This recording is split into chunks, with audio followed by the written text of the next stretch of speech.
How we doing, folks? Good morning.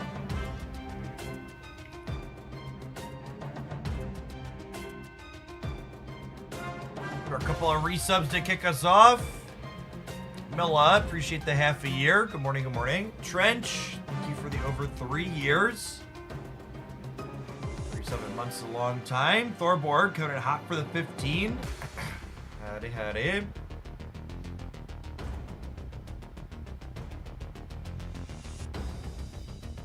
Aw, chat. Nature is healing. Destroys the best deck. That's nice. That's so nice. Oh. Man, that's a big difference, huh? So this is all of Infinite. This is all of Infinite, 32,000 games so far. This is just the top 10%. 6,200. 11,000 games. Thanos still on top at the top of the metagame. Yeah, popularity of Thanos among the most played is also up. Also, interesting. This is noteworthy too here. Look at what the discard stats do. In top 10%, we're 0.22. At all ranks, it's 0.33. Which I think this is a data metric that definitely reflects my lived experience with discard in general, which is discard is a deck that is worse against better players because discard is a deck where good players understand what its output range is on turn 6 and they're not staying unless they can beat it. So like, it's still not bad by any means in the top 10% because it's still just doing powerful stuff, but the cube equity is significantly worse. The cube equity is significantly worse when you're looking at the top 10% cubing.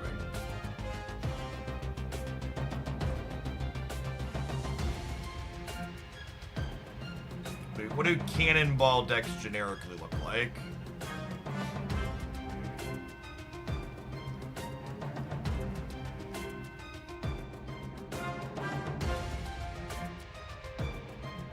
Agatha stuff is nonsense. I'm not sure what exactly goes on with Agatha stuff and Untap, but there's always Agatha decks running around that have stats that aren't real life, and I can't tell if it's something that's bugged on Untap's end or if it's something that's bugged on Second Dinner's end.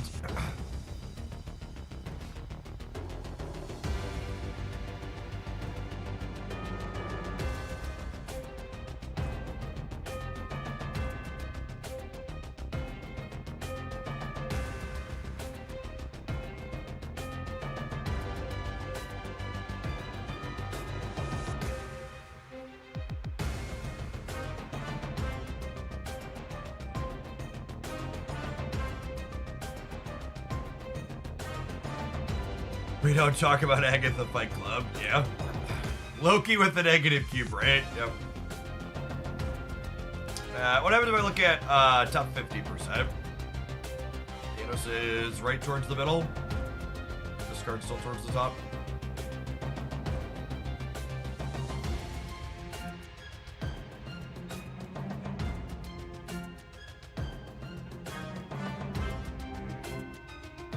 This is not top 10%, right? This is, if I look at top 10%, this is, they go away.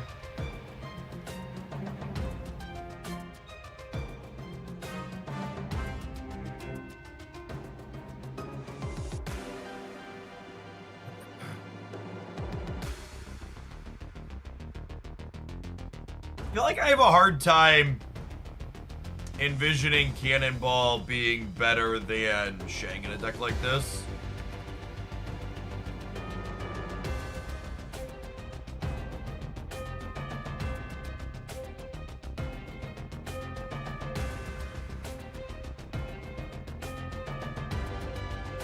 Do we have the best cannonball build, chat? That's gotta be pretty close to it, right?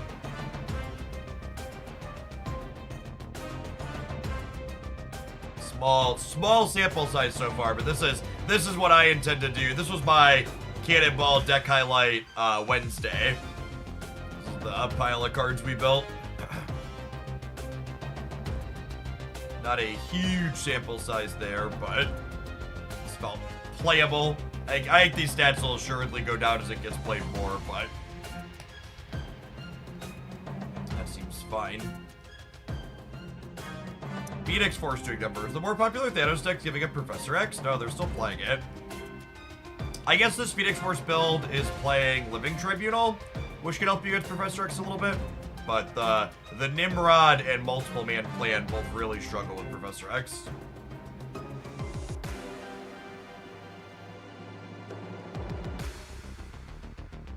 Do you think these stats are indicative of what you should be playing if you want to climb ranks, or does playing the deck matter more than the deck itself? I think the amount of experience you have to have with a given deck has to be an incredible amount to outweigh just not just playing the better deck.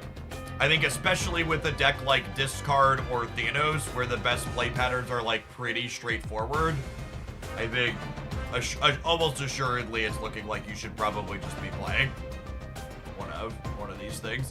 Honestly, of all of these top four here, Phoenix and Destroyer are probably the two harder to play. They have more sequencing decisions. Opaque Destroyer, thank you for the 5 months. Appreciate that. Welcome back.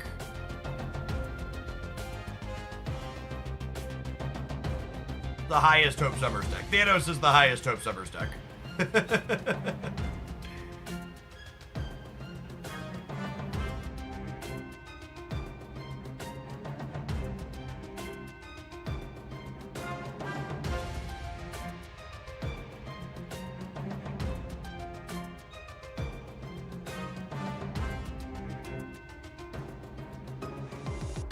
Hey, look, chat.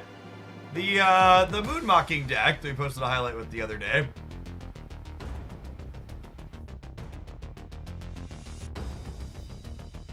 Fun.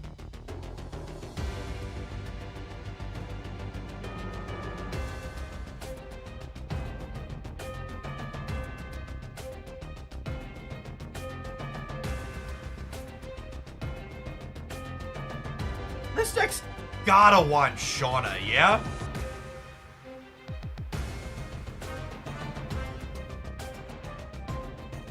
Call me crazy, but I look at this and think it's gotta want Shauna.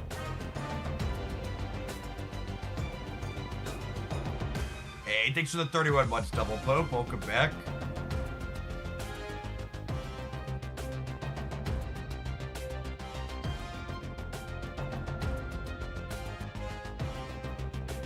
Zoo Pile, still putting up some numbers. Moon Girl deck. Real Omar, Nebula Pixel, rip, unlucky. Oh yeah, in fact here, speaking of, I like when my intuition is correct. It's gotta want Shauna. Although I like the other build that's playing Moon Girl.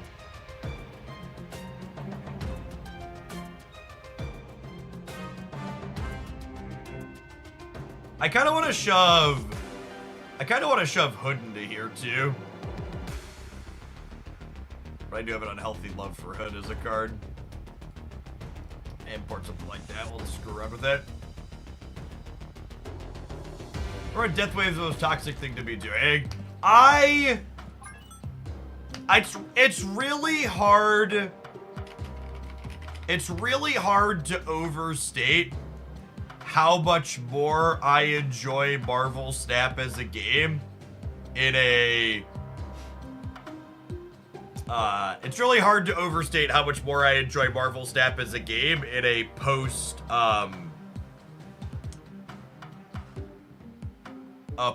Wave being changed world. When Wave being a lockout card.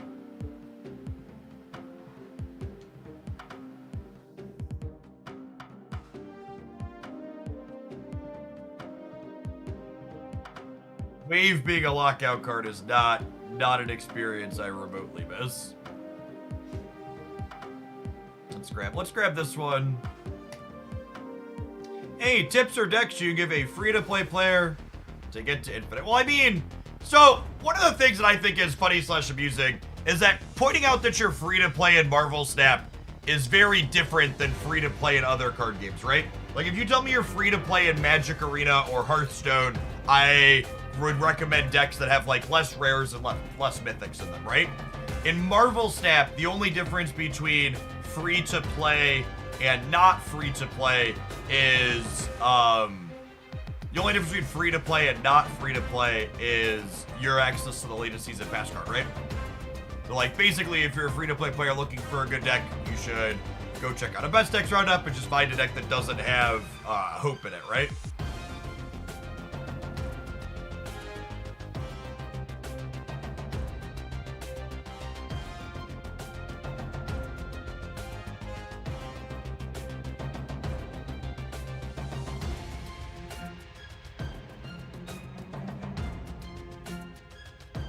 Cerebro 5 still just ain't doing it, huh?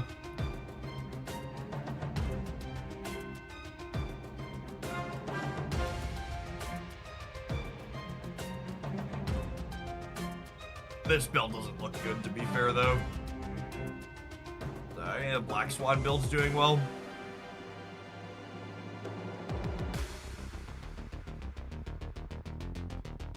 Games on those. That one's... When I look at this, I feel like to get a negative 0.73 cube rate, I feel like you must just always be playing for 8 and snapping every time.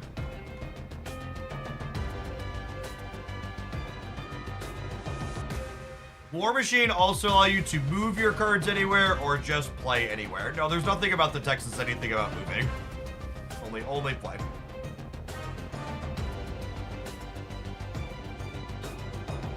Maybe they mean low collection level. Yeah, but low collection level in Marvel Snap also doesn't tell me anything meaningful about the cards you have available to you, right? Being low collection level in Snap doesn't tell me which series 3 cards you have. It doesn't tell me... It doesn't tell me basically anything about what you have available to you. Yeah, we should try some Cerebro 2 again today. That's a good show.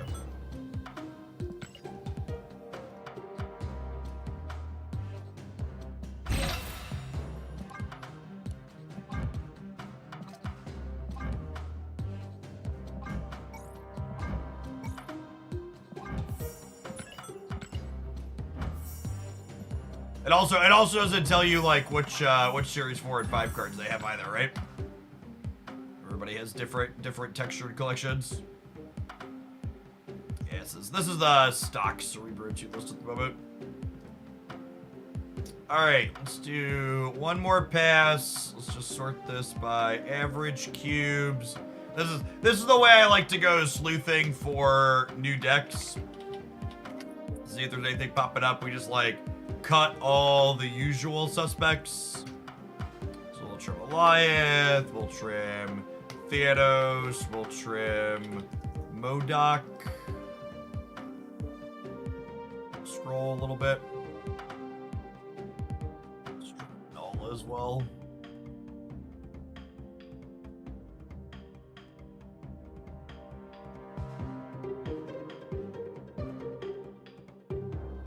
Black Knight doing some stuff.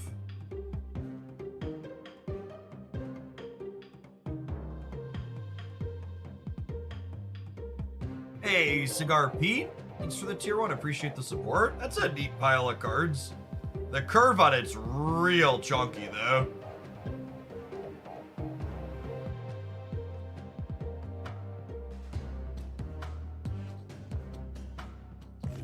Let's see how that goes.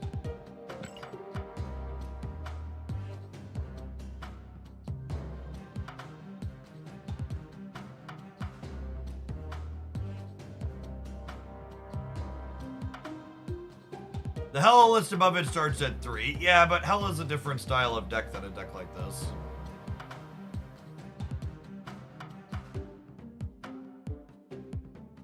If you thought the first game was perfect, you need to watch the rest of the video. I actually didn't put the best game first. I wanted to hear you be able to hear all the lines. Hey, other people are having some success with bounce stuff. Well, I think Havoc inside of bounce is some bullshit. This deck really wants all of its energy. Maybe Hope Summers offsets it, but I'd be skeptical that this is good.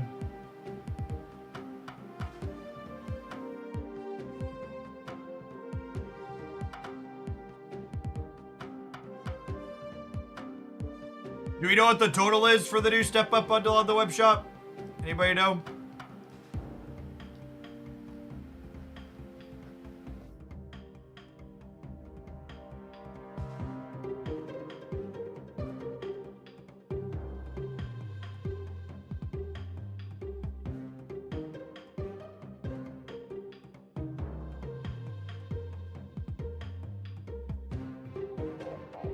Gold and a mystery variant. Okay, hold on, chat. We gotta splash around here and send Brood some money real quick.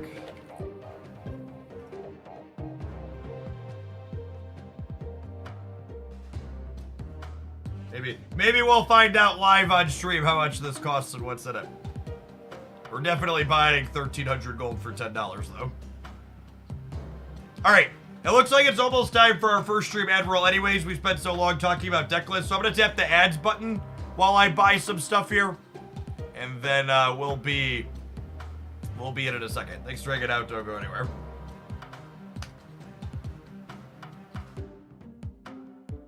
I haven't decided if I'm gonna try and do a weekend stream or not.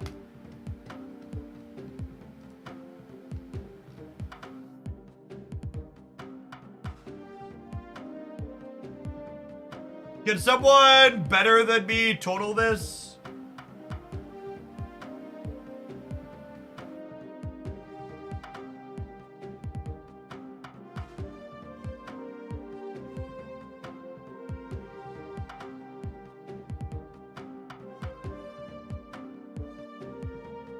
Holy shit, that's a ton of money.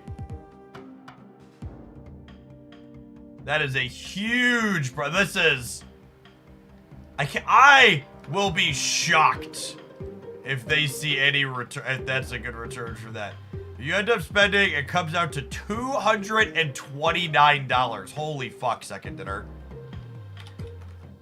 As someone who, like, generally doesn't think much of monetization, like, that's a fuck ton.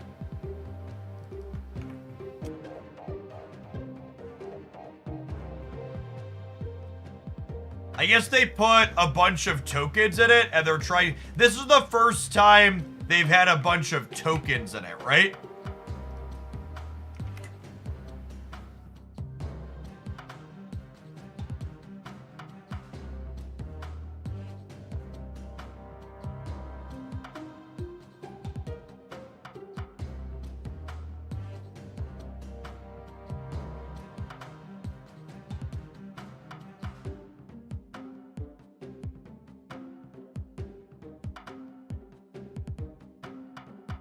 I would be really...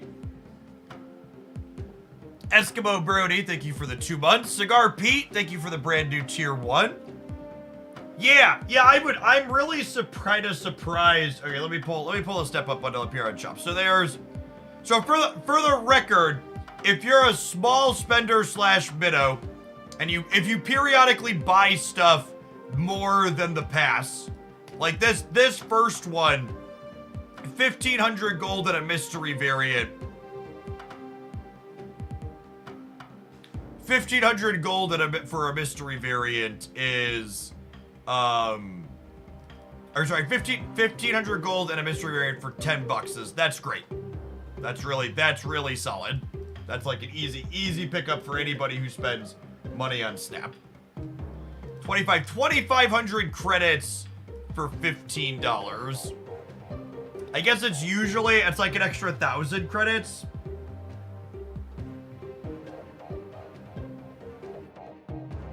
Well, so for the record, chat, and this is why it's all a matter of perspective. The thing that surprises me about this bundle isn't even the total price. Because I really can't emphasize enough. It's not the total price that's making me balk. I've spent $200 on gold in Marvel Snap in the last week and a half. The thing that makes me pause and scratch my head a little bit looking at this is why are they marking it up with so many collector's tokens? Because for reference, people like me who are willing to spend money on the game, we're super flooded on that as a resource. Like if you're someone who's been whaling in Marvel Snap for a while like myself, like I have 67,000 tokens and 60 spotlight keys. Like these are resources that just like might as well not exist on my account.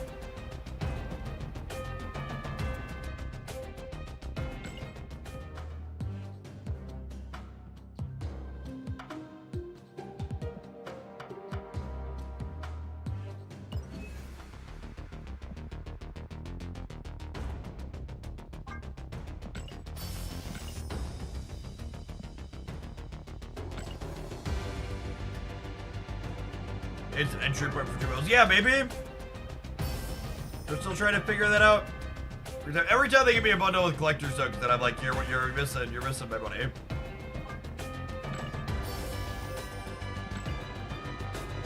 I've been playing for about a month and okay, yeah, but Cigar Pete, are you someone that's spending hundreds of dollars on Snap playing for a month? So like, chat, gamers, you're right that like there's new people coming in, but unless there's like this is, maybe it is successful, it's a brand new whale hook. But like, I get it that people that are new don't have it, but how many people that are new are coming in and then spending $240 on a bundle like that, right? Versus established players that already have a bunch of stuff.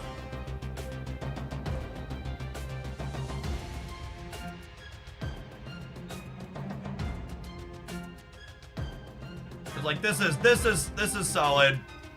I guess the whole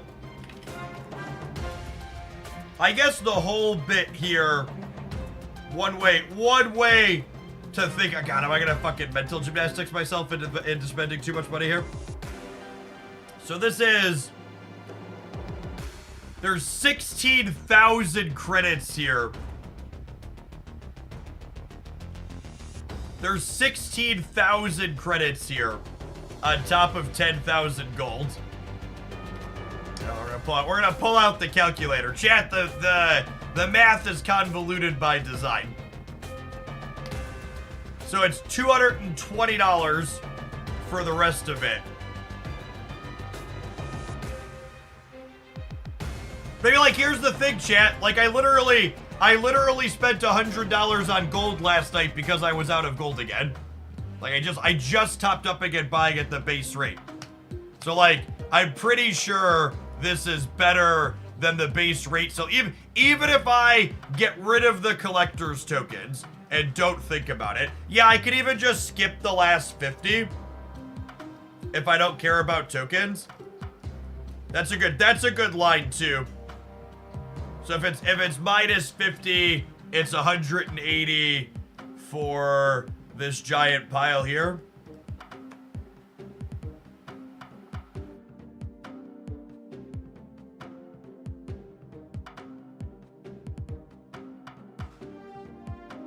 It's just I'll use the resources at some point. Hoaglandia's whales will ensure that we use the things eventually.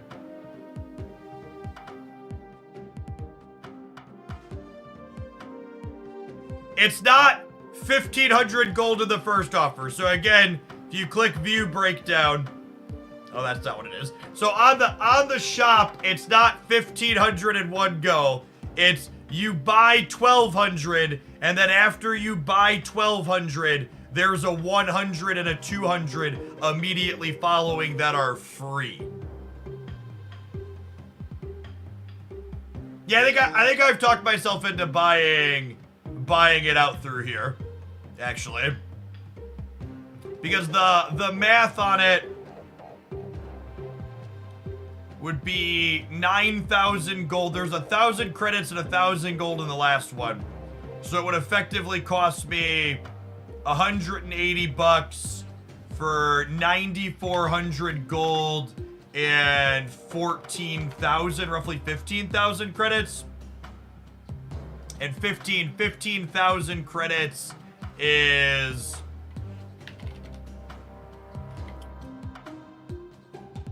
That's like 11,000 gold. So it's like loosely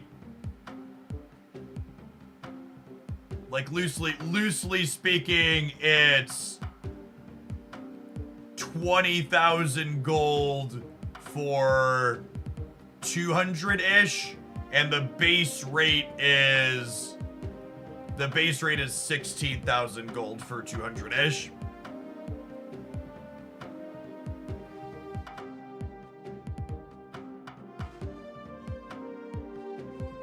It's not 10x value. It's like getting 20,000 gold for 16,000. So it's like what? It's like an extra 20 to 30% equity.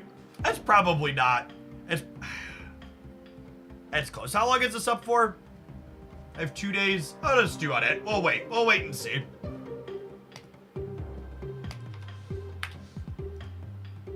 I'm gonna wait. I bought the first one. Yeah, but what if those 300 boosters are for Mysterio? Asking the real questions.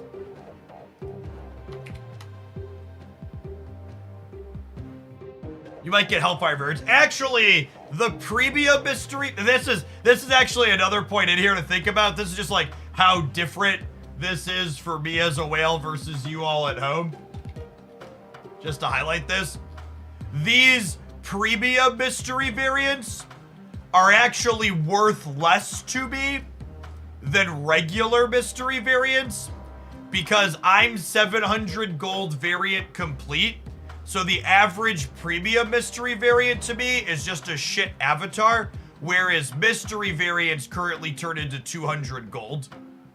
So this actually was 1,700 gold for me personally for 10 bucks. Which is a great ratio because this mystery variant turned into 200 gold on my end. All right, did I just talk myself into buying this one? All right, I'm gonna buy that one, and then we'll stop. I can stop whenever I want, Chad. I just don't want to. I can stop whenever I want.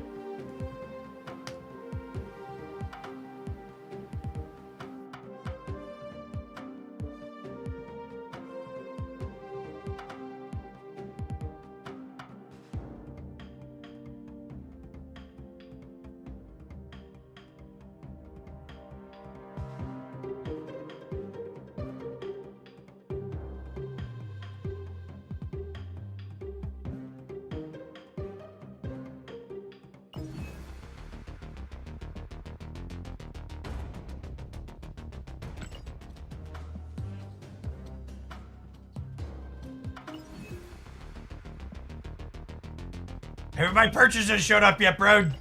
Give me the credits. Give me the credits. I need them. I need them.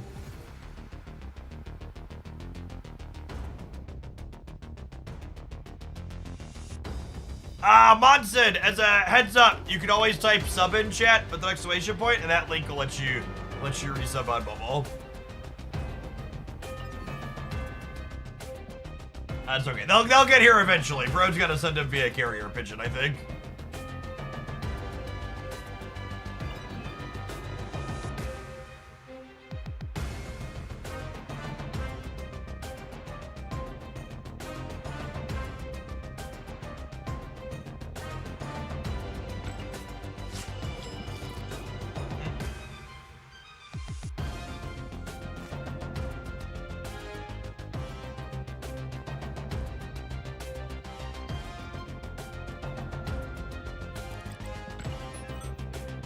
Yeah, the Vibranium track user experience is not great.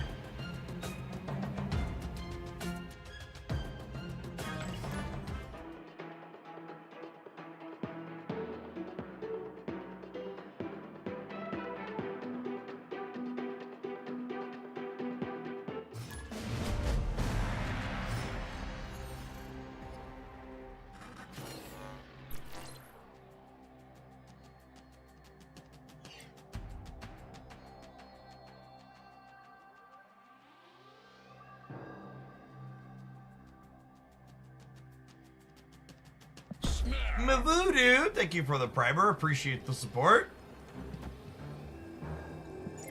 Opponent snapped.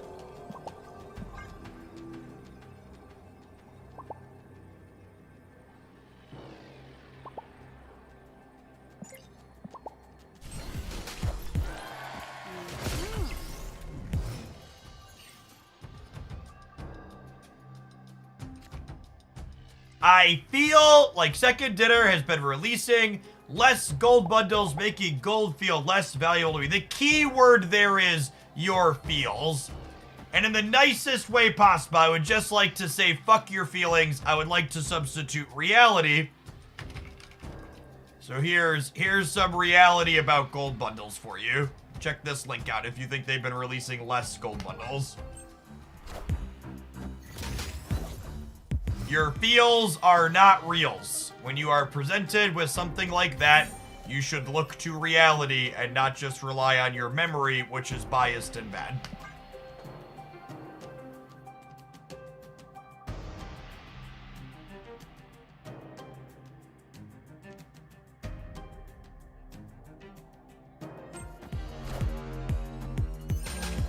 Wind, aid my hand.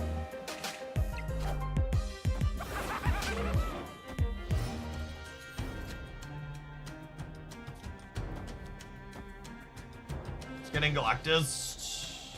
Just getting Galactus, Jim.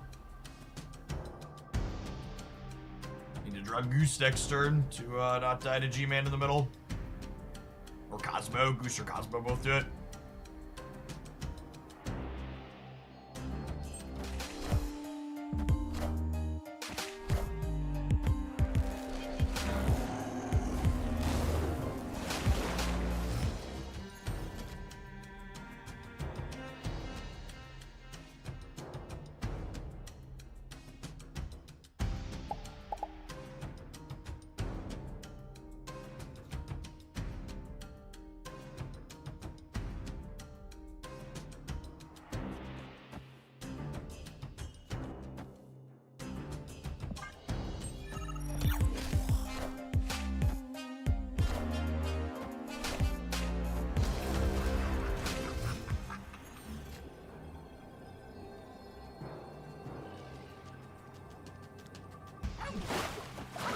That's probably wins the game, yeah.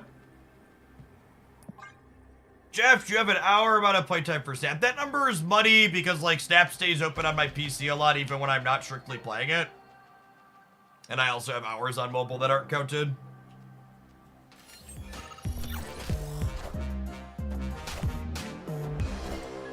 Thank you, Carol. Appreciate you. Further, faster, baby. Higher, further, faster, baby. Feels good, man. Feels good. She's back, gamers. She's back. Victory. She's back, and she's beautiful. Do-do-do. Bingo, bingo, bango.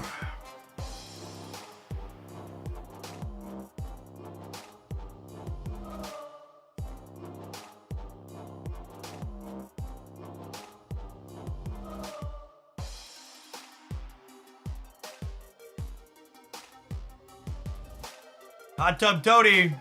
Come on, Hot Tub Tony.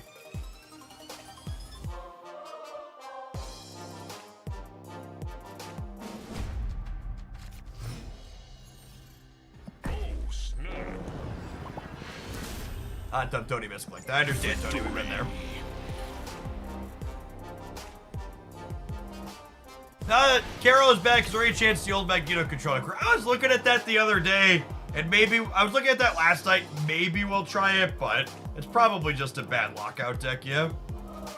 How's Cerebro 5? I really liked the Black Swan Cerebro 5 deck. There was a highlight of that up on the YouTube channel this morning.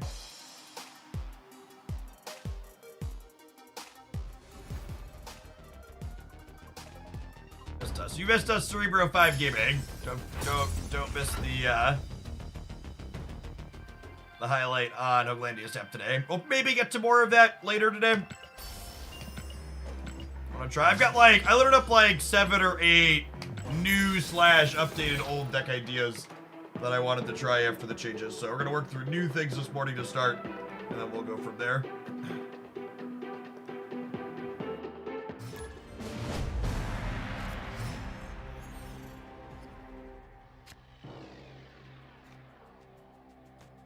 That's a potential piece of candy, chat. Oh, snap.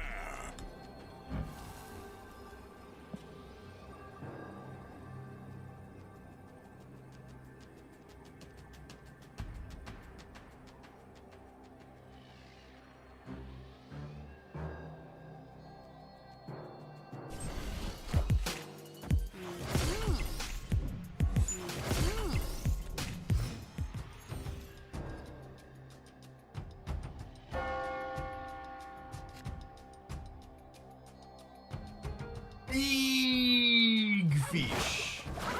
Big fish. Big fish swim London.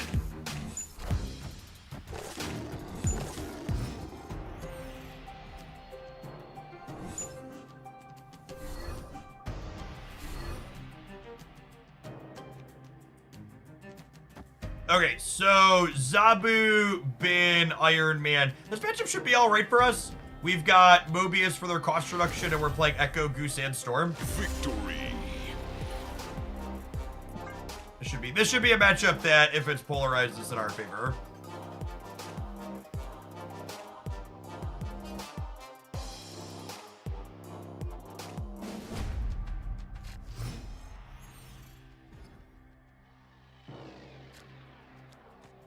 Snap.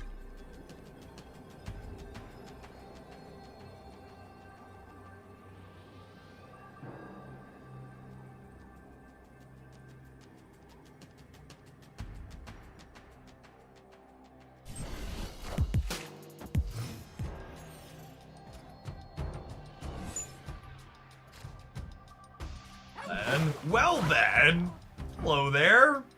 Hello.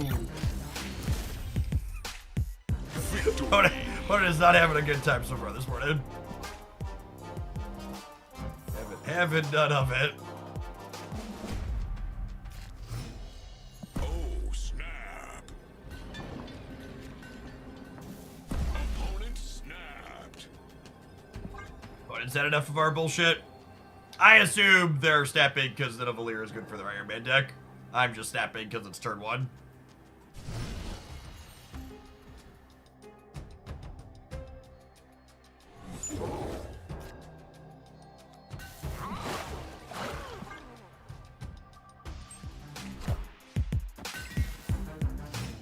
We are not the same, yep.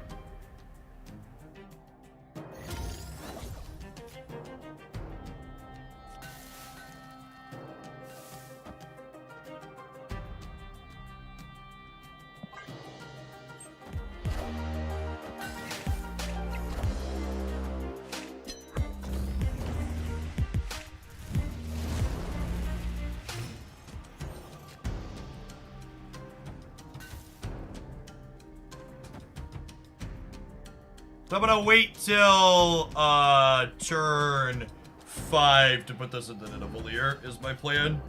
Although I suppose I could just spread the girls out this turn. Nah, I want to try and catch them. So they could, if I play it proactively, they could pivot to playing their Iron Man in the middle. Yeah, it's fine. Mobius doesn't impact me.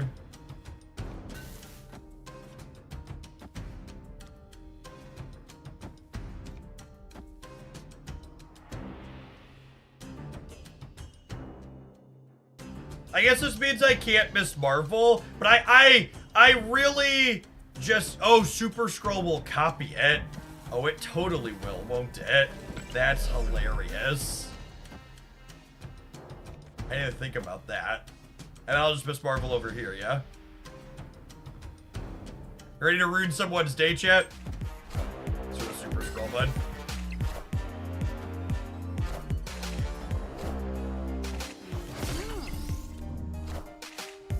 I am Iron Man.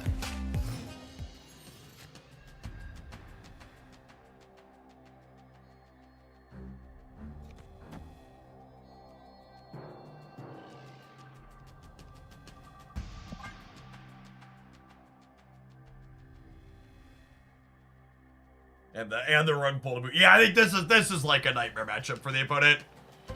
We just have so much good proactive disruption.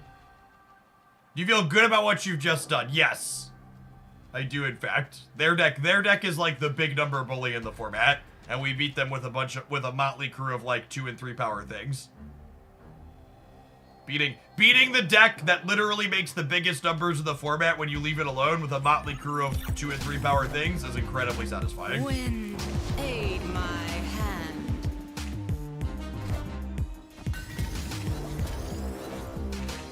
Yeah, they literally can't Tribunal, chat. Tribunal gets echoed here, and this is Goose, and this is Goose.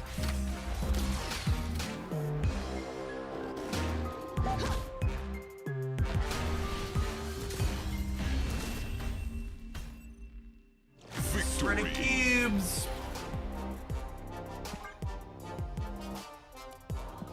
You get nothing. You lose. Good day, sir.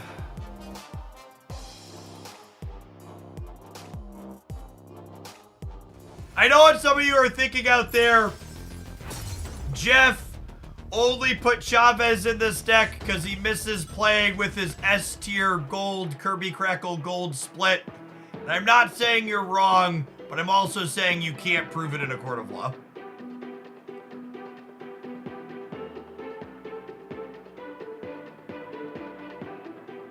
Remy, thanks for the 2/3 of the year. Welcome back. Did I miss a change to Echo? Does she stop all ongoing cards being played through? Now, you did not miss a change to Echo. You just never understood what Echo's text box was when she released. Opponent snapped. Juries are fickle creatures. So, past the obvious I love my America Chavez variant, the other reason to have America Chavez in this deck is that she is a card that provides a body that's cheap and efficient for Miss Marvel. And I think this deck can pretty regularly play out whenever she powers up, which is nice. Definitely don't want to tempo max into the Loki deck.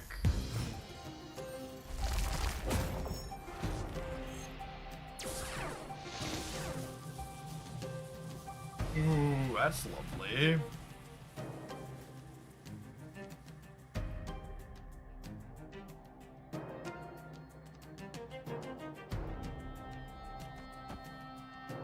If I put both of these here and then I plan to Cosmo here next turn so they can't shake me, that sounds good. Answer the world where they play Snowguard Hawk here.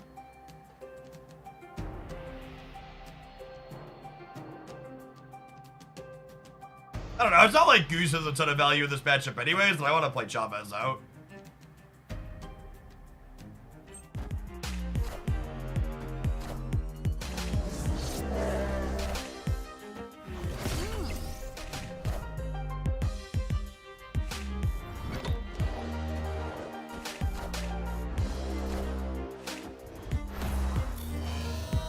Take that diff.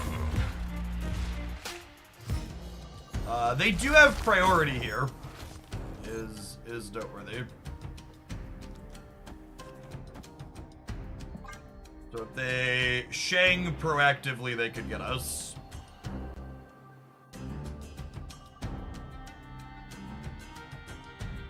So the core problem with Chavez and Bounce, in my experience, is that she just sucks with, she sucks with Hood. She's really good with Mysterio, though. Just like, very, very much like, she's fine.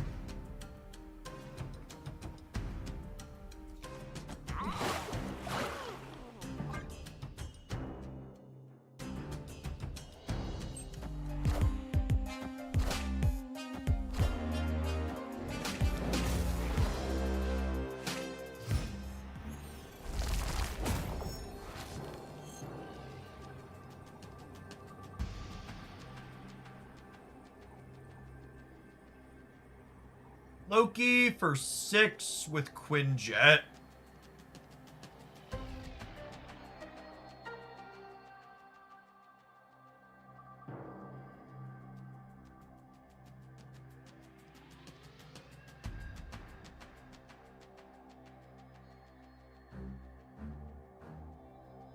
Am I supposed to run? Like, look at my deck, chat. What cards did they pull? Quinjet does affect Loki. So sure, they're about to dump their whole hand, but like, what's their output range?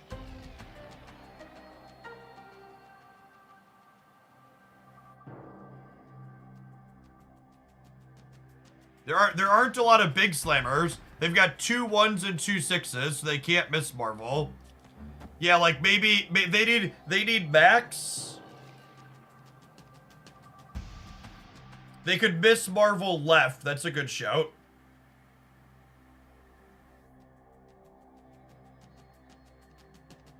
Or miss Marvel right. I think there's a chance this wins the game. I'm gonna stay. Victory. Our deck is not great to Loki into on turn 5. Like, legitimately, our deck is like this little disruptive pile. They're not gonna have stats to slam.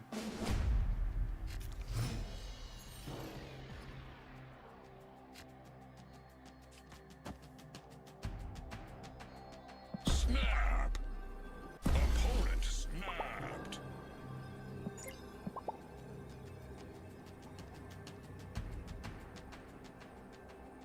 This is why all the sweaty players hate Loki, chat.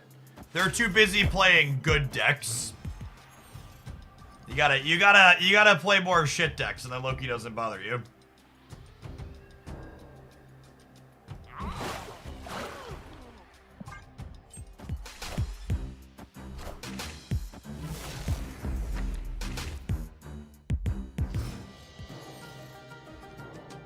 We missed the priority flip on one. It was really unfortunate. Wow, super unfortunate.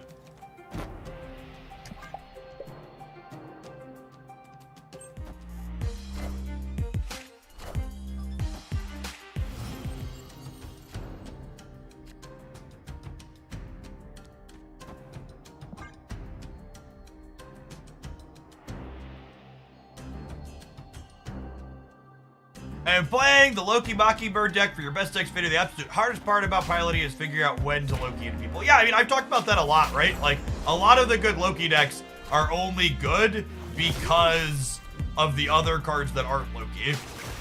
Like, Loki is not the best thing to be doing in a lot of those decks.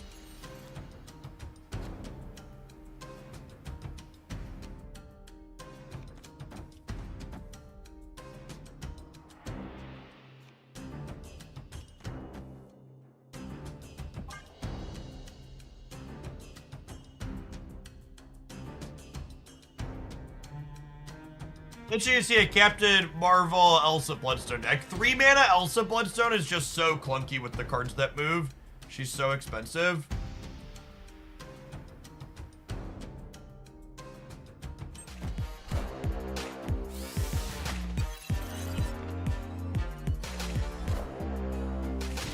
That's the most expensive card in their hands.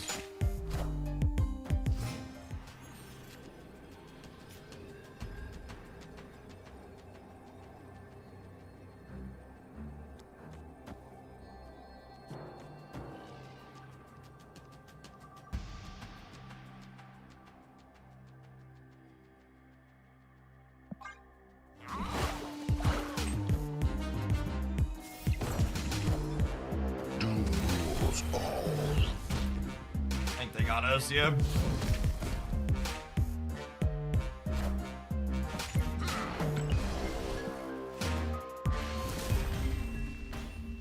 You tried, Baku. You tried.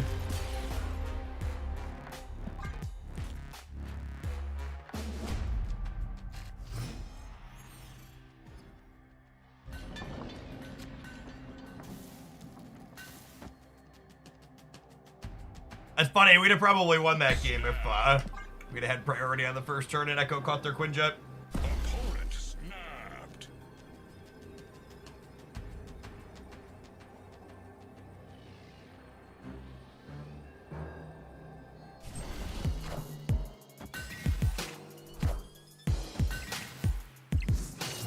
Would Baku be reasonable if he had Captain Marvel text? Maybe. The big problem with Baku is that it's so hard to keep him in your deck. Victory. I need bounce guardians. I played a bunch of bounce yesterday, so I don't, but I must have to go. I played a bunch of bounce yesterday, so I don't know that we're gonna do more bounce today. So it's mostly just like take the bounce deck I played yesterday and shove Rocket Raccoon in it.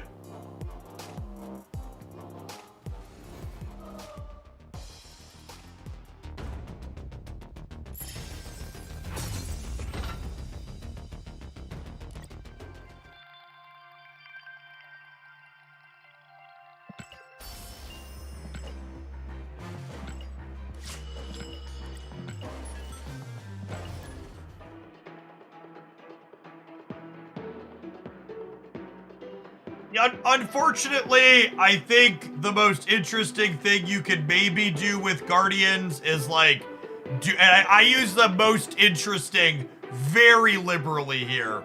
It's like, play a bunch of Professor X and Storm stuff. I have a couple, and even that deck, I'm not sure wants the Guardians, because playing Guardians on turn 6 still tends to be worse than playing Doctor Doom and Aliyah. So I have some decks that, I have some decks loaded up that have like Rocket Raccoon and what's his name in it? Star-Lord? But I think Groot and Drax are probably still bad.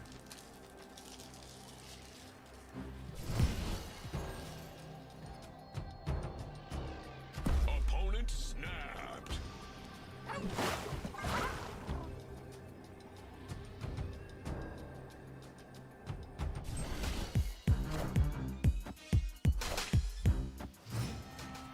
Beat a Mobius before turn 5 real bad.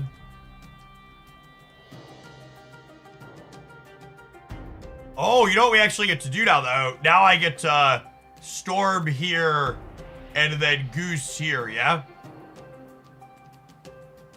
Actually, do I Storm here and then Goose here so I get the Stark Tower bonus where I already have cards? Yeah, I think that's it. Because they're more likely to play something here this turn, too, for the Stark Tower bonus. I think I Storm it all. Wind, aid my hand.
Man-Thing's a real card, yeah.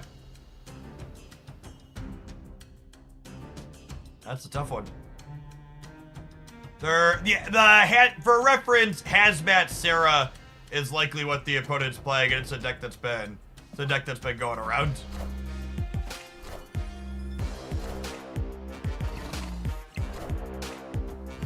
All systems go. Established archetype from the opponent.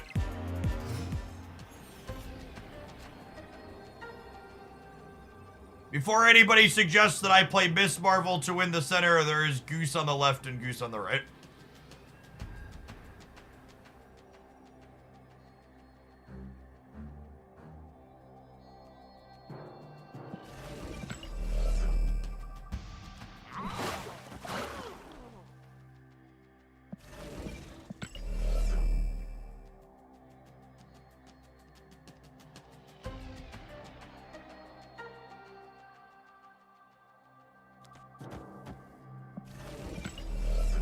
We're dead.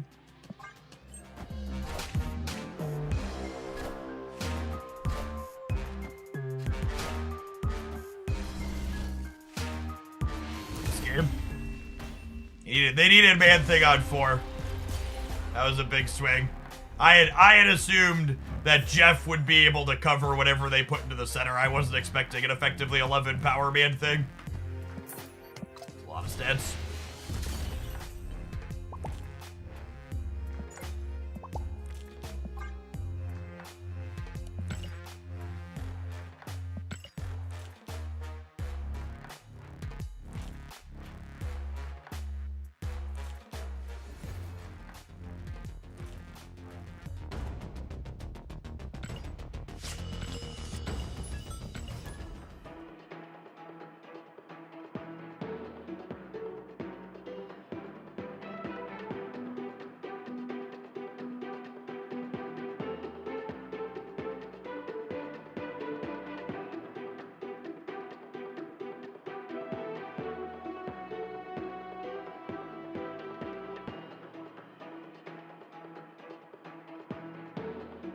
Goose on my left, goose on the right. Grab Pandy's hand and hold on tight.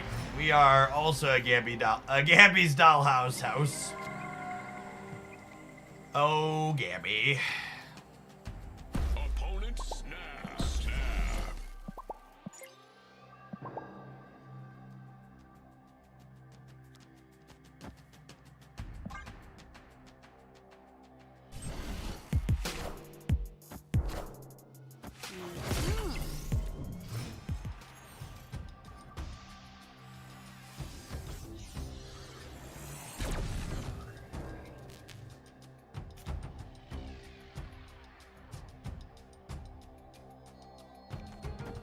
Oh god, I zoned out responding to a work email and heard the Gabby thing, and I was like, my daughter's in preschool, why am I hearing this?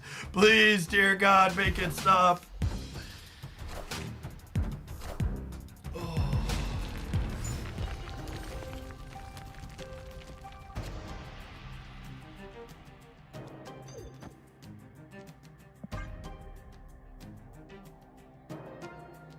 Cosmo doubles not only as disruption in this deck, but also for a way for us to play Tempo Maximus without being incredibly embarrassed by the prospect of it. Get rocked by America Chavez. Isn't she lovely, gamers? Might lose this Asgard draw, though. Oh, they didn't move Jeff. That surprises me. Oh, they wanted to debris. That makes sense.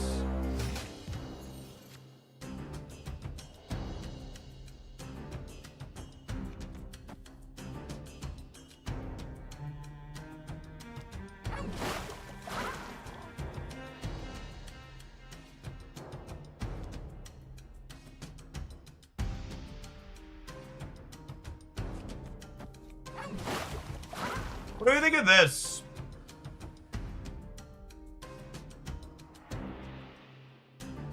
I think I like it.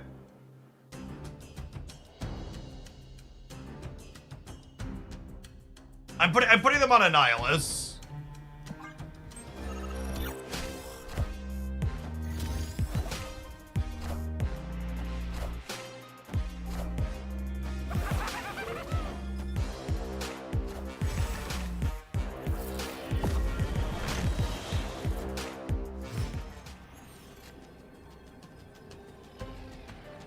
We got absolutely rocked in the literal sense. I don't think there's any way to really play around that.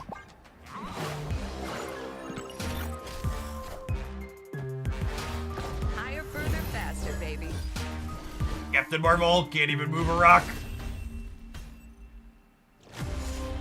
This is one of those where if we're playing a proper round of Conquest, I think we beat them every single time. Like, they only got us here because of the surprise factor. If we understand that this is something in their output range we're playing around instead of Annihilus, the Jeff goes here on the previous turn, and then they just can never win the game, yeah?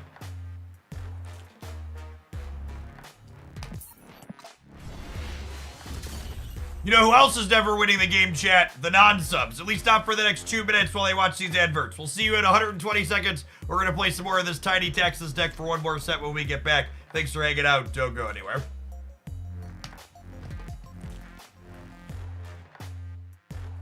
Watch it on the YouTube side. Don't forget to tap the like button on today's live stream. We're going to have a lot of different off-meta decks rotating through, trying stuff out today. Don't go anywhere.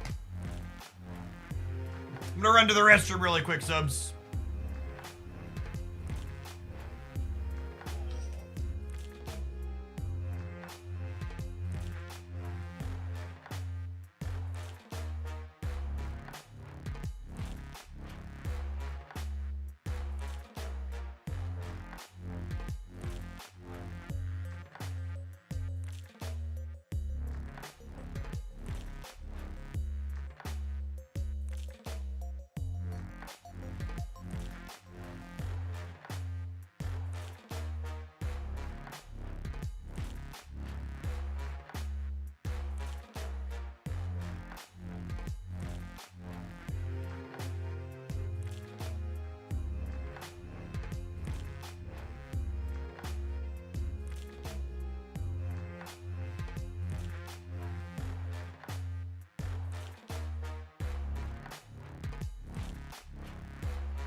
Opponent. Oh, snap.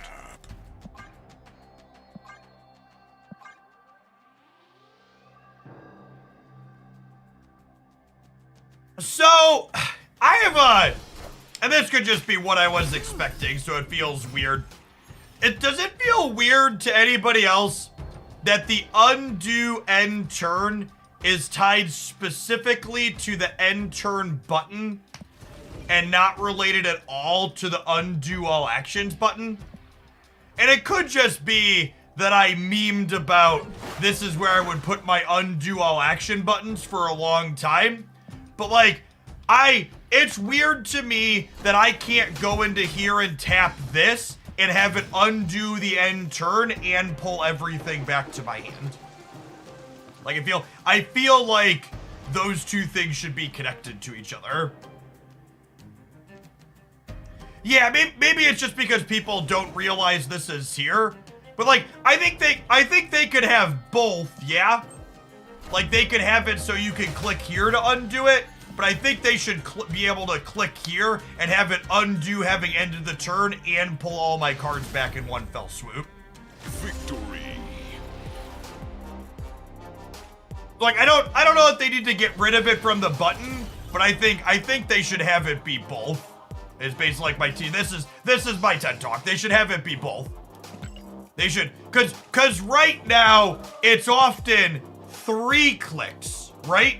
I have to undo end turn, and then I have to click the blue dot, and then I have to undo all my actions frequently. Whereas if they tied undo all actions to unlock the button and pull everything back in one fell swoop, it would save me a click.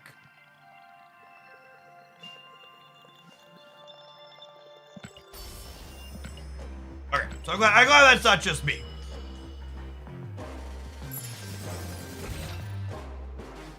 You explain how boosters are given at the end of the match. Boosters are given randomly at the end of the match.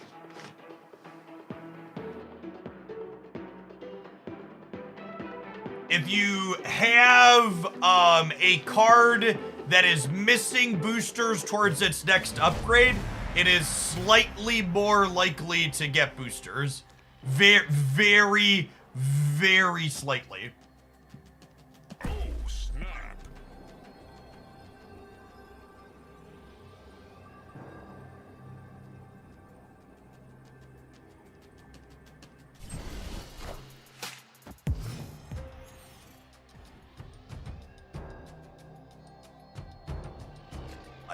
That's just good random card placing right there, gamers.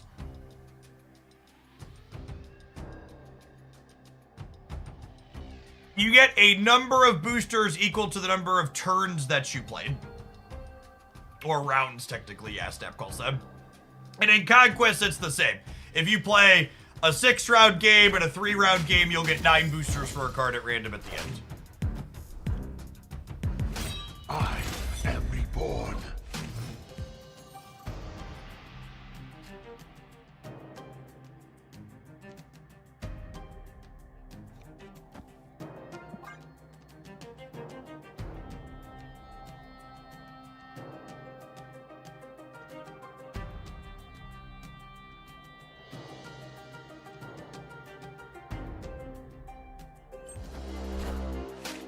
Wind, aid my. I want hand. to choke where they can play MODOK at. So that way we can try and draw Cosmo and catch MODOK with Cosmo.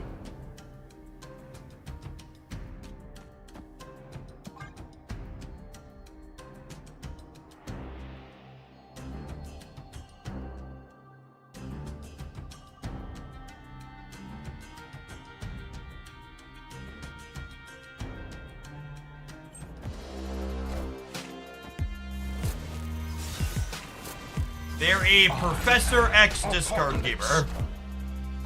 Well, they know where to play him anyways, but that's good to know for future games, I suppose.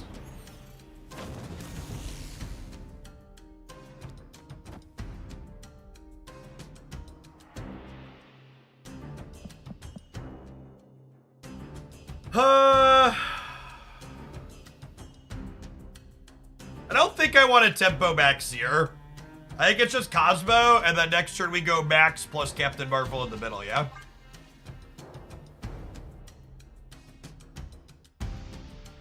Yes, if they're a Hella build, this stuff's Hella as well. I gotta expect with Professor X they're not Hella, yeah?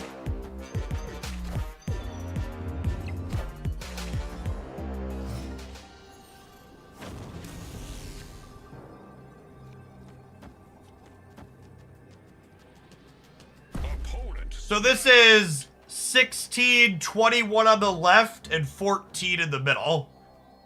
And I assume they're boomer snapping me because they're just going to play Apocalypse mid. They think we can't contest 21 on the left. Like, we can't contest 18 on the left. Higher, further, faster, baby. Higher, further, faster, baby! It's like the next version of the Marvel movies. With their powers combined, we'll put you in a box, Boomer Snapper. Out! Get! This goes back to exactly what we talked about earlier when we were looking at the best deck stats, which is discard is worse against good players because your power output is face up against good players. So good players can look at you and go, oh, this is what you have. I'm going to beat this. It also makes discard one of the absolute stone cold worst decks you can boomer snap with. Because when you raise the stakes, if you're not going to hit, you're gonna get put in a trash can.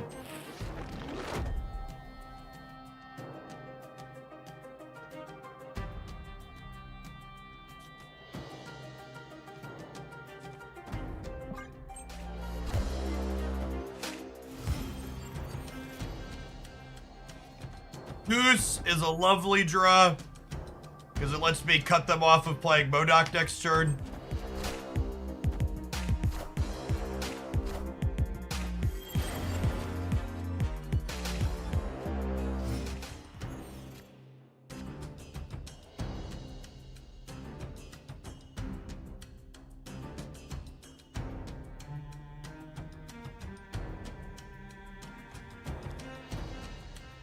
This.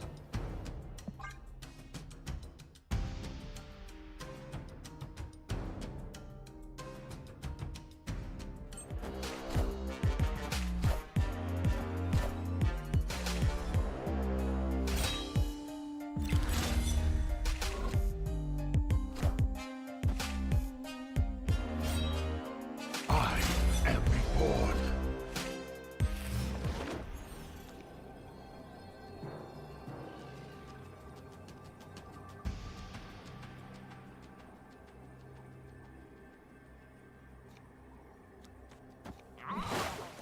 I think we're dead to MODOK if they don't have Swarm or Helicarrier.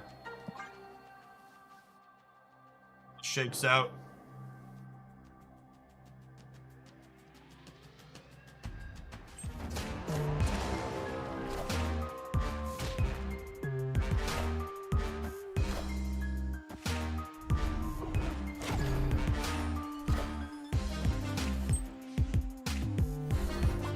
Covered though. Victory. You want to Echo Rate for Morbius? Yeah, maybe. I don't know. They didn't discard that many cards. Yeah, the Morbius isn't that big. And I think if they're Morbiusing, we're probably winning these two.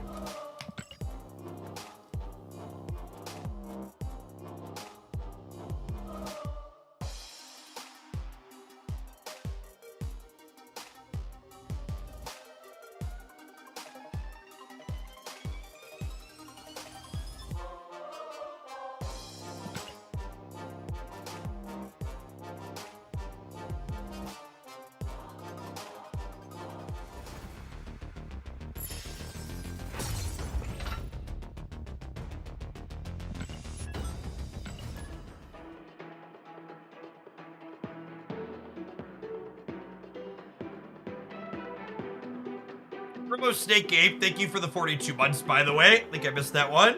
Hope you and 96% of chat have a great Friday. Sorry to the remaining 4%. It's Always got to be somewhat unlucky, yeah? Have you played with the new Guardians at all yet? Yeah, there's a Rocket Raccoon Cerebro 5 highlight up on the Hoaglandia step side. And then we played some Bast Guardians last night.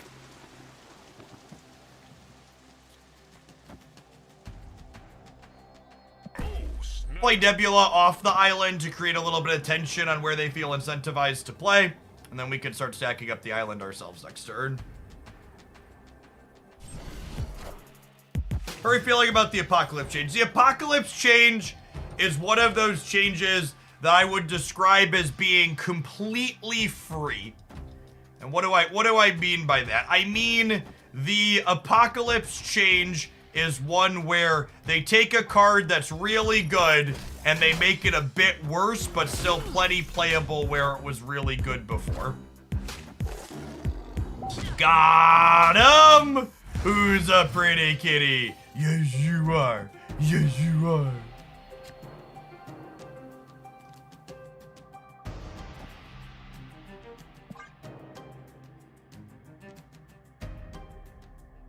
Some claws off the cat. Yep. Just boop, boop him. Boop him on the nose.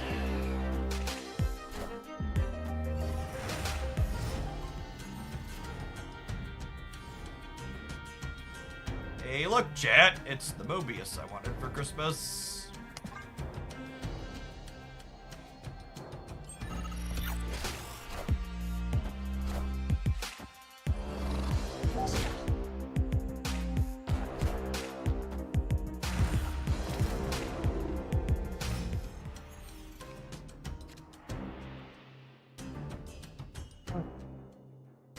Yeah, another one of the Toxic Ceradex we've get into a couple of times.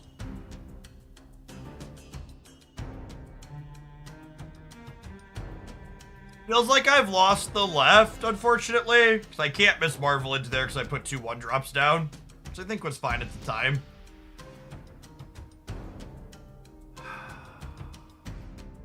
Toxic, it's a Hazmat Ceradex.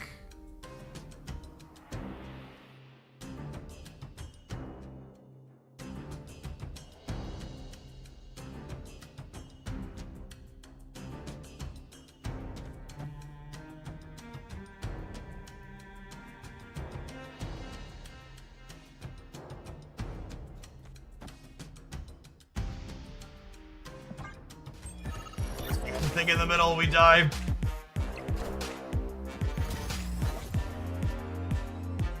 This matchup seems bad for us. We queued into someone playing this deck earlier. It did not seem great.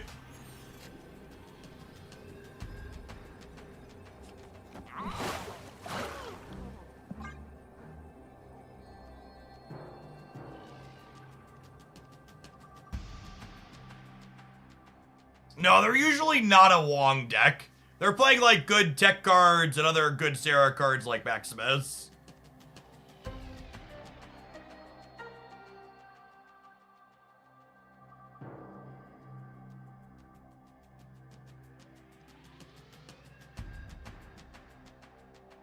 They have priority here, so if they Hazmat us, our Maximus will still beat their Enchantress despite the Luke Cage.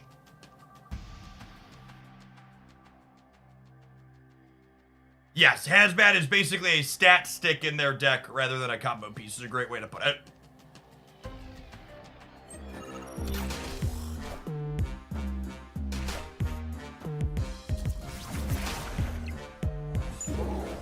Ooh, that ties us in the middle, yeah? And then we're up the breaker on the right. Close game.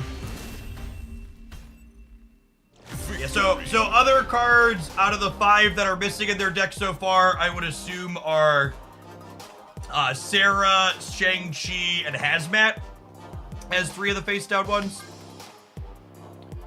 Other two could be a few different things, but usually you see those. Hardy Dragon, thanks for dropping off that primer. Appreciate it. Yeah, Typhoid Berry is also common. That's a good shout. Snap.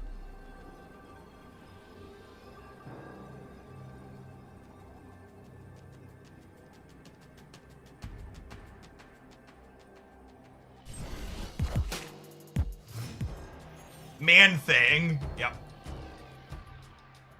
Also popular.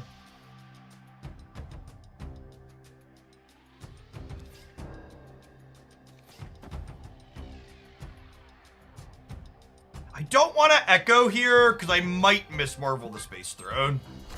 But it would be nice to catch a Zabu. Could have also caught a lizard though too and been upset about it.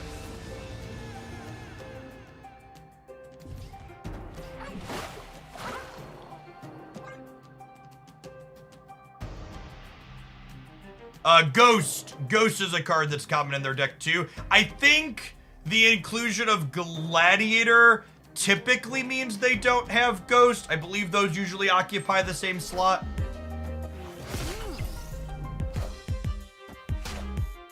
Not a sure thing though, obviously.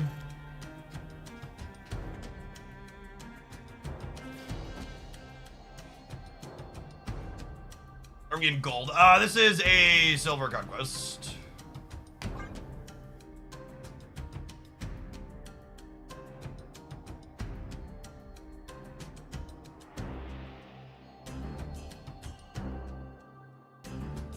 Echo to the right, content Sarah, maybe?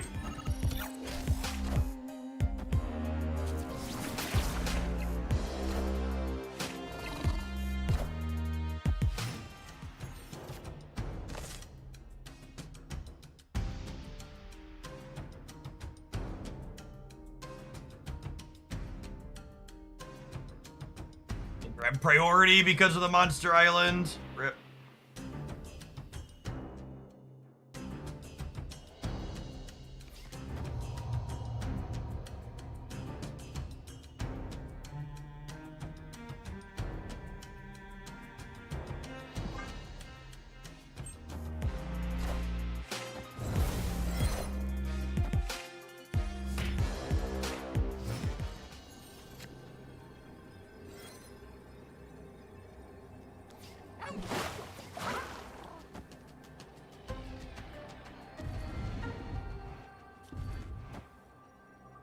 And then if they Enchantress us center, Jeff beats them.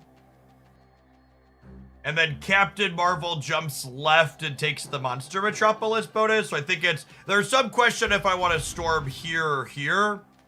But I think Captain Marvel being able to take the Monster Metropolis bonus from this since she has 7 from the Chavez sounds great.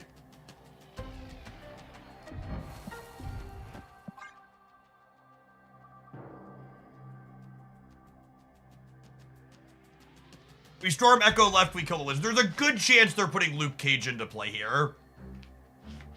So I don't think shrinking the lizard is something I should be thinking about.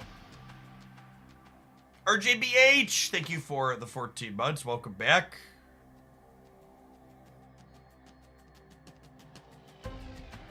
So they're at effectively 8 here right now, and I'm effectively at 19. So they need plus 11 here.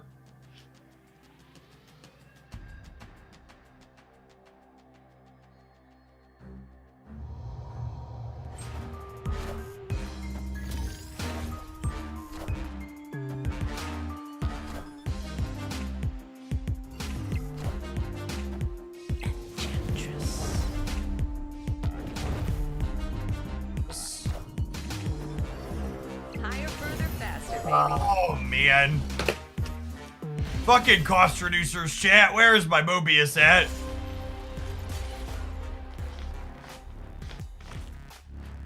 Zabu is such a good Marvel Snap card.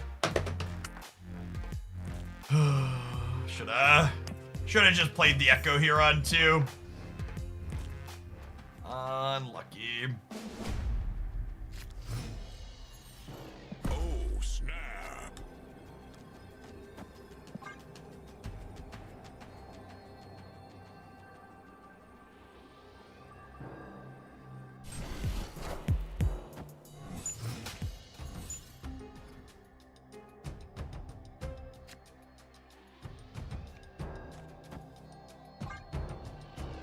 Mobius is probably having some key lime pie, very likely.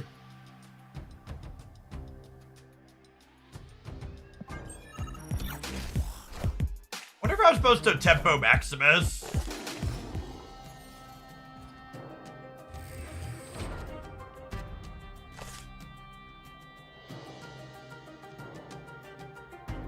Do I want to make sure the game ends? I have Sentinel and Max next turn. I gotta cut them off of Scarlet Witch on the TVA.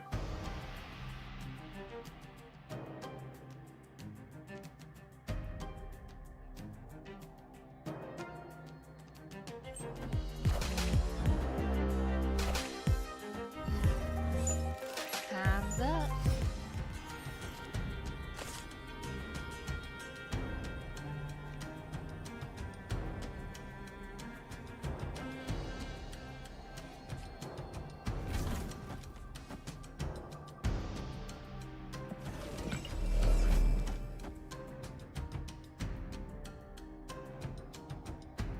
So they have to play here, because otherwise they lose. They lose to just Nebula.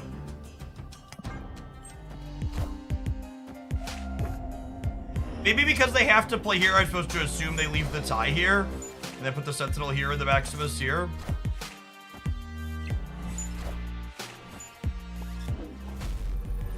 Yeah, I think I messed that up. If I'd have flipped these, we win it. Yeah. I'm thinking Typhoid. Typhoid doesn't do shit. I'm winning in all three. Typhoid loses them the game outright.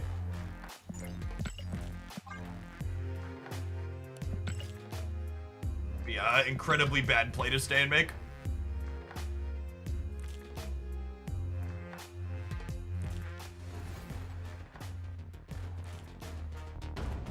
Yeah, some small mistakes in that game that snowballed on me.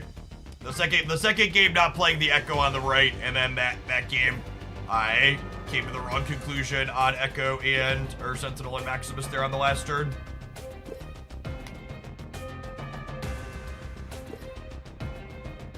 Alright, let's try like one or two more with this before we move on to the next.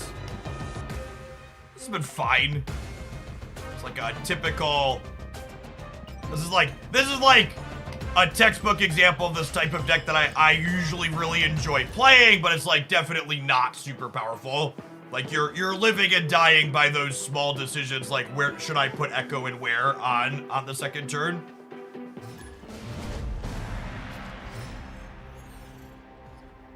I mean, I don't think that last match had absolutely anything to do with being unlucky. This is the type of deck where you have a lot of micro decisions like that, and there's a ton of player agency in it, right? Like that last match was a great example of like I had different decisions I could have made at two different pivotal points, and I made the wrong ones, and then I lost because I made the wrong decisions. Like those are the types of Marvel Snap games that I really enjoy. Like the ones where you look back on them and you get to be reflective and be like, oh, okay, I could make better choices with the information that I had at the time, and if I make those better choices, I get a better outcome. They're not just erp derp, I lost an Alioth coin flip and this game sucked.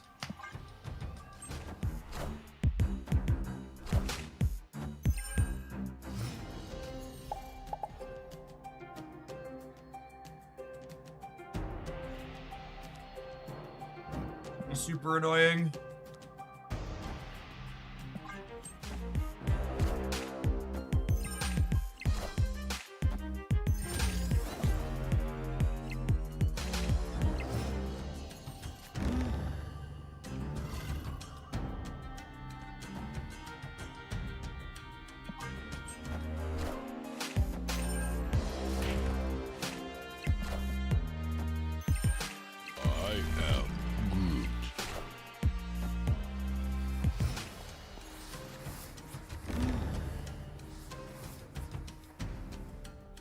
People sweating in the proving grounds.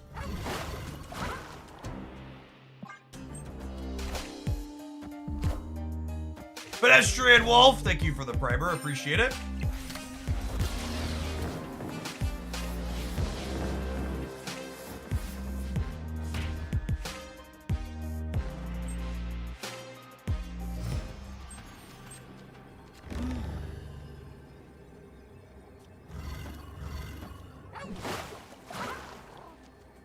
That seems good for us, yeah.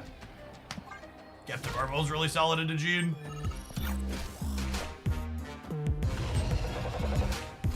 A big old cup and get fucked, you purple asshole.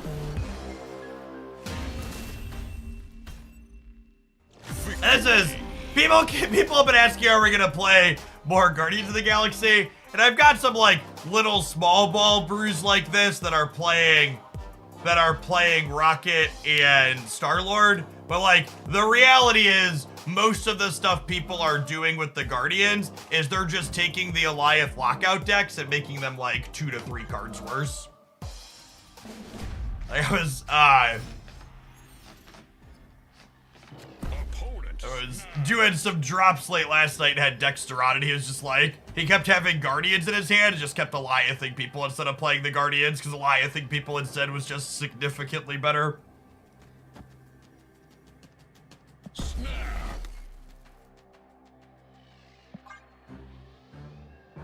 The Cerebro 5 deck was a ton of fun. Rocket Raccoon is a slick upgrade in that shelf for sure.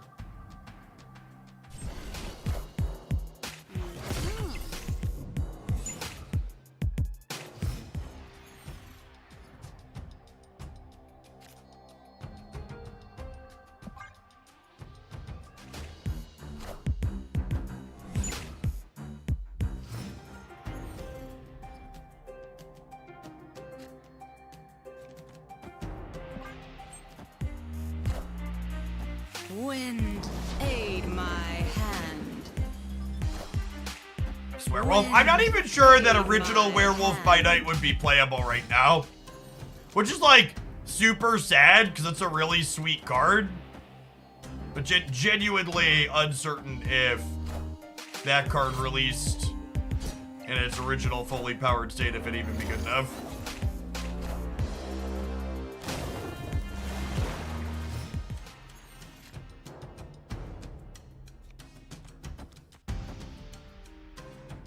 This cuts them off of being able to Doctor Doom, which is nice. It also means they can't Alioth us anywhere.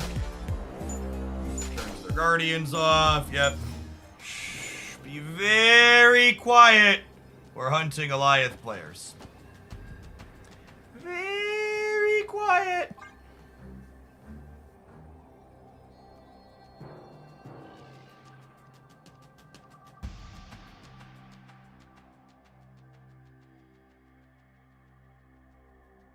Nebula was an ideal draw here. We needed Nebula or Echo so we could turn on Miss Marvel on the left.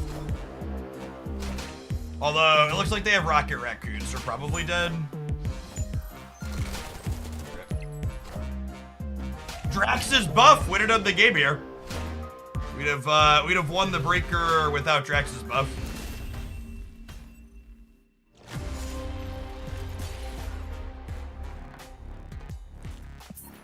I'll let that Proving Ground Sweater have their thing.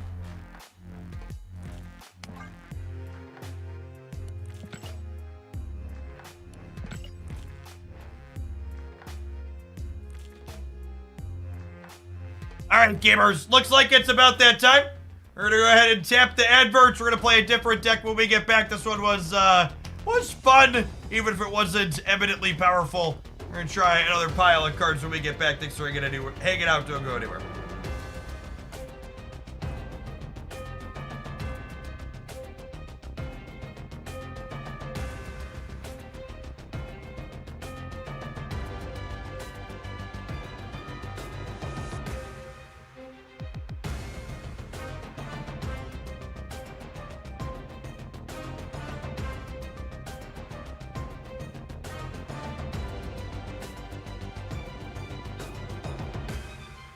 There ain't Moon Girls in our future. I'm gonna load up.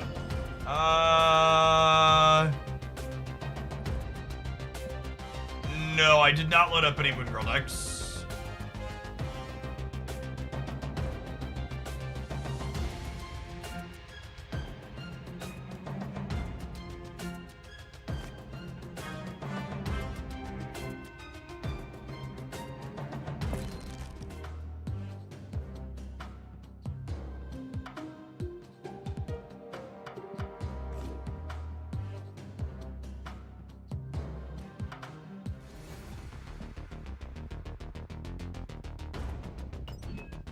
Slacks? God, all these menus are so god-awful slow. I like keep clicking through to one thing and then realizing, oh, I want to do claim a thing, and it takes me 8 years to get back to it.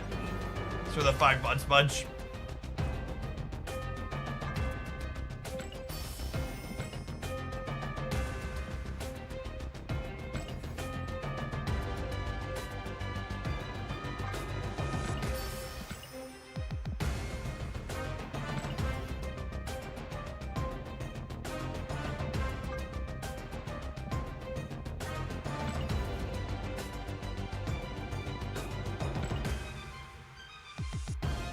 I like how it shows it was in my rewards in the box, but it doesn't actually show them in my client until after I restart.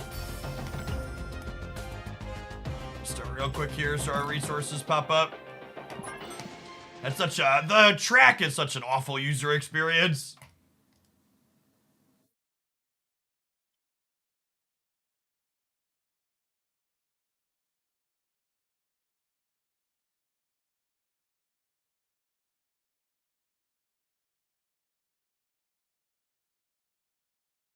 Dusted off Cerebro 2 last night. Yeah, I loaded that one back up this morning too. It's on my list of things to get through.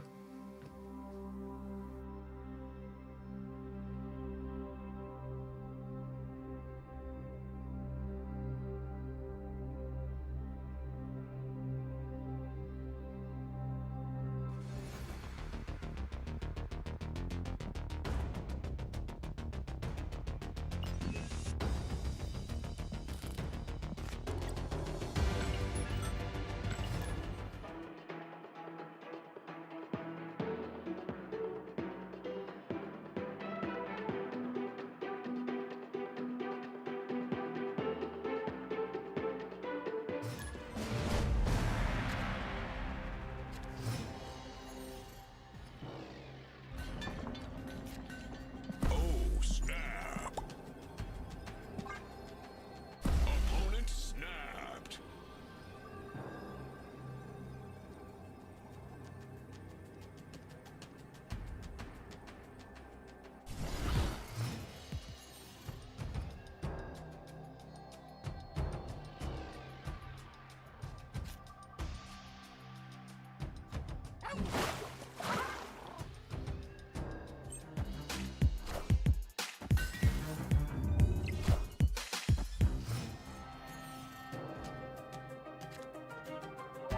Lizard boy over here. Then, happily Enchantress the lot next turn. Crystal Gamer. Spicy.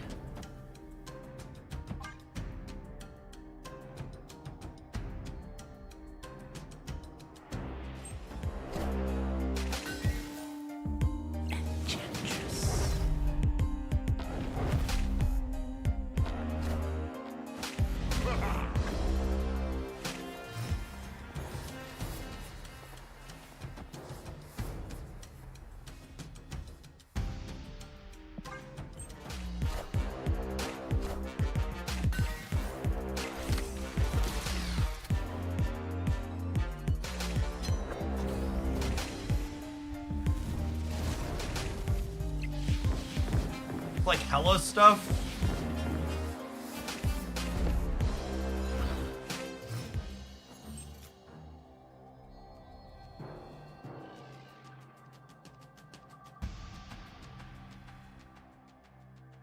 A full pass and hope to draw 0, I think. Yeah, hella Living Tribunal is likely.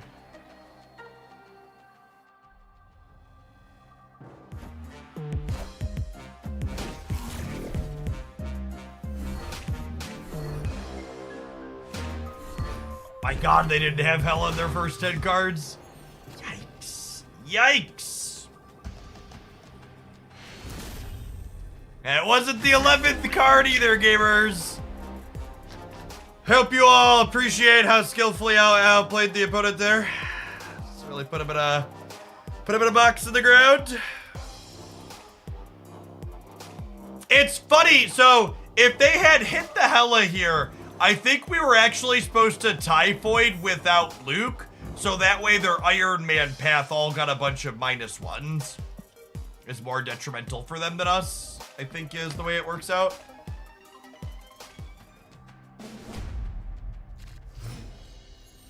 Oh, snap.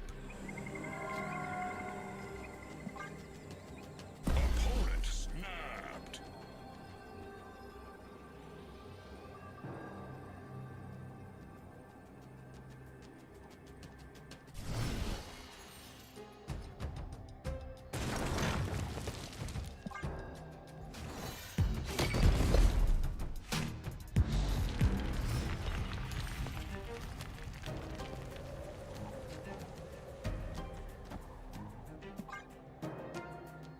Say I have scroll to copy Arcade.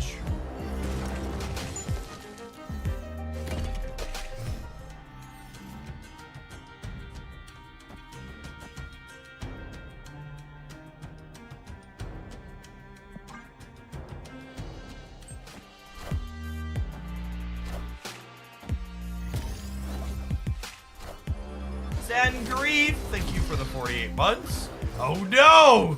They're Iron Lance and Infinite, chat. Ruh-roh, Raggy. Yeah, the collapse mine destroys rocks everywhere. Works against like debris and stuff too. Here's the next OTA buffing Havoc. Here's hoping. He's gotta be on the list.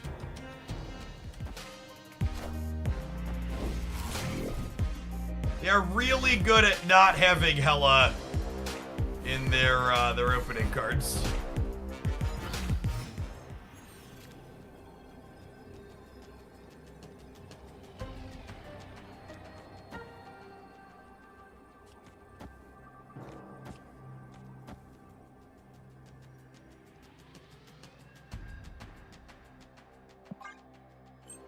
They hit their 25%er this time. They did not.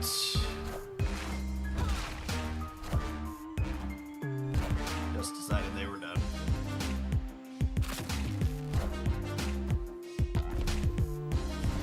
Kodak confirmed unluckiest teleplayer. Victory.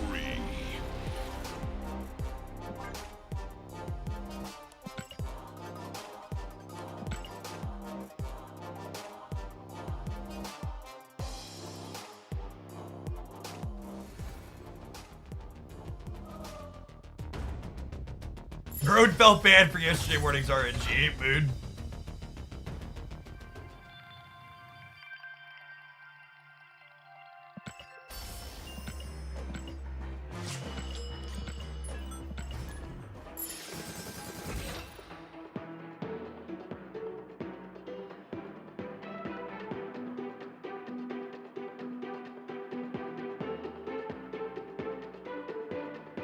That Mary split is lovely, it is. It's not bad either. Is that an ultimate Mary? I am in fact bad with my money. And make poor decisions.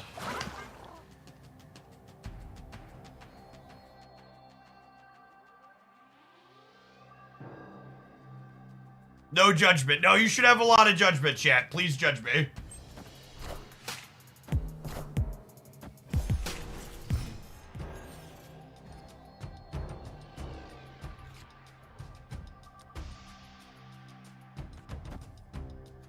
Snap.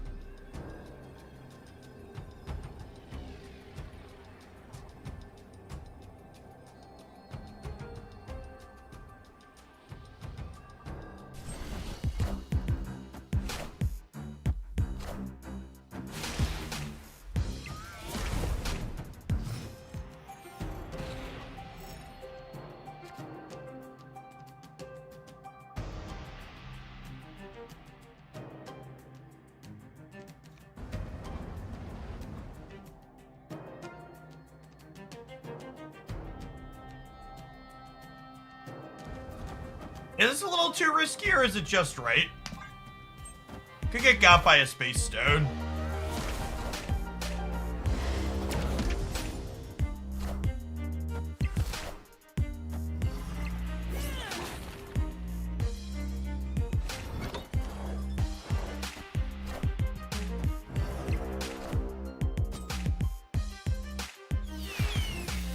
Oh, come on! I guess it's nice that it takes the Ronin, but that means I can't get rid of their Mobius now. Shit.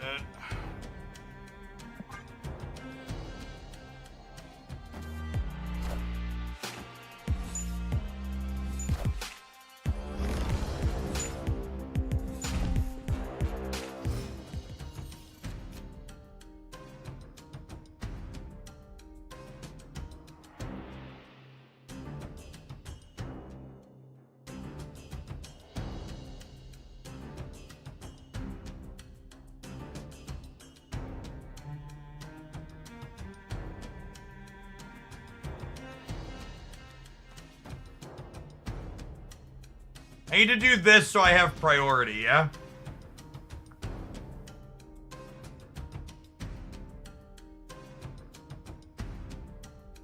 I could also just do this and then move the Jeff over. But they also have a Jeff, but I'll just have more. I'll win the tiebreaker, yeah? I think this is the game, Bob.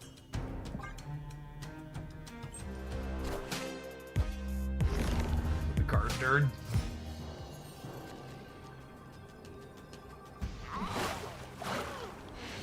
Yeah, I think the Professor X is the play to win line. I think they just have too many 6-drops I can't beat otherwise.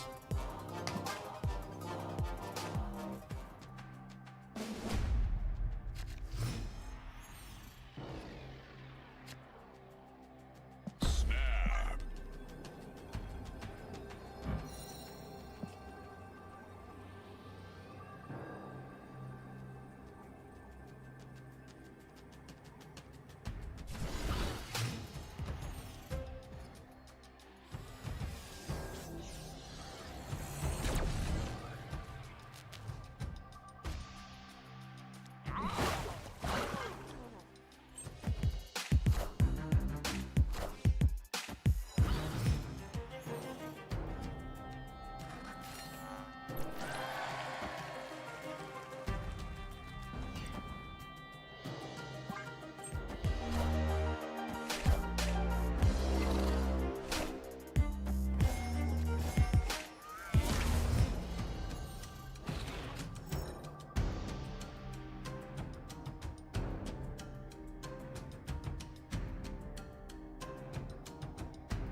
I'm gonna put this into here so it doesn't die to Shang.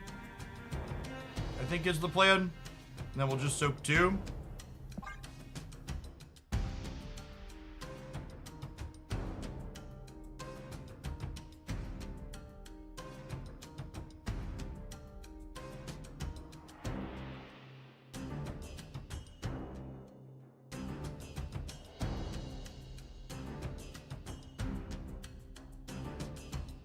No 0. If I have, I'm gonna have priority going into next turn. So waiting to play 0 is beneficial because it means I can 0 a Titania. That's potentially helpful. They are also a vision deck, so soaking to potentially play around a vision is nice.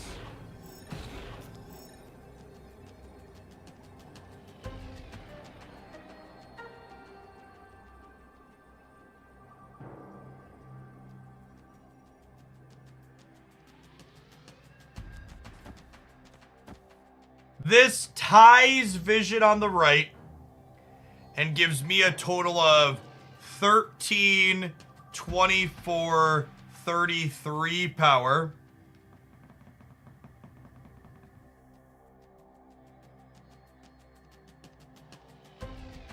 Their Jeff already moved, that is correct. How much power do they have? 11, 15, 16, 17, 18, 19, 20.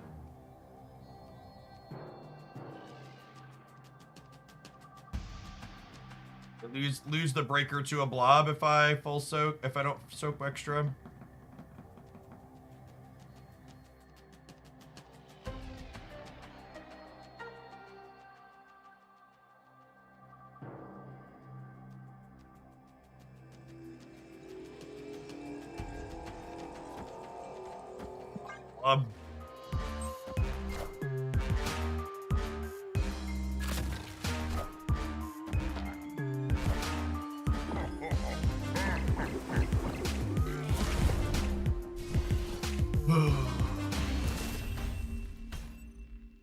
I know it's really easy to say we should just not play these in full soak here, but the reality of not playing these in full soaking here is they can play blob here and then we die. I suppose... No, I couldn't get above 8 in the middle either way. If it was possible for me to get to 9 in the middle while still winning here, what happens if I just played Mary? If I played Mary and soaked 2, no, I still end up behind here because I'd be -3, yeah? Yeah, it was just a flip.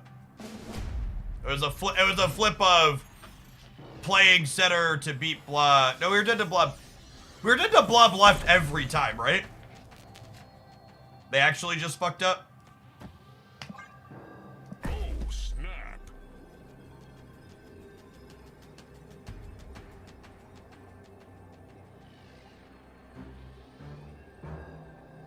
Yeah, they actually just messed up.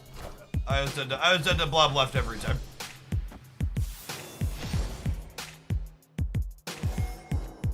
They wanted to beat Eliath. Playing blob on the left. I hate Reality Stones so much. It's such an incredibly unreasonable, unfair card. But by the way, for people who weren't here this morning for the untapped data dive, Thanos is probably still the best deck. I think it's gonna need like 7 or 8 more nerfs.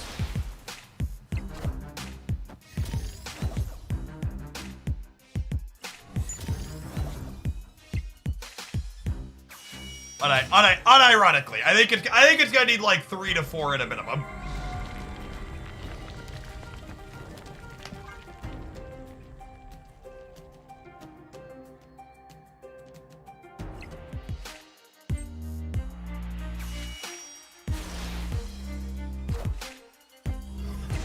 Do you think it's just the stones? Anybody telling you it's anything other than the stones is someone you shouldn't listen to. It is definitely just the stones.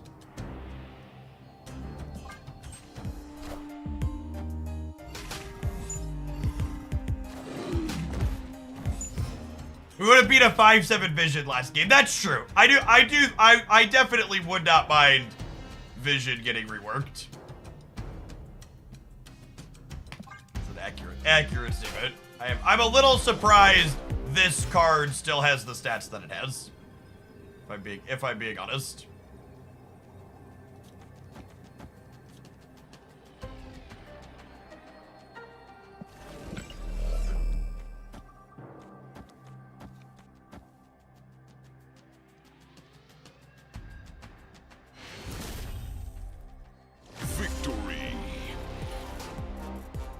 I kind of want Vision to be a big Jeff. That doesn't solve anything. Most games, Vision only moves a single time.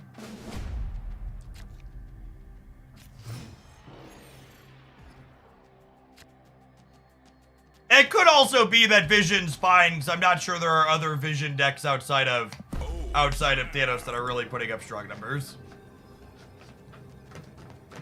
It's probably just the stones. All right, I apologize. We're veering too close into discussing balance. I don't want to discuss rebalancing cards. It gets tedious, but it is definitely still the case based on untapped data that Thanos is the best deck.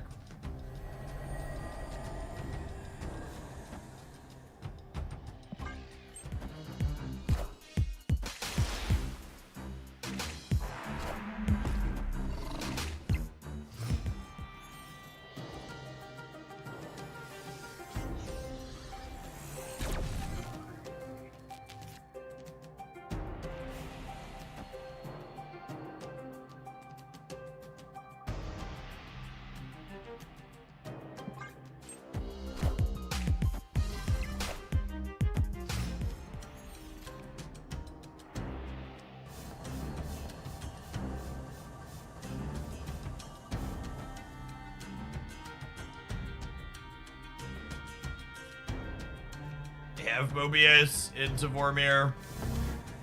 I'm gonna turn him off. I have to lose my Enchantress.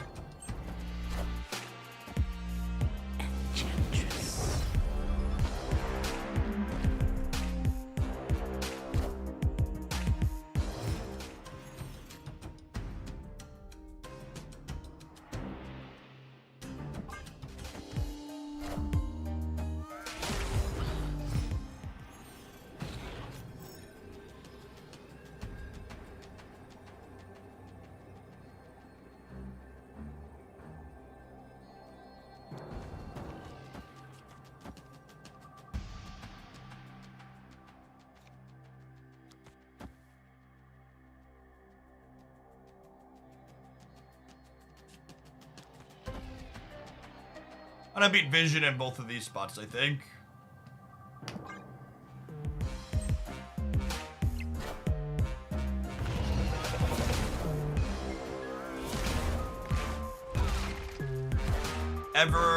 Ever skillful and interesting gameplay. I just didn't think they'd want to put Vision into their Crochet where it got -2. But I guess they wanted to play for all three.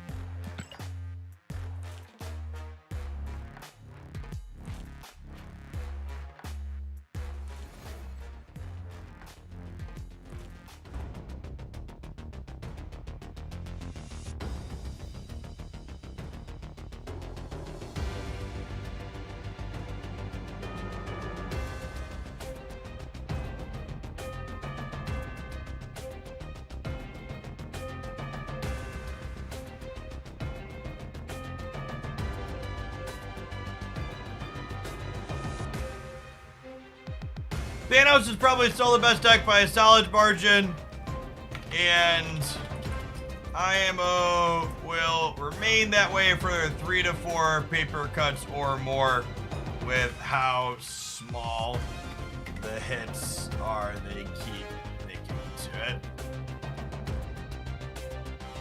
There's too much utility in the kit the stones provide.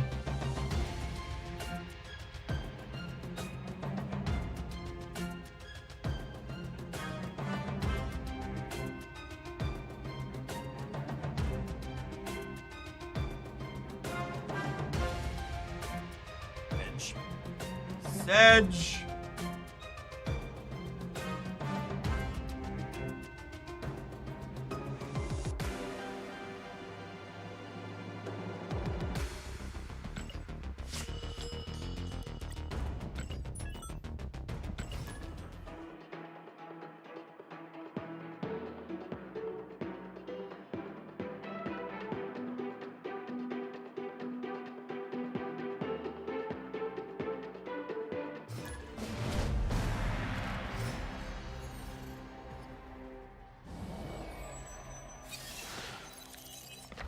Nico Badaru has a lot of utility as well, but you have to make deck building choices when you use her. Also, Nico Badaru's utility is balanced by variability, right? And like the stones have some variance in that your deck is larger, but the design of all these stones drawing cards also mitigates that amount to a degree as well. I think the biggest thing that can't be understated when talking about what Thanos and the stones do is that every other deck in Marvel Snap, if it wants to have plays in the early turns of the game, they have to make multiple deck slots be dedicated to making those early game plays. And in Thanos, you just have to dedicate one singular deck slot to making those early game plays.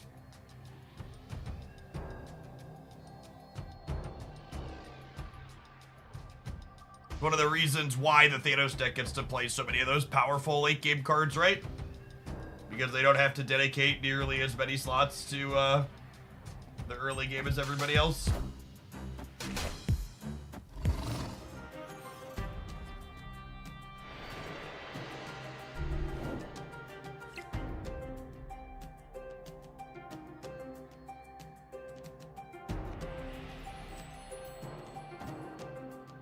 I want to make sure to put Luke Cage in the same path as Lizards. That way if they try and rogue it, they have a chance to rogue Lizard instead. Is Bounce bad right now? No, Bounce is great. My deck highlight on my YouTube channel tonight will be a Bounce deck. I like Bounce a lot.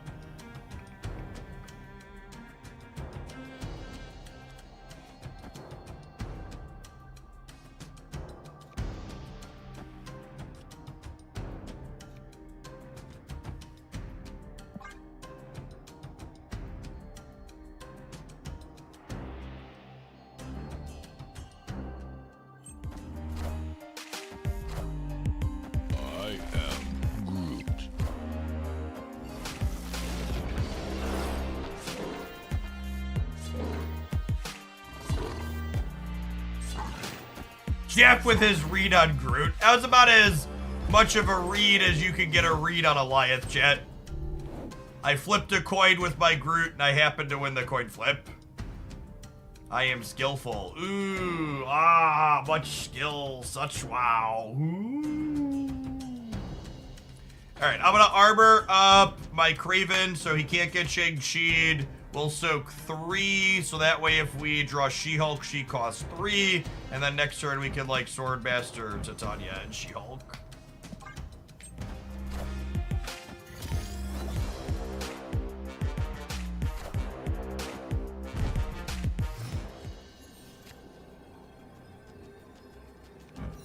Easy dub, gamers. Easy dub.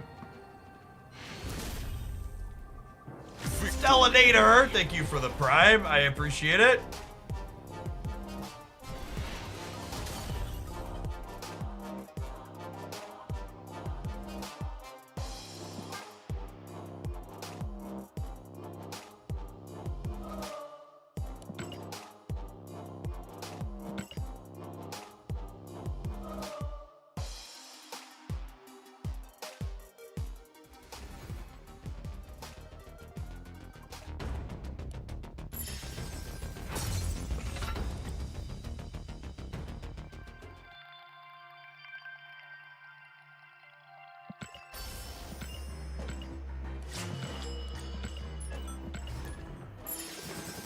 Our Cerebro 5 highlight video doing this morning.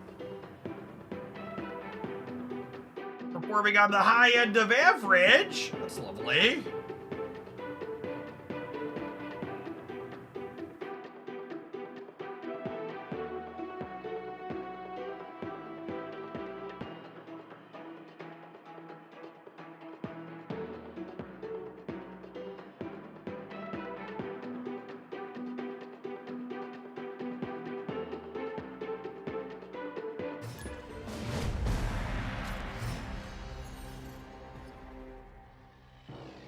I don't think it's remotely accurate to try and frame it as people initially undervalued Thanos. If you look at the existing good Thanos deck, Thanos is literally playing 8 or 9 cards depending on the build that all released in the last 6 months. And second Dinner has even gone on to acknowledge the fact that a big part of the Thanos problem, as they understand it, is the virtue that it simply gets to add a lot of the best cards in the game to what it's doing.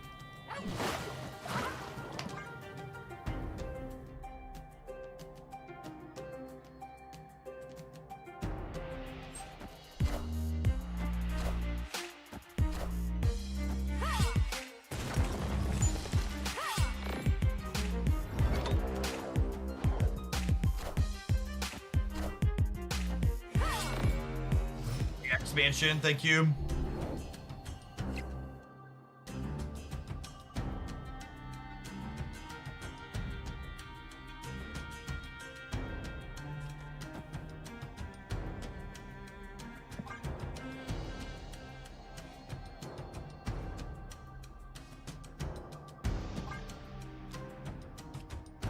I'll hide this under armor so they can't shake it. Hopefully they try and shake this turn.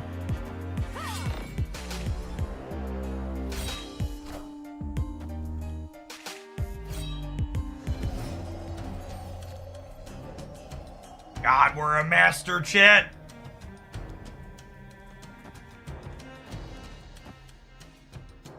That is perfect usage of all our cards. Spike the Luke too to make the Typhoid Berry not be detrimental.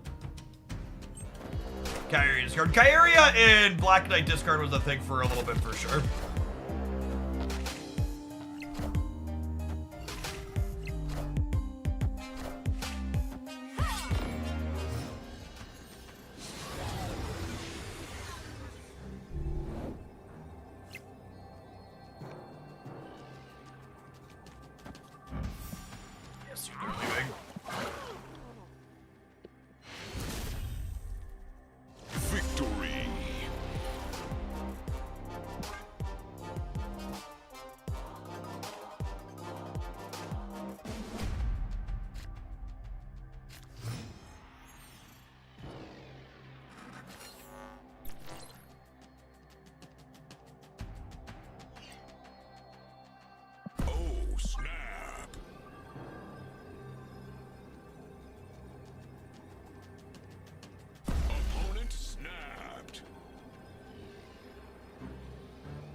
They snapped back this time, but didn't have Black Knight on one.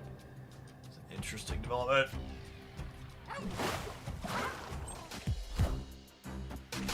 The t-shirt company, yeah, into the AM. My shirts, they're lovely.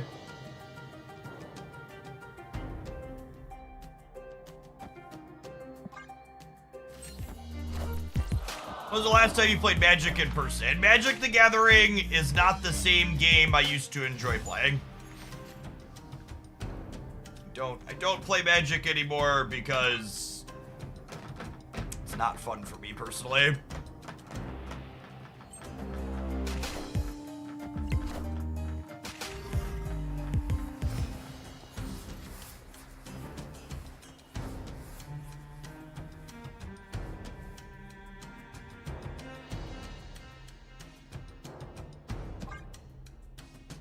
We get to, Shadow King this Ebony Blade, which is fun.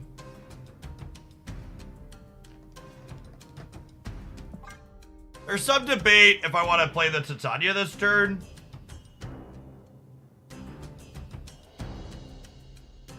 They probably play for here, yeah? This makes a fun guessing game over here, because I'm going to like Shadow King plus Typhoid next turn.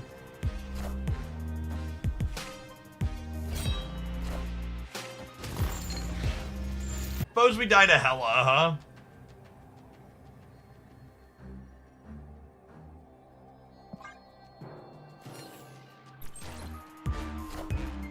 Minions to me. Unlucky.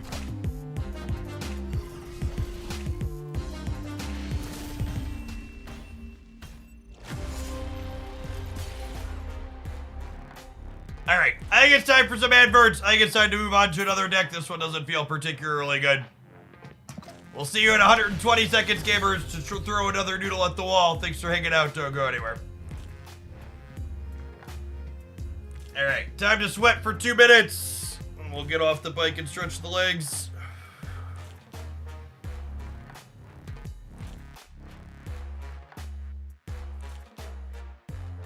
Two cardio minutes, chat. They're the longest minutes you'll ever experience.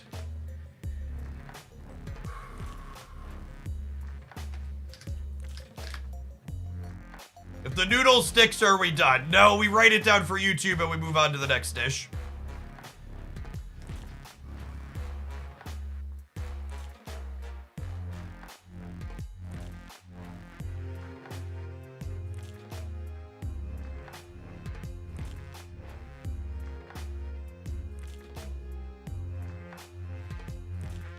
Uriel, thank you for the 10 months. Appreciate the prime. Welcome back.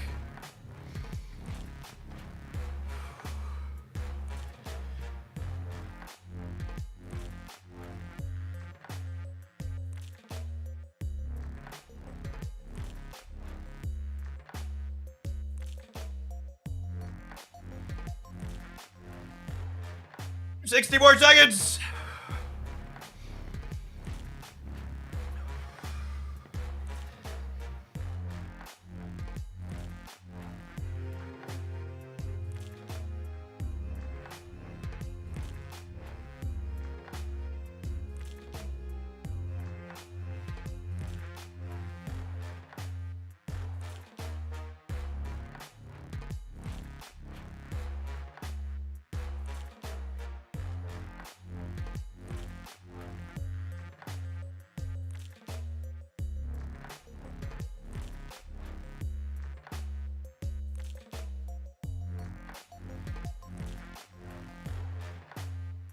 Woo!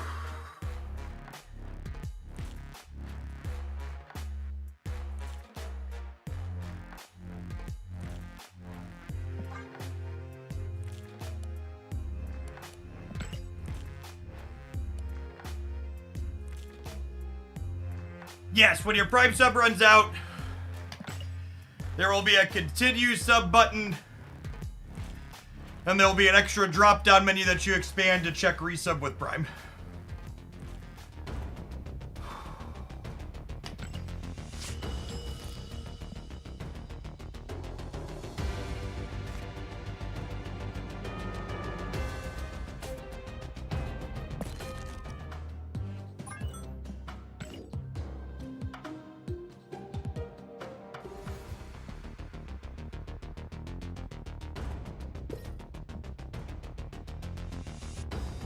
Where's the Jeff Pedaling emote? The sweating emote works double time.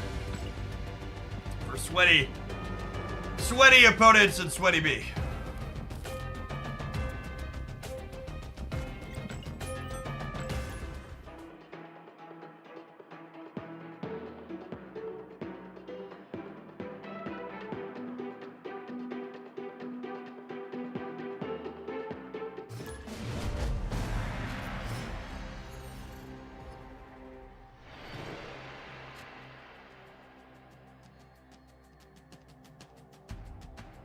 Snap. Opponent snapped.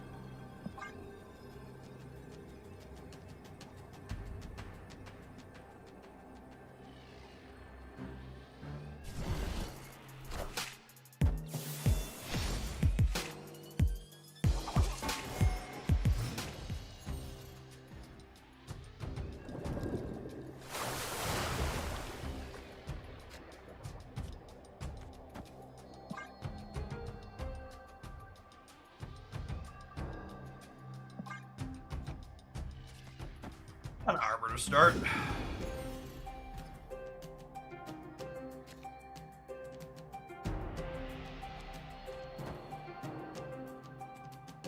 Hey, these people get the memo that Thanos was nerfed. They did not.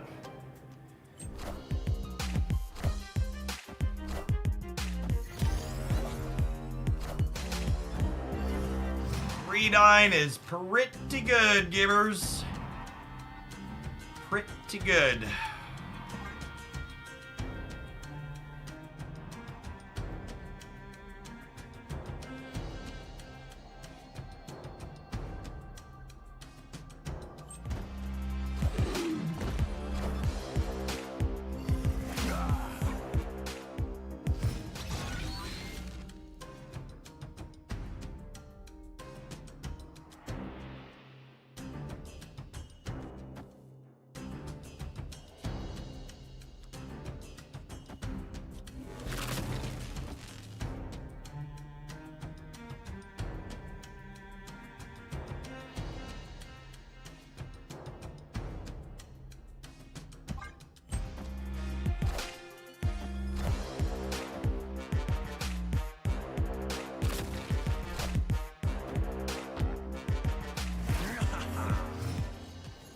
I missed on priority.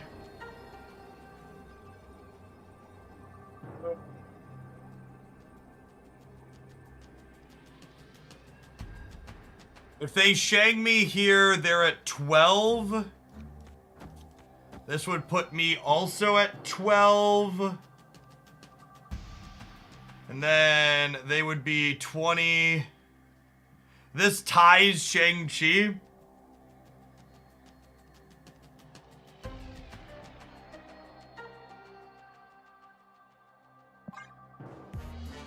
Well, I guess I get to play something else with Shang, though, yeah?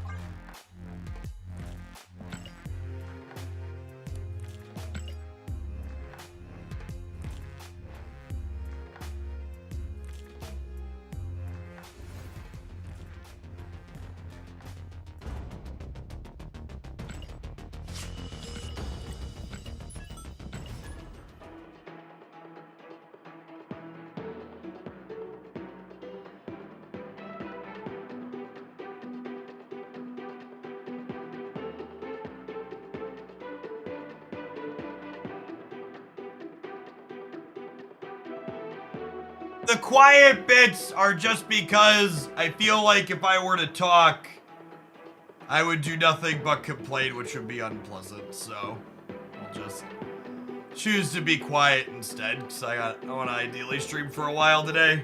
Let's try and not build up the negativity.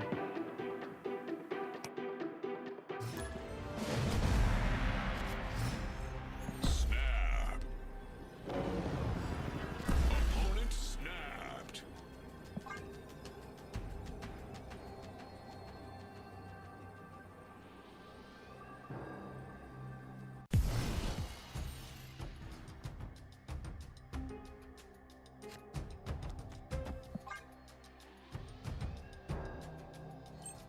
So the 21 months, Wilker. Welcome back. Well, if they're Phoenix Force, they're about to have a bad time.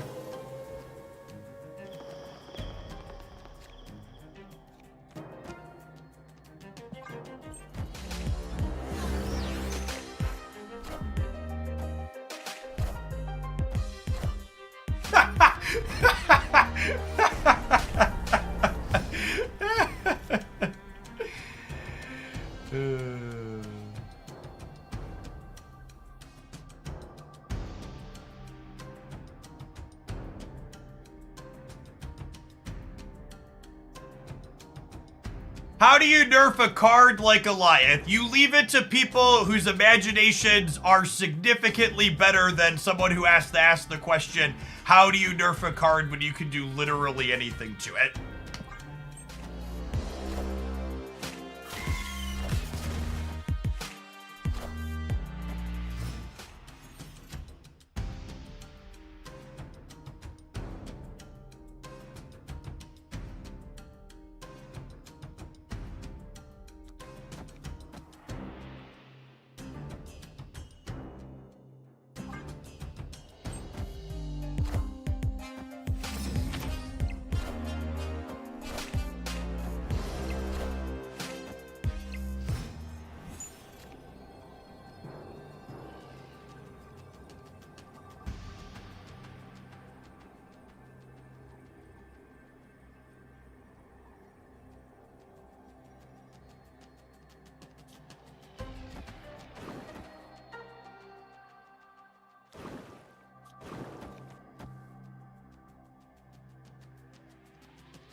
It's the time, yeah.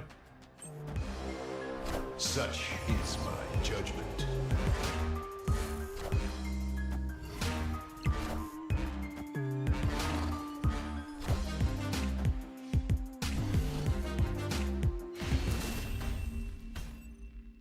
Victory.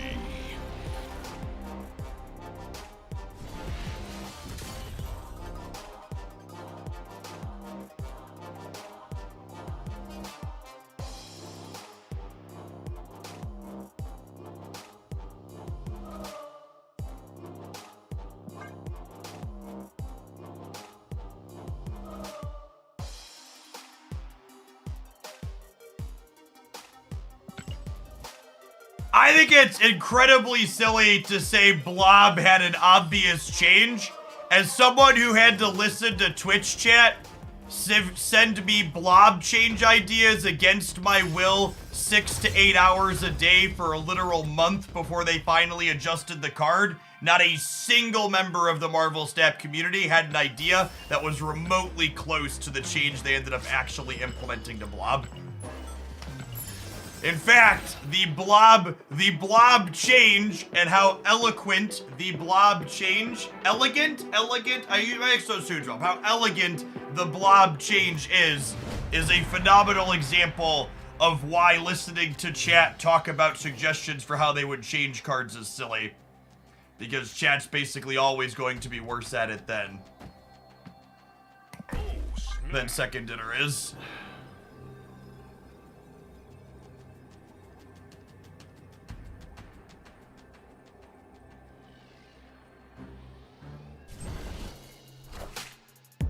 Is Blob played at anything other than Thanos? I don't think it's fair to use the measuring stick as Blob played at anything other than Thanos. There's a good chance there are literally only 2 playable decks at the moment, so.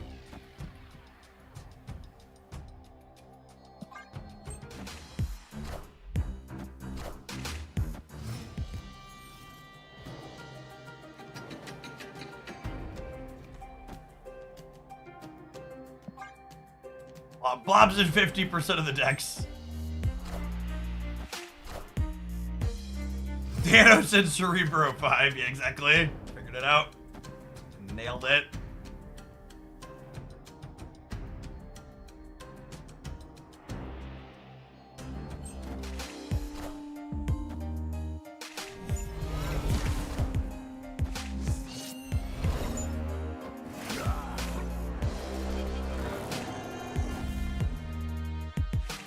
Yeah, by the metrics, the OTA didn't meaningfully change anything about the threat.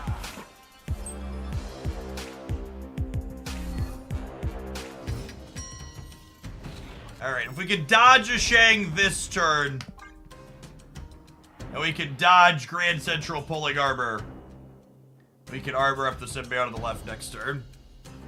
Blue the Meat Lady, thank you for the prime, appreciate that.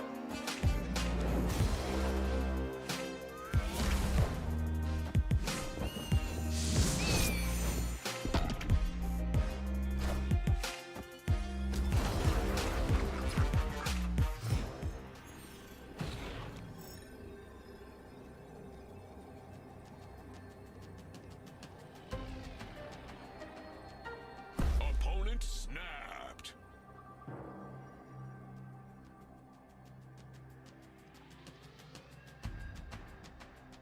Oxar, thanks for the primer, I appreciate that.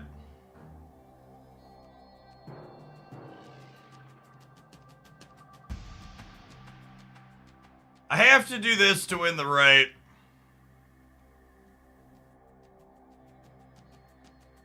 They could have gotten my Annie, that's a good shout. It's silver, so we're staying. I just want to see outcomes.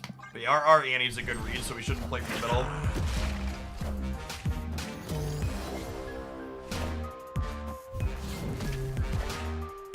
Oh, you top decked your Shang. A big old cup of get fucked there, Boomer Snapper. Enjoy. Victory.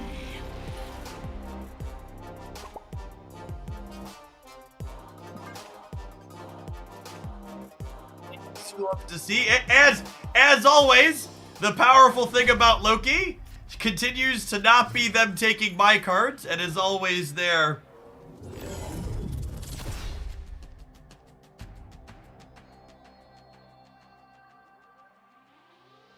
Is always their top deck tech card. Hey, hope things are going well over there, XR.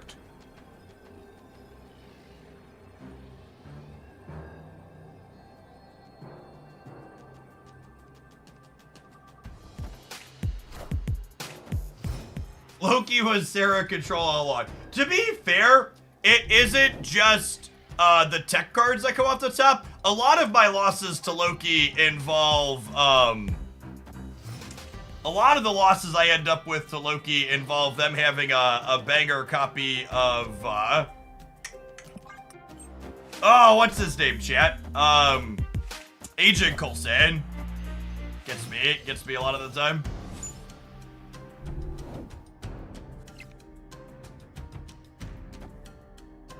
He's a rude dude.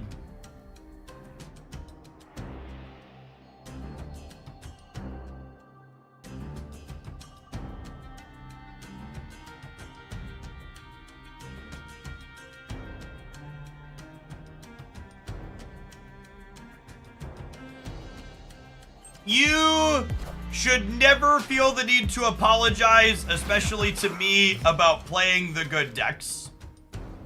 I could be annoyed and a little frustrated about playing into the same deck that probably should have been hit heavier with the balance patch, and it's definitely never your fault as the person playing the good deck, and you should not feel bad about playing the good deck, gamers. It is not your job as the consumer to balance the game for the people you are playing against.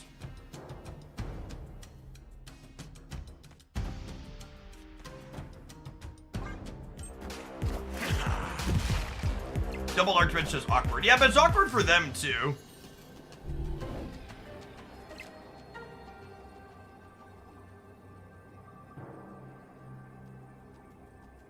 So I chose to play the 0 here, which means I can't do this because then we'll 0 the cage.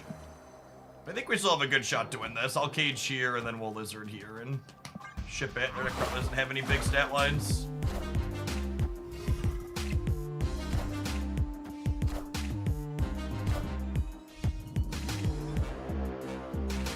Why not a Tuba so you could 2-drop Scar? Because a Tuba has text?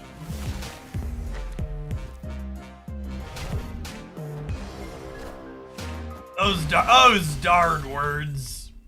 Victory.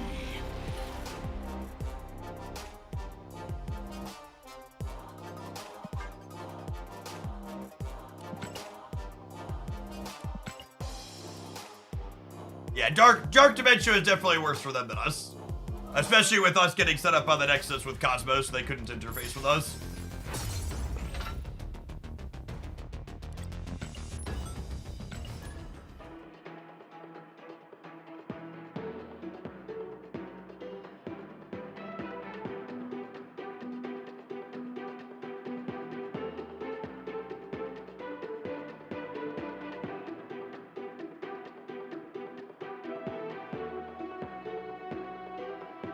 The EU words to read title makes sense now. Yep. Busted.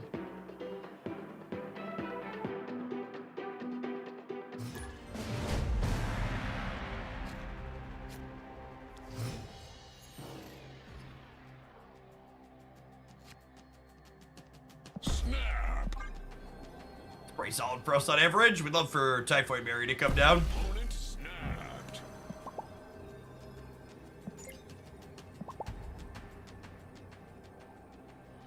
Seek Fox, thanks for the 10 months. Welcome back.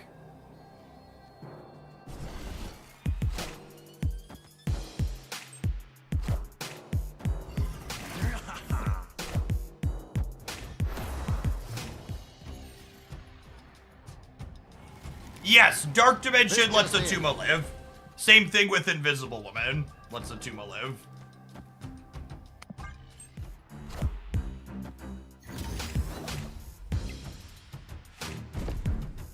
Or Super Giant, yes. Also lets it live.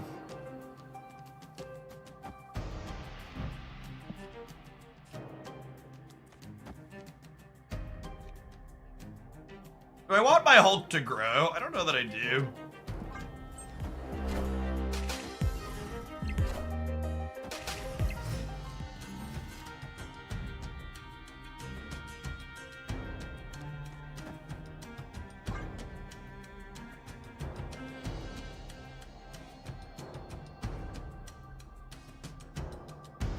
I haven't seen a Supergiant in a long while. Yeah, unfortunately, Eliath just ended up proving too much for Supergiant to be a competitive card.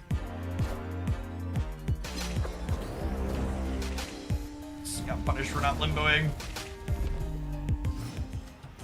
Or for not Cosmoing, I should say.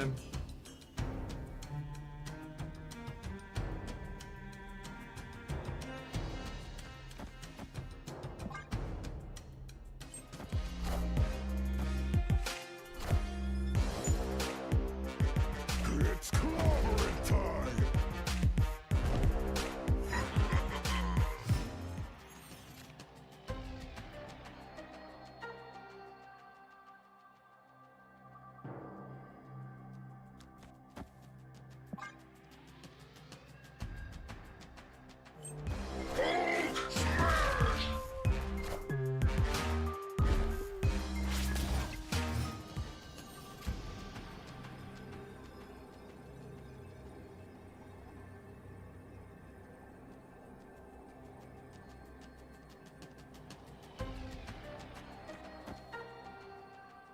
We're a little bit short here. So we have to flip.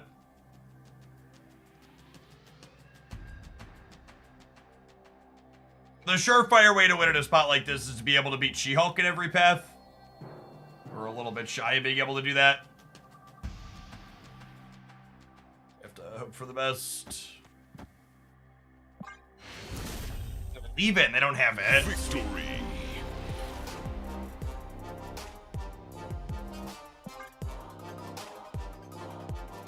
Eliath not only launched as a 6/5, it launched as a card that killed your opponent's stuff even when you didn't have priority.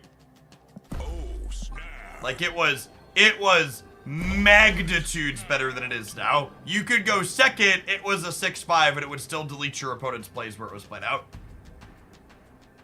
Yeah, it just said delete cards your opponent played here this turn. So like, it's less good than it was, but it's still, yeah.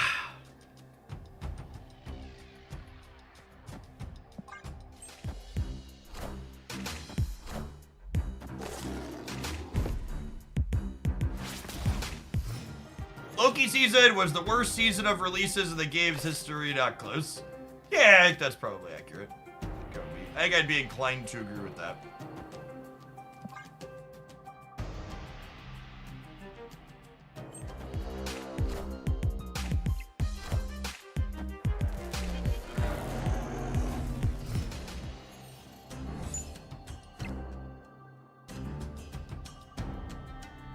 Okay, are you okay? Are you okay, honey?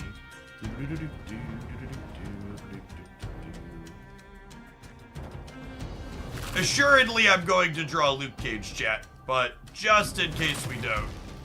Well, I guess I want to do this, so we can get a tuba down, and we'll save this for later, potentially.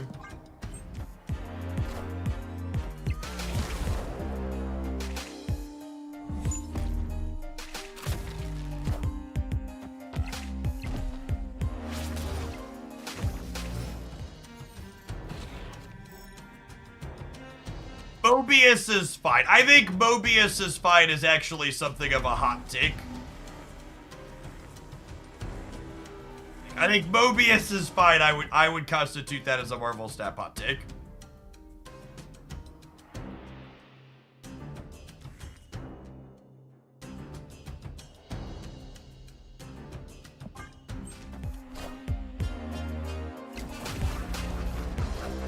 Mobius is a card that in large part is responsible for the power level that Thanos has as a deck. I think is something that is eminently true.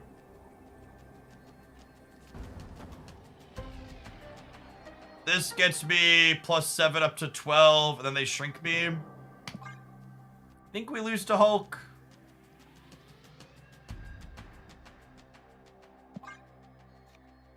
Does +7 here win it? I don't know how big their Hulk is. This is +8 here. Well, I guess this is +8 here, actually, yeah? But the Misty Knight could go over. I'll put them at all. Shame Luke Cage is buried. It's clobbering time.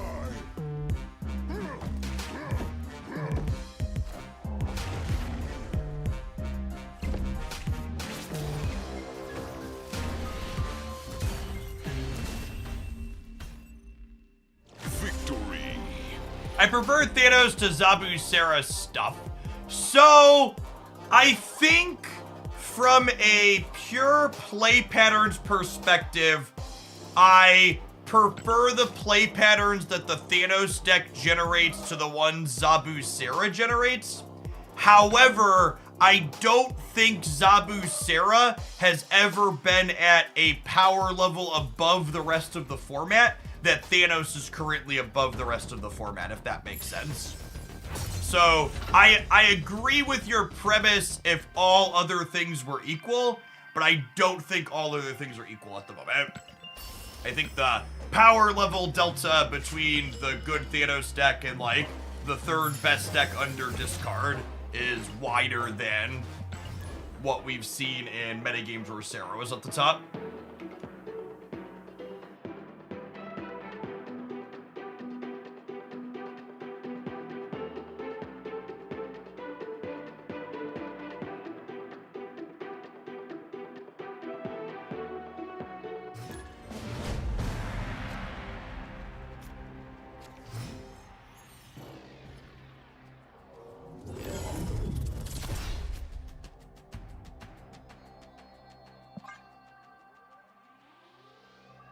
Not Thanos here from the opponent. Cosmo Sentry Scar. I'm honestly inclined to snap the Nexus. I'll take a draw step to do it though, I think.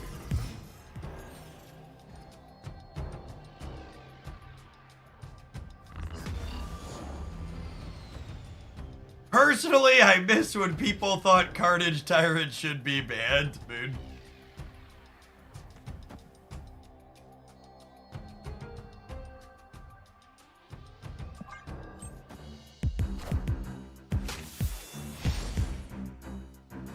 Well, glad I waited.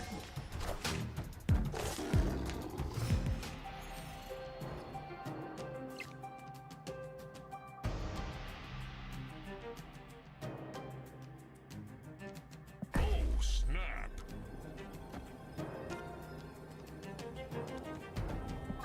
I'll sap that one. Opponent snapped. Sure, let's play for 8.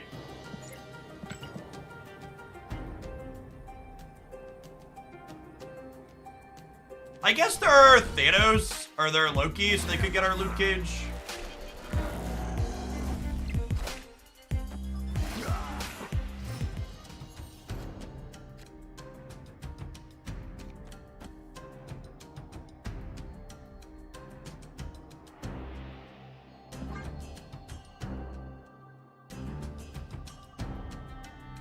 Rescue Marvel an option, or is Marvel just underpowered? Maybe.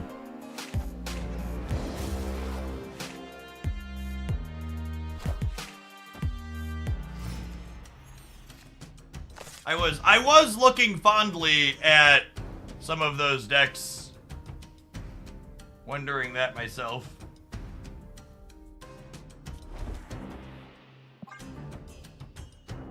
They Loki'd for 5.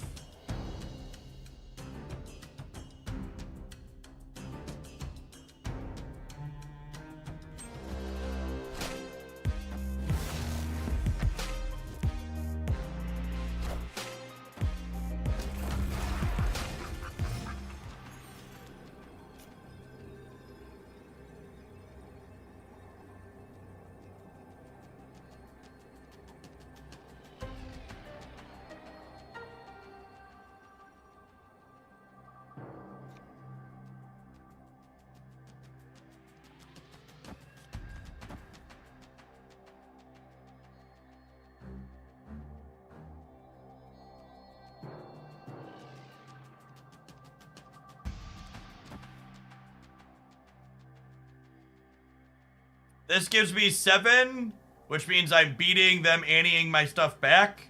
Their ante costs 4, meaning they can play something for 2 here. Even if they Luke Cage puts them to a big negative number here still, right? What if they hit to void? It always pushes the cards across in the order they were played.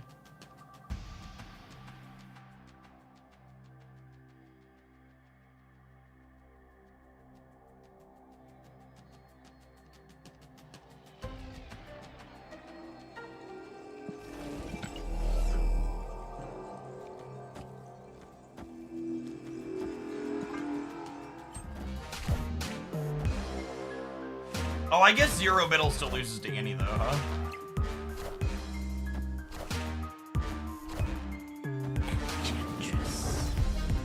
It's that, though.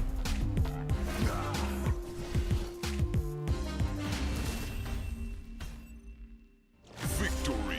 Annie costs 3 for them. Oh, yeah, I said 4. It definitely costs 3, though. You're right. Counted wrong. I reduced from 6 instead of 5.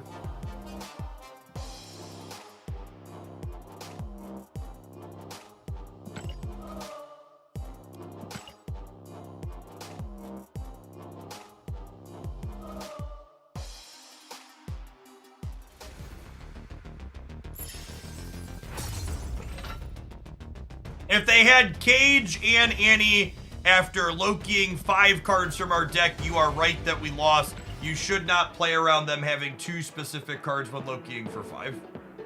Honestly, you probably shouldn't play around them having 2 specific cards like Loki for 7. Sometimes it's going to happen and you're going to die, but it's not a statistical likely thing. It's like a coin flip at best.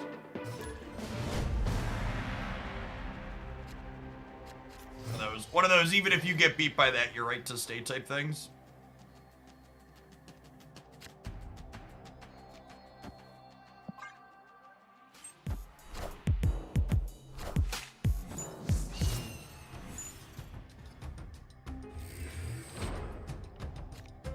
Did KM Best put out a new Loki video? Like we've hit this. This and Thanos has been like the entire gauntlet this morning. I believe he did. That's right.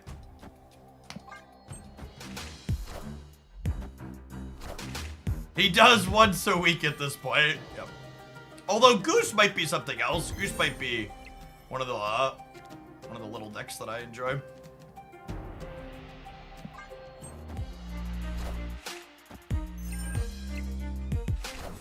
It's like asking if your opponent's playing Shang-Chi. Fair. Fair.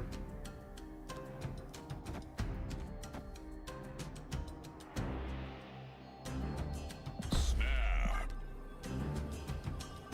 The Snow Guard only played in Loki. Loki and Bounce, for the most part. Snapped. Played their 8-cuber? Sure.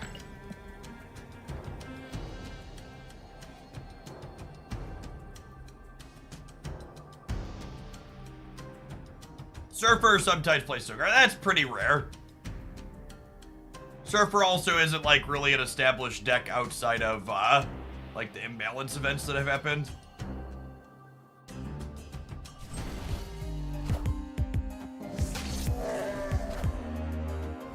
Are you forgiven for playing Thanos if you play the Zoo version? No. Any other questions?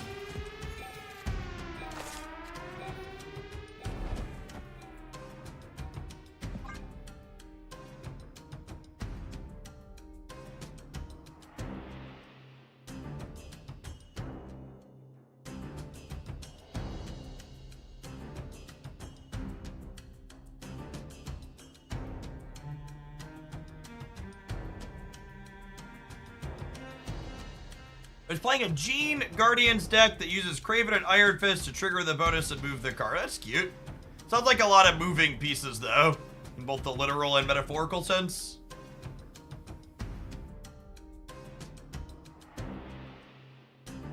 20 gamers running the clock all the way down is one of the saddest parts of Conquest.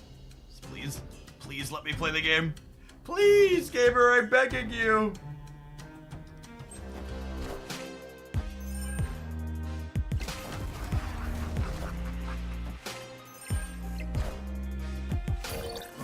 I can't believe they didn't fill center.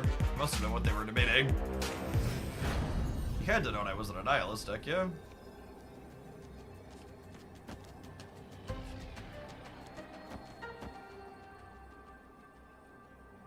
They have priority. If they annihilist me, if they Alliath me here, they'll be 20 to 10, and I'll be up more than that, so we'll win the game.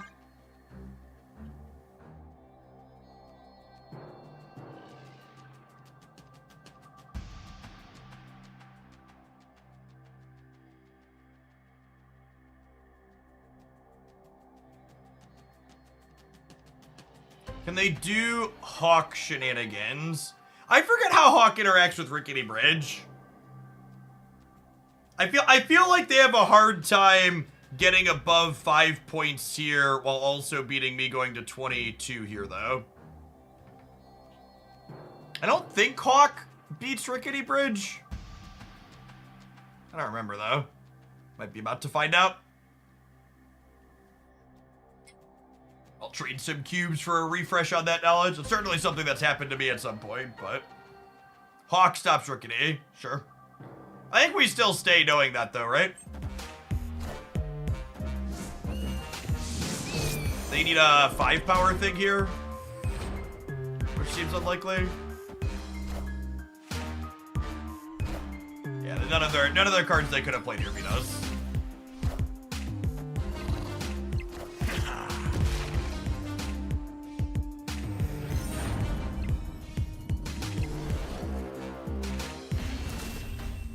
So Hawk stops Rickety because this is an after each turn location, as opposed to like a Nexus, which statically applies.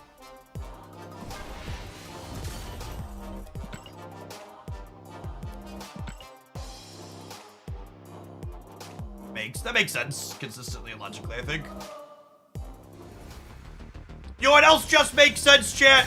Taking a 2-minute break from playing the game while we let these adverts roll for the wonderful non-subs who are hanging out doing their drops or otherwise here. We'll see you in 120 seconds to see if we can pick up an infinite ticket with this Call Sentry deck, Scar Sentry deck. Thanks for hanging out. Don't go anywhere. Watch it on the YouTube side. Don't forget to tap the like button. Appreciate it.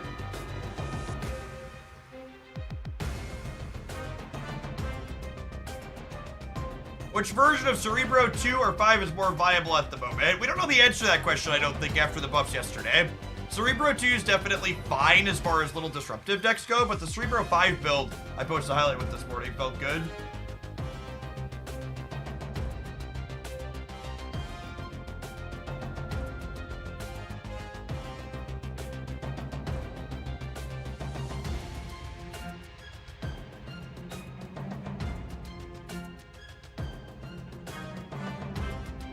I just got here. I thought you were talking about Darkhawks, not Big Bridge. Yep.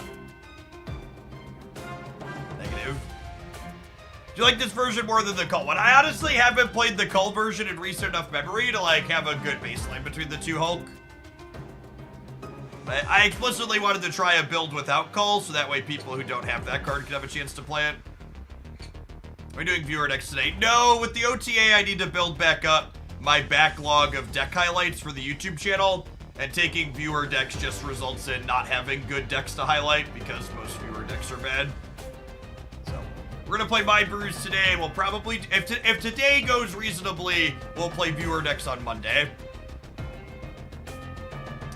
Mostly comes to, I need to have a deck to highlight every day on YouTube. Like half of, like on average the ratios when I'm picking what we play, about half of what we play can be highlights. When we do viewer decks, like a quarter or a fifth of them can be highlights.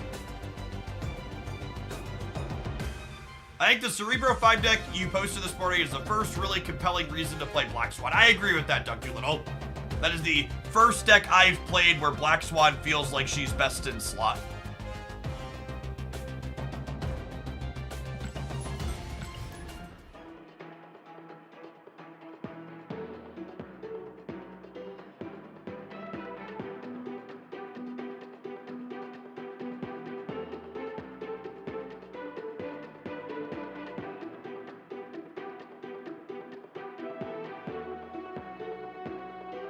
Your replacement for Martyr in your new YouTube deck, Silk.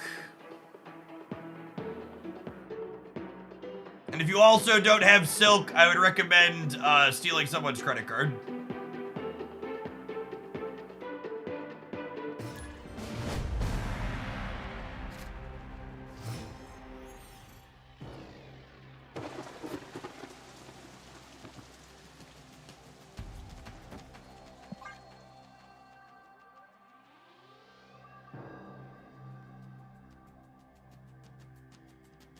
Can you steal mine? You cannot!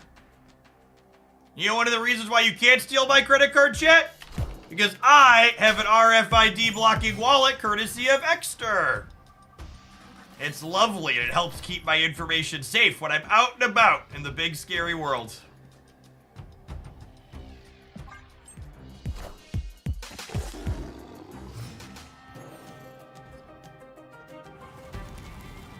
Breaking news. Hashtag sponsored.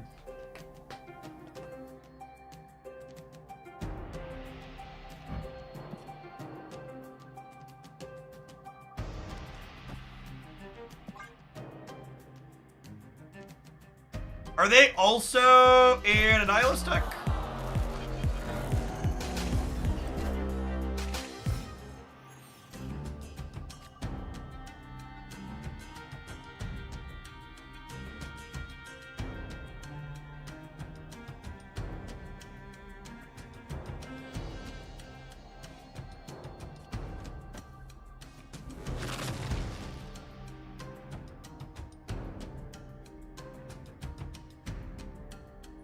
Gonna race me to fill here, so I think I'm gonna wait a turn to maybe fill this with armor or Annie.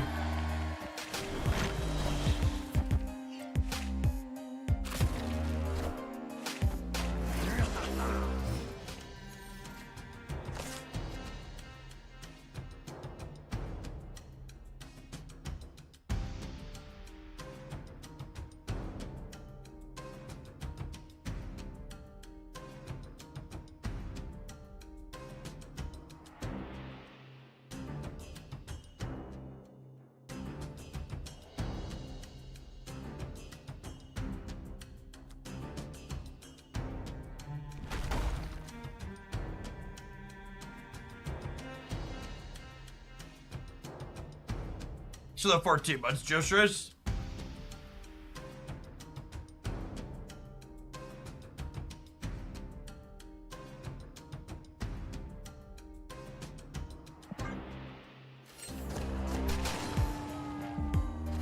clobbering time! It's clobbering time!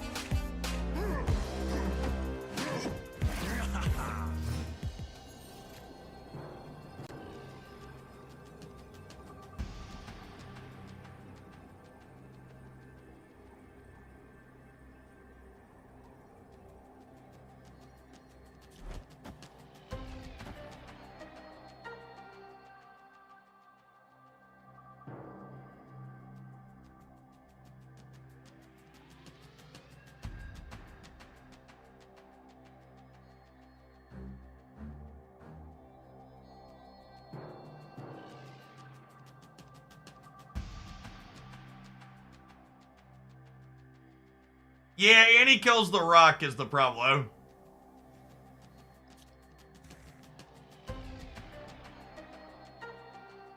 But I can't play for the right without Annie, right? I'm gonna limp for one here.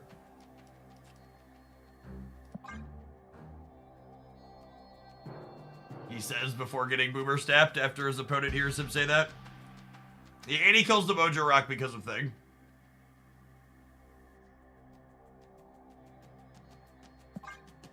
I should put this here in case they Allieth me here.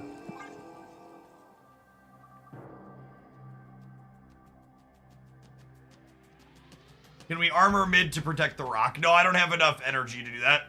Annie costs 5. Armor costs 2.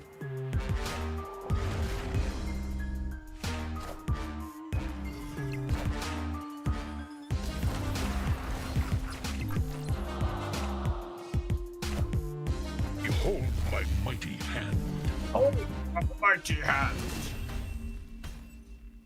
Victory.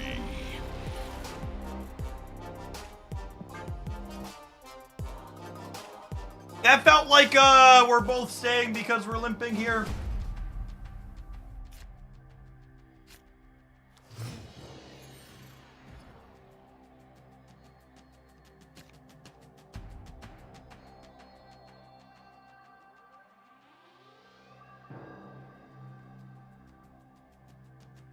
Can Spice, 6 for the 5 months. Welcome back.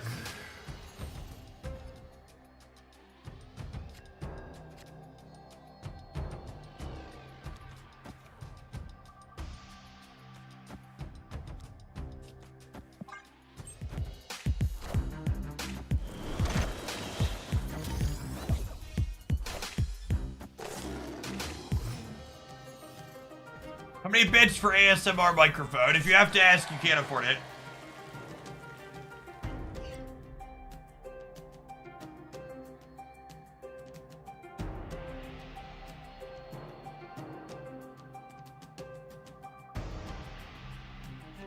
Well, now we're just gonna Typhoid into Annie them their rocks, yeah?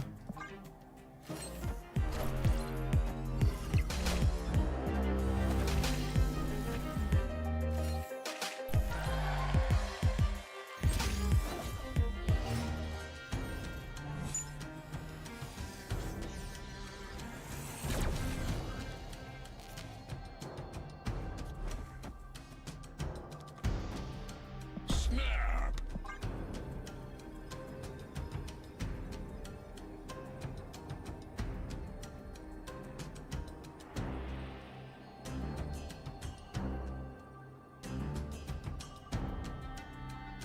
The Vibranium track did come back, and it has an all-time price high of like $230. It's an expensive one this time around.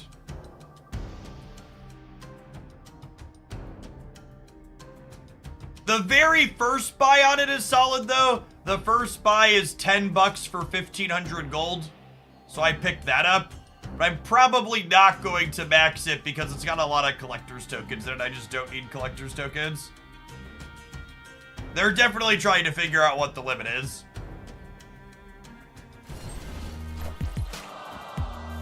Them hitting armor into Mojo World was a good beat. Hopefully whatever they fill with here, we can beat with a Tuma.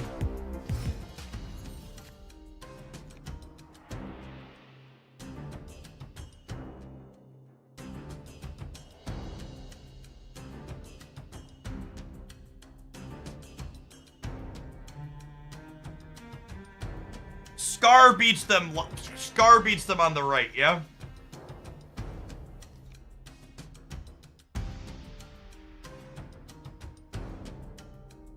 But then I can't play a tuba anywhere else. Do I want to just play for a breaker? I could play for a breaker and be good to go if we draw, Cage.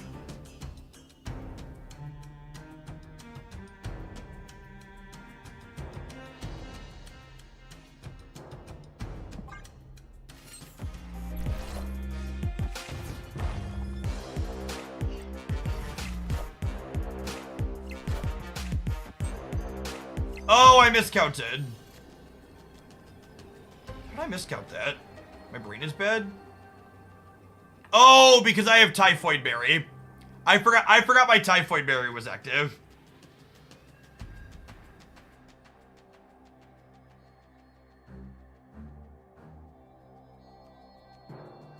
I forgot Typhoid Berry was active. Yeah, I gotta go. And they're never retreating because they've never retreated to a card that beats them in their life, but... Escaped. Yeah, unlucky. Cage would have put him in the ground.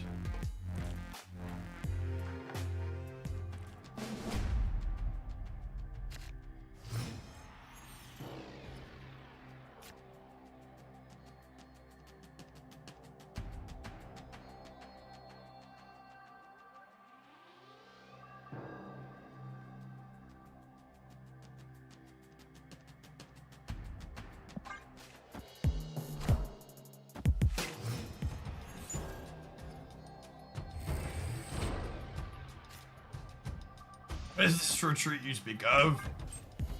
Retreating's for cowards, shit. Don't be a coward.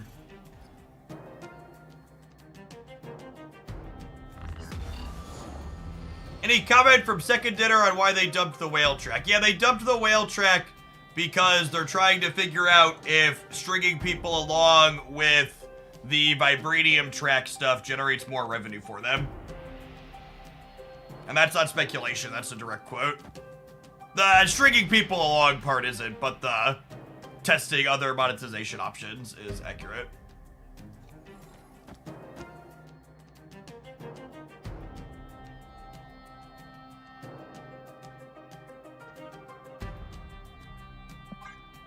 What's the vibranium track? It's the track on the website where you spend money and then get more rewards as you spend along, not knowing exactly what you're spending towards. Think I should stab? Yeah, your hands would be good enough to stab with the cage. Oh, snap.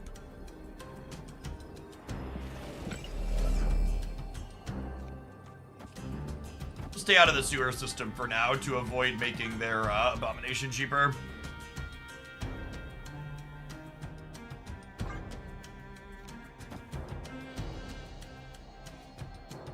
I have a hard time filling metal. I'll put Lizard there. Am I? Yeah, I'm gonna leave him.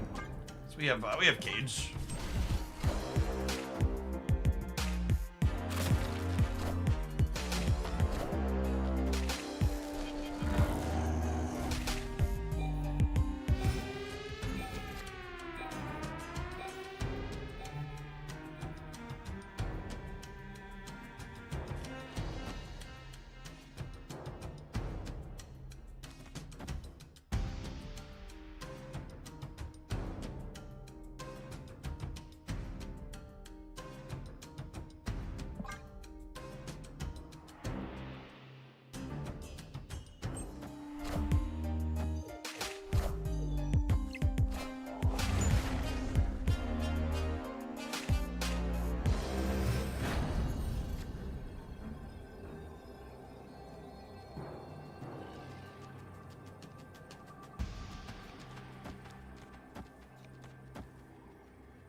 Dead, yeah.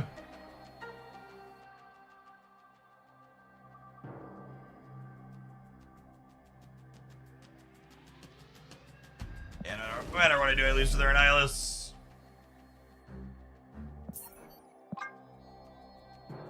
Celestial, thanks for sticking around to the tier 1, appreciate that. If they Annie right, you win. Yeah, but they Annie left every time, Chet. That play beat Annie left or right. No, it doesn't. They play Annie left, and I have minus 6. Escaped. They give me a hood over here, and I have minus 6 plus 6, and then they have 5. Yeah.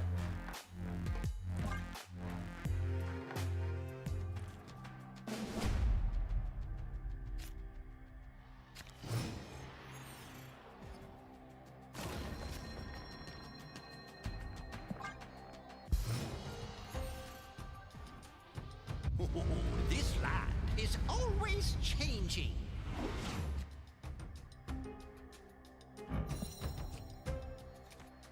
Oh, snap. I think we'll snap being the only one to have that card.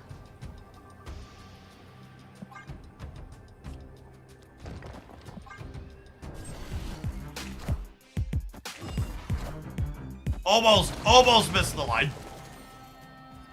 Almost missed the line. Not quite, though.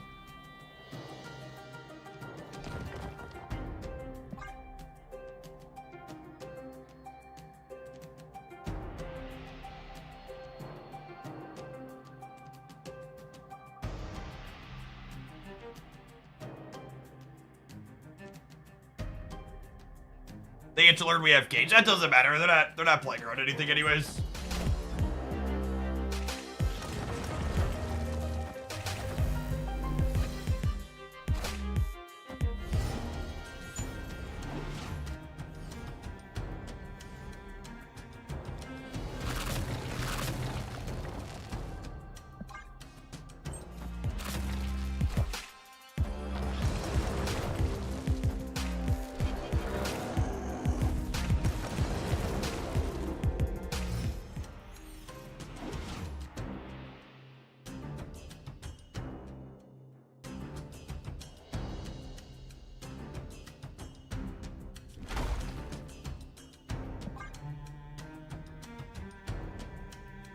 They could Luke Cage to undo the thing trigger, but if they're doing that, they're playing other less powerful things, so I think that's fine. Yeah, we should always win the raid.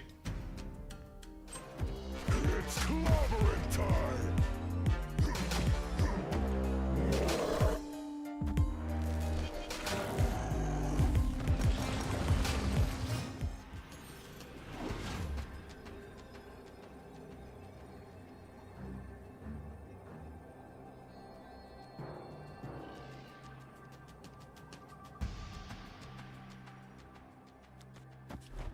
This beats Cannonball Middle, yeah? They'd go to 14, 11. No, it loses to Cannonball Middle. I guess it's just this then, huh?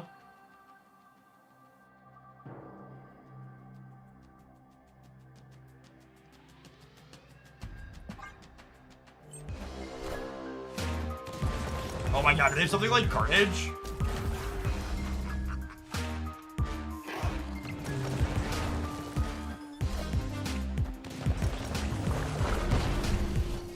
Remember when I said our opponent just is someone who never retreats, chat? Victory. Confirmed. Confirmed to be the case. Confirmed never retreating gamer.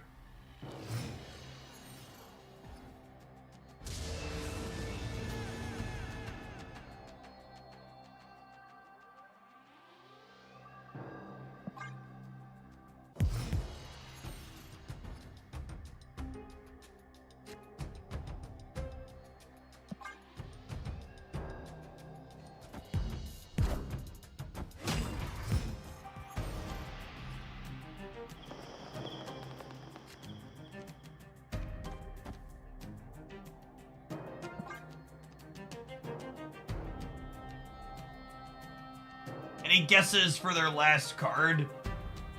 Could be Hulk. Could be whatever this is. I'm playing Viper. That's interesting.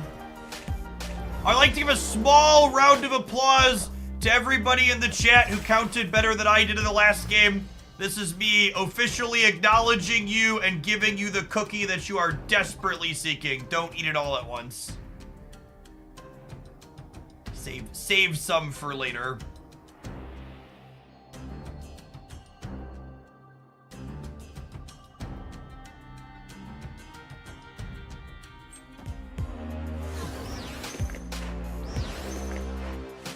It's clobbering That's how you get a bellyache. I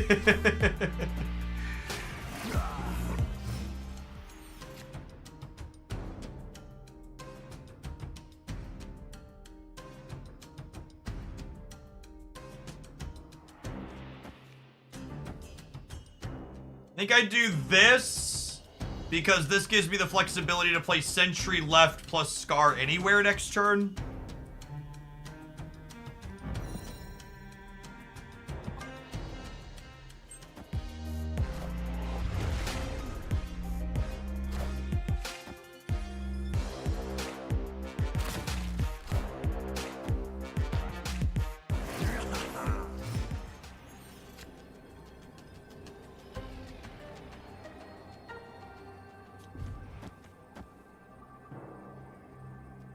They don't have any 1 energy cards. Yeah, I think I just play hard for the left. I don't think they have a way to put 2 here while simultaneously putting 7 here, yeah?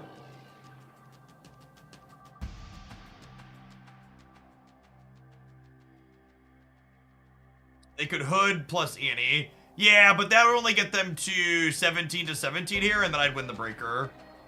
That's a good call out though.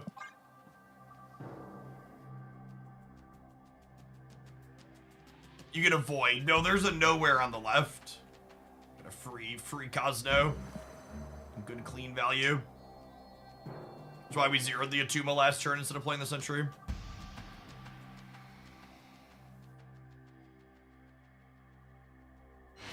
They get Hazmat plus Polaris. I have Luke Cage in play. Hazmat doesn't do anything. Ooh, they do retreat. Interesting.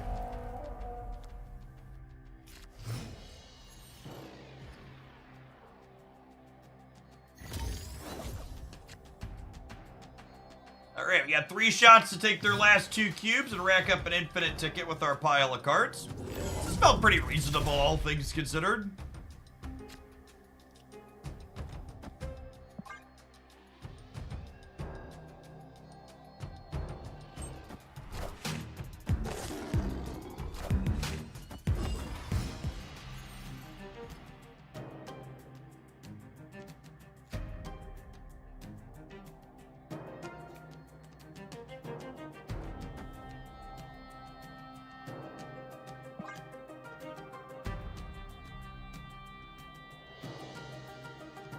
I'm gonna Typhoid Berry without zeroing or caging to start, so this way if they debris me, I can Annie the rocks back. Polaris is good.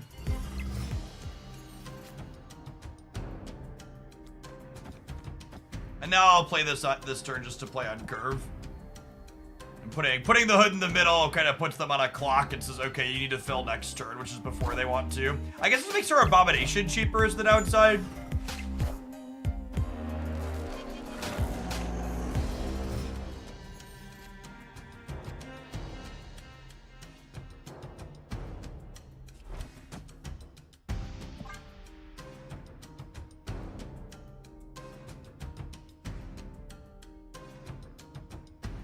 Yeah, I basically cut the Cull Obsidian part of a version of this deck that we had played to replace it with the Typhoid Mary package, so it's a little bit more accessible.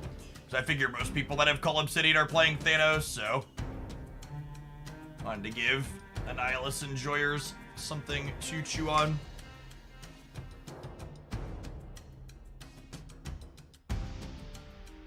Yeah, them having priority is good for us here, with us both being any decks. Voluntarily hard lock themselves in the middle.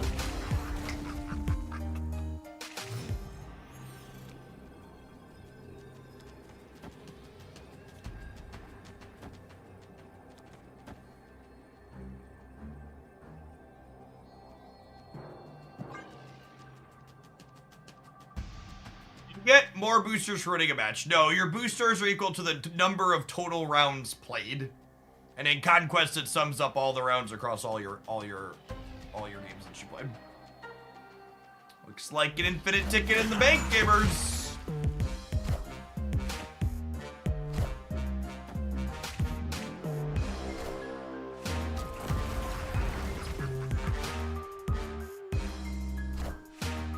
Yeah, not having priority on turn 5 was huge. Victory.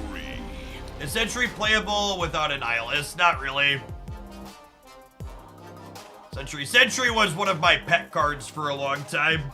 It was never very good. Annihilus makes it a real card. Yes, much like the United States, we've lost the right, but we won the game overall, so it worked out. Yeah, I don't think I'd make any changes to this. This felt fine. I don't know that it's going to break out and be the best deck in the format anytime soon, but if you're looking to play some proactive disruption with armor and Cosmo and stuff, felt like a good way to slam some stats while also being able to protect them.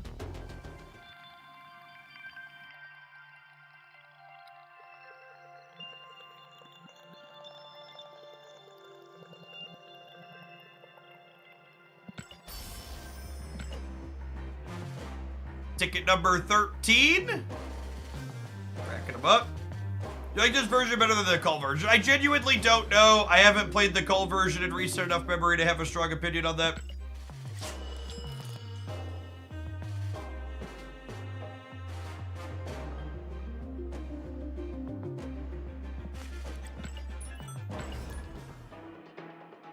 Only this is the most infinite tickets you had in a while. No, I think we came in with 15 or 16 last season. We play a lot of conquests, so we just incidentally rack them up. I almost never play out double digits. We end up like spewing like half of them, just being like, nah, I'm good.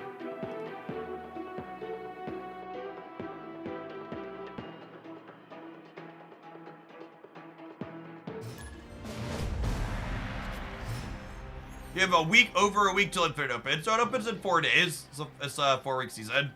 Next week's the last week of the season.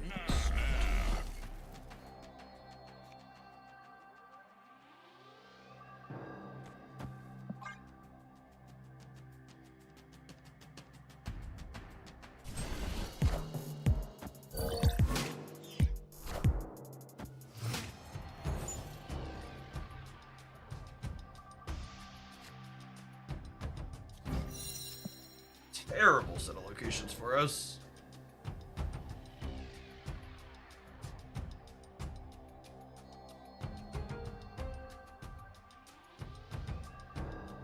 Storm one of them. On a Mantis, right? Of course you do, shit.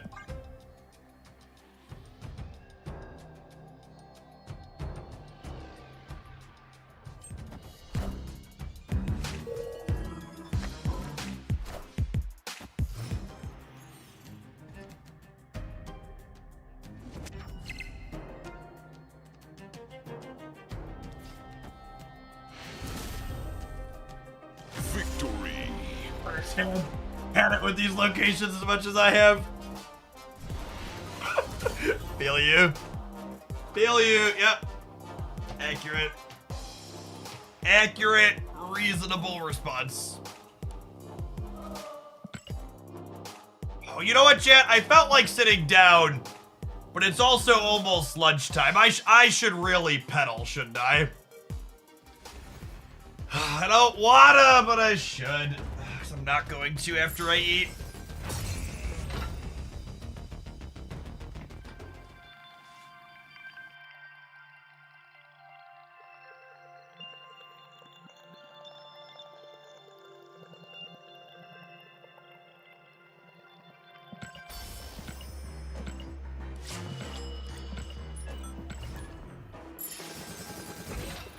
What's the game plan with this deck? Put cards onto the battlefield that I enjoy playing in Marvel Snap.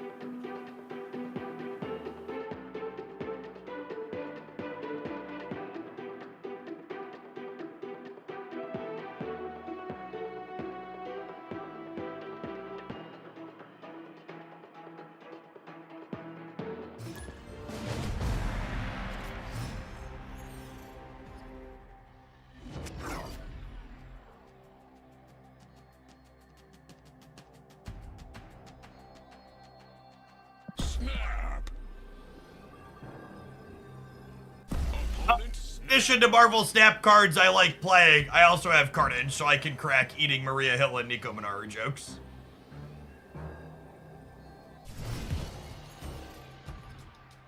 For the sake of clarity.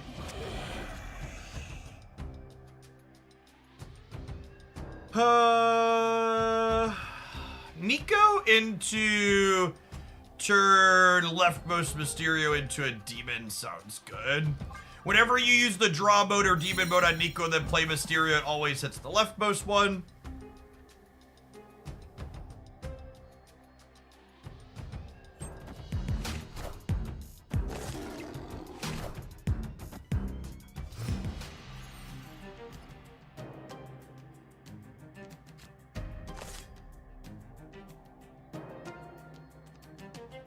Okay, and speaking of eating Nico Minaru jokes, I think with the hood drawn here, we play Mysterio and stick to the plan, getting a demon here, and then we drop the hood front and center, and then we can Carnage, clean out the clone, the hood, and the Nico next turn to get an 8-power Carnage center.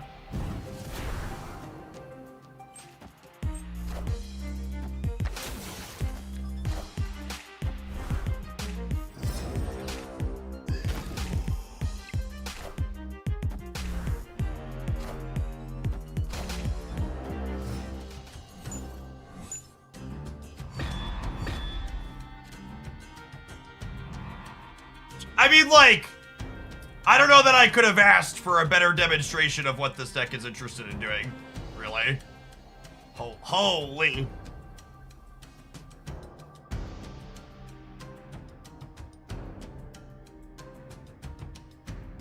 I feel like I don't need to commit Mockingbird to win the right, though, yeah? Anybody else feel that way? I almost feel like I'm just supposed to dump Captain Marvel this turn. I could also do this, and I could do the Captain Marvel later. We'll do this. We'll do this, and we'll dump the Captain Marvel later.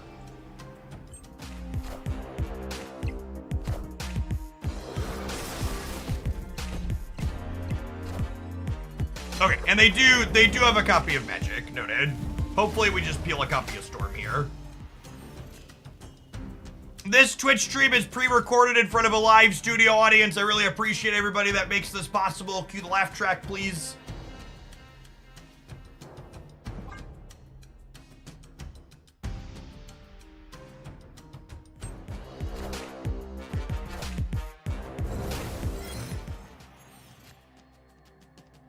Now, drawing Maria Hill was the one slightly punishing thing for not playing the demon out last turn, but I wanted to wait to make a decision on where I was committing the stats for this, so I think that was a worthwhile to get punished by 1 in our 4 draws to hold this back for a while.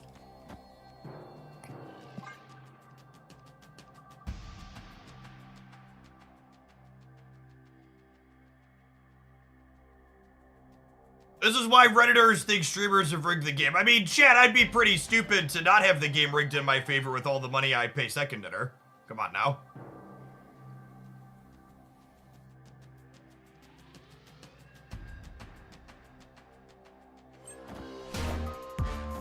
Wind, aid my hand. We could lose this. They could have some sick negative cards here. They could get us. Narrator, they did not.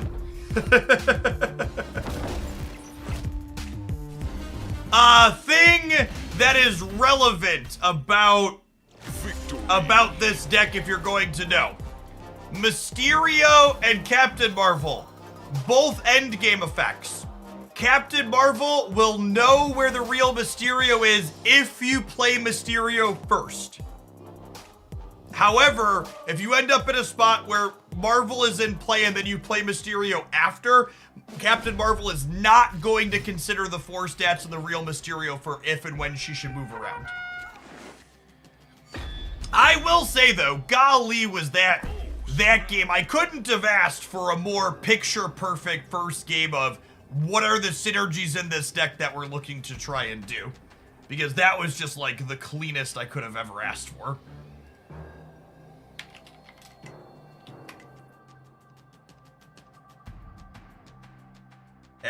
Absolutely picture perfect. Are you sweating me with a Mr. Negative Deck Gamer? Is that where we're at? Because I have Storm for your Limbo and I have Mobius for your negative.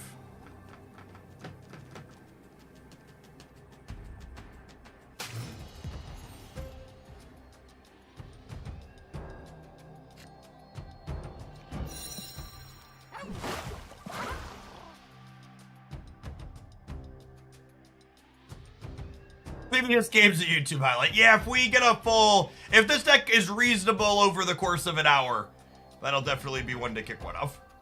So if you're watching this on YouTube right now, deck ended up being pretty reasonable. If you're currently watching on Twitch, could still be disappointing. Hang tight.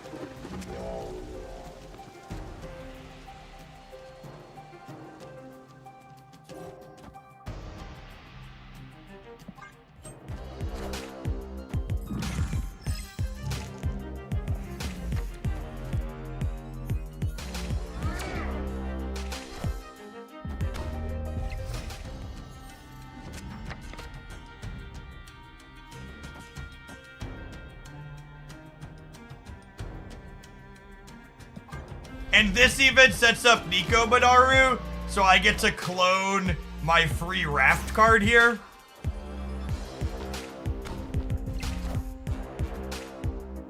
What?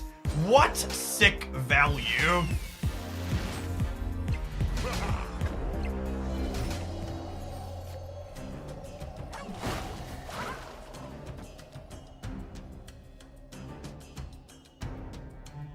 Is this gonna get in the way? This is probably just gonna get in the way. Mindscape though, don't you? I got some variance reducing stuff. It's truly lovely.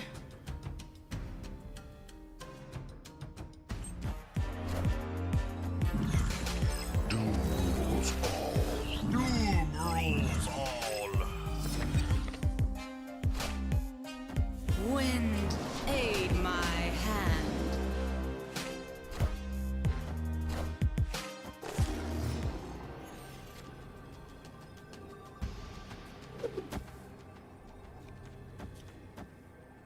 Fun first game. First match. I like it.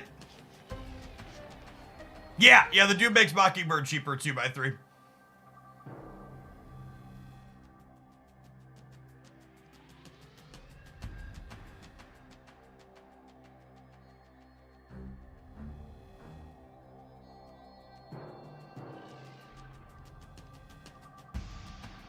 There's so many sweet things to explore in this game, chat. It's astonishing me that some people just play Loki or discard or Thanos for 12 hours a day. I can't do it. My brain can't take it. Some variety in my gaming life. The mystery intrigues me.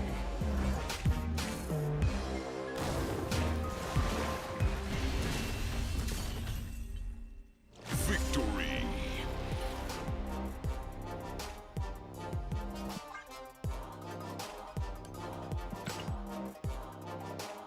Not even once.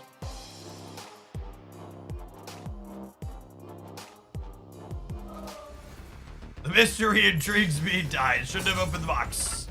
Mistake. I hate to see that Mockingbird variant in gold. Yeah, you and me both. Unfortunately, my bank account is not ready for that. Speaking of my bank account, chat, we actually need to collect some ad pennies. I'll see you in 120 seconds. Thanks for hanging out. Don't go anywhere. We're gonna play some more Little Nico when we get back.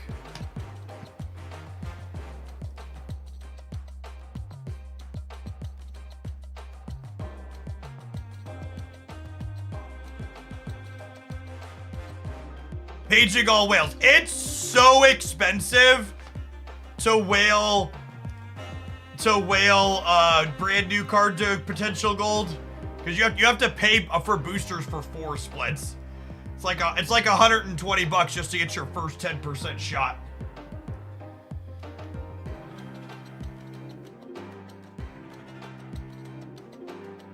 Yeah, this seems fine, Ben.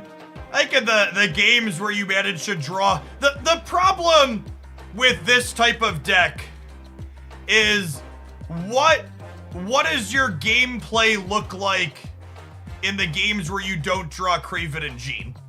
In the games where you don't draw Craven and Jean, your deck is just a bunch of weak cards that don't have any real synergy together. So like if you could play Craven on 2 and Jean on 3 every game with that deck, I'd be like, yeah, this is probably fine and maybe a little underpowered but close enough.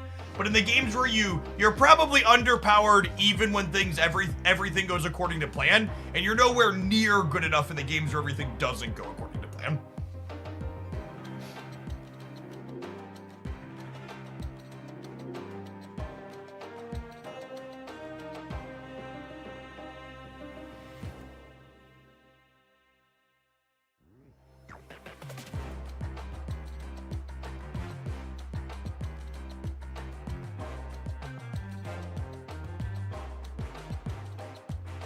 $36,000 medals is so many. That's about average for us at this point. How much do you get per 1,000 bits? 1 bit is 1 penny, one penny to a streamer. So 100 bits is 1 USD.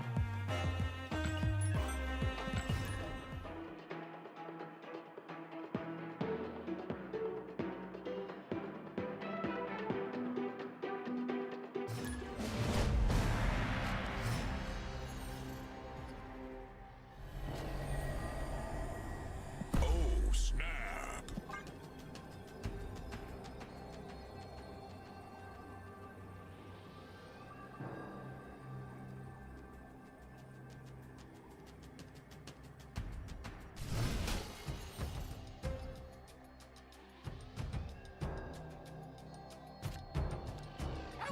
Getting another Jeff Goose Storm doesn't sound super useful, so we're not going to worry about this. We'll play right in case this ends up being like a Murray Isle or a Stark Tower or something.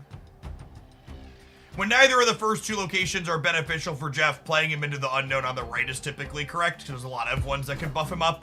And on the off chance you had something that's bad, you just move him on 3. Local man says before getting deep spaced.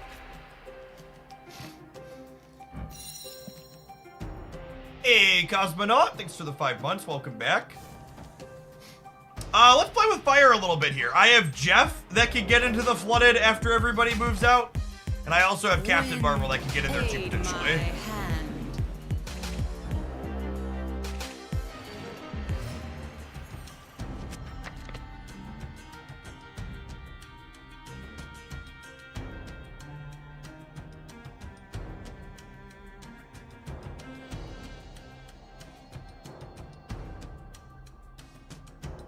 I need to figure out how I'm winning the non-flooding path.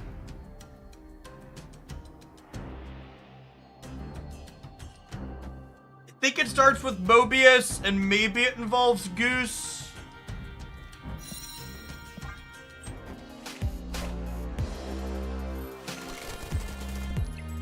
Friendly neighborhood Spider-Man here. Oh, there's Cerebro 5. This is probably a bad match for us, if I had to guess.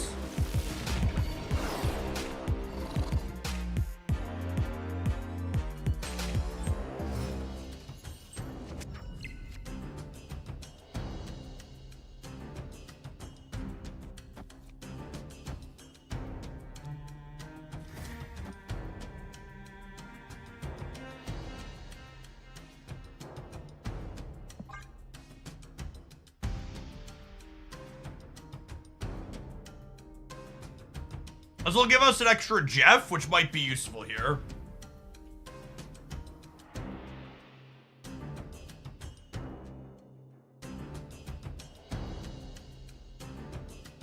Yeah, Mobius hurts their Swan and their Wave if they're playing either of those cards.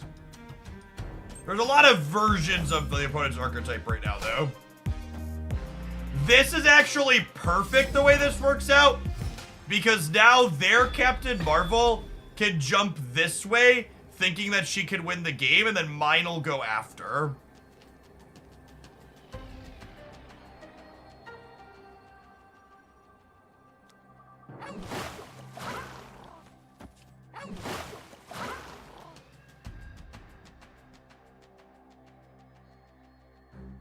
If I win this 50-50 here, taking the Luke Cage, I also shrink the Lizard,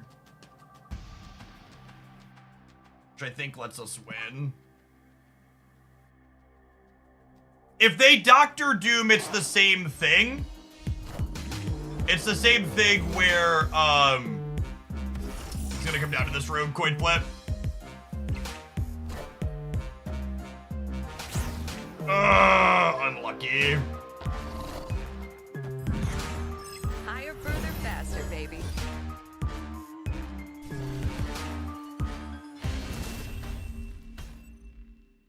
If I'd have taken the Luke Cage, we would have been... No, would we have still lost? I think we still lose, right? Because they would have been 11, 12 to 10.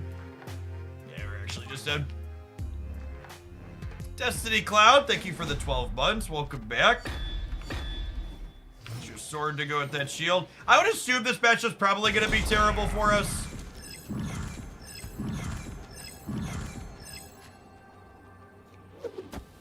I think our small disruptive elements aren't super meaningful against them, and their raw numbers are probably better than ours on average. They don't care about Mobius, Rogue, Goose, or Storm. We also shouldn't need to play around armor here, so I'm gonna play my 1/9 on 1 and then pass on 2 here.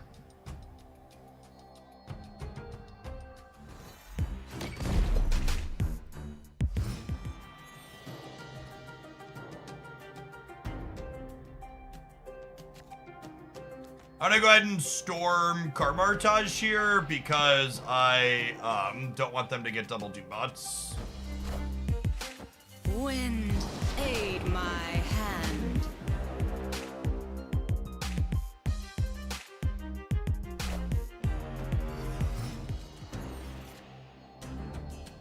That's perfect. Gobble, gobble.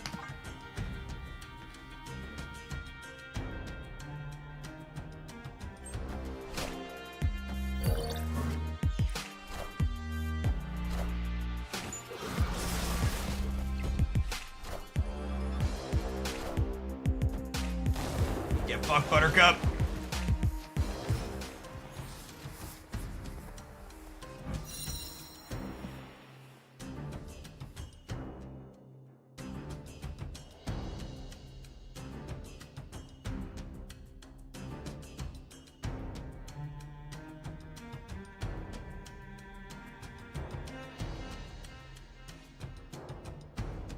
So they can... The Ant-Man Center implies that they have Doctor Doom and Captain Marvel, or that they're just gonna try and roll some from Strange Academy.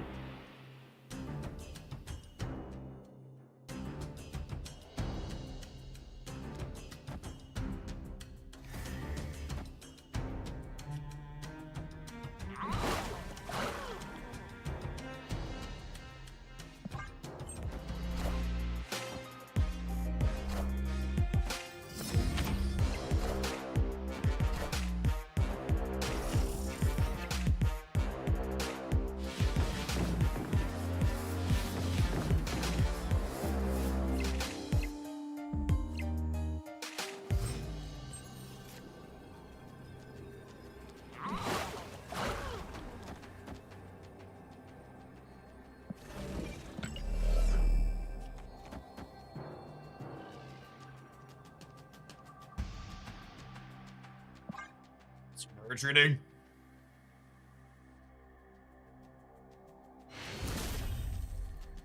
Victory.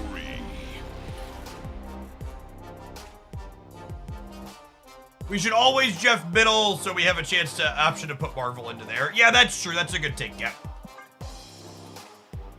We ended up getting lucky with that, but I should always just put Jeff center there. That's a good observation.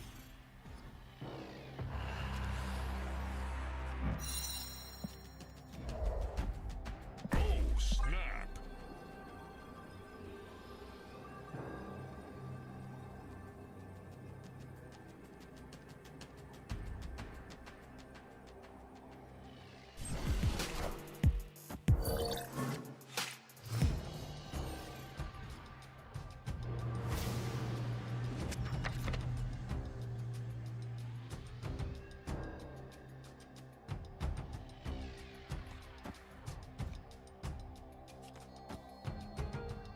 I haven't played for months and I feel overwhelmed by the changes. That's definitely a risk with returning players. What's on top in Marvel Snap has a lot of consistent churn.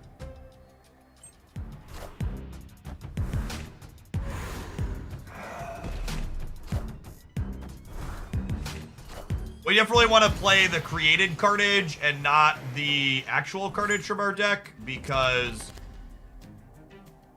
we want to I have more created cards for our Mockingbird. It's just this.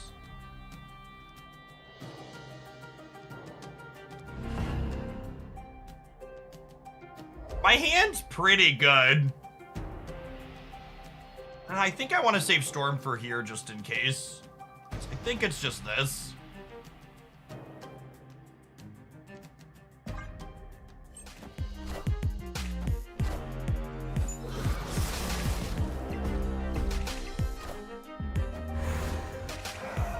Playing Rocket out of their hand purely to have one less card that's mediocre to shuffle back into their deck.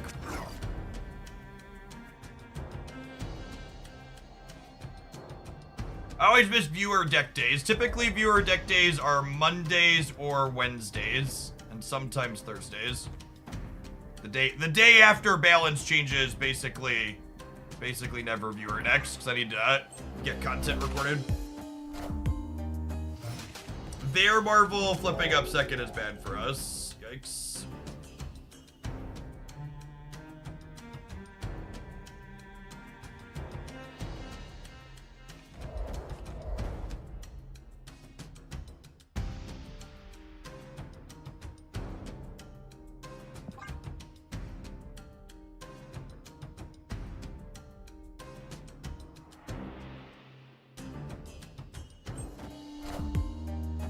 Wind, aid my hand.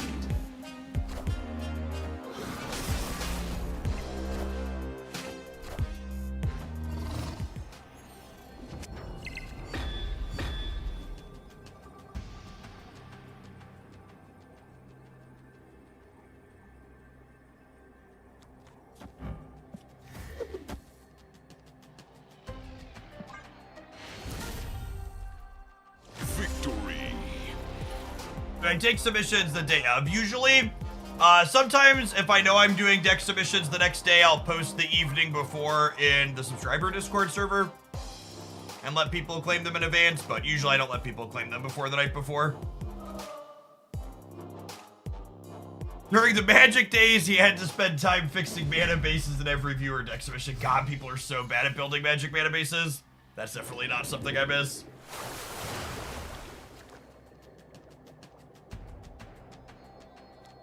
Hut 2 spells for 2 lands happen in basically every viewer submitted Magic the Gathering deck. Even the people that had the ratios of colors right in their deck list, they never had enough lands.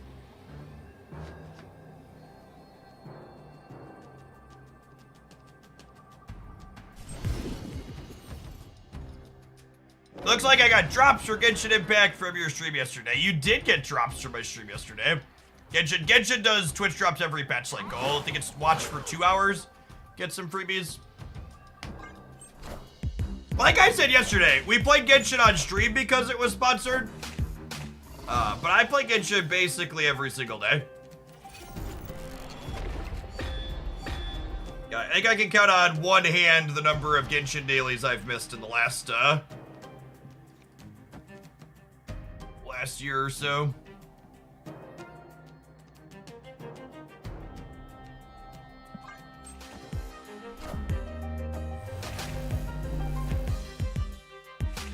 Do I play Honkai? I do. Wind, aid my hand. Hoyoverse thoroughly has their hooks inside of me.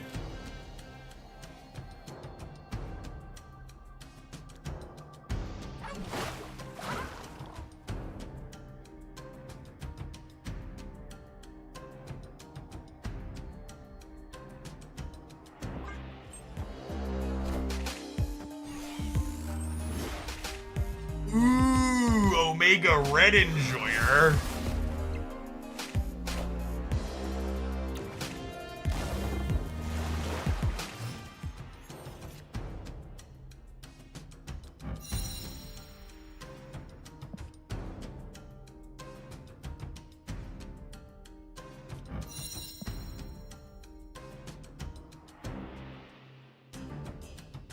So that's interesting. This gives me another copy of my next card. So I could do this turn and then have 8 power Demon, 9 power Mockingbird next turn. You want to Nico the Marvel.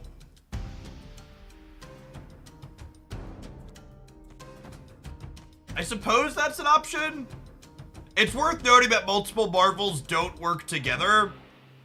I.e., they don't figure out if multiple of us move in certain ways. And it's honestly, is that the best line though?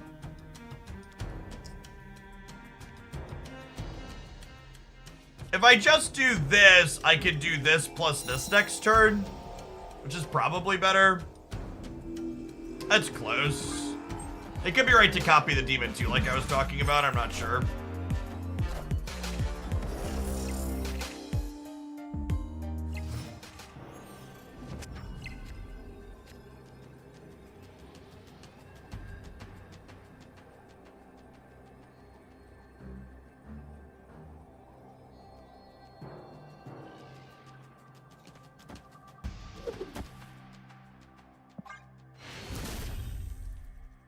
Victory. 5 years! The Javi T, thank you for the 60-month resubscription. I appreciate that. Welcome, welcome, welcome back. Mike Awesomeness, thank you for the 11 months.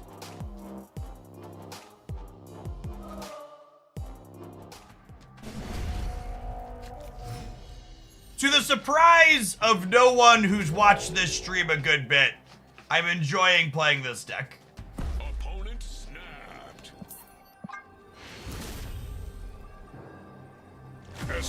I could have just reset the negative zone, but that's close. I think I'll just take a mulligan.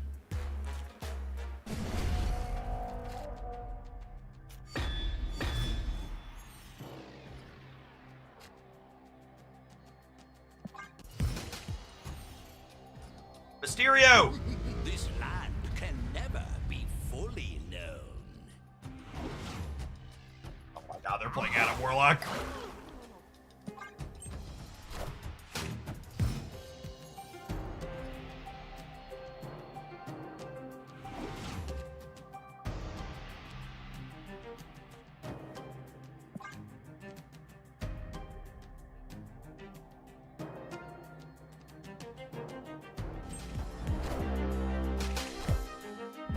Wind, aid my hand.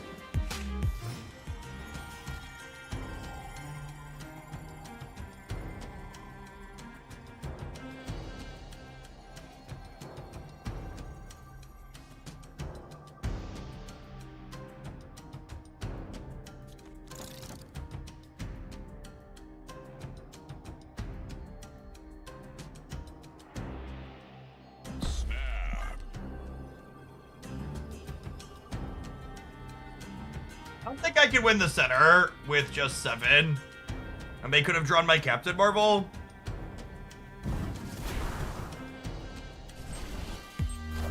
They played super hard for the center here.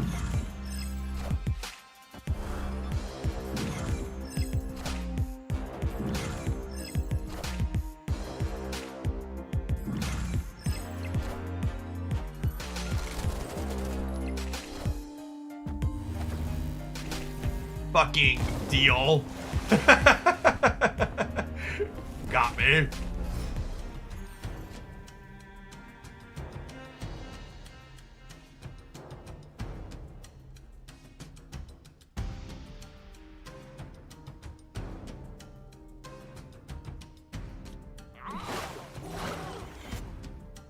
$10, 14, 18.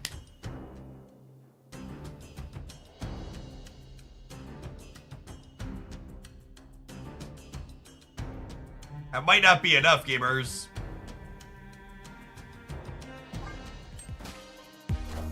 Oh, they played for the left. That's so good for us.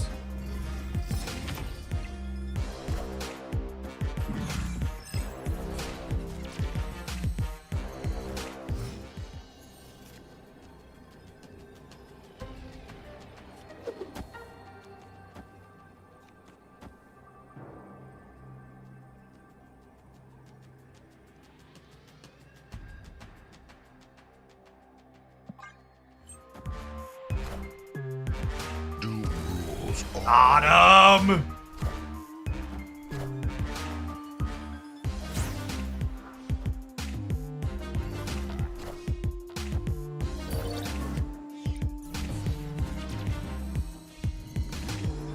That's a really solid set. Right, 0 9s are good. Victory. Right, someone write that down.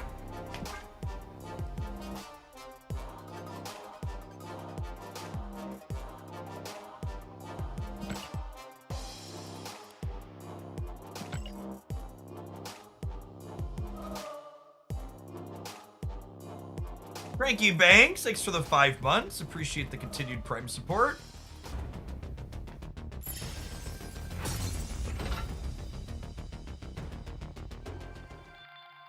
A little Twitch tracker here says we're creeping up towards 100 new followers during today's stream.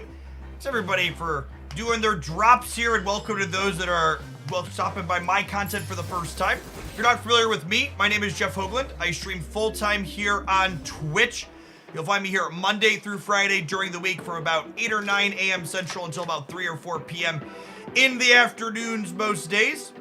Marvel Snap is the game that I stream pretty much full-time since it's released. I'm something of a relic here on the Twitch platform. I've been streaming for over a decade now and doing it as a full-time job for the last 6 years. Before Snap released, I played a lot of Magic the Gathering, some other turn-based and strategy card games like Runeterra. In a former life, before I was doing content as a job, I have a graduate degree and undergraduate degree in mathematics You'll find my streams, in addition to working on brewing lots of sweet and different decks like this one, have a whole heck of a lot of focus on being analytical and breaking down why we're doing the things we're doing.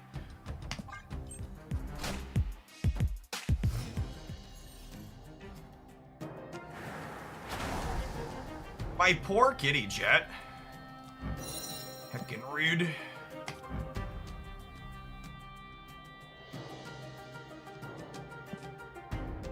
Do I fix the Isle of Silence? I feel like I'm inclined to fix the Isle of Silence. They haven't played anything yet, which makes me think these geese are going to be good.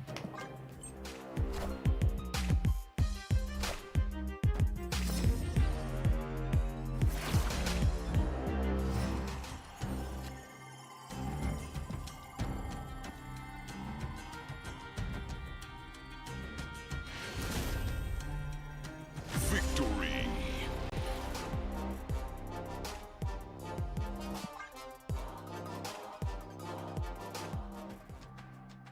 Yes, that was going to be a turn 4 snap if they hadn't retreated.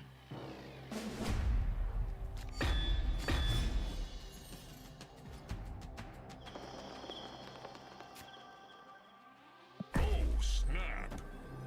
I'm going to snap the Abbey, especially with Hood into Mysterio with Mockingbird already in hand. Really strong opener here for us.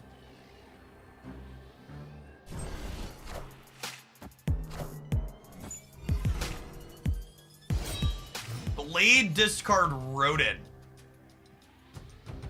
So, them discarding Rodent to Blade, that is meaningful information. It's not only likely Hela, but Sandman Hela is the community deck that's been playing those cards the most. So I'm gonna want to prioritize playing my cards on a little bit more aggressively here to try and get out ahead of them Sandmaning us.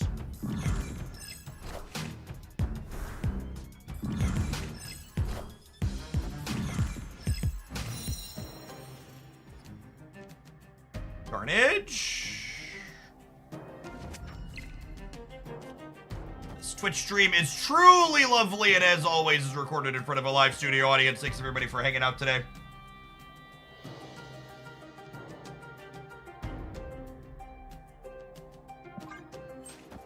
You know, I never considered a Sandman Rodent deck. It makes some sense. It makes some sense up until the point that you realize both of those cards are kind of bad.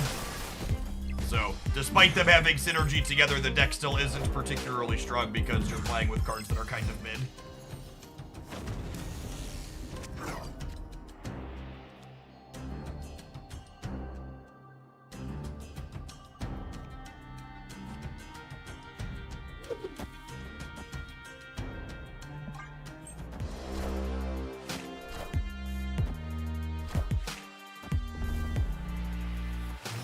Predicted.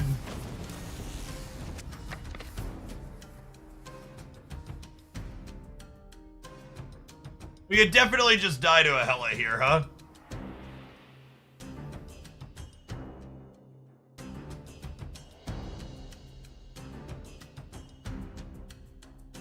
We kick their Sandcastle.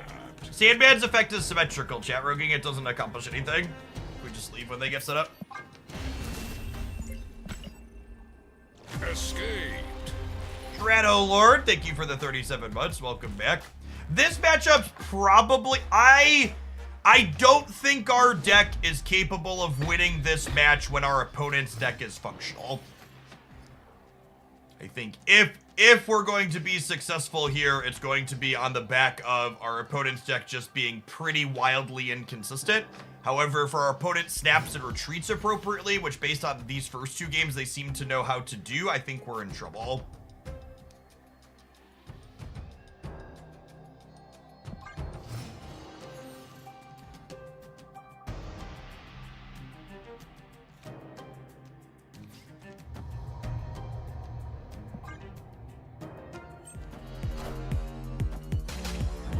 Wind, aid my hand.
The biggest feel bad about Sandman is that Sandman is a deck.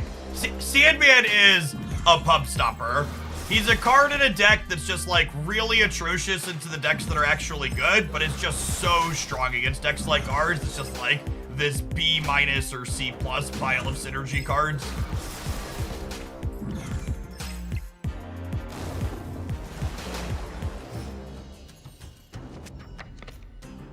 They haven't discarded much though, yeah? They haven't discarded anything?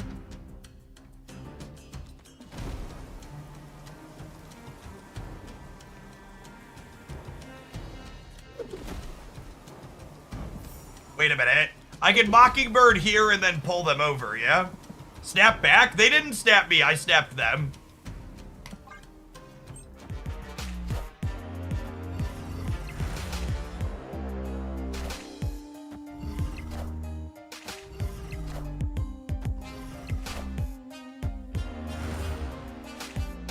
Gotta dodge Dr. Doom here. That might not be enough.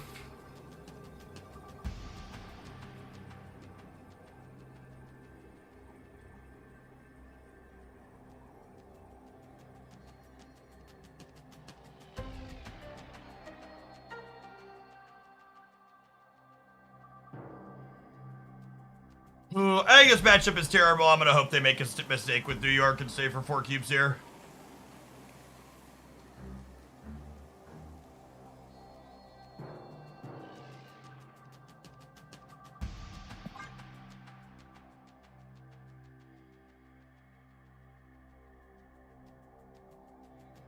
Whenever a matchup is bad for you, you should take more risks. I think there's a good chance we lose this game, but I also think there's a greater chance we lose this match, and if we can snake 4 cubes here, that would be great.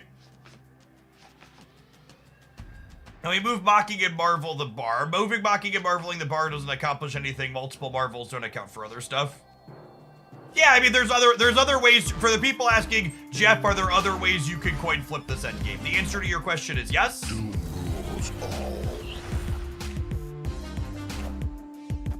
I could have flipped a coin in a different direction. The sad part here is... Faster, baby. No, we were dead even if we drew the Jeff, right? Yeah. Rip. I was gonna go ahead and leave rather than sitting here and playing a polarized matchup against another low tier deck. We'll let's grab a different opponent. That's a tough part about Conquest. Conquest is a format where there's a lot of incredibly polarized matchups, so there's no multi-decker sideboards. You just gotta kind of take your lumps if you want to brew. It's one of the reasons why you're always better off playing something like Thanos and Discard are 2 of the top decks right now, in large part because they don't have any polarized bad matchups. There's not a matchup where like you queue up with Thanos or Discard and your opponent plays their second card, you're like, oh, I just can't win, I should retreat. You have a chance actual everywhere. Speaking of people that should have played around it by retreating, non-subs. We'll see you in 120 seconds after these lovely adverts. We're going to take another run at Gold Conquest with this pile of cards. Thanks for hanging out. Don't go anywhere.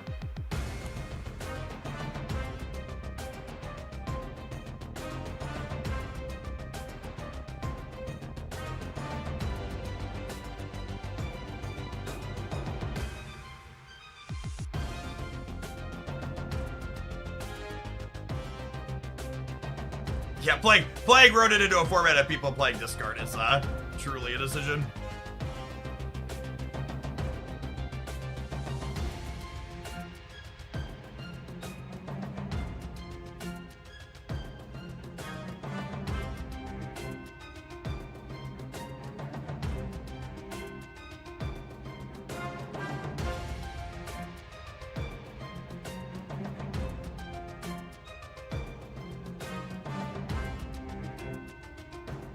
Been a while since I've seen you explain the Carol Bar conundrum. Does that mean she's pulling back? Why not multiple Carols Bar? Because basically what Captain Marvel does is each Captain Marvel individually simulates what's the end game state if I'm at each of the other locations individually. So the first Captain Marvel goes, does my controller win the game if I'm here? If yes, move. If no, does my controller win the game if I'm here? If yes, move. If not, no. And then if the answer is no, the controller doesn't win the game if she doesn't move to either of the other 2 locations. She just stays put because she knows she can't win the game on her own. And then each Captain Marvel individually does that same check. Basically all the game computes for Captain Marvel's trigger at the very end is, what does the game state look like with the points if I'm in spot 1, 2, or 3? And if moving to any of spots 1, 2, or 3 changes the outcome of the game to you winning, she moves. And if moving to either of the other spots doesn't change the outcome, she just stays put. Yeah, and if they're all in the same spot, if it's no for the first one, it's gonna be no for all the subsequent ones too.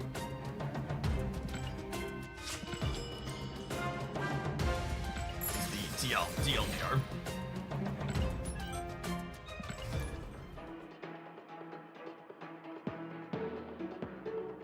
There can be infinite permutations if they take each other into account. That's not remotely true. There's 3 locations in play, and you have like at most like 4 or 5 Captain Marvels. It could sometimes be a somewhat large number, but it's far less than scaling towards infinity.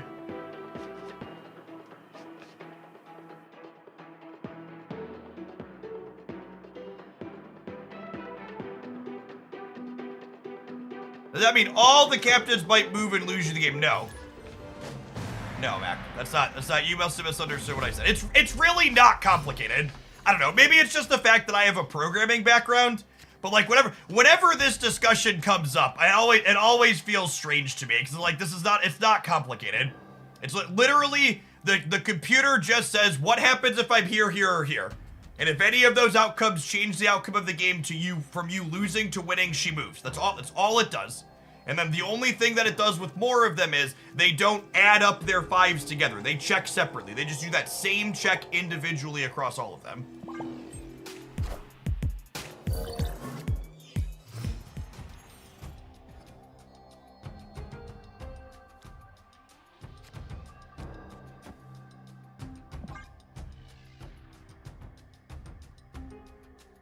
I'll want to ideally not Goose Fisk Tower because this is where we'll want to play Captain Marvel so she doesn't get a penalty when she moves.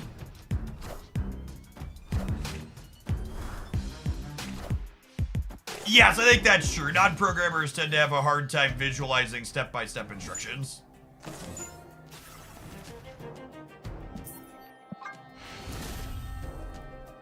Canned Monkey, thank you for the 17 months. Welcome back.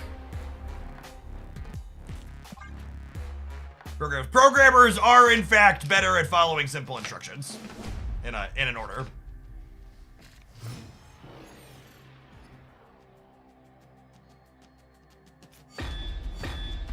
Opponent snapped. Snap. I assume this is a Zabu and Onslaught Citadel snap. It could, however, be they're playing Living Tribunal snap. I think our deck's pretty okay into either of those, and I have Rogue teed up, so...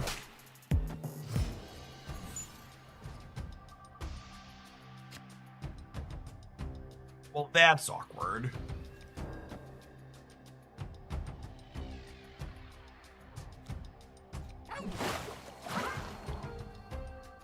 It's awkward for them too, though, so...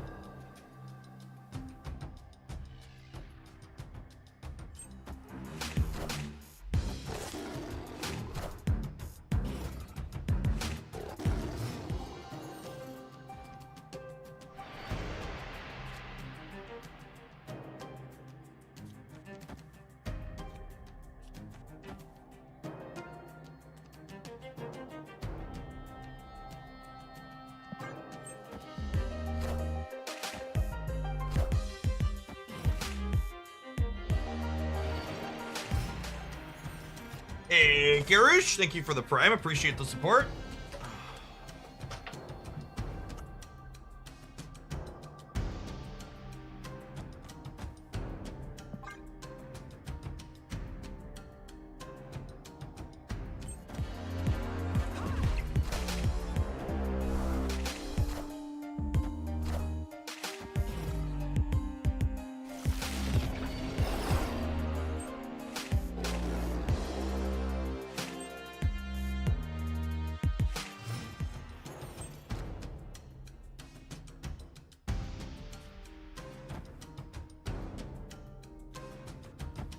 But it's playing Lockdown, it looks like. Yeah.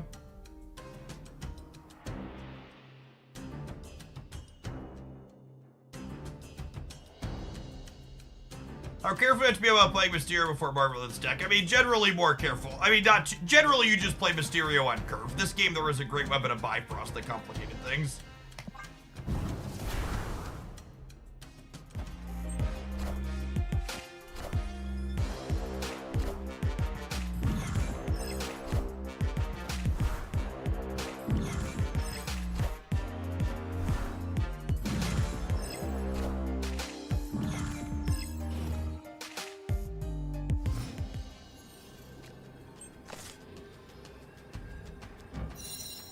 Make a demon! Well, that was one of the better modes for that.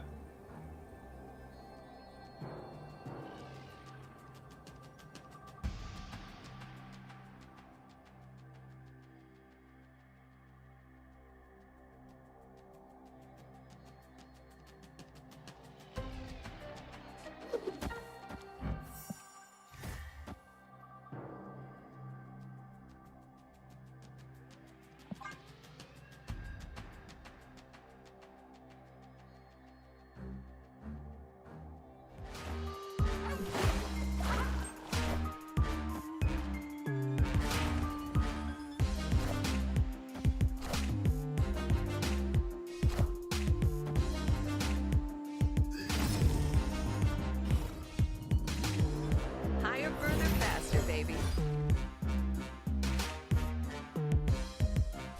What a game of Marvel Snap. What a game of Marvel Snap. That'll do. That'll do, pig. That'll do. We needed every bit of that, Buffalo.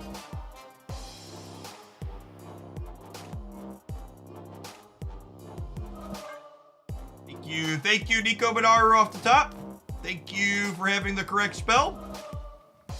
Sometimes lucky rubber ducky.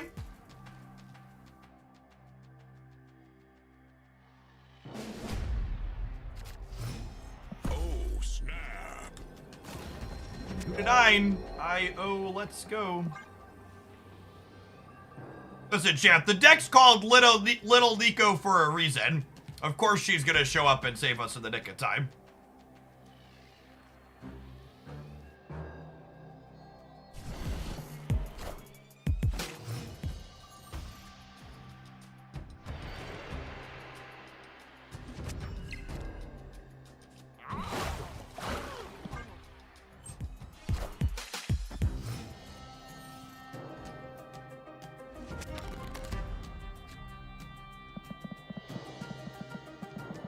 Is this broken? Why isn't it? What's wrong? Can anybody know? My game bugged.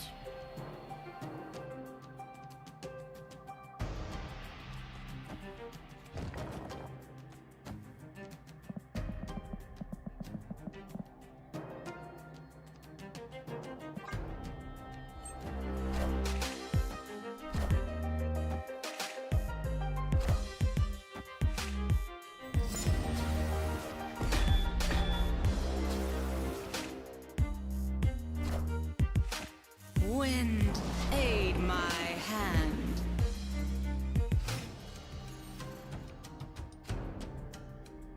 We left the Elysium intact. Bold strategy, Cotton.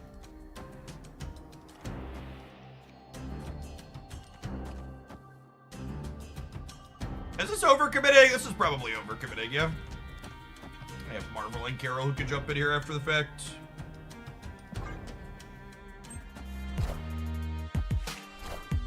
You know we have boobies. I don't think so. She's so good, chat.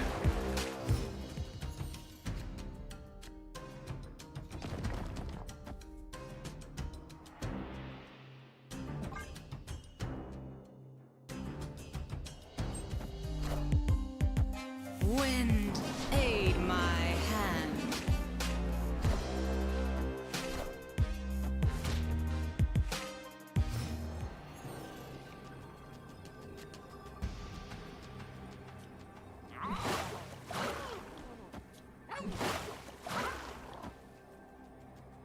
If this moves here, they go to 14.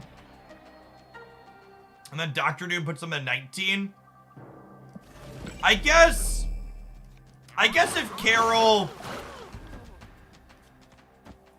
if Carol can't cover the center anyways, I might as well just move Jeff to cover the vision.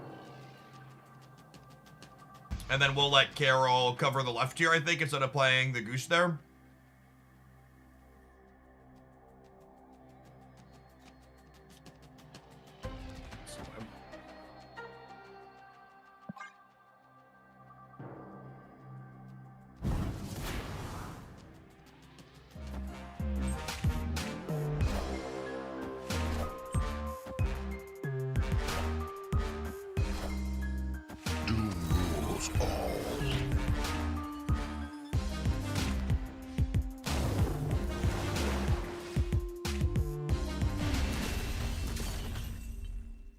Victory.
Yes, the traditional lockdown deck, like our previous opponent was just playing there, is bad against both this card and Thanos. The Thanos deck has a good way to get stats on the board proactively, and has Reality Stone and Vision.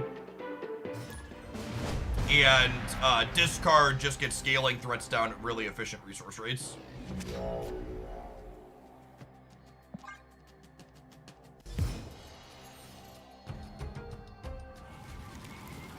Parker!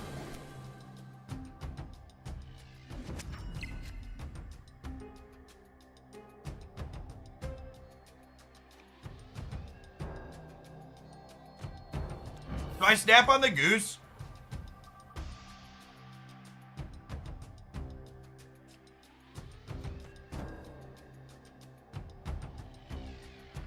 Oh, snap.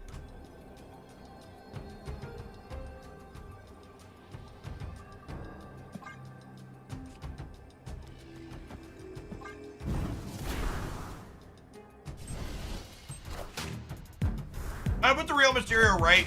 As this location is bad for us, we'll just storm it.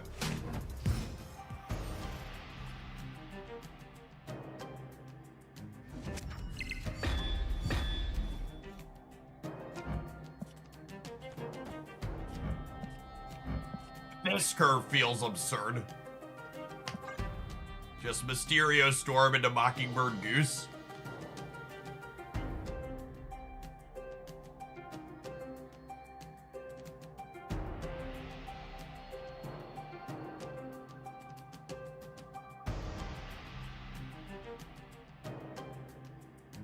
Most Sarah decks are Mobius decks is noteworthy, so I probably don't want to wait too long to play Mockingbird.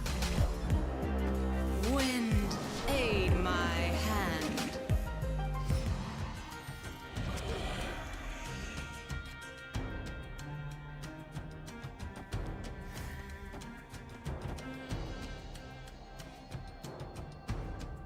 That being said, we'll definitely take this opportunity to turn this into a demon hub.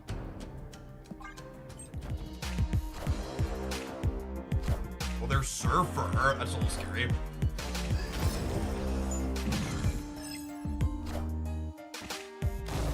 Surfer makes it a higher potential that they are a Killmonger deck.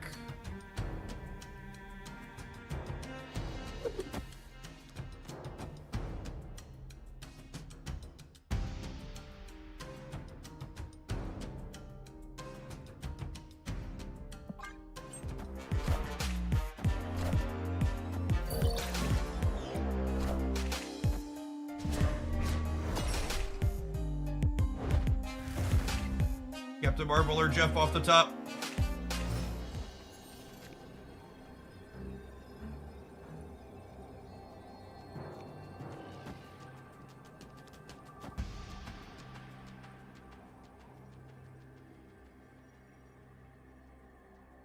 I think 12 wins the middle and 13 holds the left.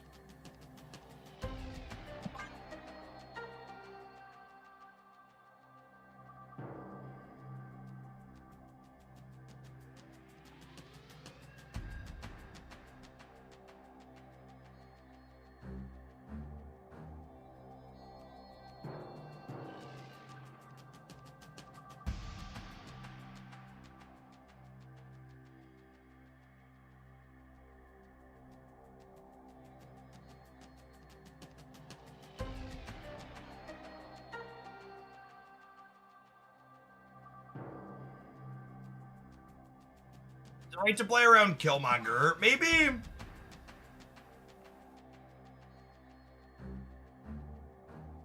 It's worse against like Gladiator plus stuff.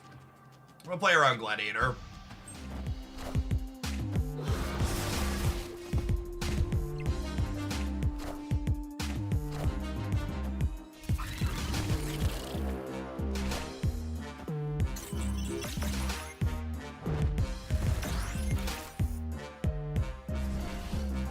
Stay. Victory.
Snap. Surdra.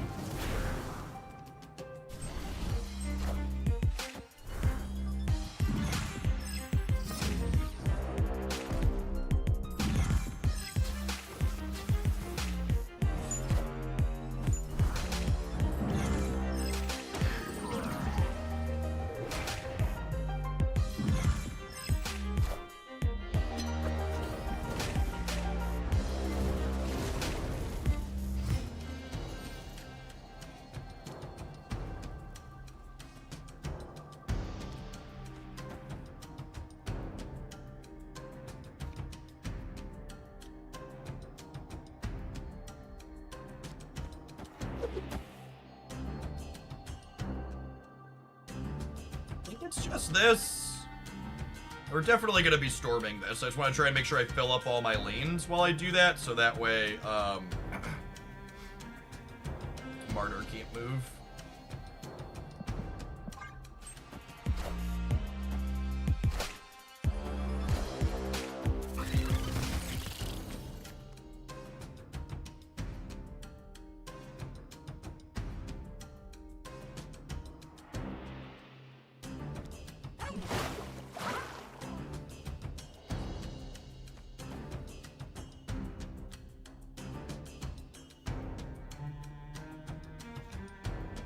Carol could babysit. Yeah, that's true. Is it just this then? This is the real Mysterio here.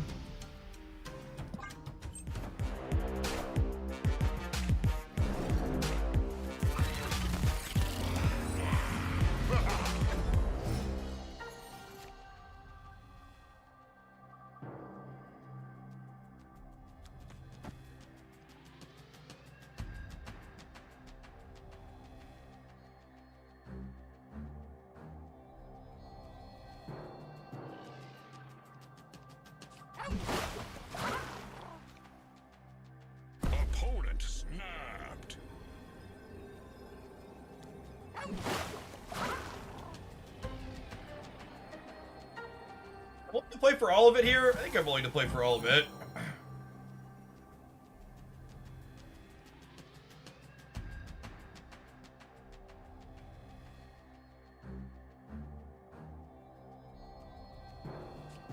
Do we rogue into turn X to maybe get a 3-5 so that Captain Marvel could cover here? I don't hate that. Wind, aid my hand.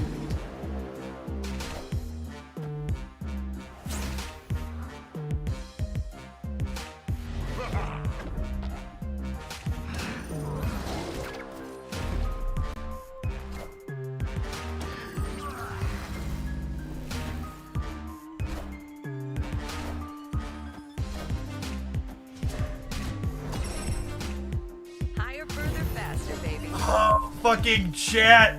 Fucking chat! Fucking chat! Chat! Chat! Holy shit, chat! Who said that? Who said that? I'm coming for you.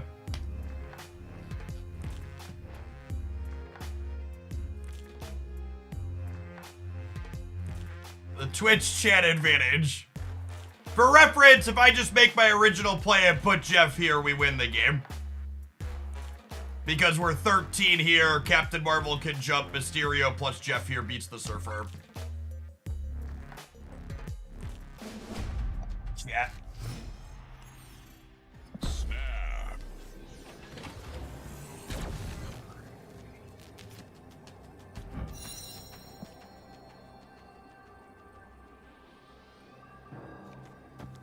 Man, chat. Husky Pete, thanks for the 5 months. Welcome back.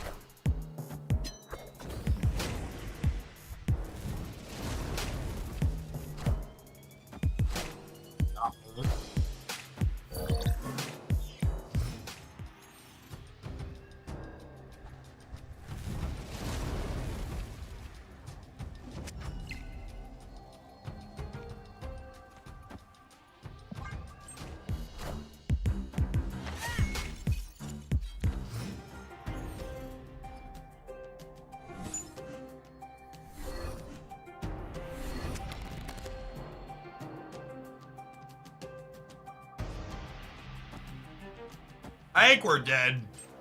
I think their deck is just so much better with Limbo than our deck.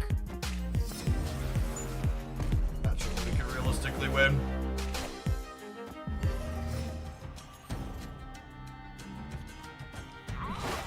Maybe I'm supposed to. Maybe we're so bad into Limbo, I'm supposed to hold Nico for the rug pull. So I also have Storm.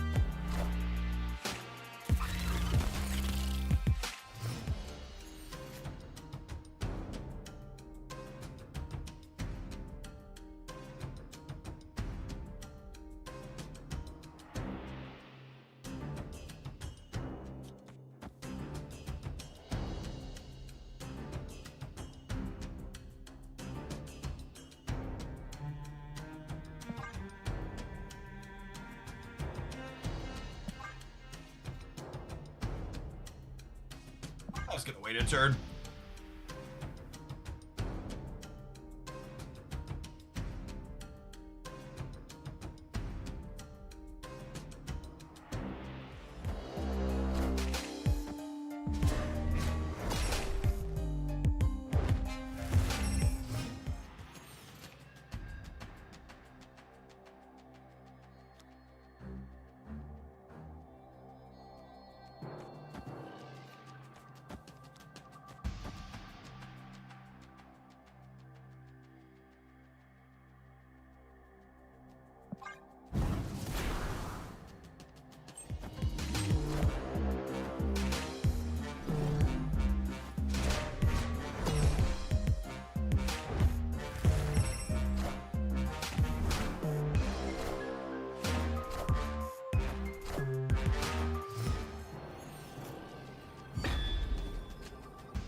Seven.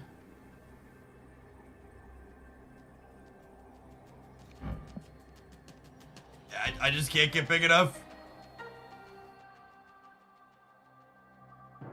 Yeah, they could have something crazy like Odin, too.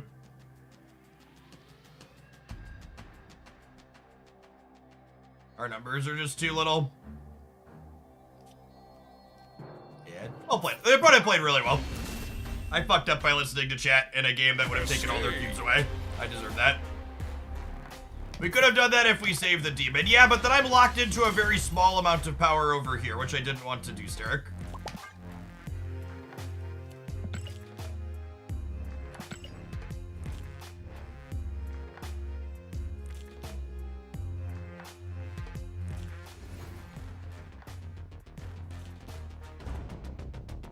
Alright, I'm gonna take one more run with this deck, because I like what it's doing, and we will just not take advice from people who are hard stuck.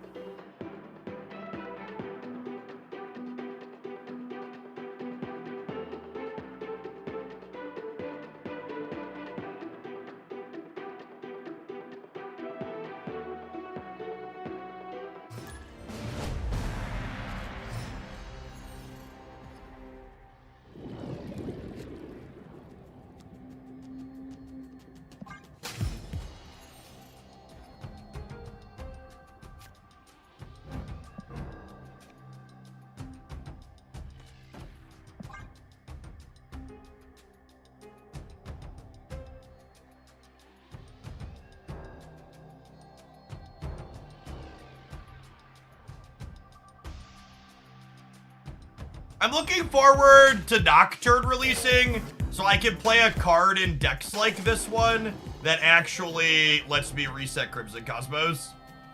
Because holy lord, fuck this location.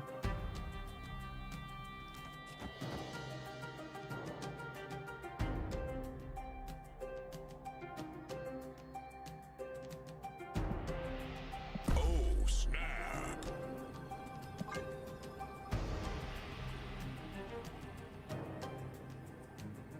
Our Somber deck's probably not great to hear either, and the Cloning Vets is about to be solid for us, so I'm gonna snap.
Hazmat could tie us in the middle.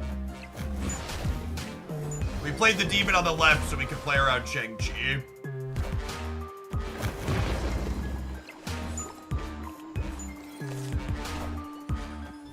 Higher, further, faster, baby.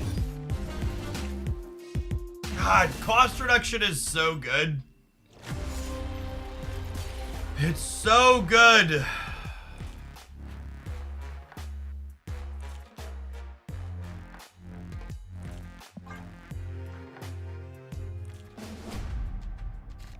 Like, never on time in this matchup for us.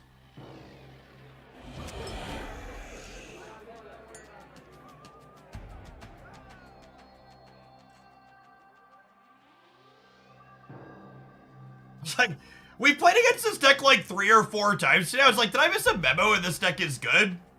No. Okay, good. I was like, in my mind, hazmat decks are always a meme, and I was just like, I feel like I'm missing something. No, in fact, I'm not missing anything.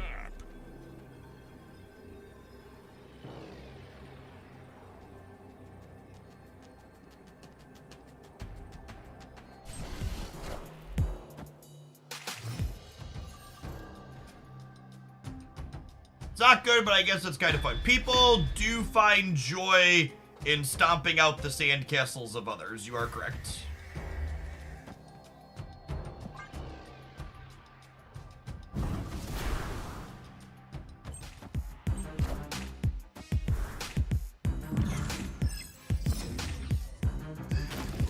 Gonna demon the bar. Yeah. A copy of Storm right here.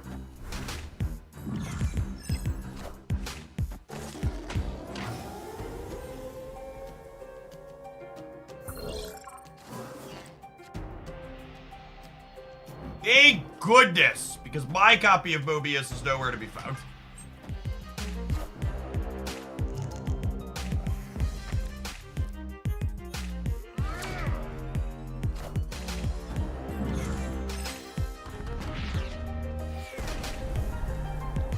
Carnage?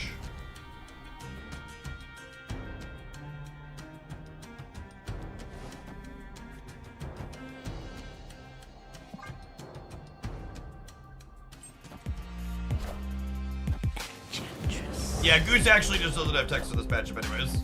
Wind, aid my hand. Now this is about to be funny.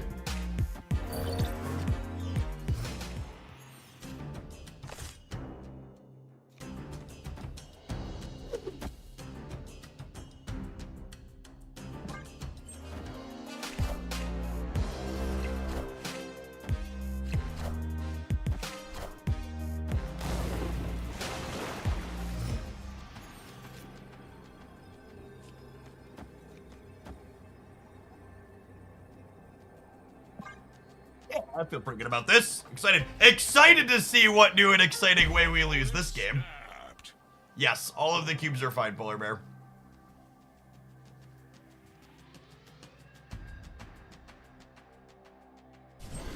Just like Hazmat Luke Cage.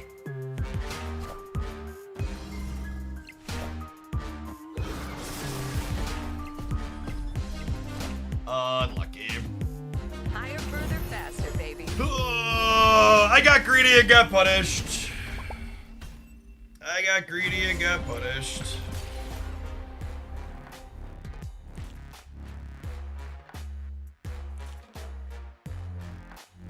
It's been all downhill since we took advice from chat. It's been all downhill since we took advice from chat. If I would have put Mockingbird here, we probably win this game, yeah?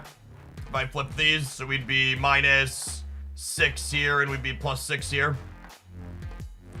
Yeah. Yeah, it's time for some adverts. I will play a different deck when we get back. We'll probably revisit this one in the future, but I just need to change the pace a bit on this one for a little bit. Catch you on the flip side. Chat has successfully tilted Jeff. No, chat. I do this 7 to 10 hours a day. It's pretty rare that I get actually tilted on stream. I'm just loud. I don't whisper into my microphone, and chat confuses people that have a voice with people who are mad or upset. Chat, I used to spend hundreds and sometimes thousands of dollars to fly across the country to lose round 1 to missing my 3rd land drop in game 3. Losing to a bad beat in my basement while I'm getting paid good money to play Marvel Snap is like, doesn't even crack a top 100 list. This is just like not remotely.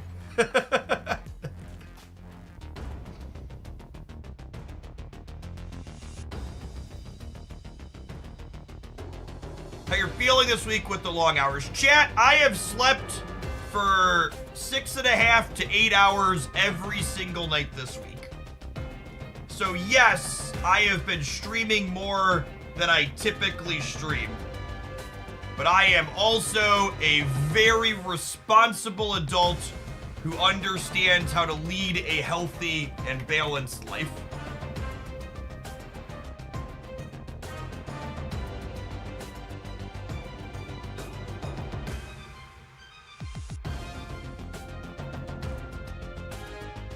My wife and I have a very good relationship that allows us to balance our lives well, and we both understand how my jobs work.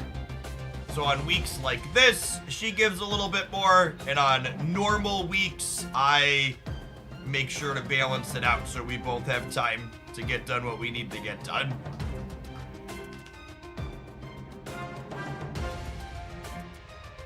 This dude flexing being responsible, yeah. Yeah, I mean, like, there's my longest day this week, I was only live for like 14 hours, right? So there's like 10 hours left in that day. I only missed reading at bed to the kids one night this week. And that was the day we did 14 hours. Even on the other days where I did 10 and 11 hours, I still had time to read to the kids, so. Work-life balance, Jen. Work-life balance and good relationship with the partner. They're all good. What do I read to them? Haley and I are currently reading through a book of 5-minute Marvel superhero stories. And then the boys and I rotate through various chapter books that we read a chapter together every night out loud.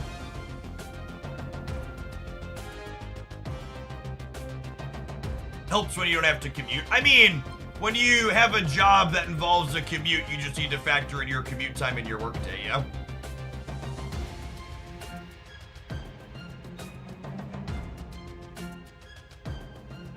For people that are new here, I have 3 lovely children with my wife. They are 8, 10, and 3.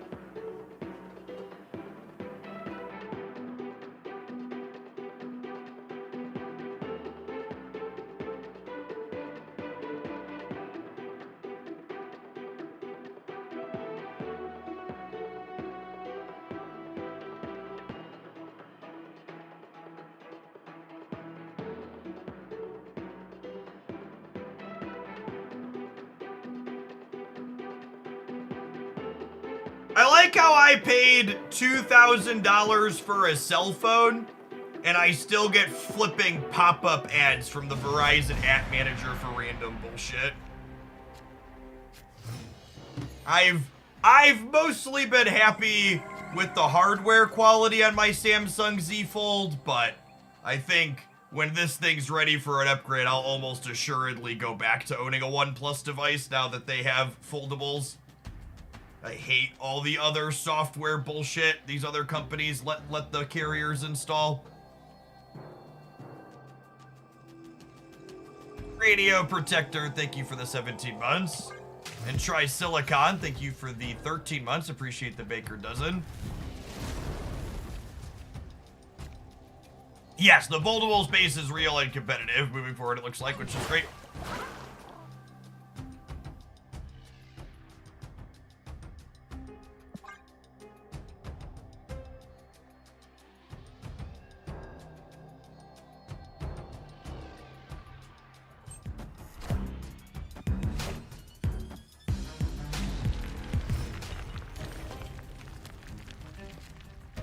I kinda hate how the price is $1,800 no matter the brand. I mean, chat, it's basically 2 cell phones glued together.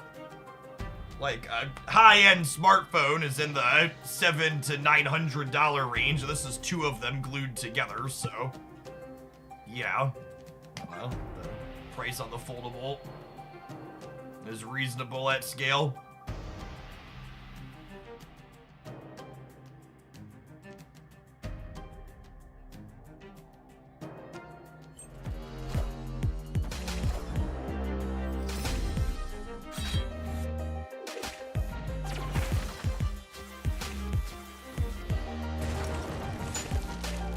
Alright, your finest armor, please, Deck. This Twitch stream's pre-recorded in front of a live audience. We enjoy what we do here. Thanks, everybody, for hanging out. That makes it possible. Please cue the laugh track.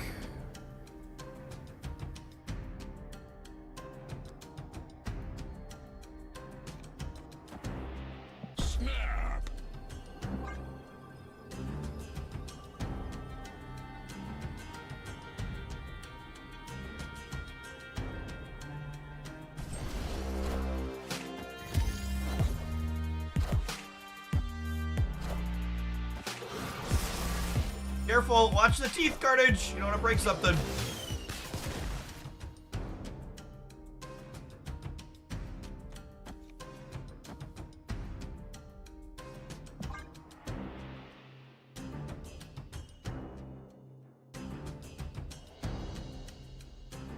Got Mobius here. So the one thing they did destroy doesn't reduce death. Victory.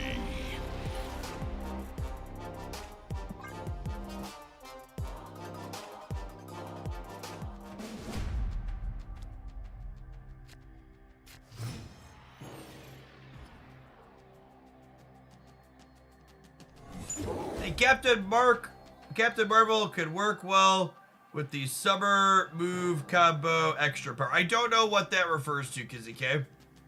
Can you give me an example?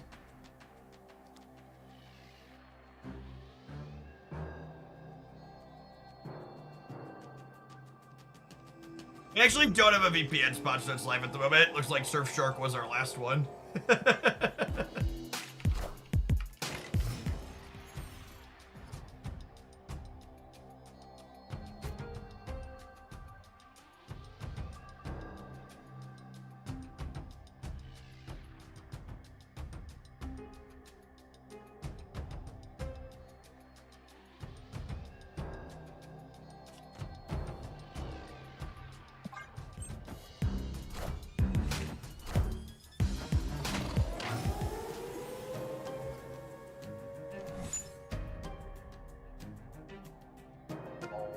Chat, nothing beats rock.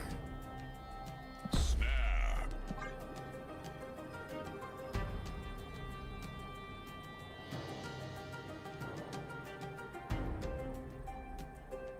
In a matchup like this, where you have armor gets destroyed, you prioritize keeping priority against some big plays, just try and get it out. You basically want to make sure you stop at least one of their things that gets rewarded for being blown up.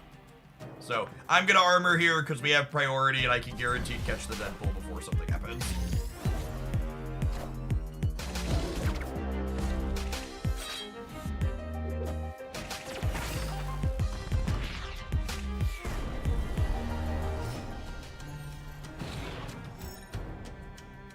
Are we kicking their sandcastle, or are we reinforcing their sandcastle against their will? What's the metaphor for the destroy deck? Armoring the destroy deck? Asking the real questions.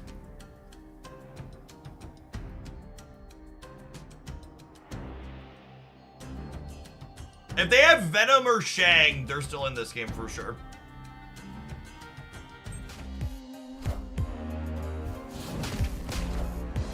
Easiest way to tell they have Shang-Chi, chat, is if they're playing Marvel Snap.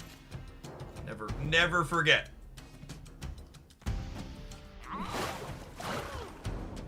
Alright, then we want to draw Proxima or Typhoid Mary next turn.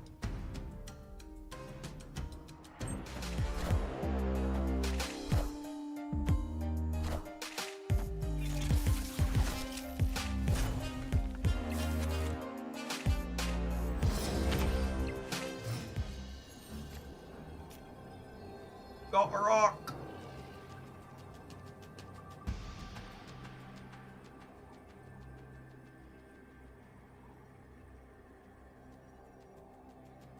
Opponent snapped.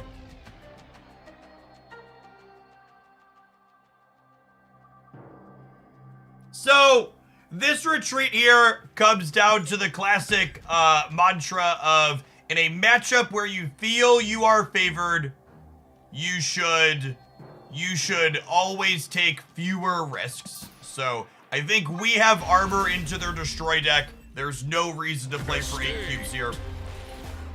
Our deck is also pretty resilient to Shang-Chi.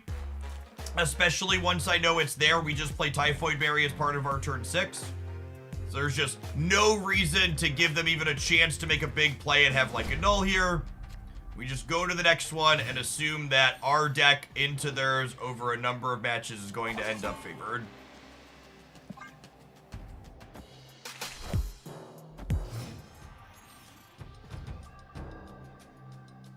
They should have snapped before the Shang play. 100% they should have snapped before the Shang.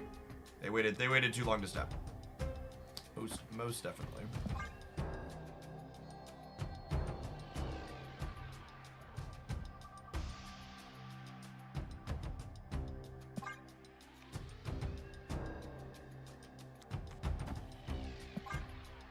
If Sakar wasn't here, I think I'd Lizard to play for priority. But I think because Sakar is here, I'm just gonna armor. I also elected not to snap on this armor because 1, Sakar, gross. 2, I elected not to snap on this armor because, what's the word I'm searching for? My opponent had Carnage, and if I snap representing armor, they could Carnage here with priority.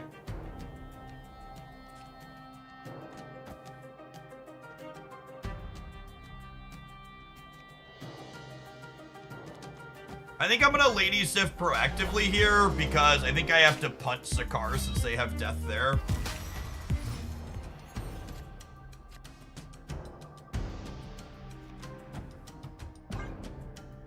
If we hadn't gotten Sakar diff, we would have snapped after the armor happened, but with them getting a free lane, I think this could potentially still break their way. We'll see.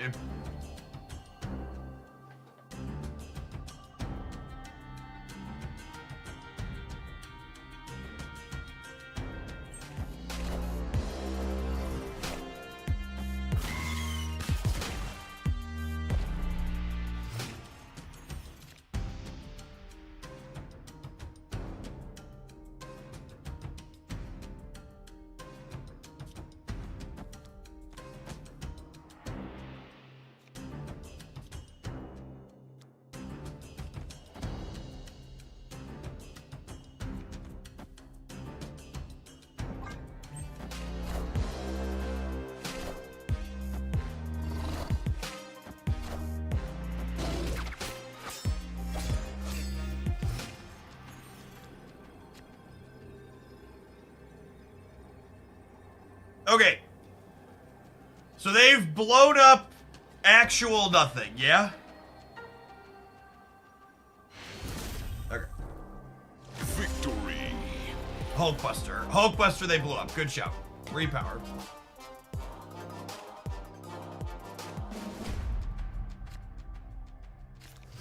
The shame Sakar was there, otherwise we would have taken him for a ride.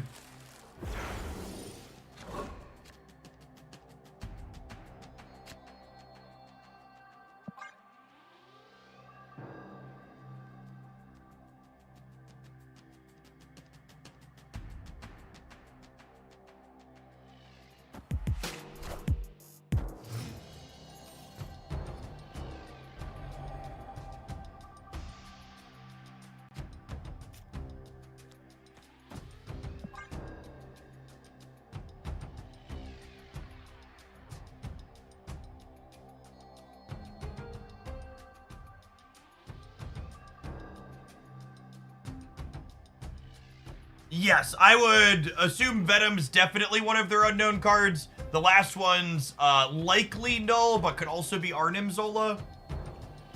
I would assume Venom's a sure thing, given that they have Deathlock. Unless they're like a low collection level player who doesn't have Venom for some reason, you should always have Venom before you Deathlock. So Deathlock implies the existence of Venom in the last two.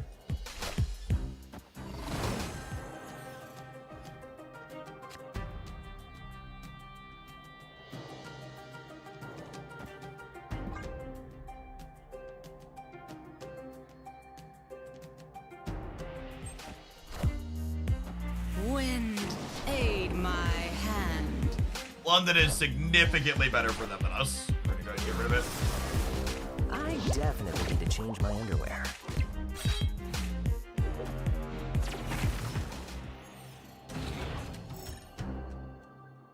Them blowing up Hulkbuster last game implies the existence of Null. Yes. Yes. Yes.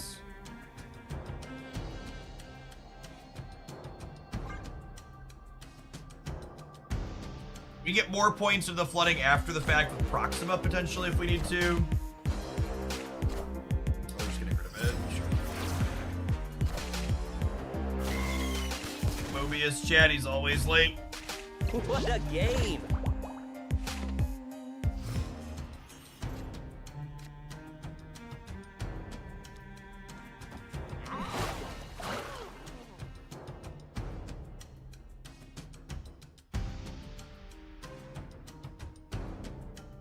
Their death is free. I don't think I can snap because death is relatively free at this point. They've blown up 3, 4, and then Elysium's at least 5. I priority here at least, so hopefully they try to Deadpool Venom left and then we get them there. And then we're hoping to peel Typhoid Berry next turn to have the best shot. Maybe they're gonna go for the Venom in the middle, or it's just Killmonger. Yep. Not very 23 at least, but it doesn't really matter. What a game!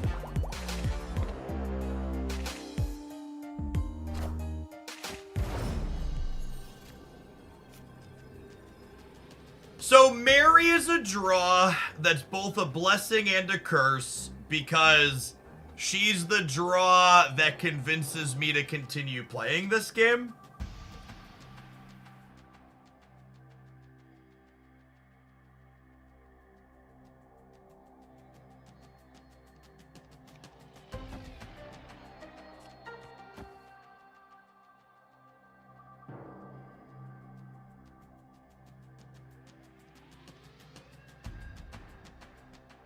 Can we punt the middle? I don't think so.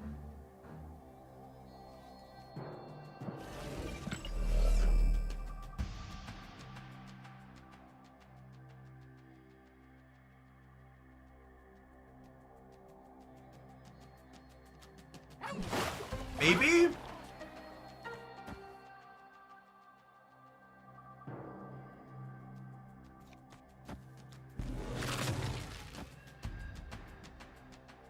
This might be the racket.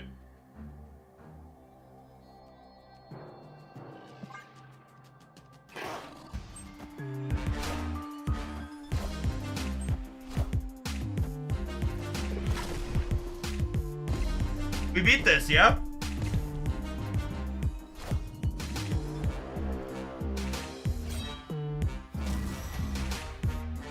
Deck.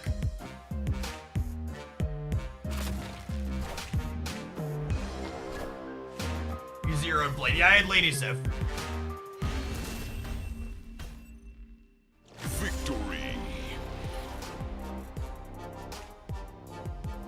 We've talked about this before over the last month since this card came out, but I really think this type of core is underexplored with Proxima.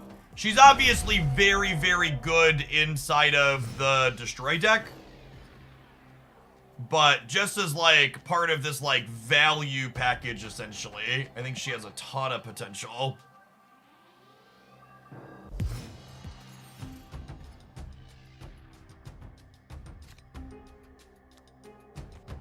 Proxima versus Corvus, which one is better? That's Proxima, not close. You can play the discard deck without Corvus and still be relatively optimal. Proxima adds a lot of stats there.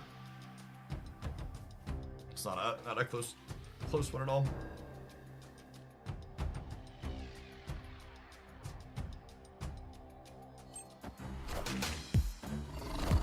You know, maybe I'm supposed to like put this here or here, since Luke Cage has to go here. Live from the Daily Bugle. Yeah, just storm early. Yeah, we'll get that. All right, Nathu.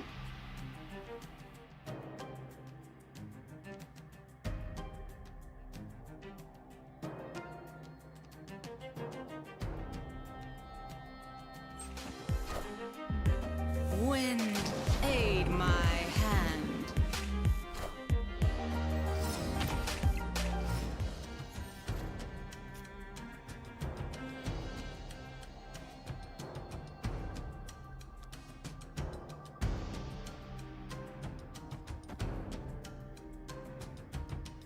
I think I plan to play extra for here with Proxima if necessary.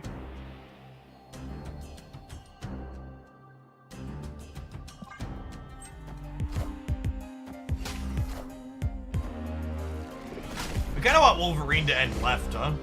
We don't want him to end right. We want him to go center or left.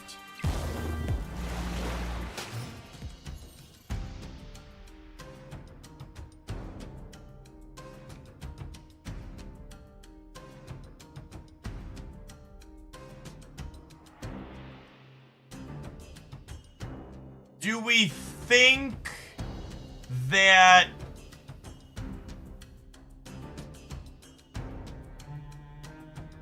How greedy is it to put Proxima into here? Their only other way to get stats into the Flooded at this point is flipping an X23 in there, yeah? Bet?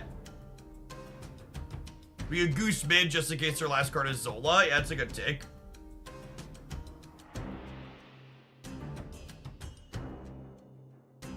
Oh, snap. They don't have Deadpool going. They've only blown up 2 things. I'm gonna snap here.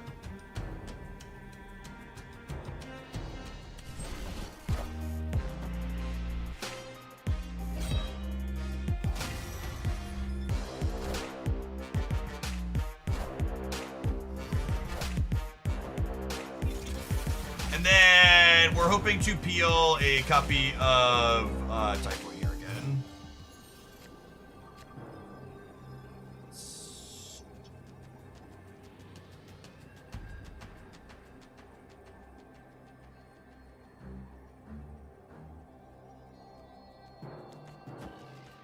I think I have to do this because I have priority. Opponent snapped. Last card is Zola, they got us.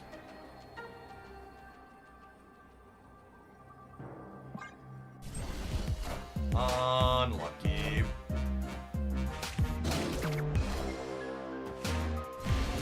Or not. Okay. I was expecting their last card to be null, which is why I stayed here. Yeah, it was just a big old boomer snap. They're only in for 1 more cube. That's fine. That's a fine snap, chat. If they retreated, they were in for 4. I think they had both of them played. Why not play 3/3 cost cards? Because we know they have Killmonger, and we had priority. So if I stay and play this, and this, they could Killmonger me and get me.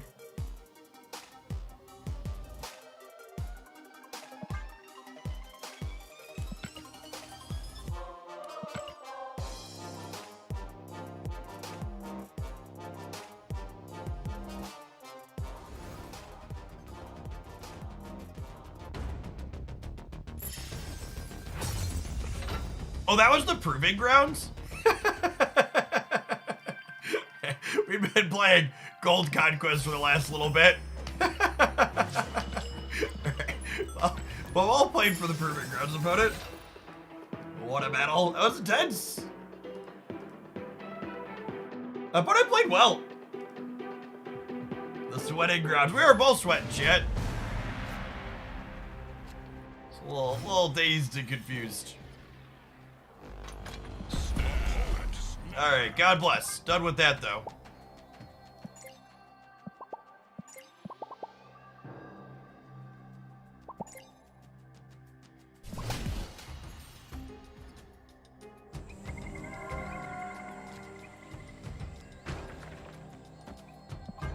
We're a Luke Cage deck, so we can use Lizard to win the Eternity range. If you don't have Luke Cage, using Lizard to win Eternity range is usually a little awkward, but we'll be fine here.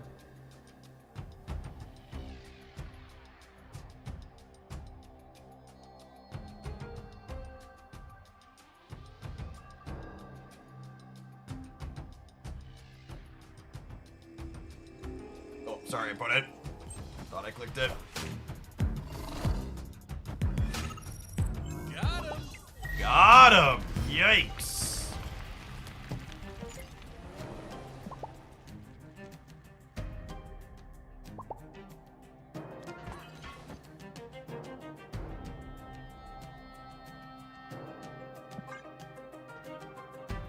They're now complaining about an emoting roper in their mind, yep. Wind, aid my 100%. hand. Wind, aid my hand.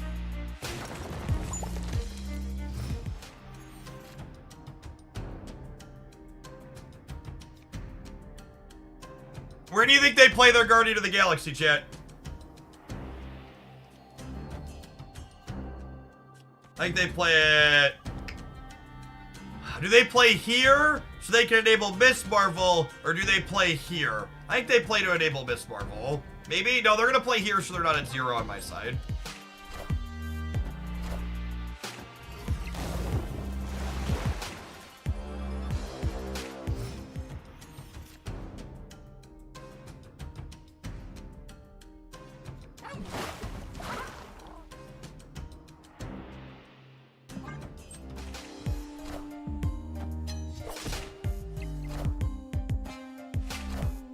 Oh no! Oh, I get stinky poopy farted. Get stinky poopy farted.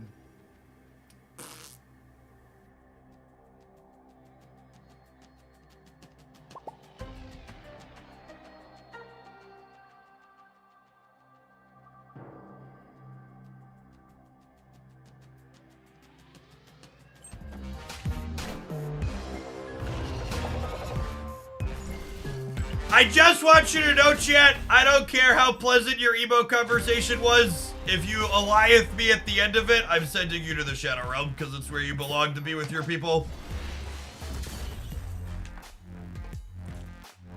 It is truly and entirely the only just and fine place for you to end up with the rest of the shitters. We could have played around that, yeah? I could have...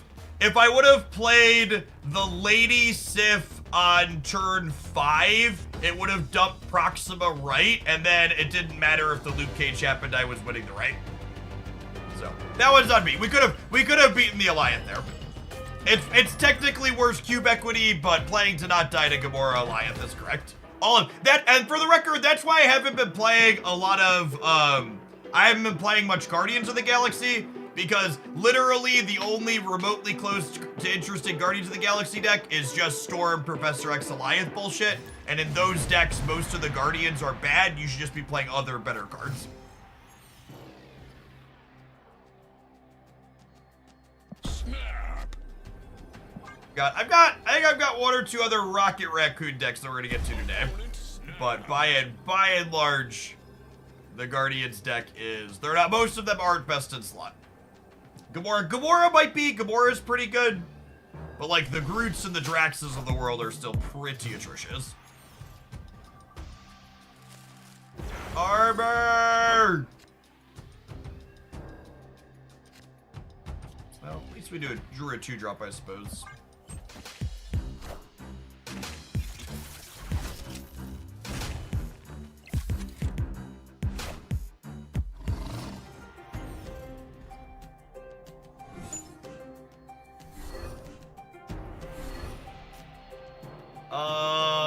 Unlucky. Just watching Jeff on 2 streams speed up drops, it does not. I definitely need to change my underwear. Enough said, Bob.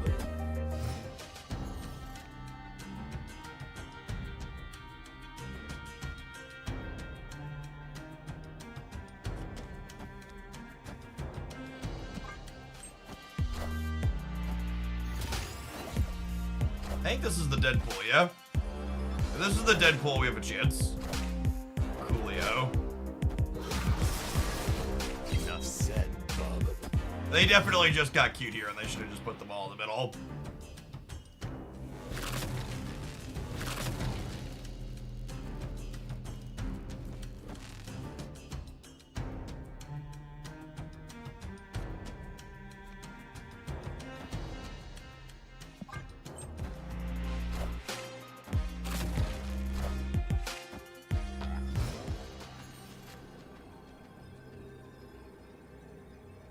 Okay, so how big is their null? 4 power Deadpool died, 2 power Wolverine died, 4 power Wolverine died. That's 10? That's it? What else died? Wolverine twice for 6, and then Deadpool once for 4?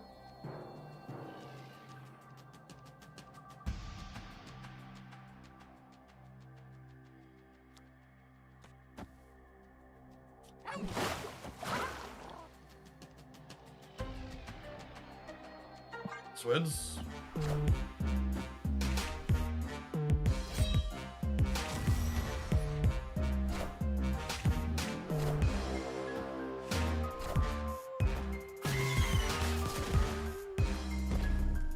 Enough said, Bob.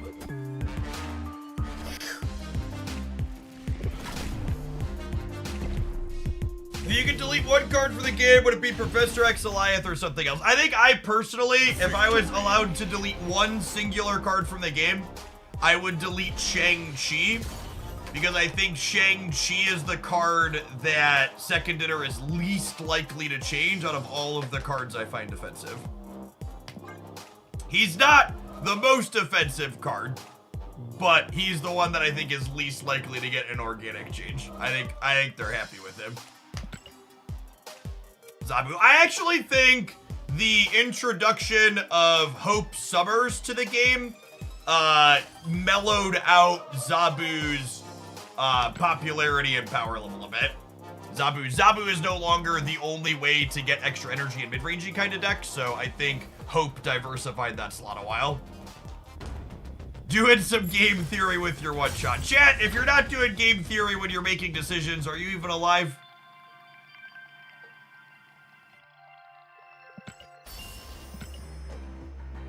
It's like game theory optimal decisions. You're watching the stream for 6 hours, getting Twitch drops. You're gonna see a lot of ads in those 6 hours. At least they won't be over gameplay, but you could subscribe to avoid them, even for free with Twitch Prime. That's some good game theory right there. We'll see you in 120 seconds, non-subs. We're gonna play some more of this deck. Thanks for hanging out. Don't go anywhere. Subscribers, I'm gonna run to the restroom really quick. BRB.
I don't want them to delete Shang, because then there will be big numbers to run wild with nothing to tame them. But that's just, like, objectively not true, right?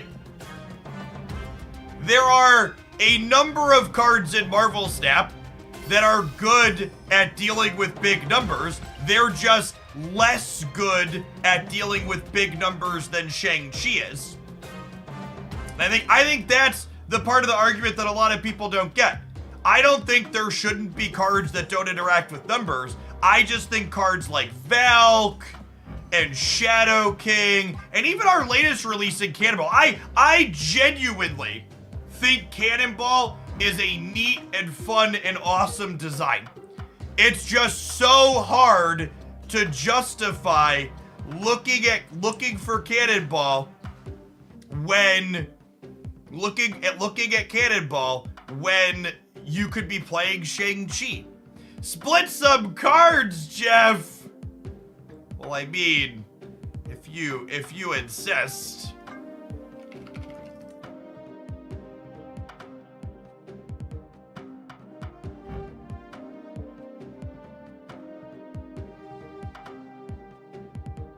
I want to whale this one. She needs more boosters. Who do we have? Who do we have that we can split? Where are we playing? We're playing this one. Is everybody here that needs a split? These ones are all golded up. I need to go through and take stock of cards I need premium splits on still.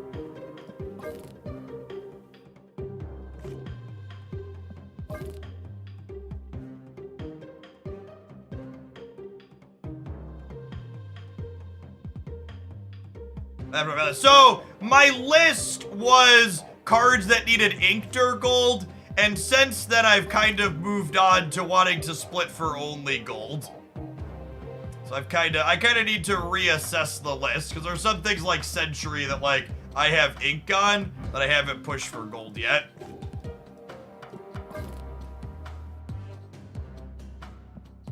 That would eventually be lovely.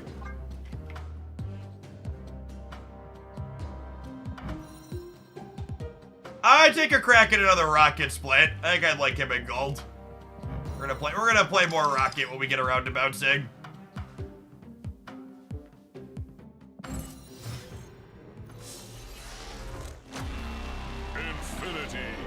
Infinity.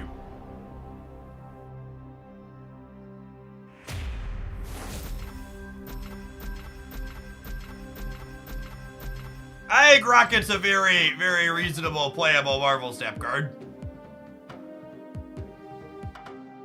He was close before, and he's bigger and better with Bass now. I got enough boosters to go once more on this red.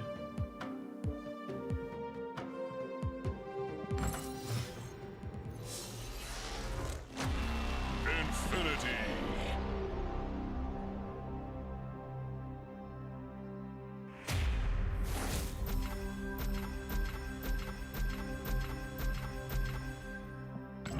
We've not beasted or bounced Rocket yet because I try not to post more than one bounce highlight per week on the YouTube side. So I'm trying to try out other things. We spent like 3 or 4 hours playing bounce the other day. It's actually the same split, but with Stardust instead of Glimmer Flare. That's so funny. Yeah, they buried the Prime sub option. Click this link for a quick and easy way to get to it.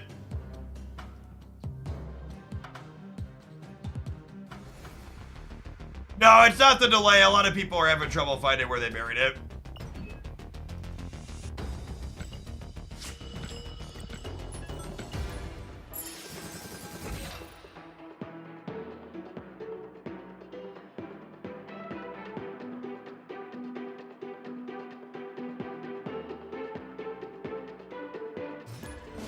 Hey, Van. Thanks for the primer. Appreciate the support. I had to go on a scavenger hunt to renew my prep. You are not alone. Oh, snap. You are not alone.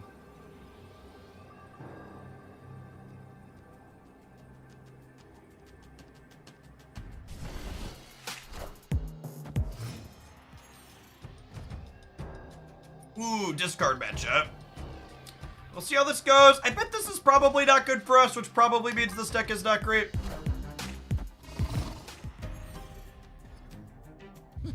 This land can never be fully known. Or we could just play their deck.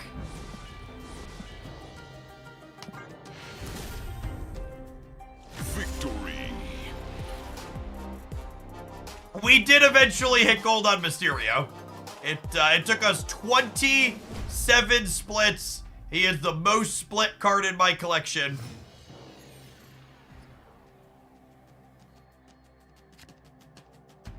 Oh, snap. We finally got there.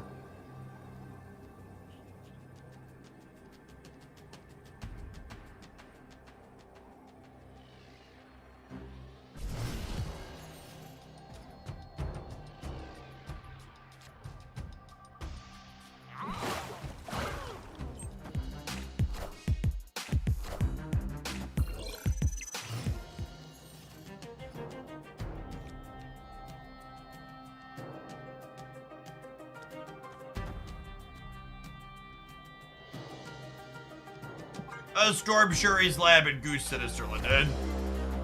Wind, aid my hand.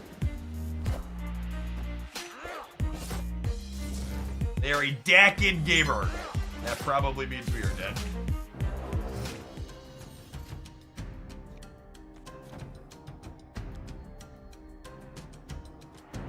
Opponent snapped. I think this matchup's terrible for us, and I'm gonna say.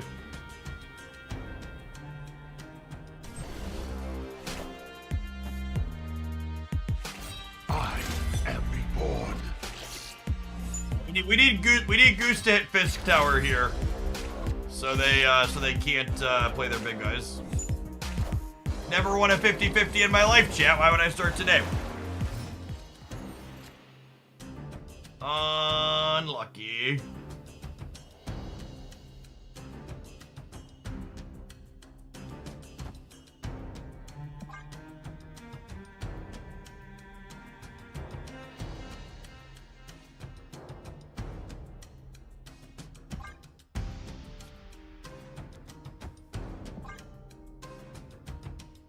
Maybe they don't have Modoc. We'll be okay.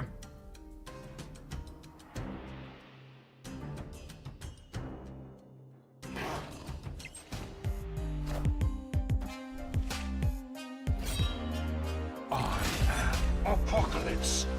Alright, is this Cal lead wing? That's the question.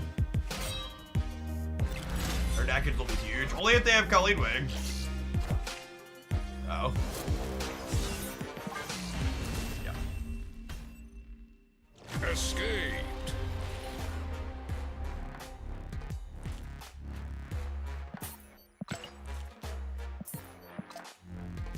This style of deck probably needs something like, Red Guardian to really be competitive into this kind of matchup. You know, way to clear their growers. That's sufficient.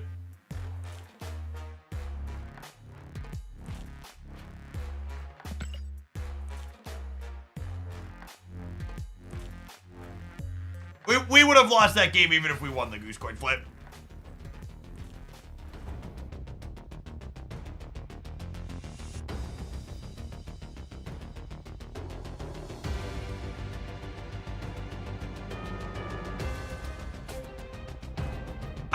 So, I've talked about this before, Chaos Hat, talking about Shang. I don't think myself, or even anyone at Second Dinner, has any idea what in the hell Marvel Snap looks like if Shang-Chi's not a card. Or even if Shang-Chi just costs 5 energy. I wish we'd get more 4/6 Enchantress style OTA changes where they were just like, you know what? Fuck it. Let's make Shang-Chi a 5-drop for a week and see what happens. Or even just a weekend. Make an OTA change on Thursday and be like, look folks, if the weekend's a shit show, we're changing it back on Tuesday. Go nuts.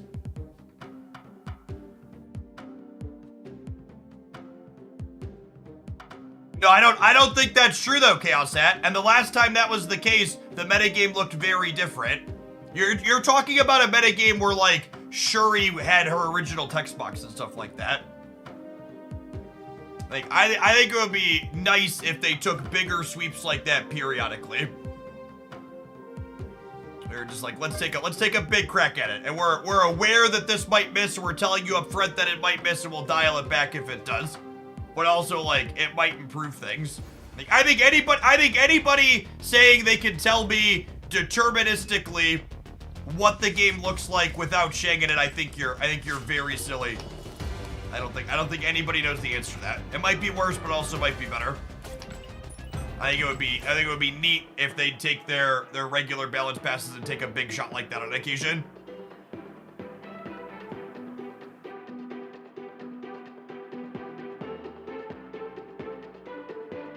Yeah, make the imbalance patch next month. Just be the Shang sucks imbalance patch. Shang's a 5/5 for a week. Go. We're rolling it back in 7 days, most likely. Go nuts. Snap.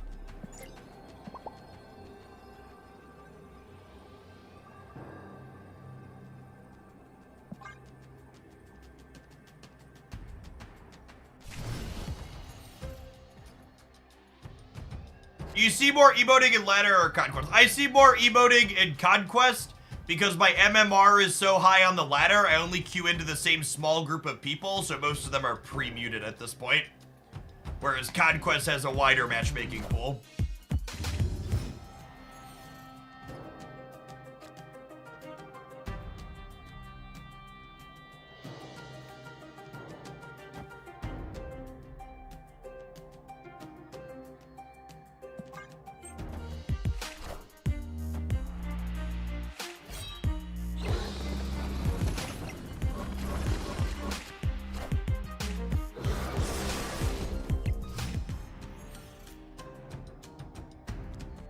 Every time Second Dinner has commented on the existence of Shang-Chi, they've essentially said something along the lines of they feel that it's necessary.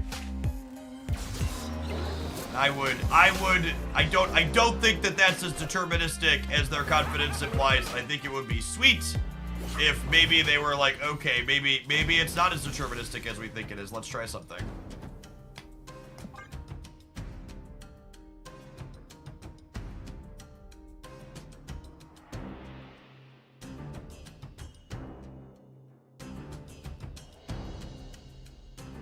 Make Valk 4. I actually think it would be interesting if the big swing cards like Valk and Valk and Cannonball and Shang were all 5s.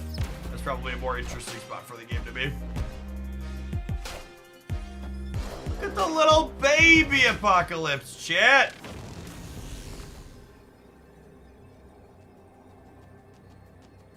So we'll go Shang-Chi, the Magneto, Ghost Spider, Shang-Chi over here. Pull the Titania back.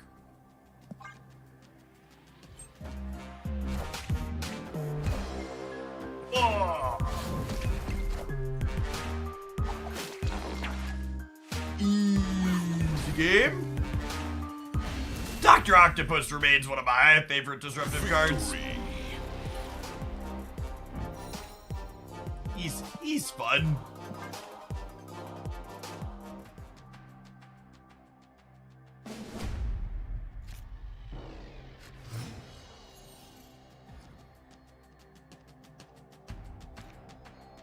It's another location that's great for Dr. Octopus, chat.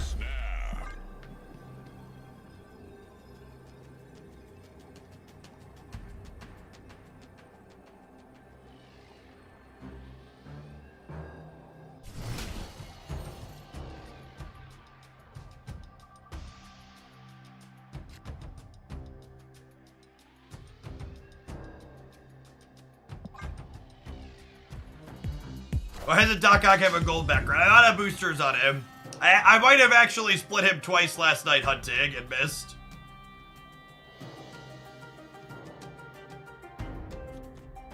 I'm gonna pull their Morbius into Shuri's lab, because I think we beat him there with Big Polaris and Big Doctor.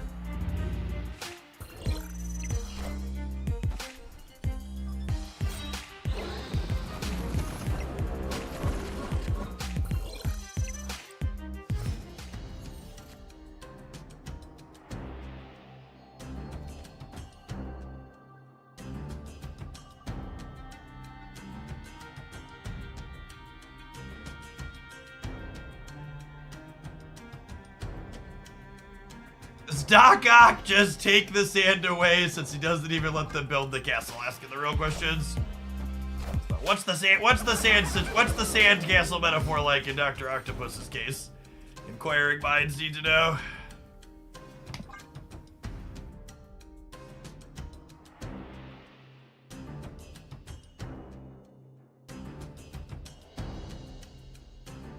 Doc Ock puts their sand out for them, he's helping. Oh yeah, it's like when your 3-year-old like knocks your bucket of sand out on top of what you're already working on.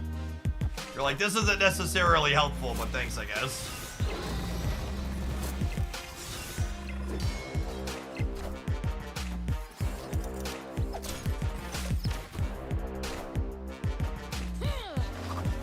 Look at how much he's helping, chat.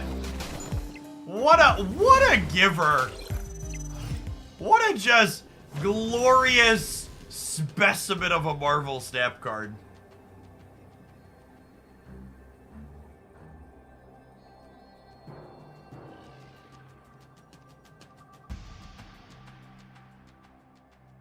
My last bits for the month, get Mr. Doc Ock to gold, will you? Thank you for all your absurdity this month, Ben. We will, we'll roll 2 spins on Doc Ock here in a minute. They have a 3 power ebony blade, they do.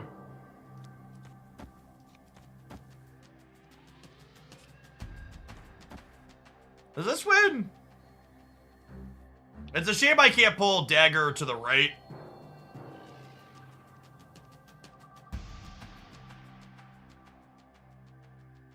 This might actually die, because I can't... Well, can I just put...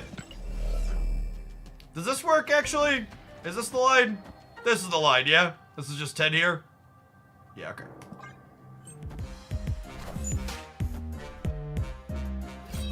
Because they only get to 29 here.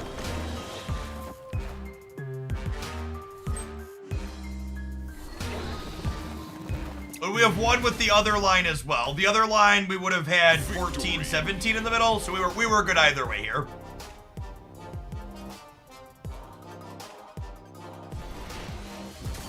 How's this deck doing? That was our first 2 games with that. We're gonna split Dr. Ock twice, courtesy of Ben and chat. And then we'll, maybe 3 times even. We're close to boosters for a third. I mean, by 3 times, I mean, we're gonna split it once and get gold and it'll be perfect.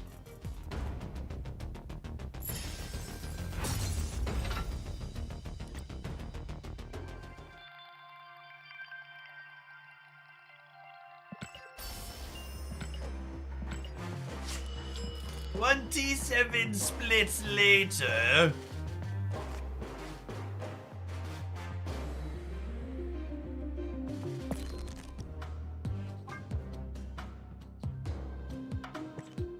We're only 1, 2, 3, 4, 5, 6, 7, 8, 9 Doc Ock splits in.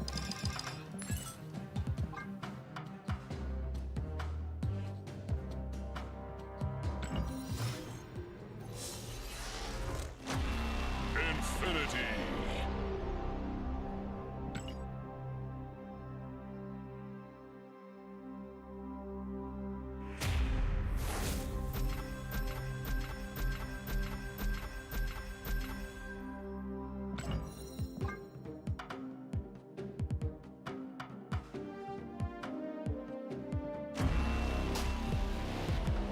Well, he is at least a card where the green border is, desirable.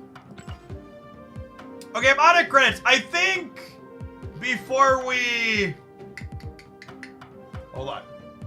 We're out of credits, and rather than turning gold into credits, I think I'm gonna wail on the Vibranium trek here a little bit real quick. And by really quick, I mean give me 5 minutes, because that's how long this takes.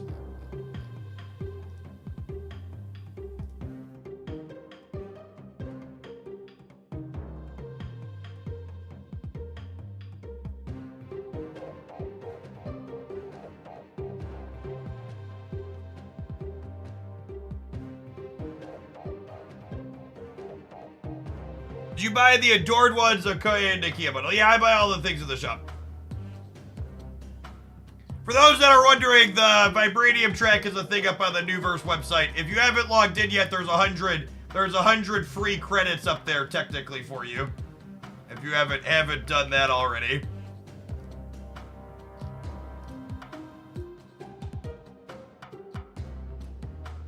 Oh, and I guess I technically need to restart my client here really quick as well so they can show up.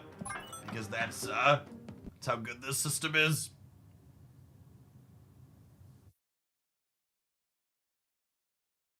No, we just ran adverts. I don't want to run more of this soon.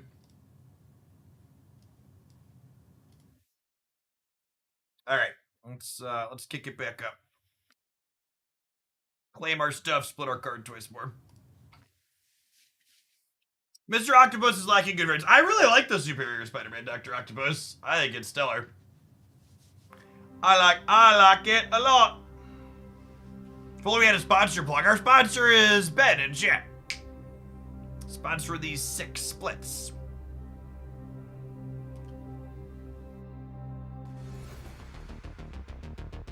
Look at that, chat. Like magic, we just have 3,000.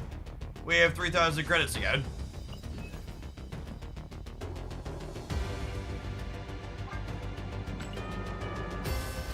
Mockingbird boosters! And they said random boosters are bad, chat. Mockingbird boosters are money in the bank. Money in the bank. I was gonna pay 4 gold apiece for those at some point. I know me, chat. At some point I was gonna pay 4 gold apiece for those.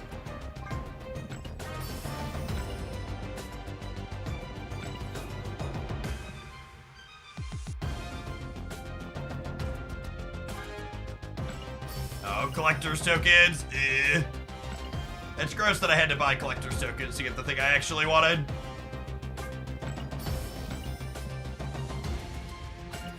Force feeding me. Force feeding me stuff we don't actually want.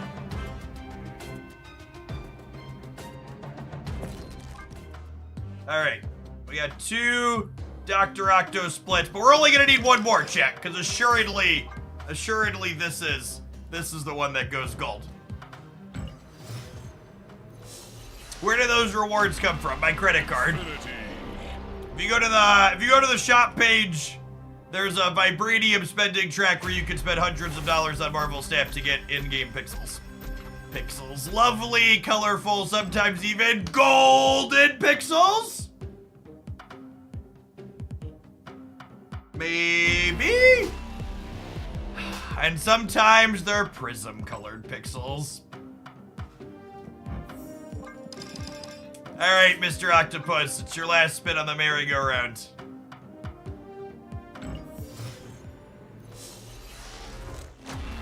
Infinity.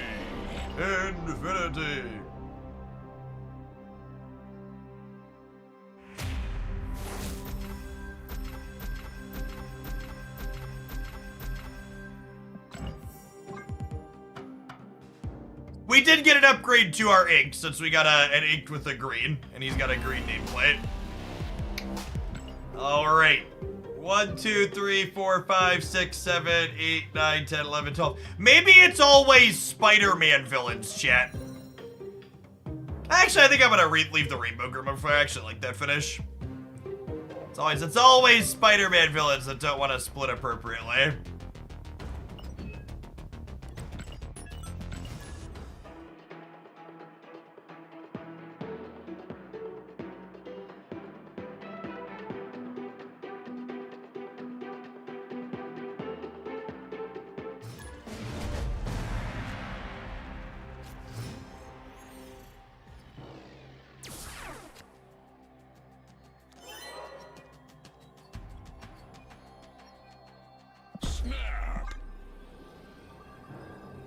We're a Shang deck, so we're favored into Gamma Lab.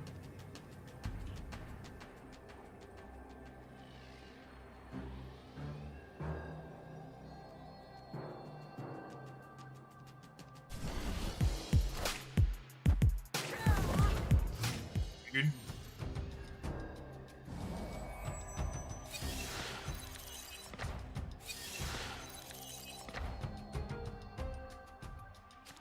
Okay, so they have my Shang-Chi, so I'm just not gonna play into here.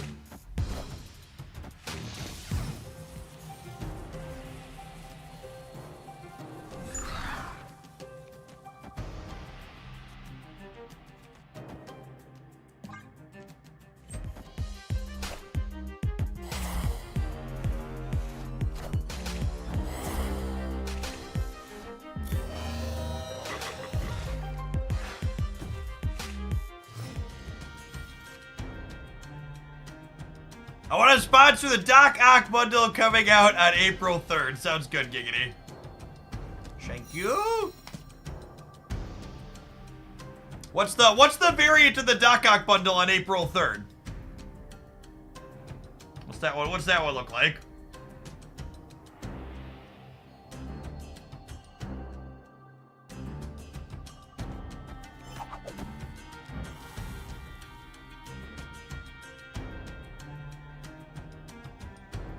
Thunderbolts. Alright, I'll take a peek about it in a second.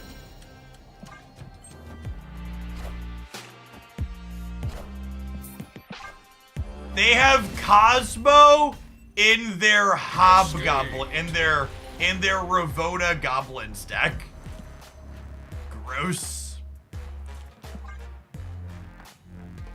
Oh, that is a good one. That is a good one. That's lovely. Oh, snap. Cosmo in your clutter deck is I guess it turns off Sentry if you need it in a pinch. Are they not playing their own Shang then? I'm trying to figure out like what fits into that with.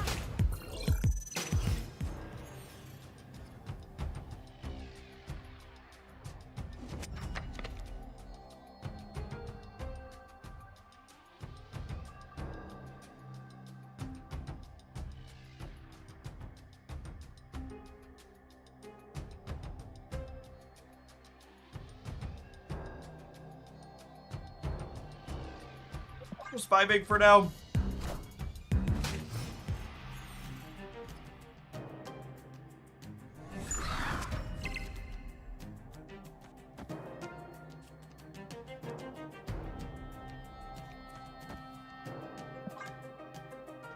If I Polaris right and they Viper me this turn, I get into a lot of trouble. So I just don't want to gamble it. I'm just going to play Polaris left.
Is there value in playing Titania against goblins? I don't understand your question, Failed Destiny.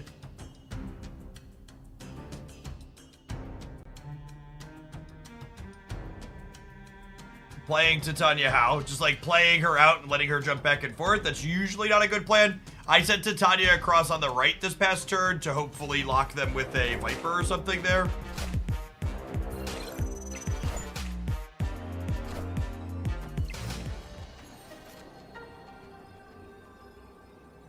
Super nib.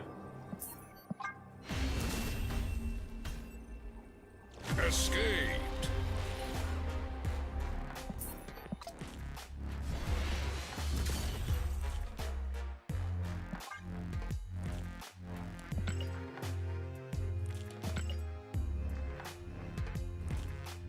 They're sniping? Maybe.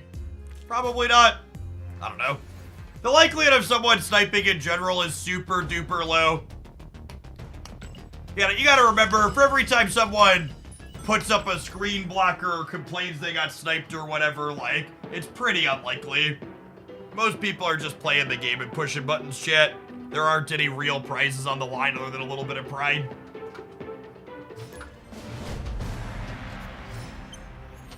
Snap.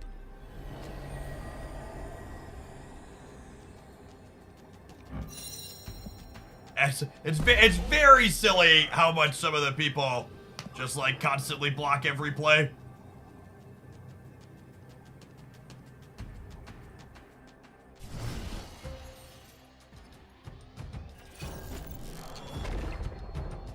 My poor Rublin. Sedge.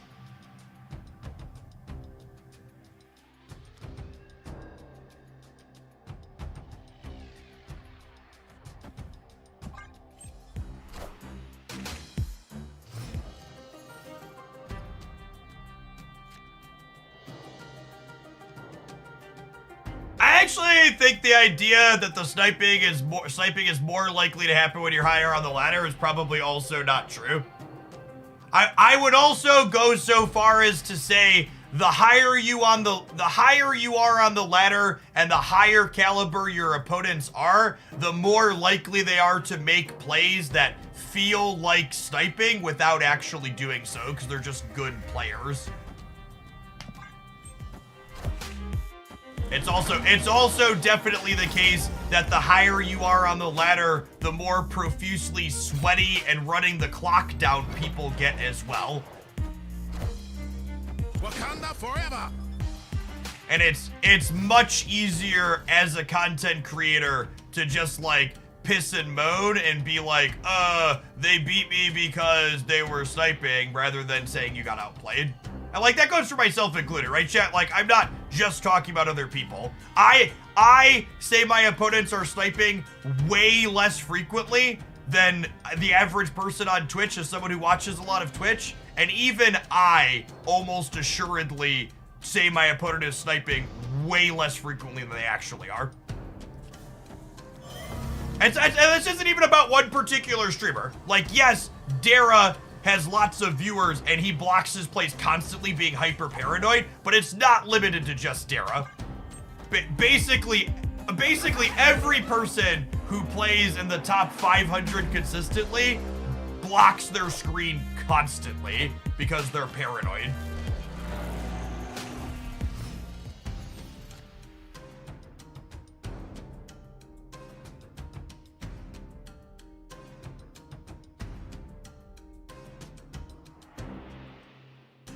It's very much not this is calling out one person in particular. It's a thing that is way more than just one person. How would you mean block their screen? Why would they be on Twitch if they don't want people to see their plays? Like, they quite literally, well, you're welcome. They quite literally, put a screen blocker up that prevents people from seeing what they're doing while they play.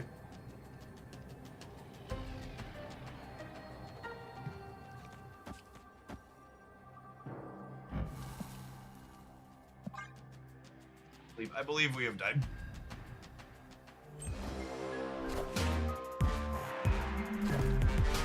Okay, now that's funny. I forgot they hadn't played into Vormir yet.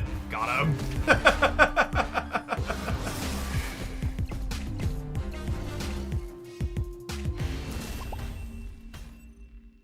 Victory. I'd rather they block the screen than accuse me of cheating. At the same time, chat, I think it's also important to understand it is objectively not cheating to stream snipe a content creator. There's this idea that you'll hear all the time. Like, you frequently will hear people say stream sniping is cheating, and it's not. Like, if you're playing poker against someone or like playing with their cards face up on the table, like, you're allowed to look over there at them.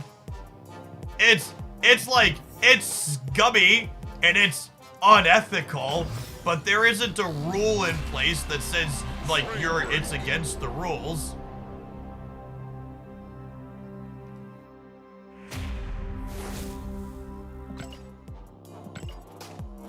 Like, I think you can have it's up for debate about the morality or unethical, but there's not a rule written down somewhere that says this is something you're not allowed to do and you shouldn't do.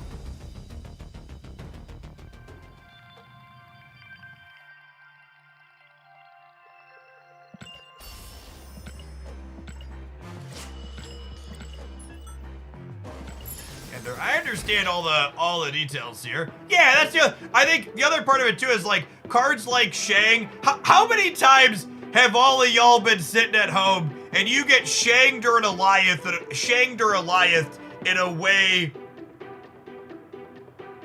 You get Shanged or Alioth in a way that just like doesn't make sense to you. That doesn't make sense to you, and you feel like your opponent was watching over your shoulder, right? I mean, I only play an hour or so a week of Marvel Snap off stream, and even then I'll hit a game where it's like, damn, they were fucking in my head.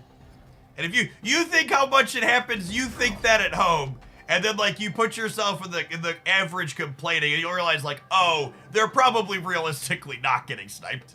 They're just like getting got. Oh, snap.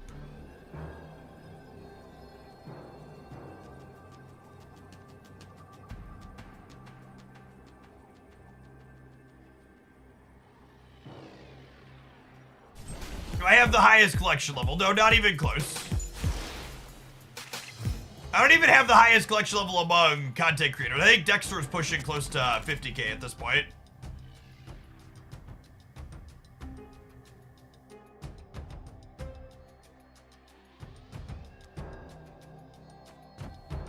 Who has the highest? I don't know. I don't think that's a publicly tracked thing. I think I'm gonna do this, and then we'll, like, eat the debris with Nico next turn, and then we'll Carnage clean this up on 4. The Captain Ginyu, thank you for the primer. I appreciate that. Those Prime subs are a big bulk of my income, and a big part of why I'm able to do this as a job, so thanks for keeping me around. Debris is very, very reasonable in the Thanos matchup. Letting us gum up the board when they're already gumming it up for themselves a little bit.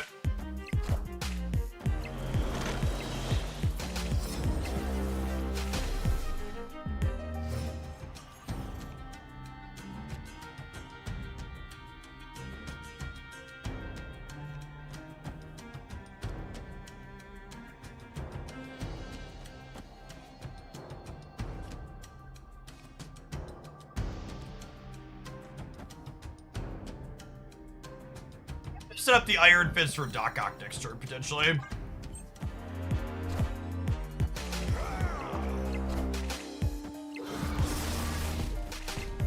Debris buffs their Mockingbird. Yeah, but their Mockingbird's gonna be mostly free anyways, right?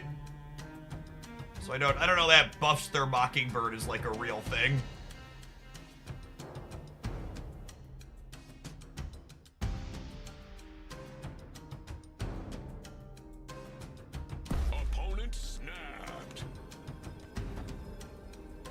I'm definitely staying.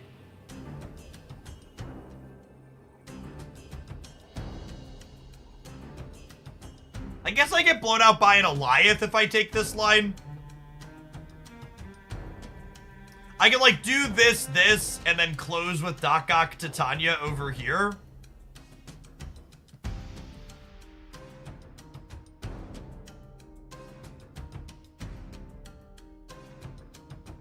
This might be wrong. It's just this to take away their options. This takes the last 3 cards out of their hand. And then Doc Ock gets to fuck off to the left. Oh, come on, seriously? All systems go. Yep.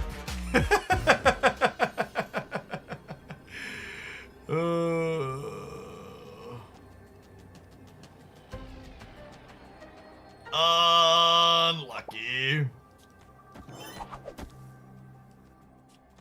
It's a shame our opponents never won a game before, and this Silver Conquest is a big deal for them. Hopefully they have Marvel Step experience that lets them win more frequently coming up.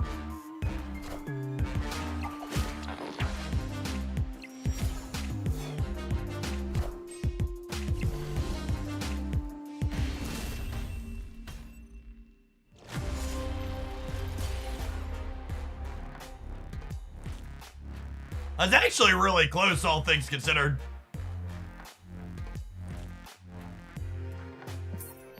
The Mind Stone nerf making it closer, not being a 1.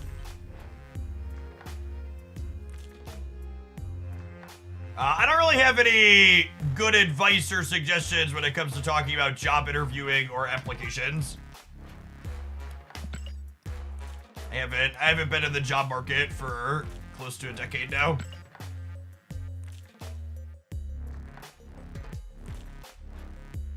You know what I am in the market of, though, chat? Serving up some adverts. We'll see you in 120 seconds. Thanks for hanging out. Don't go anywhere.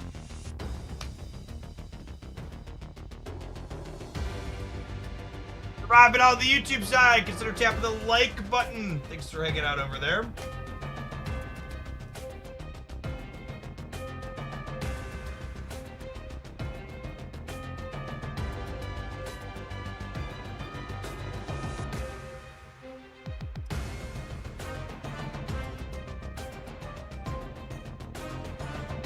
All right, so I've bought through here on the step-up track.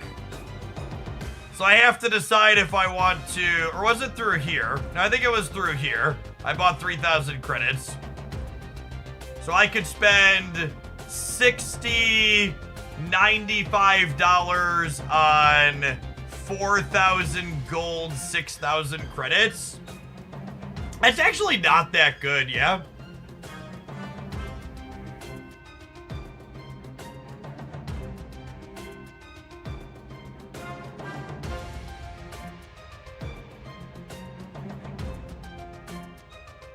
It's like, I guess it gives some random extra mystery variants. That's actually not even that useful to me.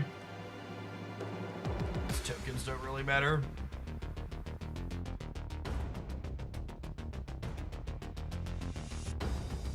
Oh, a store kicked over. Yay, store update. Is the gold bundle good? It's not a good currency bundle, no. Oh, well there you go, chat. They have something for me right here in the shop. Dear Benjamin Broad, I will buy this every time you put it in my shop. Every time. Holy, they're gonna sell so many cat miles. I'm not on the hook for this one, but I know you weebs out there. This is like a weeb animal mashup. They're gonna sell so many of those. They knew what they were doing. They made that one 1,200 gold. It's adorable. Meow. I'm in, yep.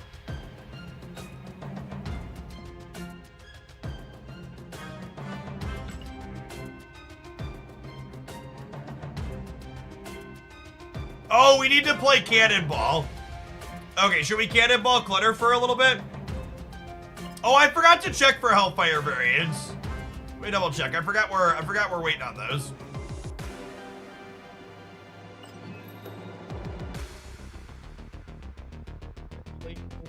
Nope, no Hellfire.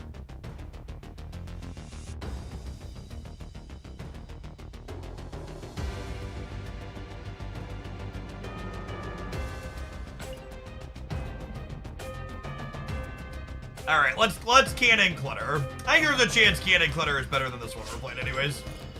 Maybe. We're doing slightly different things. Explicitly left Cannon Clutter in my inventory for the old weekend missions.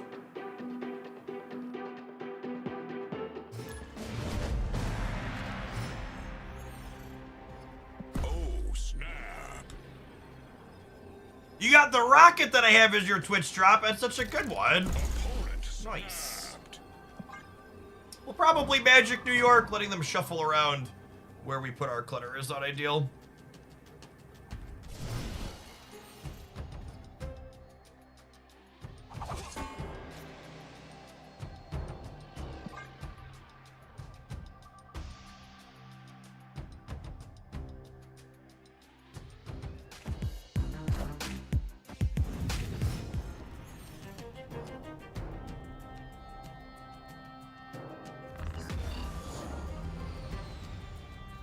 If their average multiple man is a Phoenix Force deck these days, ooh, they could be regular move. Clutter should be good into either though, so we can take them up their stuff. Looks like a regular move deck.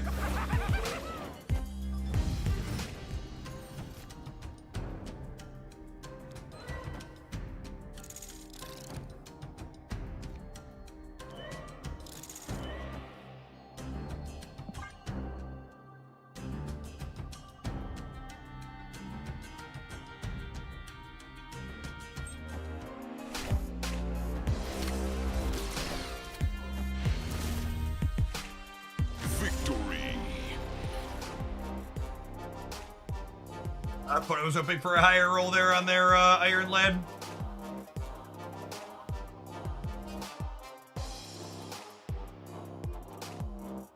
Yeah, I don't know exactly. Their For You bundle algorithm definitely needs work. Like, they somewhat regularly offer me bundles with tokens, and I never spend money on tokens. Well, I rarely spend money on tokens. This Vibranium track hooked me, I suppose. Oh, snap. Victory.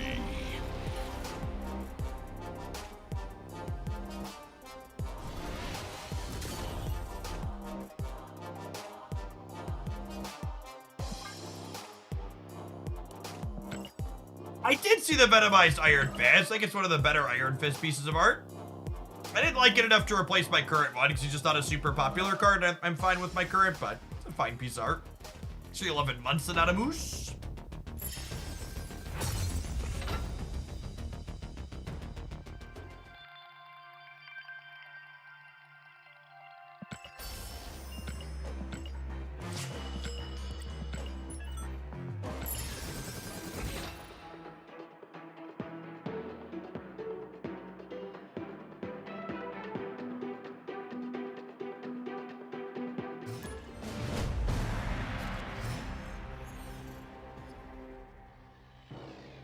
Snap.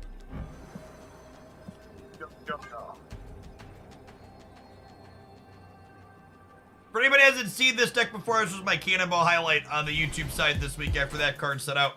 Basically, we're just looking to set up a nice full board by turn 6, so that way we get to leverage that extra turn. And they do not with Magic. You could also clutter up their board before you make Limbo, so that way you can be certain that your Limbo is not going to get ripped away by a Reality Stone, for instance. Let's Black Vortex to start. Could be bad if it hits Ultron, but it's better if it hits Destroyer. Well, them's the breaks sometimes.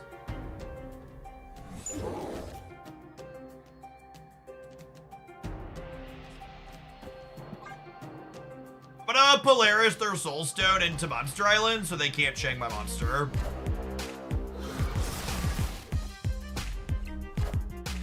Yes, if you like the look and feel of this deck and you were smart with your money and didn't buy Cannonball, I would highly recommend playing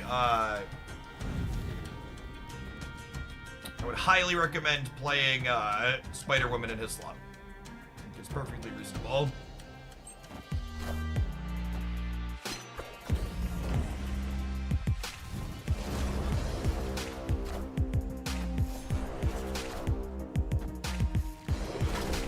Oh wow, so I've seen destroy Thanos.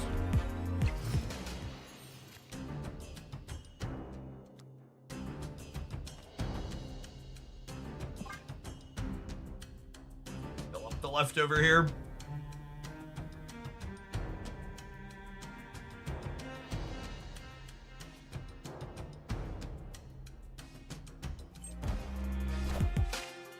Spider-Woman doesn't make things go boom, but she'll make your opponent nice and sticky in a PG-friendly sort of way.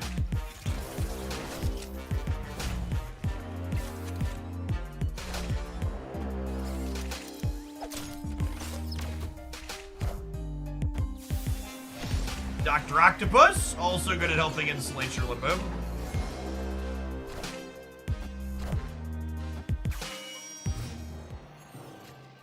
I mean, chat. If one Dr. Octopus is good, then surely two must be better. Yep, no? We'll dock over here, and then we'll get to go Mojo Shang 0.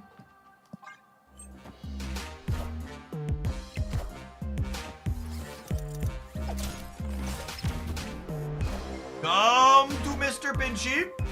I am inevitable.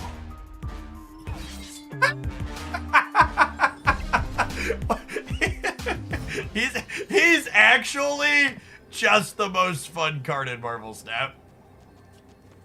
I won't be convinced otherwise, chat. Actually, just the most fun card in the game. Yeah, Killmonger would be bad news for us.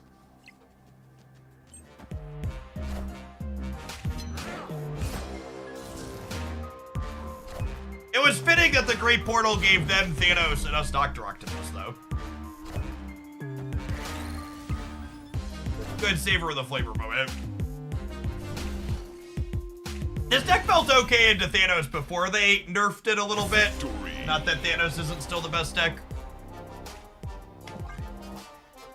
We've got good play here. Debris and Goblins and Doc Ock and stuff all give you good ways to disrupt what they have going on. Snap. How much does the perception of Cannonball being a bad card contribute to any amount of joy experience when it does the non-zero? It definitely makes the effect more amusing. I agree with that. I don't know. I it's hard and maybe even wrong to pitch Cannonball as being a bad card. I think he's serviceable. He's just not Shang-Chi. But like, there's a lot of room between Shang-Chi and Baron Mordor for a card to still be fine, yeah? You know, he's not gonna break the format by any means, but I think he's playable in the decks where you want him.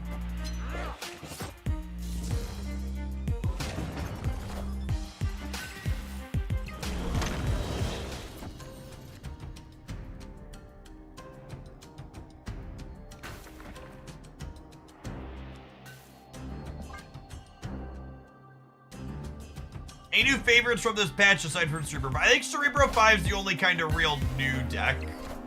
Oh, we're getting Killmonger in here, yeah? That's what's happening.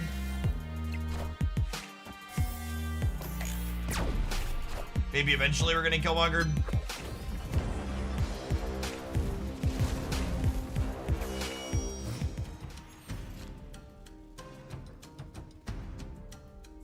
Our deck is very bad against Killmonger. Is definitely an accurate statement.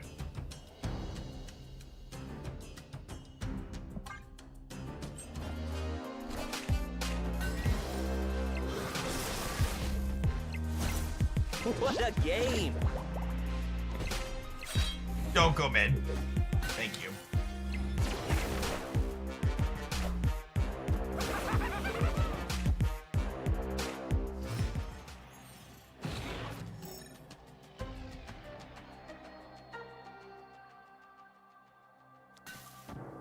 Yeah, I'm gonna do this, and then we'll clean up over here with Shang next turn.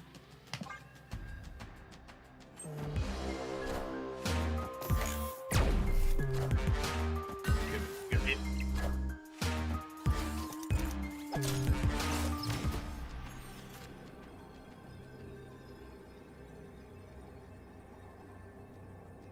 I can even play for both sides here, right? I can do this and this.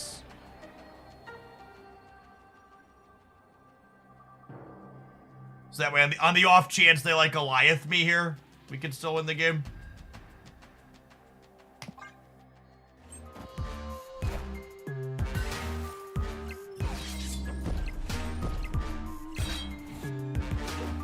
All right, Lady Deathstrike gets us. GG.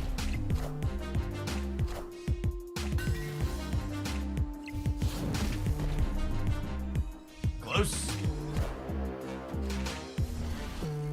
I would have won if we would have played hard for the right, huh? That wasn't what I was playing around.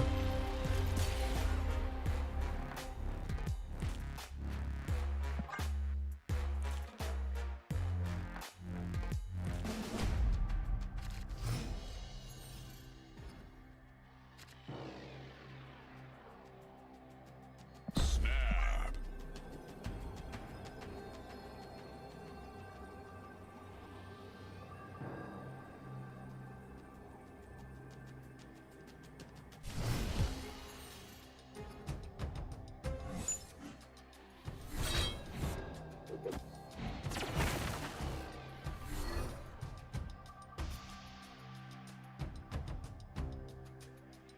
I actually think Cerebro 3 is better without cards like Shang and Belk on average, because it usually gives you room to play more cards that proactively play out to the board, which is something you need.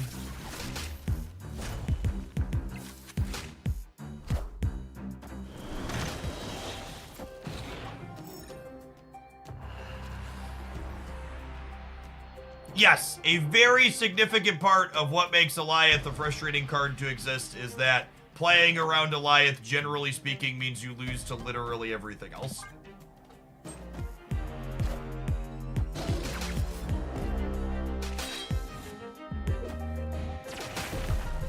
I definitely need to change my underwear.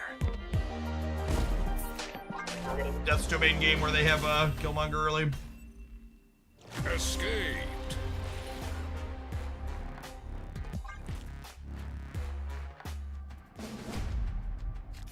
Snap.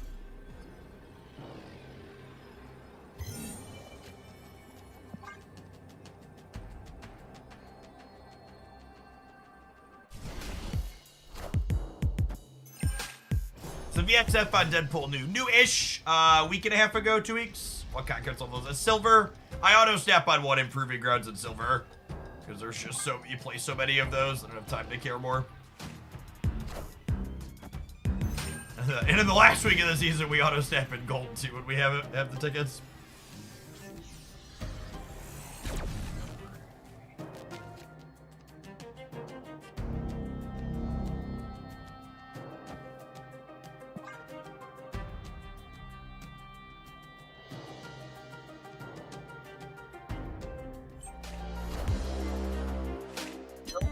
To blow anything up yet. Okay, so I think my plan now that they showed us they didn't have a way to blow anything up yet, I think I'm gonna go ahead and debris here, and then we'll dock here and hopefully get them locked.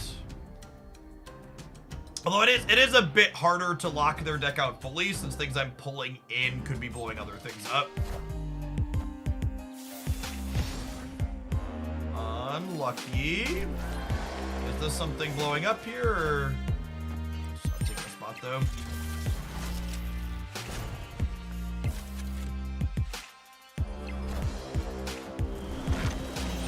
Sitting on 16 gold tickets. Ah, fellow whale, I see.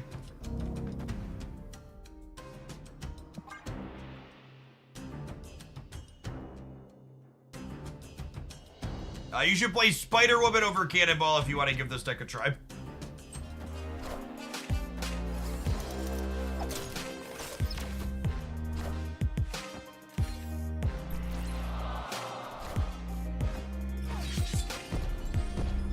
I was losing 2 things in Death Strike. Death Strike is so good against our deck.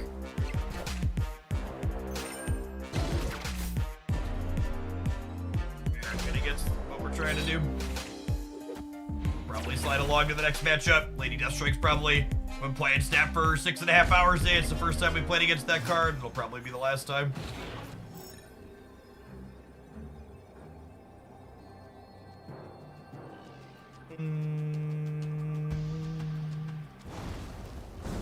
Opponent snapped. Escaped.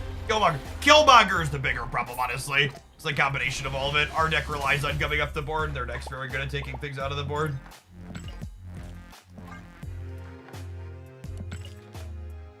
Truly, I feel like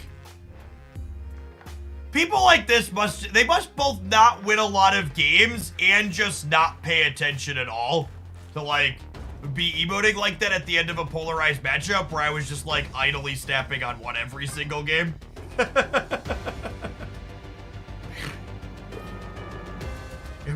I'm glad you needed this, bud. Happy we could provide it for you.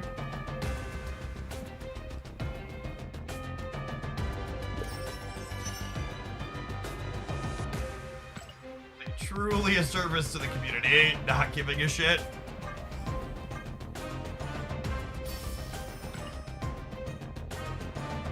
I think Armor and Clog decks is bad. I think if you expect to play against a lot of Destroy, you should just play something else. I also think Doc Ock all on his own can beat some Destroy decks. Traditional Destroy has a really hard time with Dr. Octopus. I think Dr. Octopus is a much better anti-destroy card for Clutter than Armor is.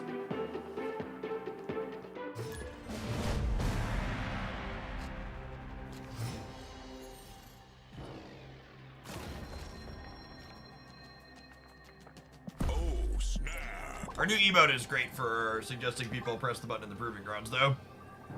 Opponent snapped. Have you ever considered doing viewer battles? The problem with viewer battles is that it leads to both a lot of downtime because you're trying to coordinate codes, and it leads to a lot of hurt feelings because you'll never have someone of my scale will never have the ability to play with everybody that wants to play.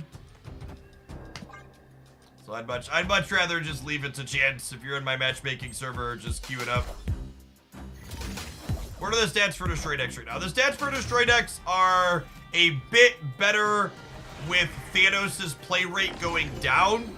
However, Thanos' performance metrics are still very strong, so I would expect Thanos to return to his previous popularity once people realize, oh, the deck's still cracked. So, destroy's better than it was because that's a hard time with Professor X Thanos. But it's still a far cry from good.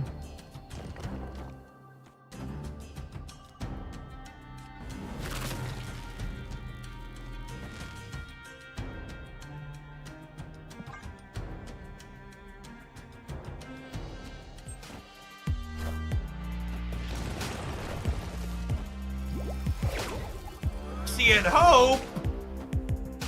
It's playing something sweet. Oh, I guess we do need to win 8 games with hope here too, right? I need to win 1 more with Cannonball, so I'll hop to that soon.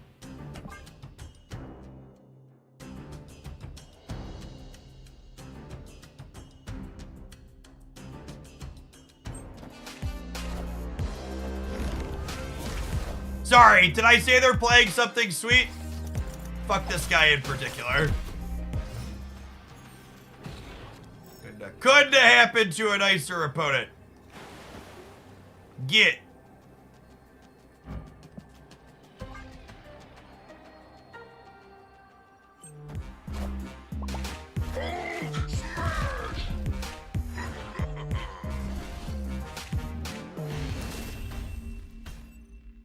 Victory.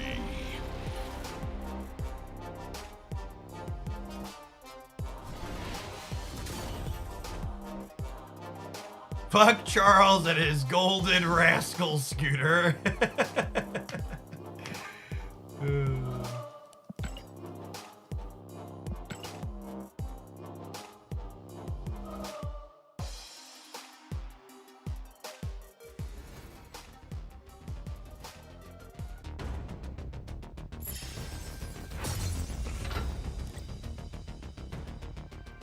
We have ball with the ball, the bang, cannon, cannons.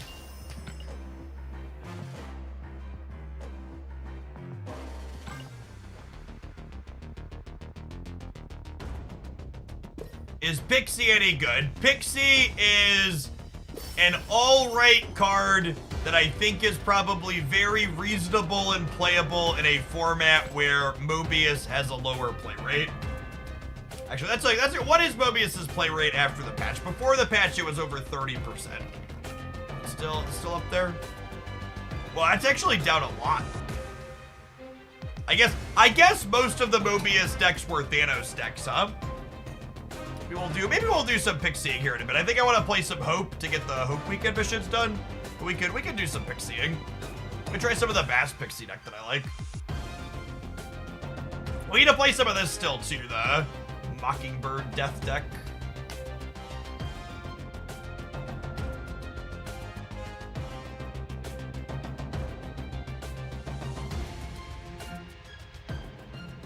Hope, not Thanos.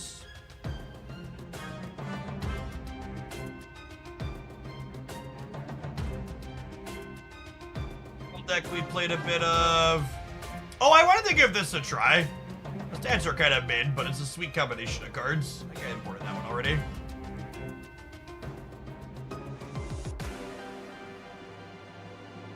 Yeah, the Pixie Hope double up deck has solid stats. Stature? Yeah, let's do it. I need Miss Marvel boosters too. Try and get her to gold eventually.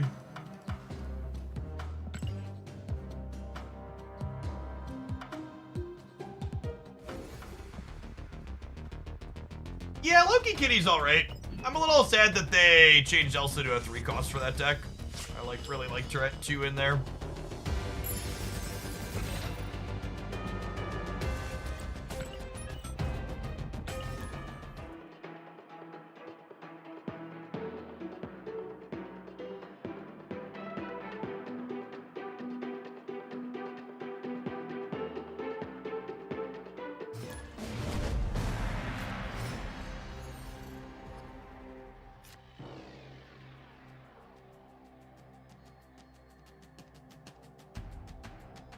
This location's actually not bad for us. Good for Gladiator and Dr. Newman's stature don't mind. If Miss Marvel reaches in there, A-okay.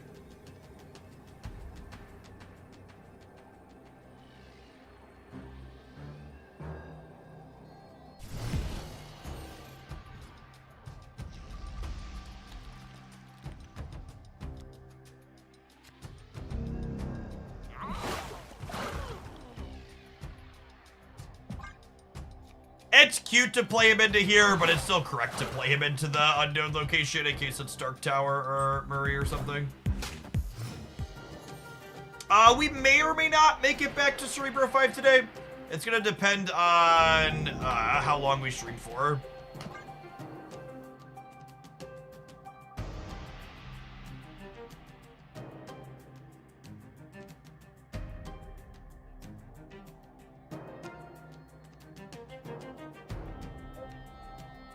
Like 3 or 4 more decks, and how good the other decks I have imported are. If the other decks I have imported are playable, we probably won't make it back around today. Just for the sake of trying new things.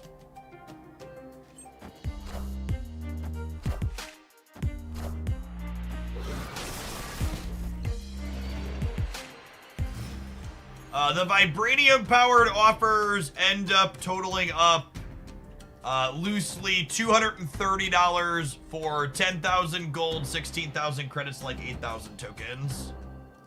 3 command. Yeah.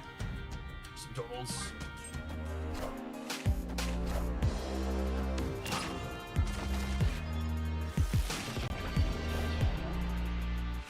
Probably just dead to Nimrod stuff here.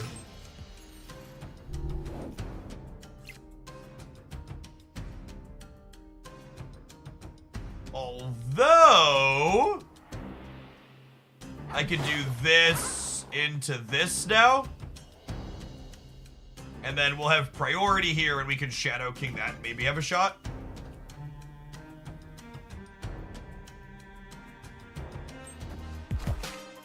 And the C5 deck Jeff played. Yeah, you should check out my YouTube channel. Oglandia Snap had the highlight this morning.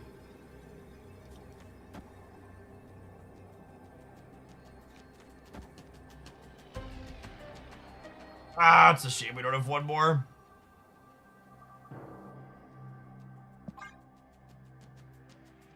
Moving the Jeff here was a big deal, so we could stag priority.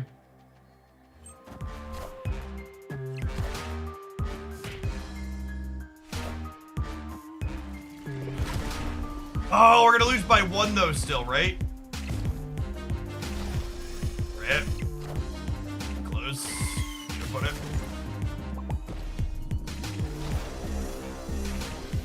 There's definitely one concern I had with looking at this deck. The way this deck is constructed, it seems like it's probably really good when Hope is in play. And it's incredibly clunky when you don't have the extra energy lying around.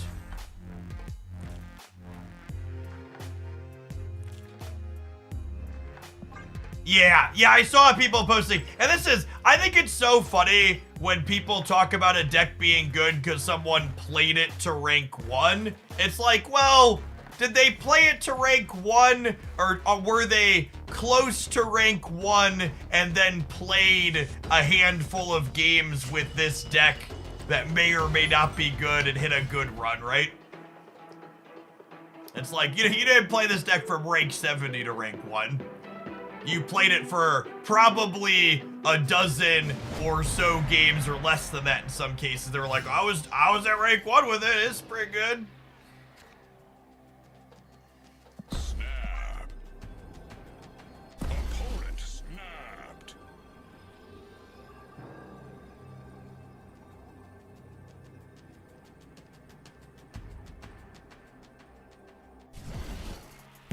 Dan Hip Living Tribunal. That's a quality one. That's one of Dan Hip's better pieces, in my opinion.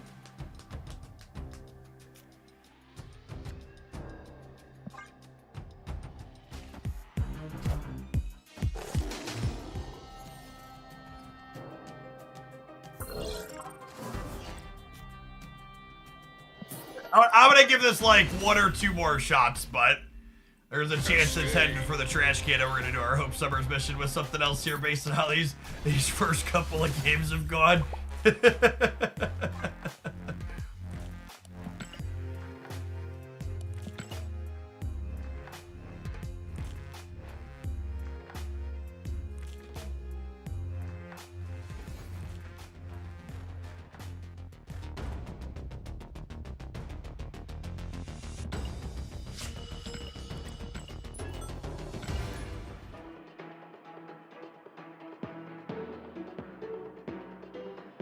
Thanks everybody for hanging out today, by the way. Great to have almost 4,000 people in here. Getting your Twitch drops in Hoaglandia.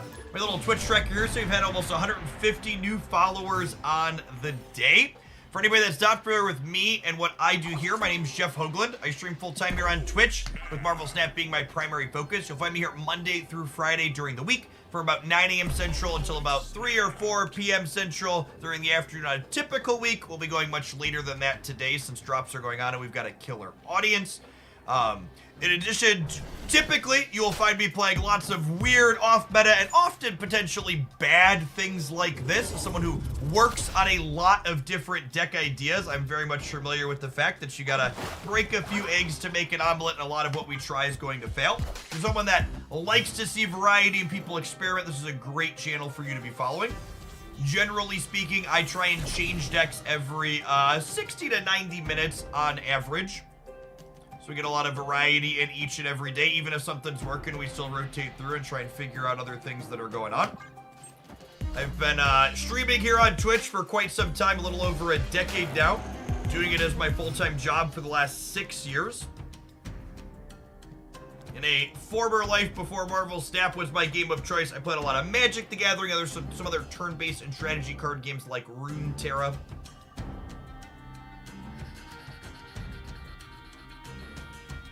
This deck just seems so atrocious. We haven't had Hope on 3 one time. I'm sure this deck seems playable when you have Hope on 3. But good golly, does it seem just absolute pit stains when we don't.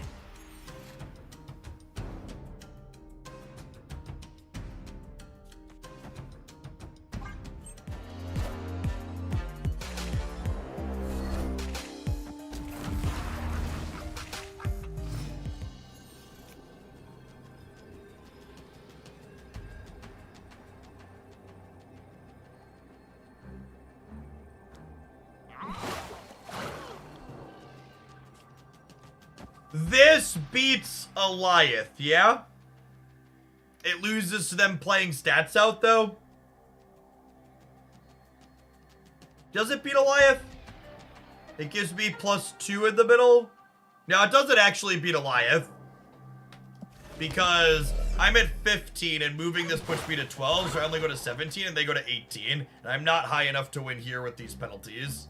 Magneto beats Goliath. Oh, he does, doesn't he?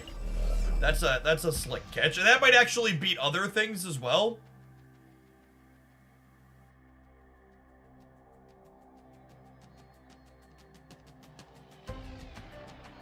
We could get Galactus. I don't think I can play around Galactus. I'll play around Goliath. Good catch, Twitch chat. Look at that. Wait, does it actually beat it? It does. Cool. Oh yeah, because this stays the same when we move over. Victory. Look at that. We fumbled our way into a win against the Purple Cloud.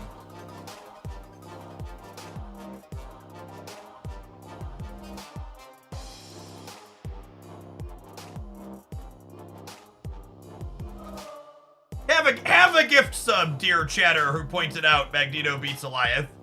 I would like you to chat more frequently. Twitch chat's on the scoreboard. You guys, look at this streamer cheating with the Twitch chat advantage. And then rewarding them and encouraging them to do it more? What absolute scum. The rare chat W. You know what else that does, chat? It saves Yo-Yo there in chat from seeing these adverts. The rest of you non-subs will see you in 120 seconds. We're going to flop around with this deck a little bit more, and we'll see if we can get some more wins on the board for our weekend missions, huh?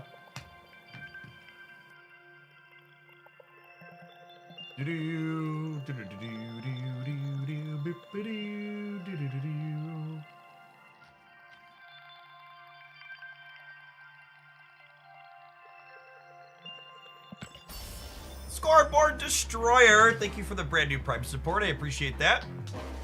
Evening.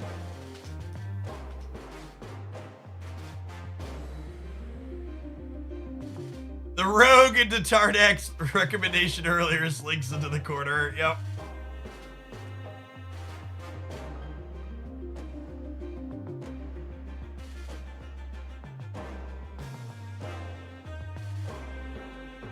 Laughing in Eastern Europe where they don't show ads. To live in a place where capitalism has forgotten. Unsure if lucky or unlucky.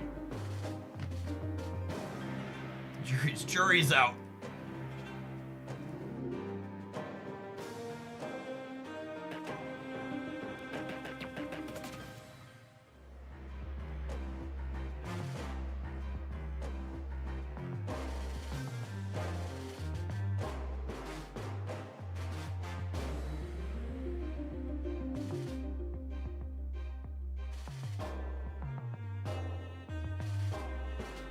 So the problem with like Silver Samurai is you need to play something like Dark Gray, or Dark Gray. You need to play something like Dakin,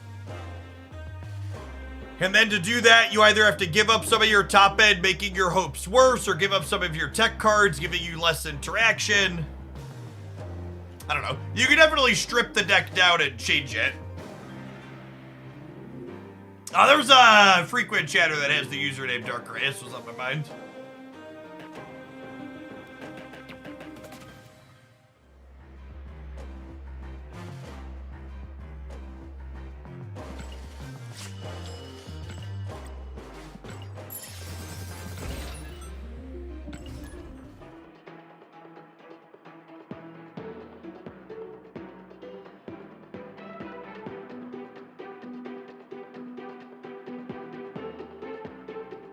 What's going on, M Show? Thanks for the 3/4 of a year.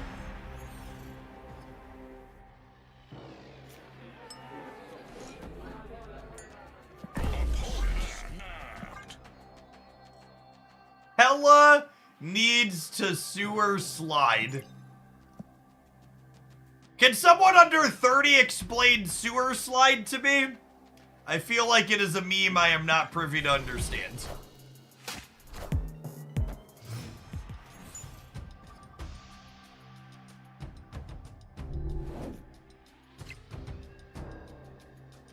It's slang for suicide. Are the kids all right, chat? Are the kids, they can't possibly be okay, huh?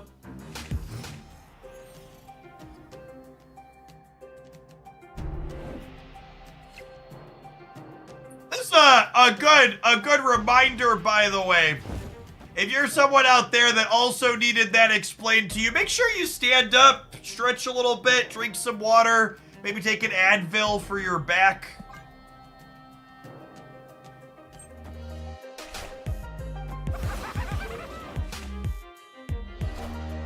We finally have Hope Summers on 3, and we can't do anything, huh?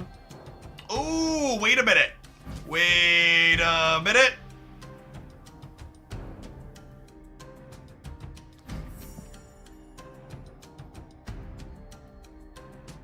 A groan echoes through 3,000 viewers. Listen, chat, I've seen my stream and content demographics.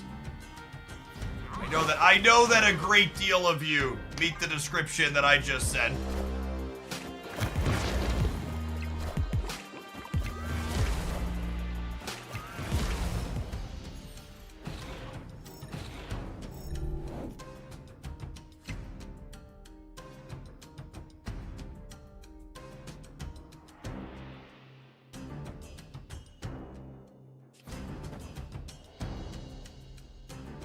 Well, Black Bolt, and then we'll Miss Marvel plus Stature plus Slide Jeff.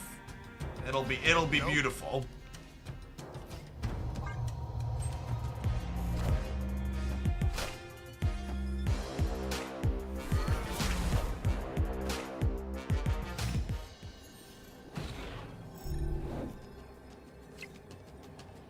Fortunately, I believe we have died. In large part due to the bar with no names, we just can't contest that. Unlucky.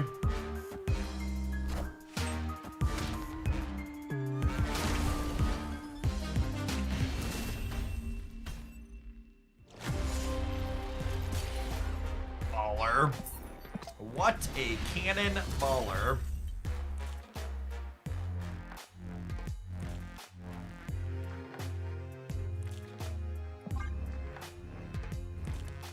WS, thank you for the 7 months. Welcome back.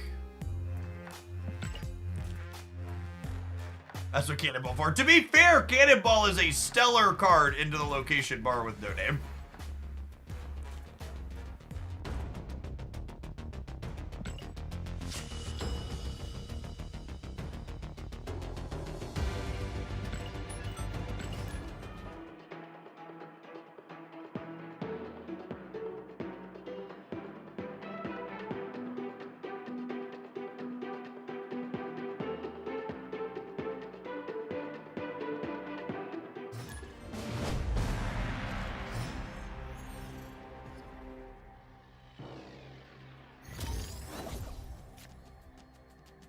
Opponent snapped.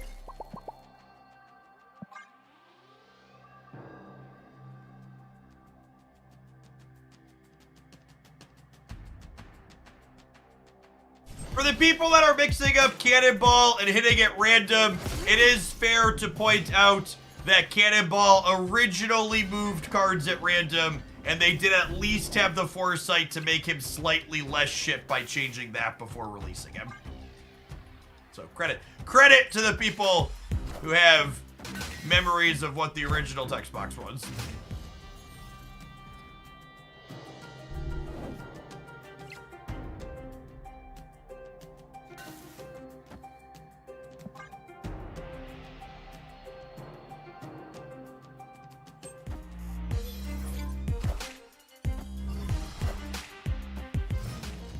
Forge into Patriot. Not quite the droid you're looking for with that setup, I would think.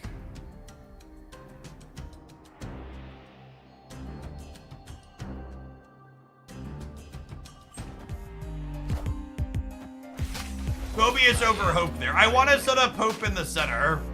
Okay, we're just dead again, yeah?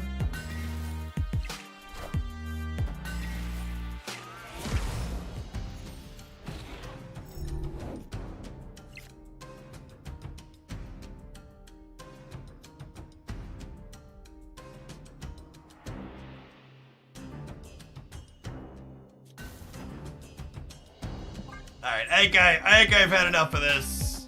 I am Iron Man. Maybe there's a chance this Doctor Doom wins left and right after we put both their Iron Men in the middle. This is our only real shot. It's not remotely a good shot. But we can't win any path that has Iron Man in it. Even if we Shang-Chi this one. If we Shang-Chi this one, they still have 12, 20. Oh, could we? Is that a winner, chat? No, I don't think so. This is 12, 20, 40. This is 8, 34. Is this better than Doctor Dooming?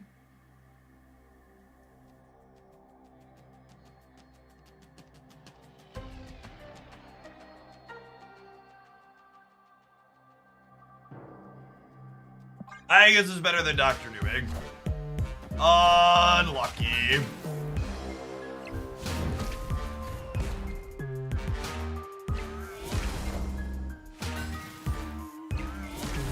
It's better content. Yeah, that's true.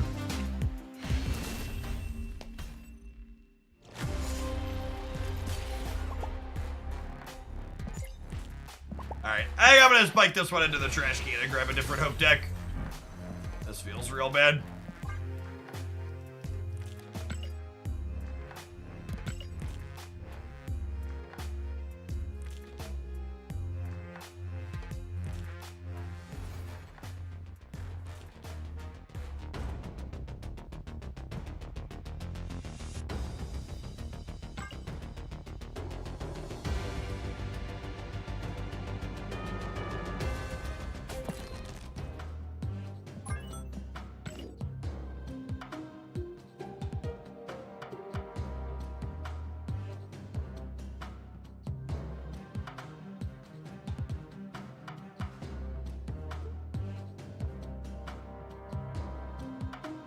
If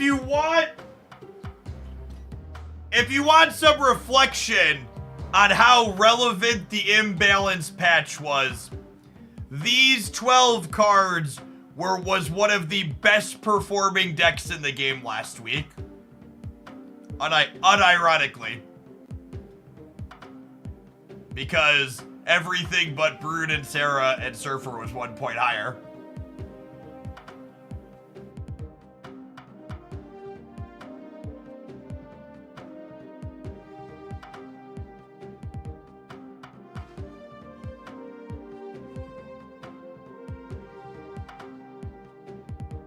Revert the Surfer nerf. I don't know about that one.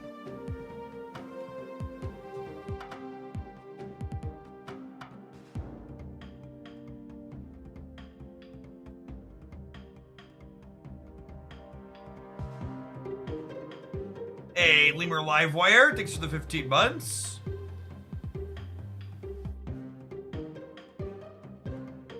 Ooh, they get real bad real fast, huh?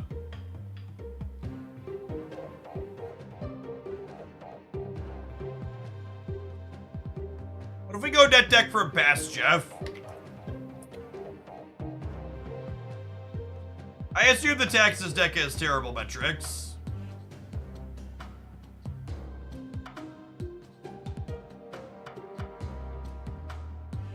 This one had a Surferless in it. One of these had a Surferless in it.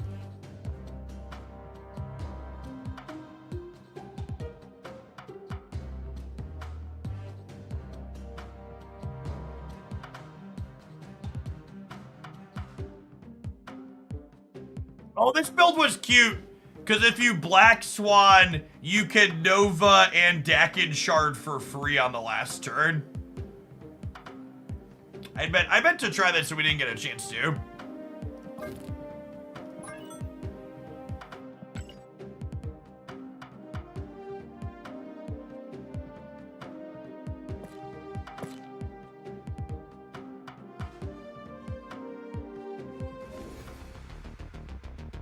You ever try out the 1 cost 5 power Black Swan deck? Yeah, we played, if you look on the Hooglandia Stamp channel this morning that I just pulled up, there's a Cerebro 5 Black Swan variation.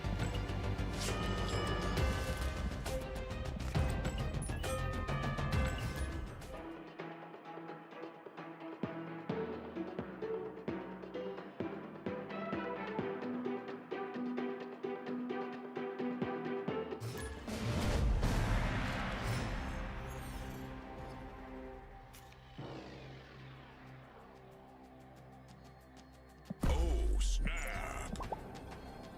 Opponent snapped.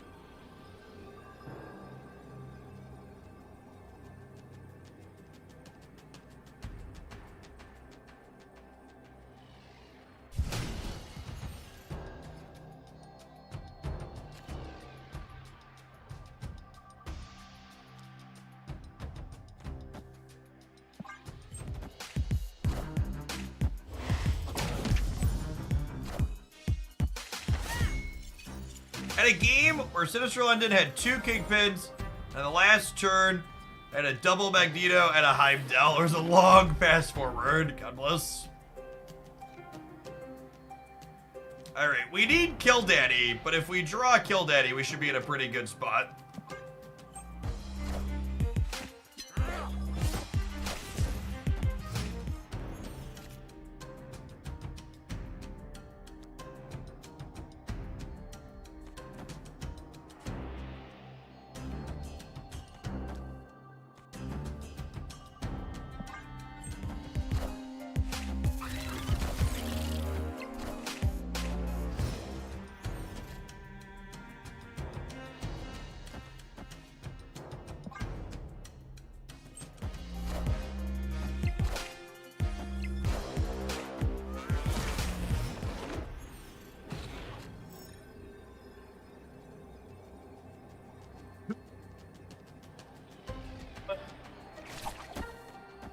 I think it's this. I think it's this. Unlucky.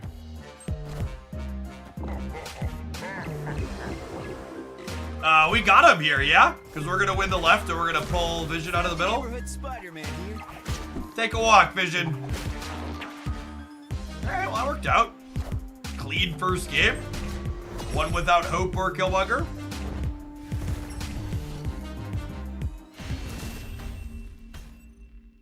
Victory. Oh, I forgot I have Justina Okoye. Need to fix that.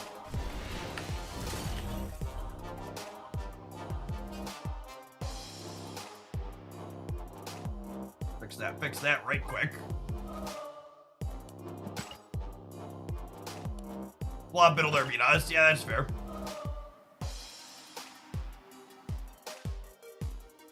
He didn't kill Daddy otherwise. Wait, did Blob Biddle there beat us? It didn't, right? Because then we'd win the right. No, yeah, we won the right. Winning without hope against Thanos and Blob is comedy gold. Sometimes the jokes write themselves.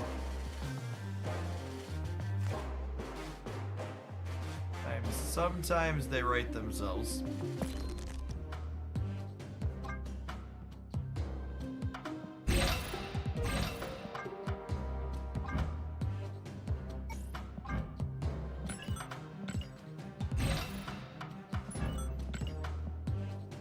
Pop that Okoye right out into our pile of cards.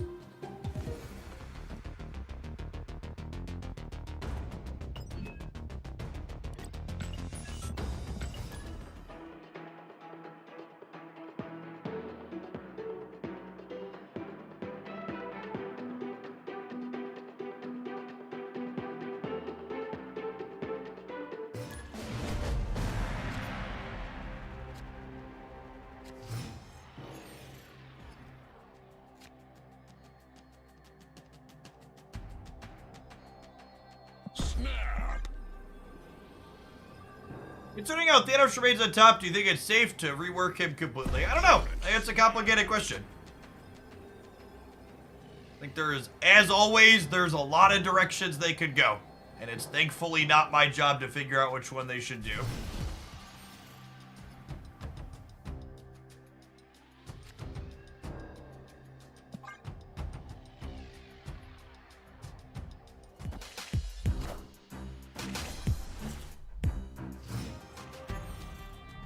I suppose there's probably going to be extra Thanos this weekend too, because it's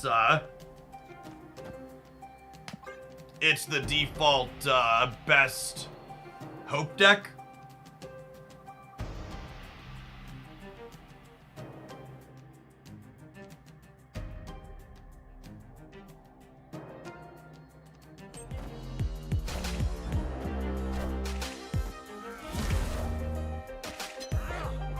Classic 1-9 Mockingbird. Thanks, Central Park.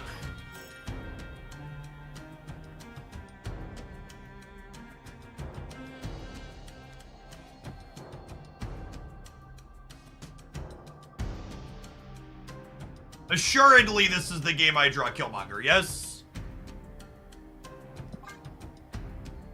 I would never dream of missing out Killmonger 2 games in a row. Just got my first Into the AM shirts at one of their sales, and you're right, I'm never going back. They are truly a cut above.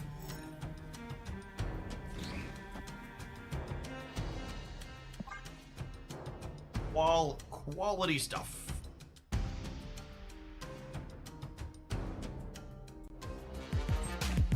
Why didn't they vision into Stark Tower? Oh, it's the same because it's Gunload.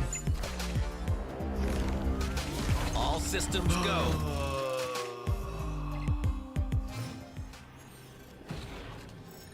I'm all alone. There's no one here beside me.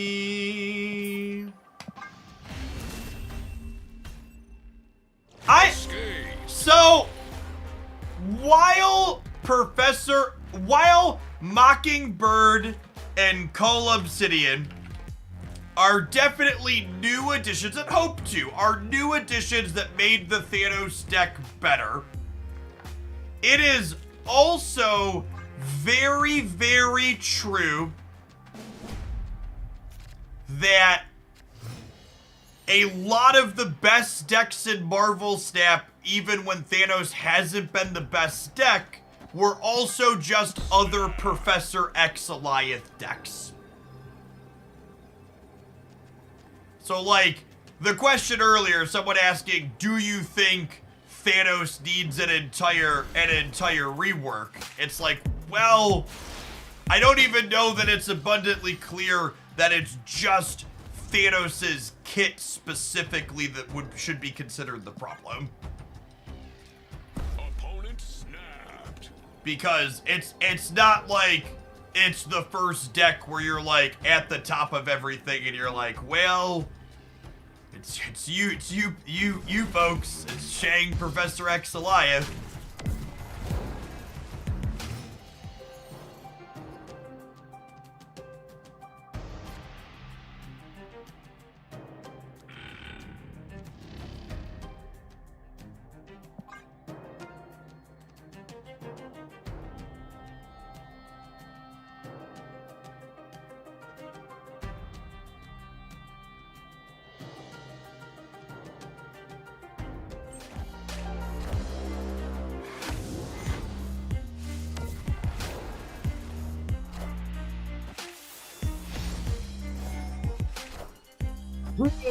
Punished for not playing Hope in one way, but rewarded in another, I guess, since I wouldn't want Hope in Kiln.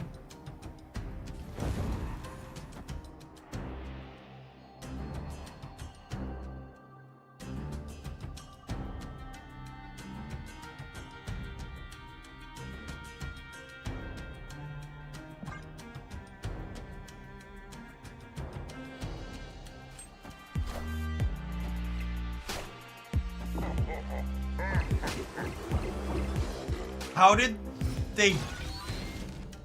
Oh, they had the energy from this. Like, how did they blob?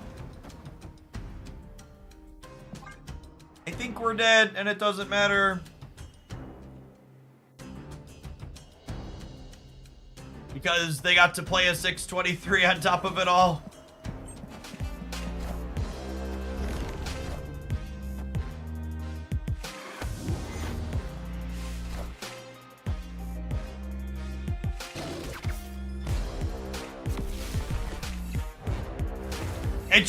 It just doesn't even feel like we're playing the same game.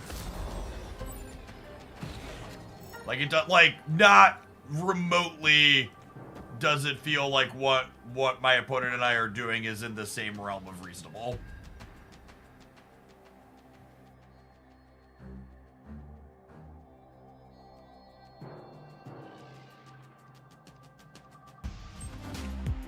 And again, it's really not even any one specific part. It's just kind of all of it.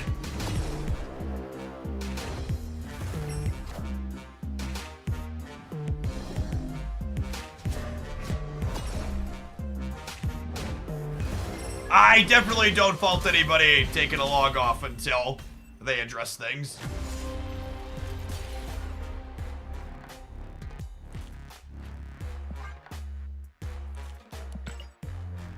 Because remember, so the schedule, we could probably update the OTA command. The next OTA is the 4th, and then the patch is the 9th. So at this point, the current format, our next batch of card changes is 2 weeks off.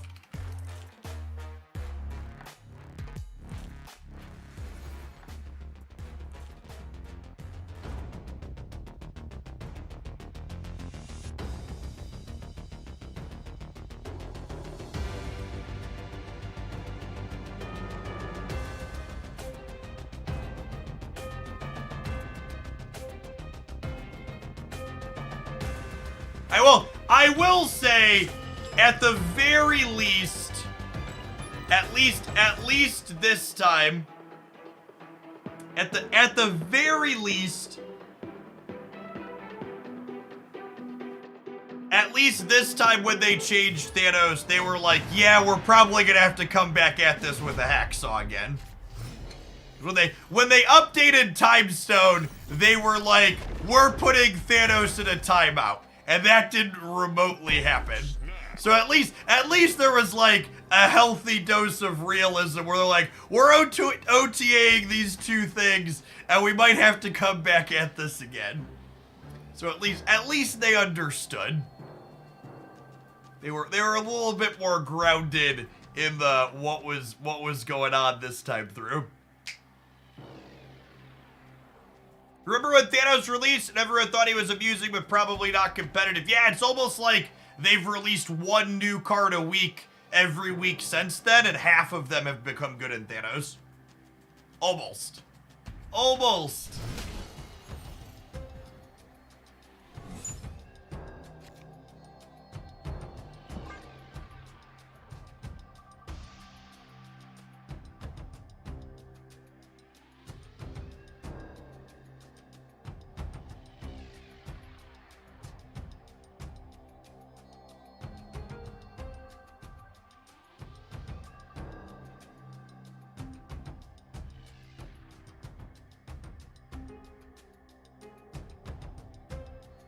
What the heck do you even do to Thanos at this point?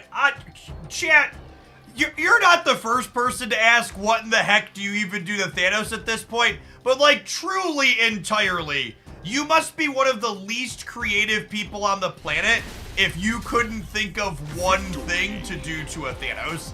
There are so many words and numbers on Thanos's cards and kit that you could make up, down, different, all around, and it's decidedly not your job or my job to figure it out. But the nope, just can't figure it out is very funny to me, because there's so many different things that you could change there. Yes, exactly what Sarah's like. One problem Thanos explicitly does not have is it definitely does not have an issue of not having knobs to adjust. Like, Alioth, for example, is a card that feels problematic that lacks knobs to adjust. You can't really increase its cost or lower its power.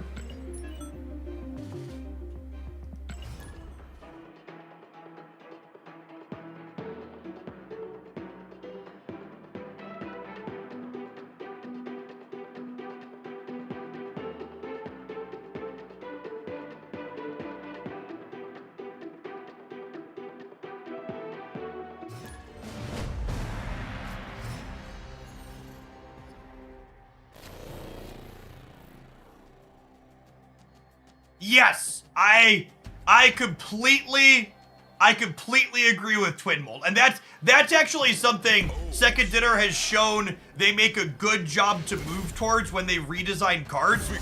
Both Galactus's redesign and Blob's redesign gave Second Dinner an explicit number inside of the card's text box that they could move up or down depending on if they wanted to make the card better or worse. When they do end up reworking things, they frequently do that. They adjust it so you can move something up, down, or all around without redesigning the card again. I think that's really smart. It would be slightly better if we could hit that point to start, but when they do their second pass on problematic cards, they generally speaking end up putting a lever in for themselves. Man Macy, thanks for the brand new Prime support. Appreciate that. Good afternoon. A free 3-drop for me?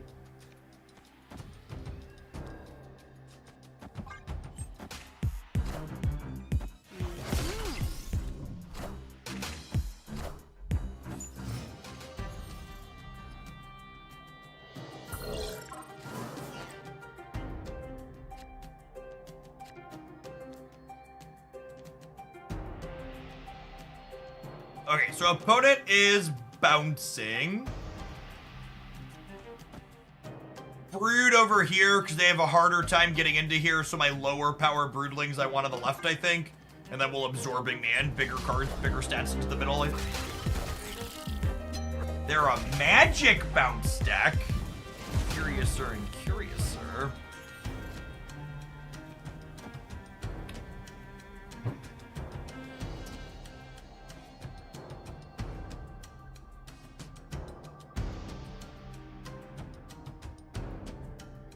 So the limbo gives me pause because now I'm not sure if I want to Absorbing Man the Broodlings or Absorbing Man the Surfer. I think the 7th turn means I'm more likely to want to Absorbing Man the Surfer because I'll have more opportunity to fill the board with other 3 energy cards.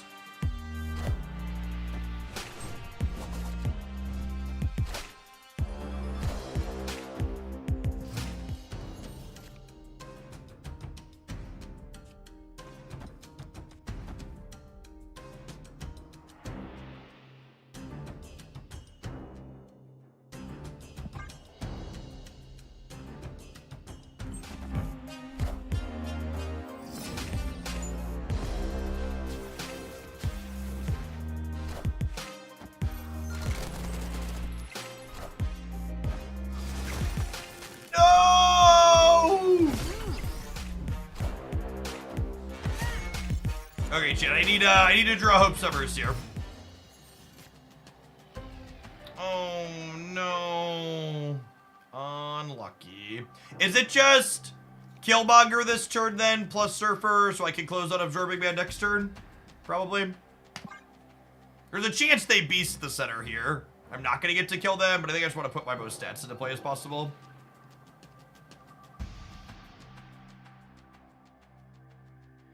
Marshmallow, thanks for the brand new primer. I appreciate it. I'm confused why they can't adjust Alliance power. So adjusting Alliance power doesn't meaningfully change the power level of the card. It doesn't address the core issue of why the card is good, obnoxious, offensive. So you're right. It's a number they can move up and down, but unless they made that number hugely negative, so you had to be winning the path by a lot to start, it doesn't really move the needle on what the card does or its impact on the game.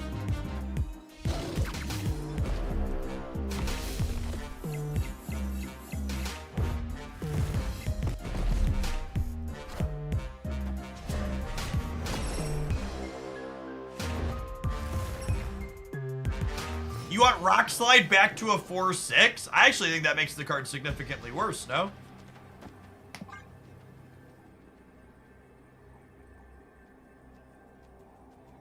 I think the argument of making a card better with Mr. Negative is mostly not real. I think moving Alliance power to 1 makes it better with Ravona is probably a real discussion, but 1, 0, or 2 is about all the same with Negative. I can play Falcon 2 for stats. Sure. Sure. Accurate.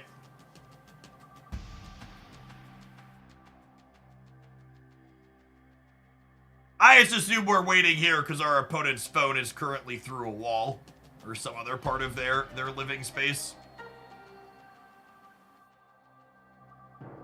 What other option do they have besides adjusting the power? Have they ever overhauled a Series 5 card? Yeah, they overhauled Galactus. A card being a specific series doesn't mean they can't change it. They literally always have the option to redesign a card. There isn't some arbitrary rules or set of restrictions they have to hold themselves to. Give the card literally a completely different text box is always an option.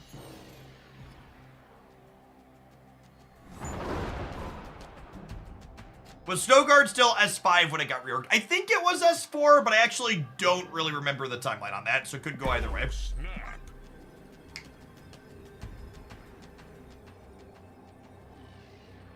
The commenter in chat was explicitly talking about Series 5 cards, which Galactus is an example of a rework. New text box.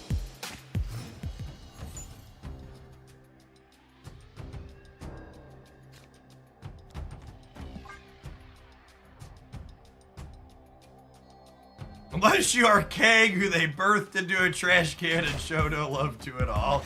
Ah, poor Kang. Truly a problem child.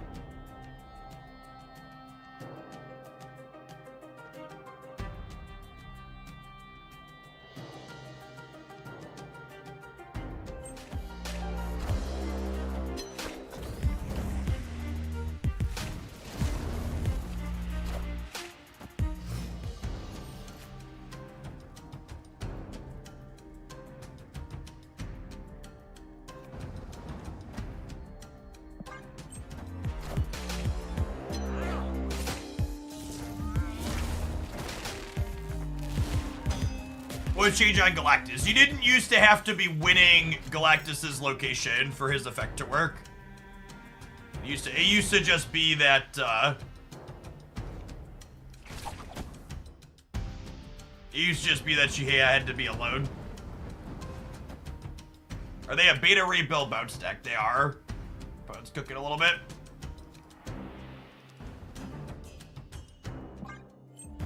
Face the might of Asgard. Mjolnir!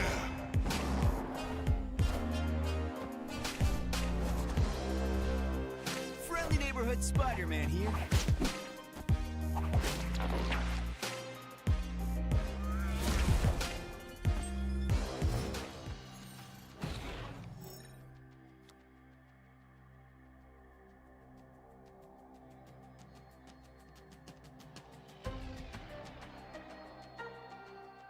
Oh, you know what? I probably needed a Black Swan.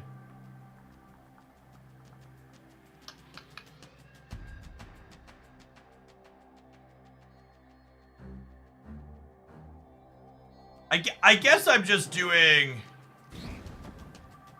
this, and then... Is it this? Opponent. Is it like this, and then like absorbing Man the Surfer, and then play my things in Killmonger? I've sequenced myself into an awkward spot. I think this is fine. I want a double Surfer, but also Killmonger. So that's fine. The Surfer will just like miss on getting the Killmonger.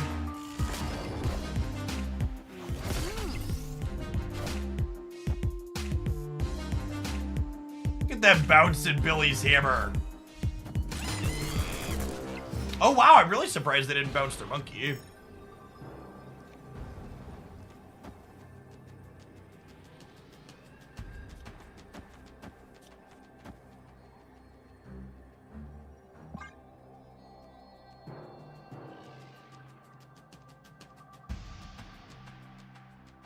They took priority here too, yeah? The way this worked out. Because of the Bill Hammer.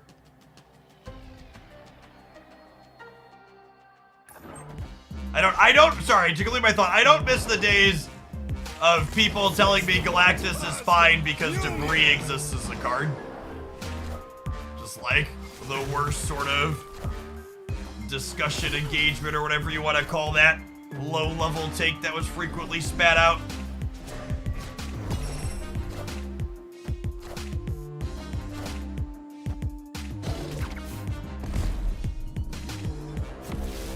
I'd like the record to reflect we won this game even if their one-drops live. That gets a big boy. Victory.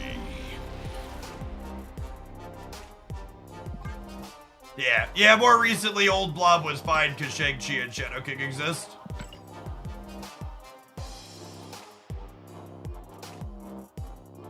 Yeah, this deck's almost assuredly a little bit underpowered compared to the biggest bad in Thanos, but it has legs to keep its own against a lot of the other things in the format. And you're not just 0% to Thanos, but probably their Professor X draws are the toughest to beat. If you can dodge Professor X, you put on okay stats. Speaking of some okay stats, we've got some stats on these adverts, and it says most of you non-subs are about to get them. We'll see you in 120 seconds. We're going to play some more Hope Surfer when we get back. Thanks for hanging out. Don't go anywhere.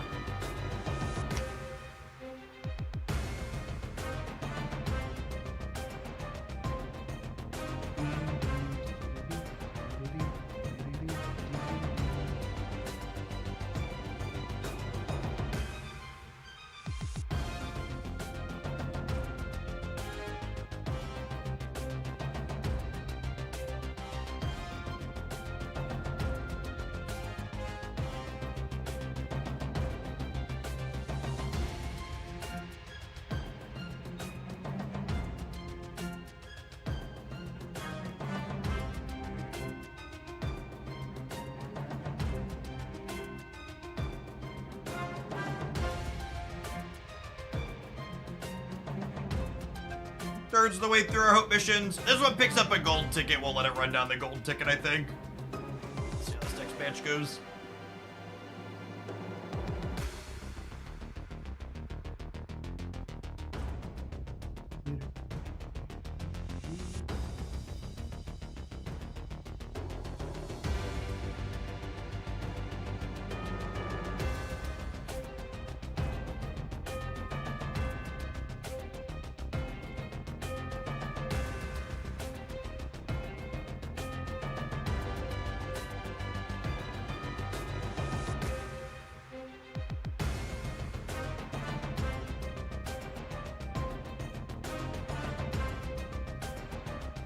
All right, it's a longer stream today. I think we're far enough removed from lunch that we should probably do some afternoon peddling. Stay limber, keep the energy up.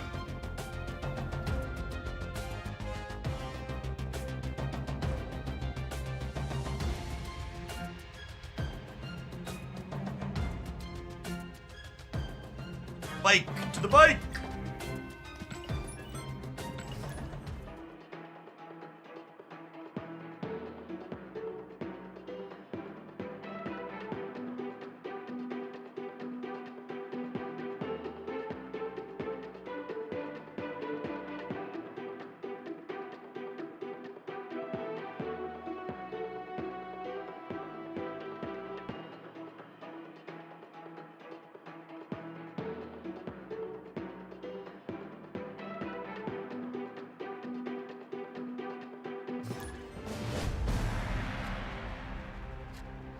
Here I thought Jeff was jamming the music we couldn't hear. I mean, I am rocking to the snap music. I like that. I like the snap audio tracks. I think they're solid. Is focusing on two locations, generally speaking, always the way to go? No, that's very much not a you should always do one thing versus another type situation. Whether or not you're focusing on two locations or spreading out across a bunch of them depends on the deck you're playing, the deck your opponent's playing, what the locations look like. There are a lot of variables inside of that equation. Barricade, thanks for the 14 months. Ooh.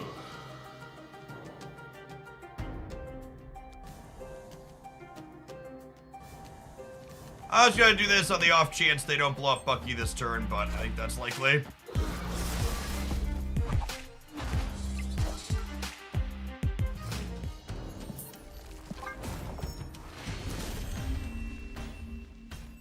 Escape. Here.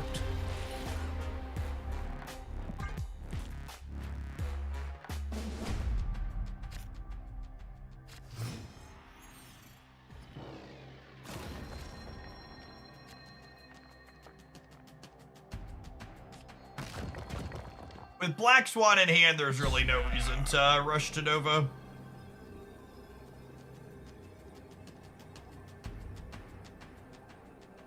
For what it's worth, Destroy currently only has okay stats.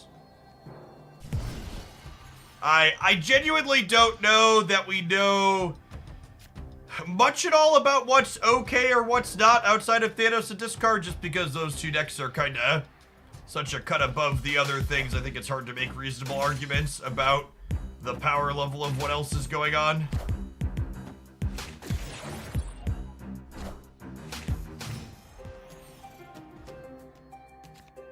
Opponent snapped.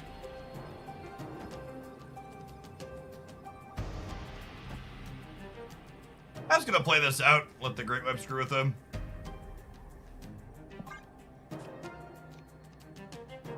It's in the right order so I can Absorbing Man.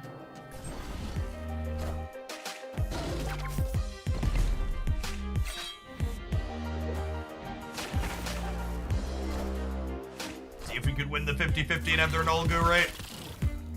Nailed it.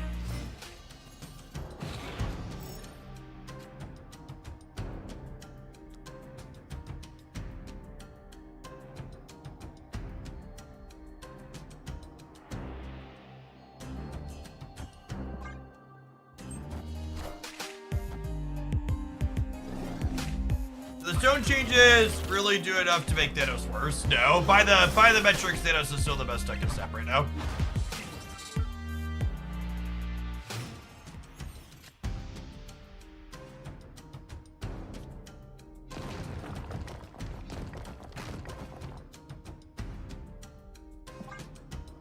The stone change is a baby step in the right direction. The what's it called stone change?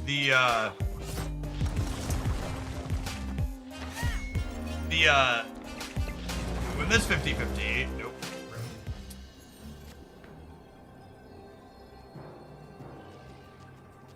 The Mind Stone change was a good change. The Time Stone change was mostly negligible. It was pretty lateral, I think. Okay, so this is 11, 13, 19, 21. This is 6, 8, 11, 13, 15, 19, and if I do that, it ends up pulling one of my things over to here. So this is what we're doing if we're staying, and I think we're staying. We're staying.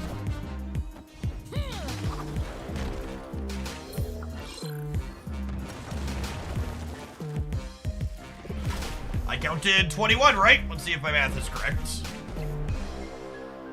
It's a solid 8-cuber for us. Great Web definitely playing for the home team here.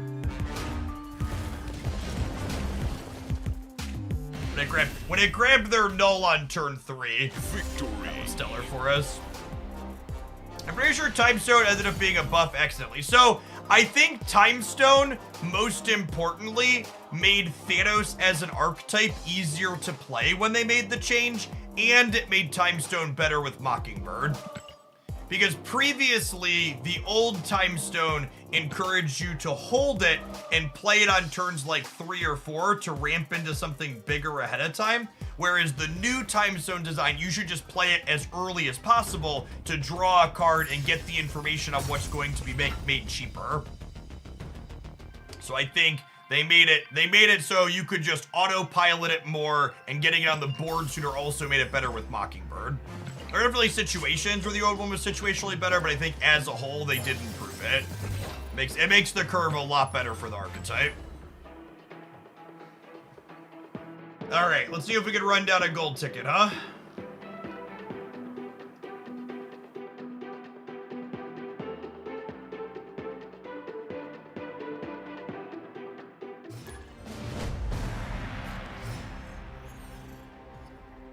Should they revert that change? I don't know.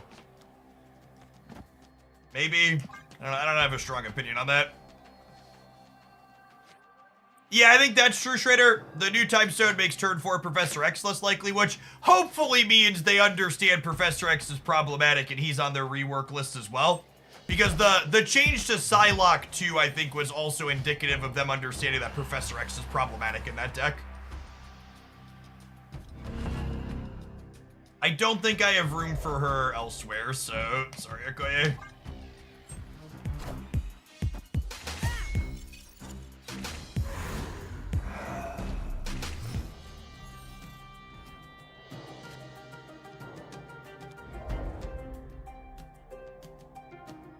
Well, now I kind of wish I had Okoye for the right chat. Now who's laughing?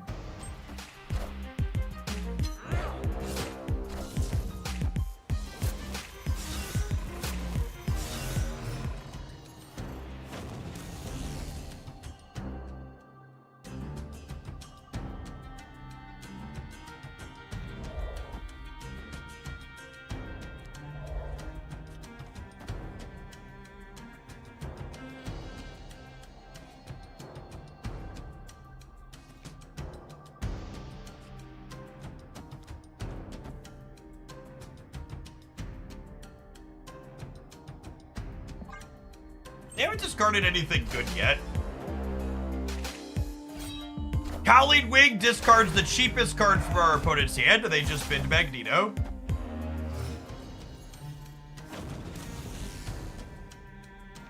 Opponent snapped.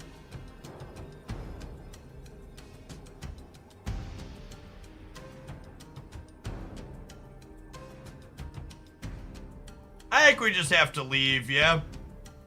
I can crush them in the Great Web, but hella, it just fills their board up in a way I can't compete with. Escaped.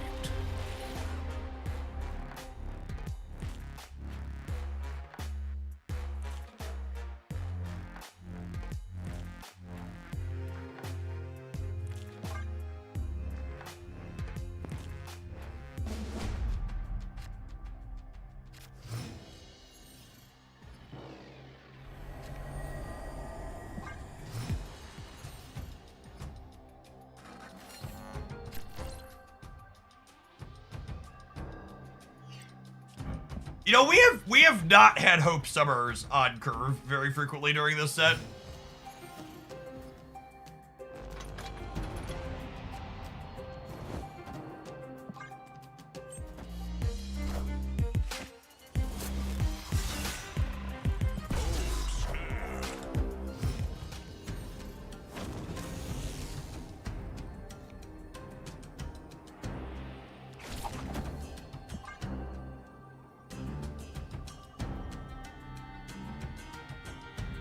Professor X still need a rework if we're getting War Machine. If I was able to predict the future, I would use it for something much more profitable than speculating on a children's card game.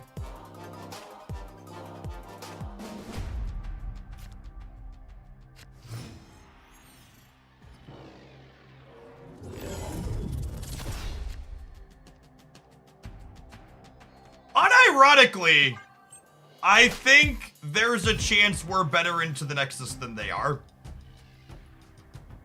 It's close though. It could break either way. Not having Dak in our deck when we acquire is sad. This in hand too. If we find Surfer and Killmonger though, I think we got a good shot here.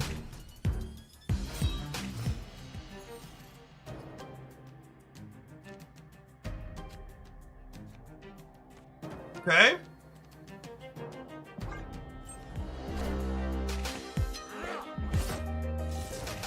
Here's a question. Without... Do I Absorbing Man the Dakin to take him to 16? And then we go Shaw, Shard next turn? Yeah, I think so, yeah. And then there's some question of, do I put Absorbing Man on here? Or do I wait for a different 3? Absorbing Man here is probably fine. I'm gonna snap them. Our start's solid.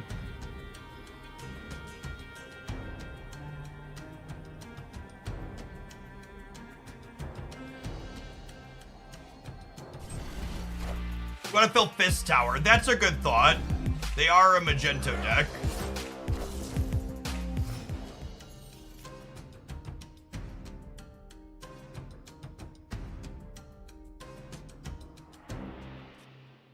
Do I just do this preemptively? Is that playing too scared? I think this is fine, yeah? And then we go Shaw, Killmonger next turn.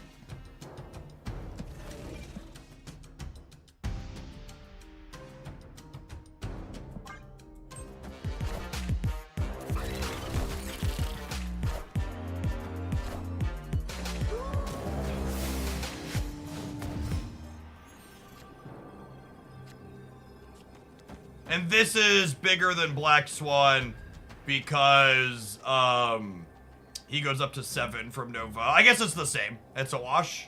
All right, if the Helideck Elias me chat, it is what it is.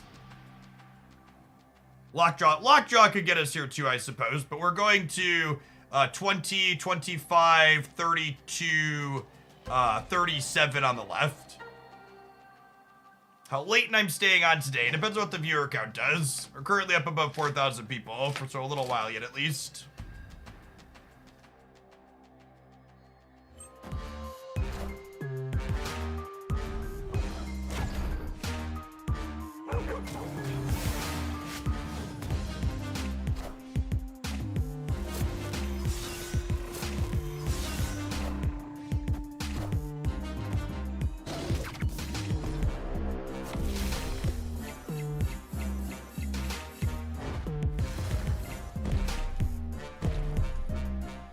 Well, I mean, glass half full, we still lost the game, even if Gambit hit not our best card on the board because they rolled the 1 and 3 to get Infinite.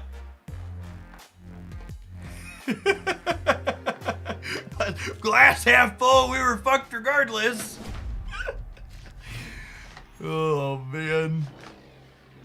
Some days you are the pigeon, other days you are the statue, chat. That's just how it goes.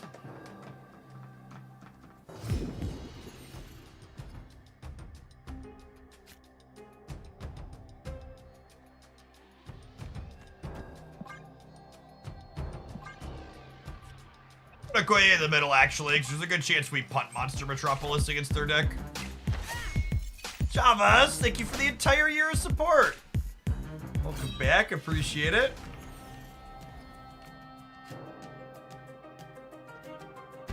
Yeah, truly, tough Okoye here.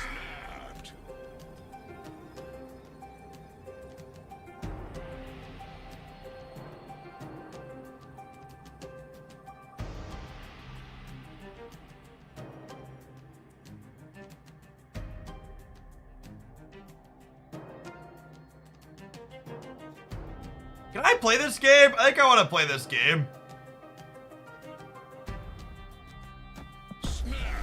Let's do it. Yippee-ki-yay, gamer.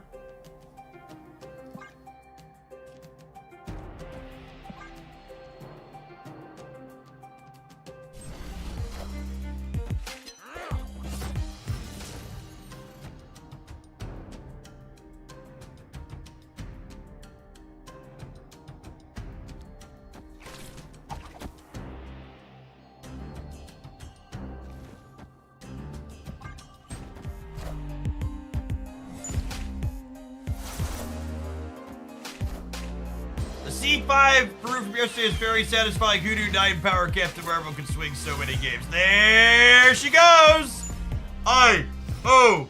Let's go! Let's go! See, chat, sometimes you just gotta let RNGesus take the wheel. He knows what's good for you. He knows what's good for you. We'll get 2 extra here. We'll get 1 extra here. I'll have 9 energy on the last turn. In before they Ghost Rider the hell up. Oh, why would you put that mojo out in the air?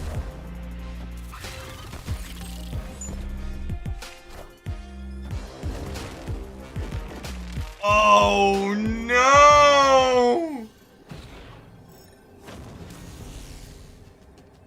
Oh no.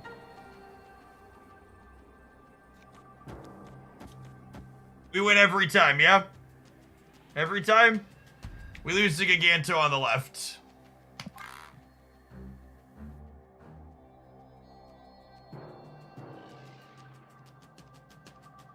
Unlucky that Magneto didn't grab deck in.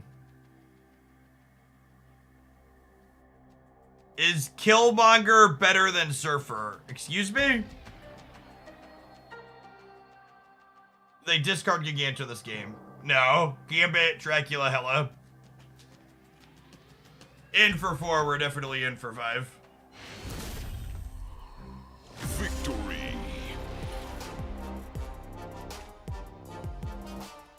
Alright, that makes up for the Lockjaw game, chat. That'll do, pig. It'll do. Were we beating Giganto? I actually didn't count.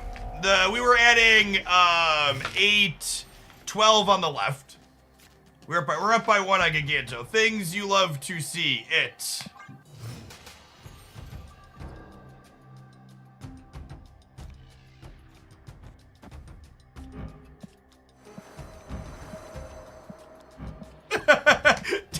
Damn it, Okoye!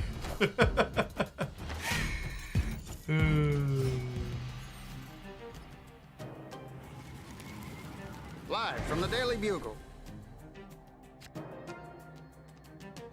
When did they nerf Spider-Man? He doesn't pull face-down cards anymore. To be fair, I think it's not entirely truthful to classify that as a nerf. It is a functionality change. But it is, it makes the card different.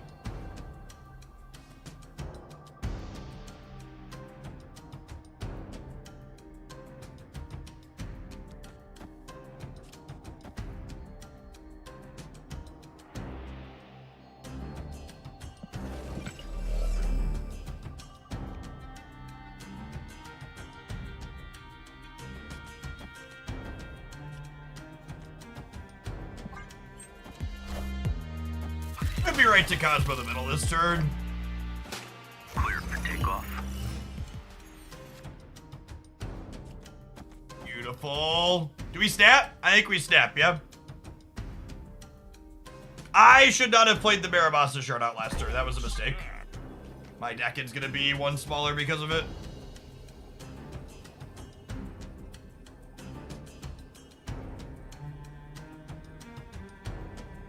Oh, I guess I played the Barabasa shard out last turn, so I'd be more likely to have priority going into this turn. So maybe it was fine, even though it shrinks the deck in by one.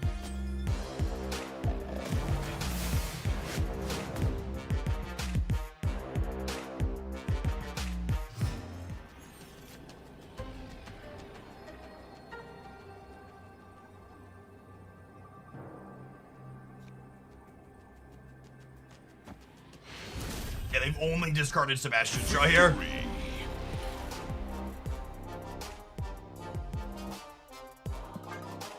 All right, and now we got 3. I'm actually pretty impressed that our deck is keeping up in numbers here with what they're doing, huh? Traditionally speaking, go tall decks like what the opponent is playing are a struggle for this archetype.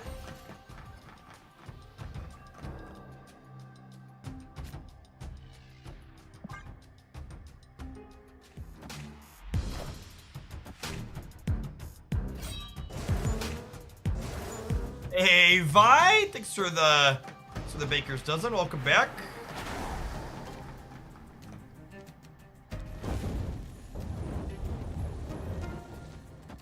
I am gonna hope in the center, because if they lockjaw anywhere, it's probably here.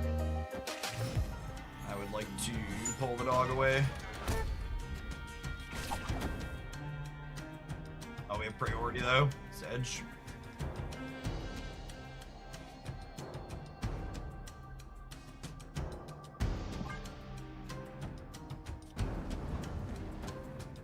I'm supposed to DAC in this turn, actually, yeah?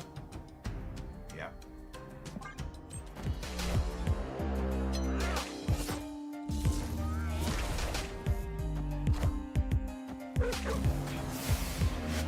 Minions to me.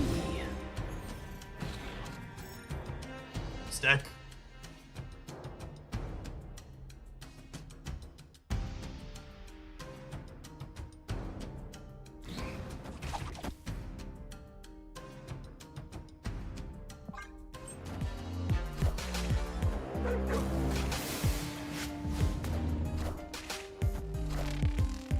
We might still die here, huh? Friendly neighborhood Spider-Man here.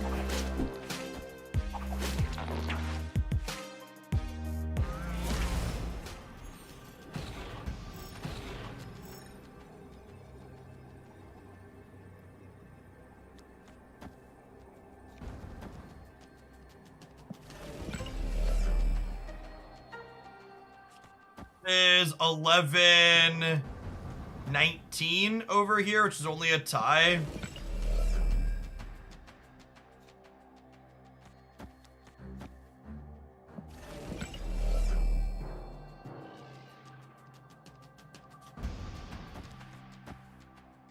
There's 9, 13, 17.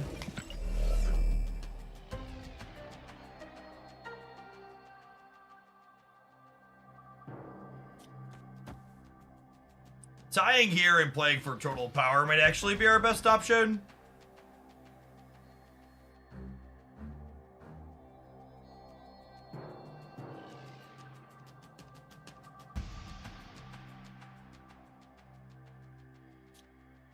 Yeah, I can't acquire if I play Absorbing Mid.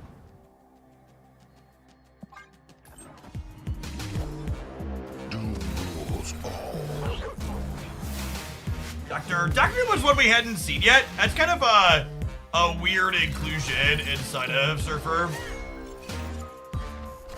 Or inside of Hela. Because usually Hela is a little cramped on board space. Alright, we got two more shots here. always an infinite.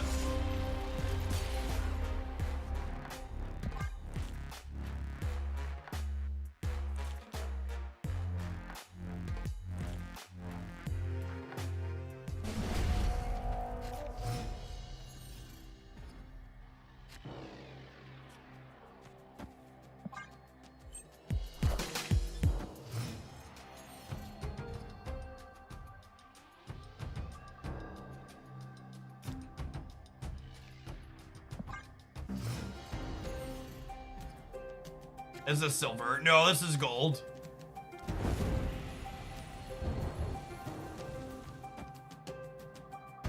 That is not good for us.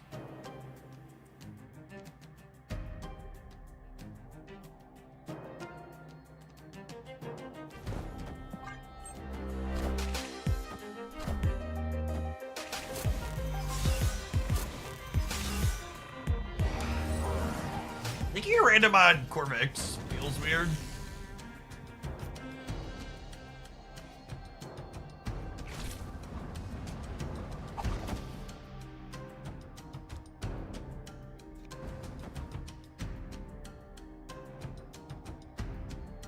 Brood middle morphs into their Infinite, maybe. We'll probably brood middle next turn. Doom rules all.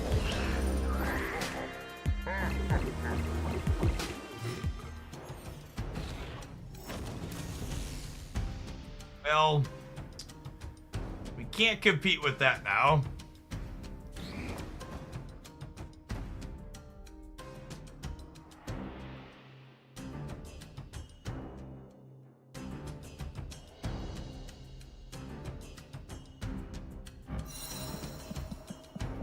Oh, that's a good call. Yeah, there's no more Hela, but they have Magneto and Giganto still. So what is their hand? Their hand is Magneto, Giganto, Infinite. Is that it? It ain't all their little cards. Oh, they've discarded. They discarded Magneto and Dracula. So their hand is Giganto, Infinite, and Khalidwing.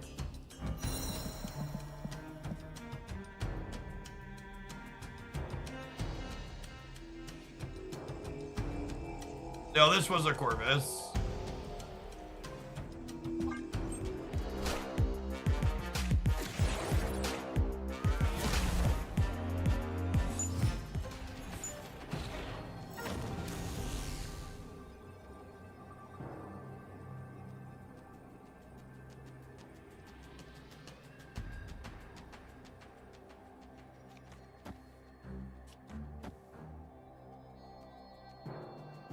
How big is this? This is 8. Only 20.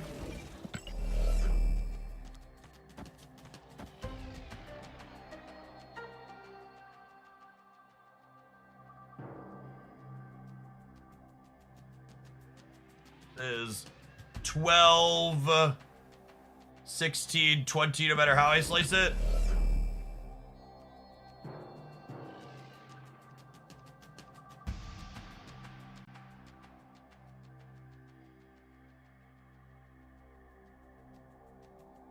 Yeah, it's gotta just be spit on Tarnax then, right?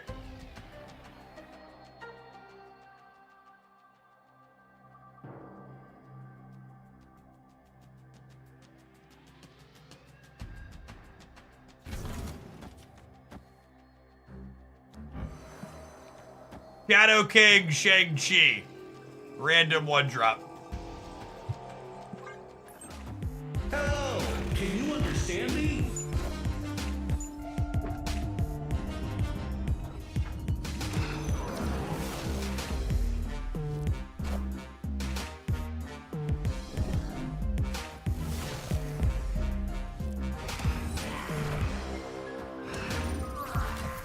Sentinel's tired and doesn't want to show up today, champ. Yeah, I think this ends up being the line. Maybe the Black Swan, maybe the fact that I didn't have Killmonger means the Black Swan was wrong, and I was supposed to, like, brood Shaw here so I could beat the Infinite. But I guess if I brood Shaw here on 6, or on 5, they could play over here, and I might not be big enough here. No, they didn't have to Infinite left. Oh, you're saying I should Spider-Man the Infinite on the left and take that 50-50? Yeah, maybe that's better than trying to spin on... Maybe that is better? I didn't think about that. We could have, wait, if we Spider-Man and Absorbing Man, we were guaranteed to win there, right? Actual no cap? We could have pulled both of them. Yeah, it's a great catch. We would have lost to Infinite right, but I think they play left almost every time.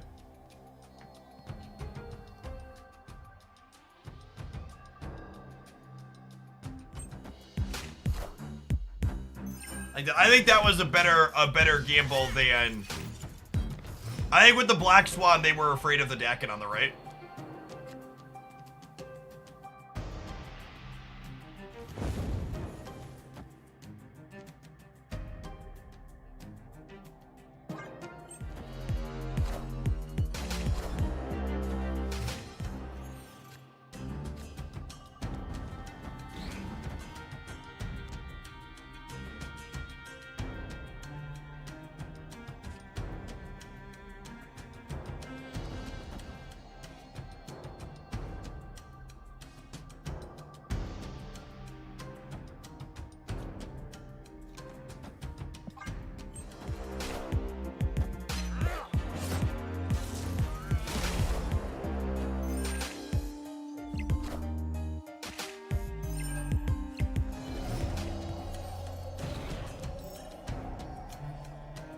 Oh, this was the punish for not playing left. I can't play the Absorbing Man, so I have to give him a card.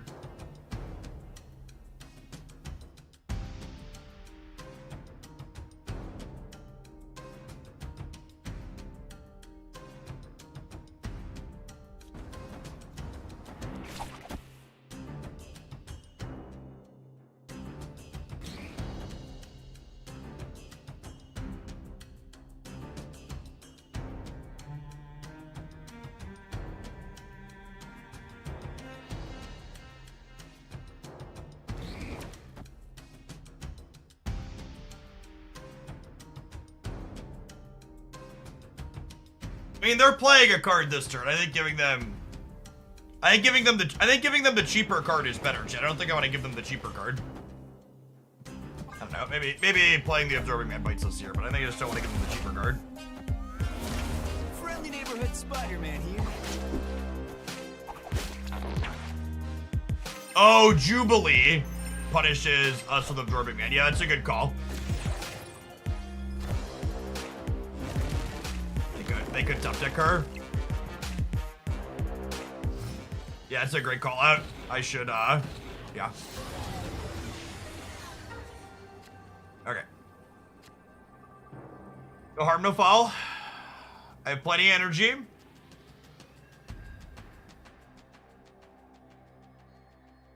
They go to 16 here in the middle. This puts me to 12. This puts me to... I think this is the play, right? This beats Absorbing Man middle. 17 mid and 11 left.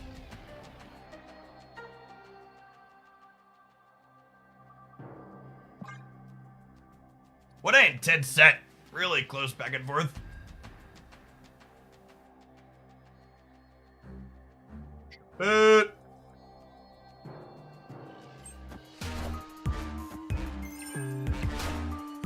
Doom rules all. You can't put it.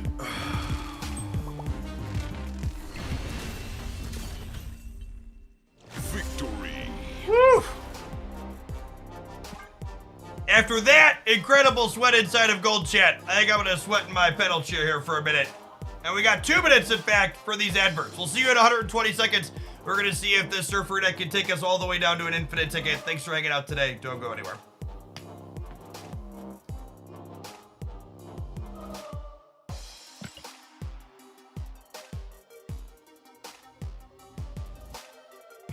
Fantastical series of games for sure.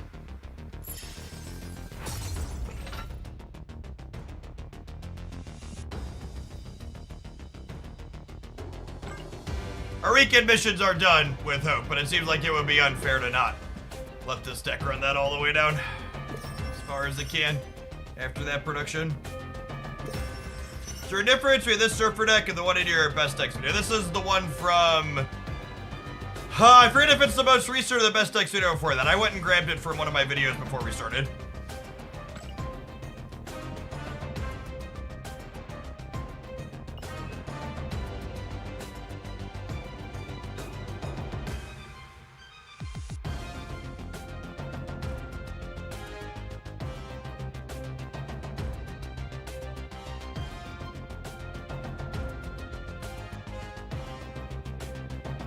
I'm trying to figure out Pixie Nimrod. What are the principles of a good Pixie deck? In my experience, it's you want 2 to 3 cards that cost 5 or 6, and then you want as many other things as possible to cost 1 and 2. You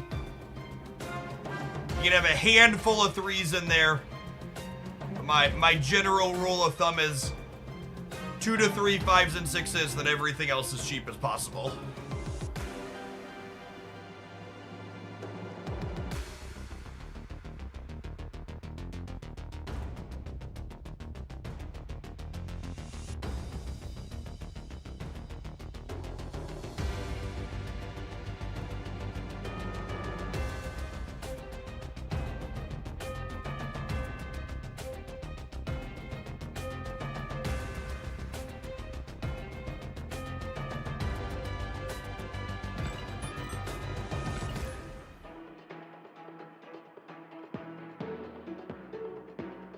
All right, let's see if we can keep the wave going, eh?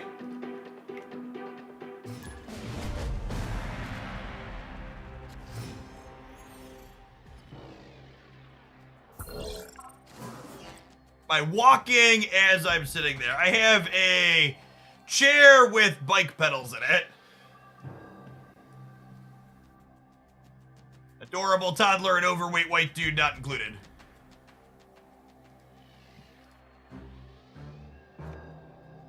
Ooh, free Killmonger. Don't mind if it does.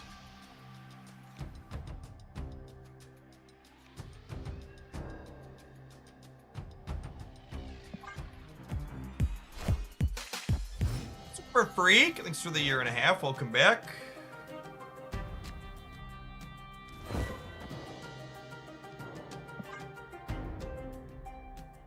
The hub giving us Killmonger more frequently than our decades. Yeah, Danny Killmonger's been buried at the bottom of the deck.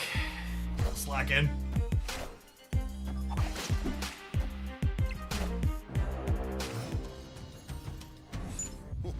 This land is always changing.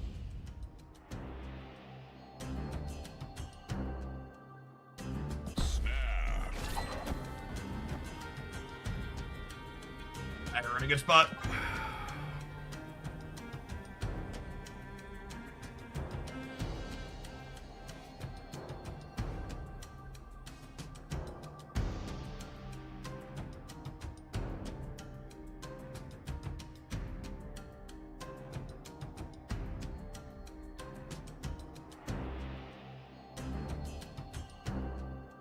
Ink Goliath, the card most vile, mood.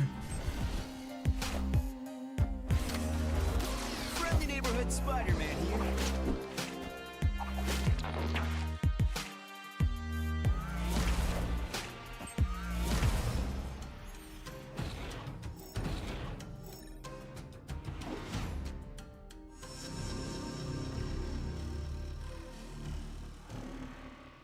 Now, Professor X is a somewhat real concern here.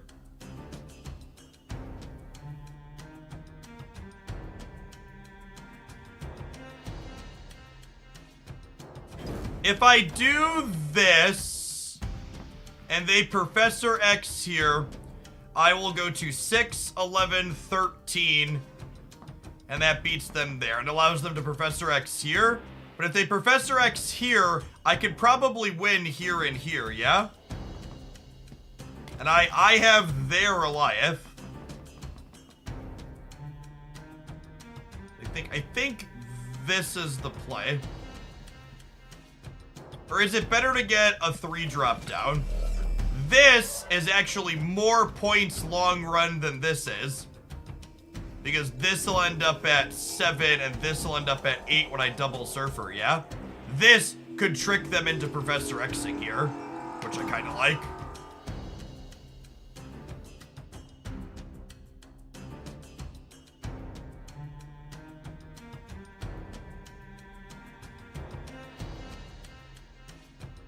Yes, Killmonger also encourages them to X the Nebula path, that's accurate.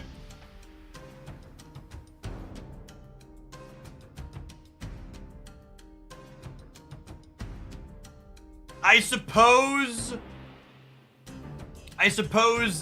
X plus Miss Marvel on the right gets me into trouble here. Is a 2-card combo they could have.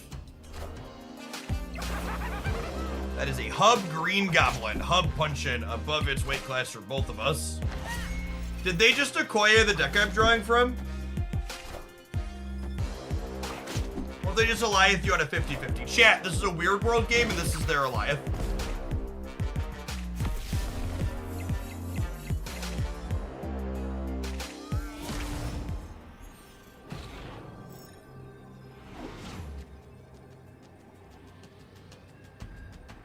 Yeah, I guess Green Goblin actually ends up at 0, huh? So this means they have to play mid?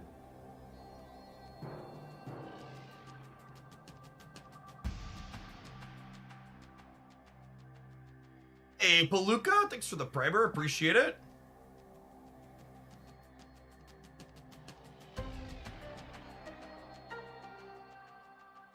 We're gaining 8 on the right up to 18, so we're beating a Silk Jump there.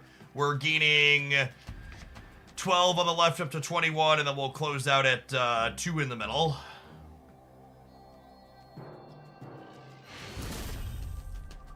Victory.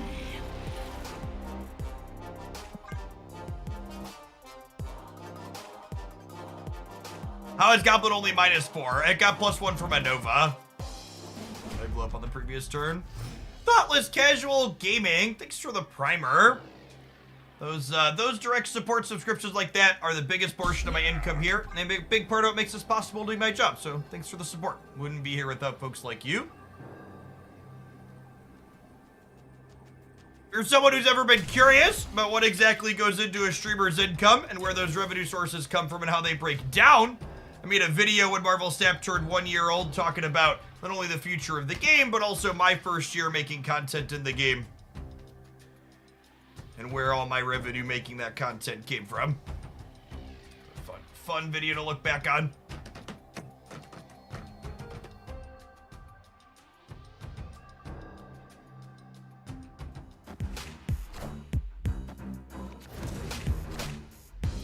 Well, that's unfortunate. No, Tinkerer's Workshop, I need you on turn 2 when I'm a Surfer deck, not turn 3.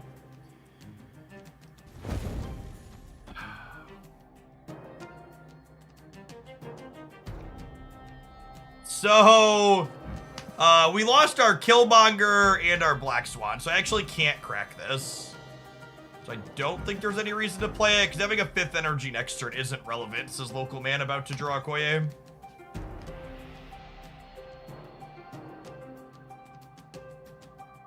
No, Hotel is once per card the turn you play there. I think I have to leave. Yeah, it's just only the turn it flips up. So it doesn't work on subsequent turns. Could they also be playing Galactus? I mean, always. But it's worth noting the Goblin from the last game was a hub-generated Goblin, so... I don't think I will play around Galactus unless it's completely free until we see the card in their deck. I think it's unlikely given the texture of what we've seen so far.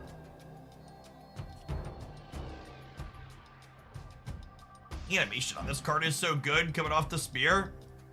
Justina's stuff is really a cut above. He's my favorite artist in the game for sure. We haven't seen any Goblins or Acceleration. I think they're just playing a version of Guardian Lockdown Gamers. This just in. And Okoye that hits all of our good cards? Yeah, it's like cheating. Unfair.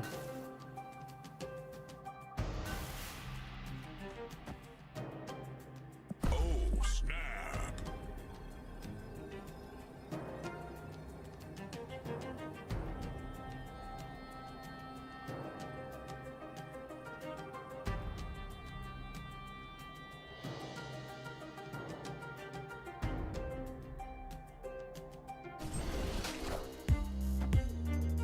means I can't brood here. I think that's fine.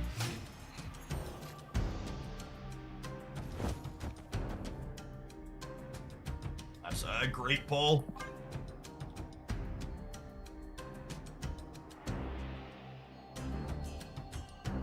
The next turn I can go Spooderman, fill this, plus Killmonger, clear the rocket out.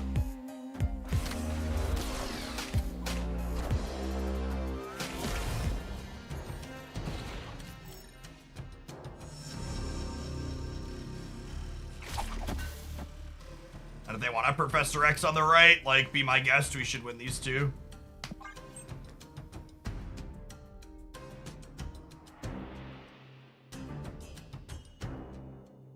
Might as well Black Swan over Spider-Man. Nah,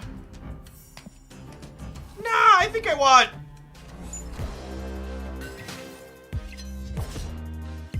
Friendly neighborhood Spider-Man here.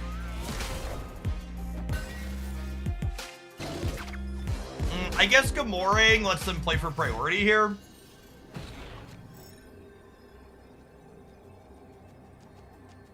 Maybe I'm supposed to Black Swan instead of Killmonger, so I can have the option to blow Nova.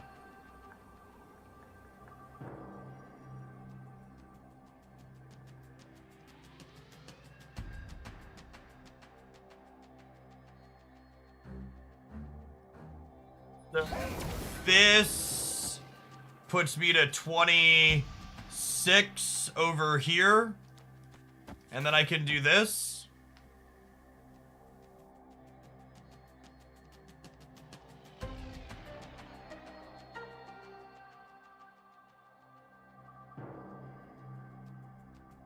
I need to play for all three because of Eliath, yeah? They might only play a little bit here and here, though. I can't both play around Eliath and play around them playing a bunch of stuff on the left.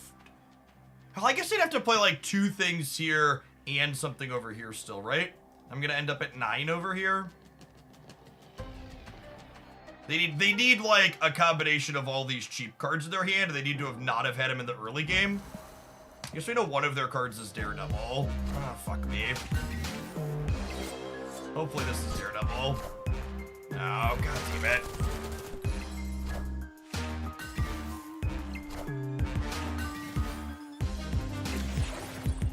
Oh, would I have won if I played Surfer on the left? Yeah, I would have. No, we were still short? We were still short, yeah.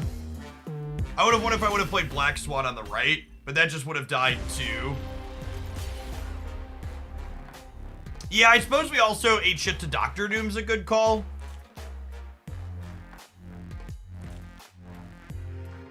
Yeah, I think if I was staying, I just had to make a decision to not beat Eliath. I would have needed to play extra 10 here and play for 19. I would have had to punt Nidavellir hard. Tough choice.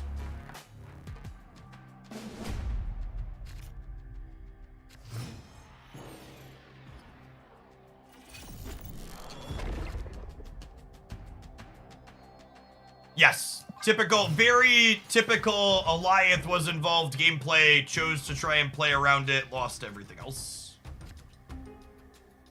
Snap.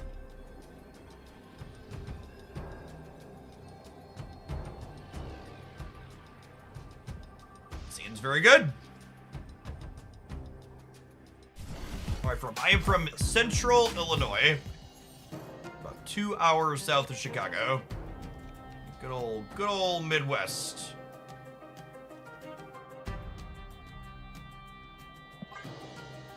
All right, so we need to have priority going into turn 6 if we want to be able to contest the Dark Dimension.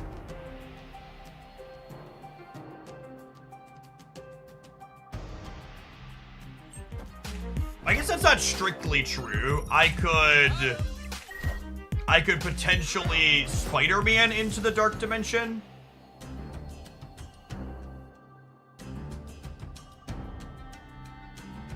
Maybe we do that this turn, yeah? Opponent snapped.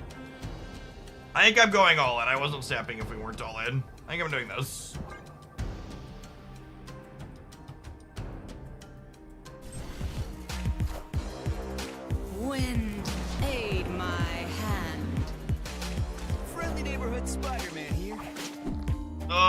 so unlucky.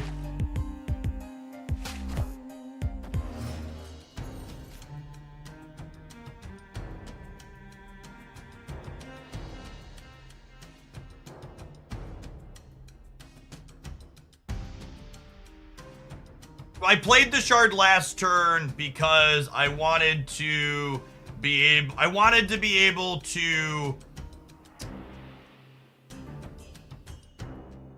what was I searching for? I wanted to be able to play a Koye plus a 3-drop this turn.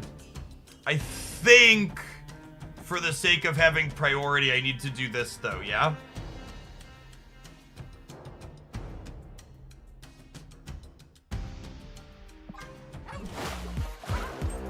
Oh, fuck, they moved the Jeff. Oh, very heads up play. I didn't have any way to play around it.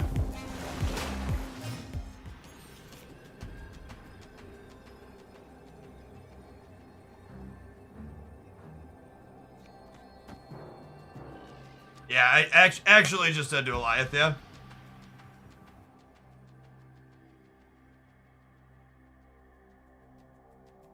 And frustrating end to an otherwise good set. Mempo, thank you for the prime, appreciate that. Fun and interesting card.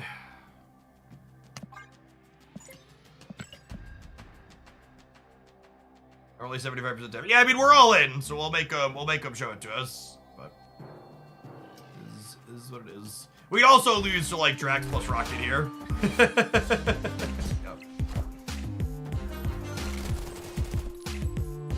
A lot of points.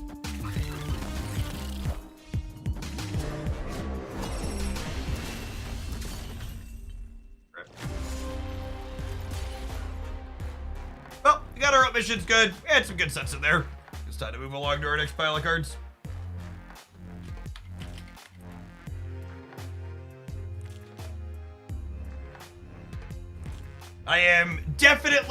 I think War Machine is a Marvel Snap card that I have been looking forward to more than any other Marvel Snap card in some time.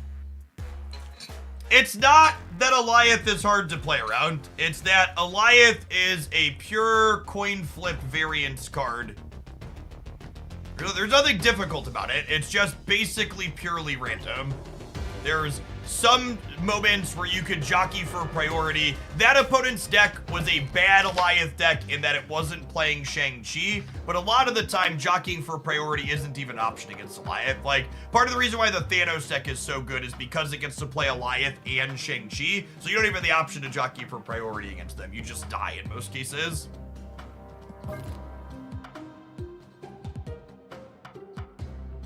It's bad. Surfer and Little Lika. Play some more of this at some point.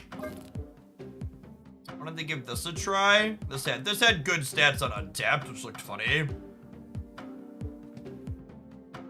I didn't even know that War Machine looks insane so much that War Machine will just allow me to have better counterplay against Eliath. Not being restricted to playing to a single location on the last turn of the game will be a welcome change of pace that War Machine enables.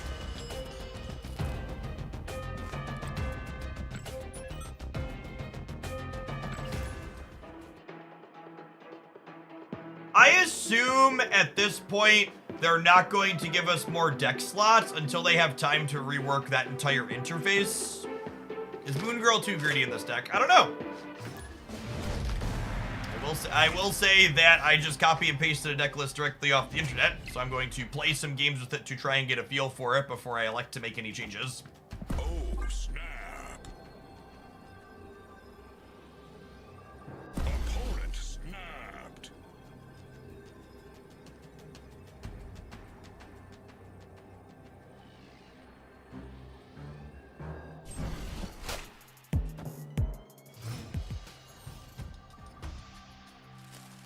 For a viable Bast Havoc deck like the one you were playing a month or two ago. So, if you weren't playing Marvel Snap last week, we had a what they call imbalance event where we actually had a sweet Bass Havoc deck that was very competitive because of the X-Men team bonus. But with the X-Men team bonus going away, no, I don't think that archetype's currently competitive.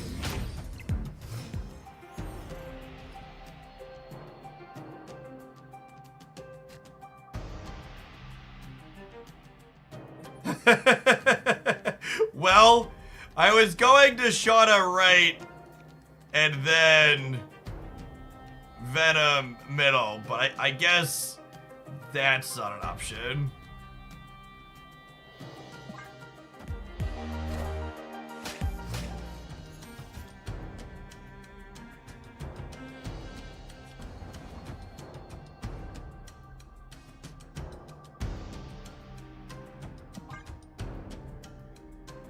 Could be a turn 6 option. It could.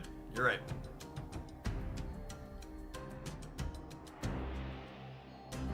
Probably dead due to location variance here. Crimson Cosmos continues to be my least favorite location in Marvel Snap by a very significant margin.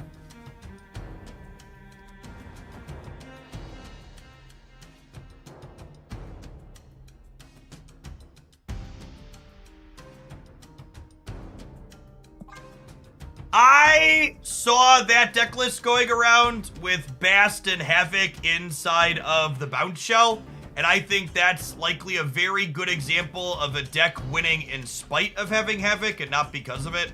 I think Havoc and Hitmonkey have really awkward tension in a deck like that. You dislike Crimson Cosmos more than New York? Yes, because New York is at least symmetrical fuckery. I personally really enjoy playing decks with low curves in Marvel Snap, so generally speaking, Crimson Cosmos disproportionately negatively impacts my deck more than it negatively impacts my opponent's deck. You go back and look through all my favorite decks in Marvel Snap, they're mostly decks that have cards that cost less than 4 in them. A quintessential component of Marvel Snap decks that I tend to like is they play multiple cards out on the last turn of the game. Usually you want a lot of cheap cards to make that happen.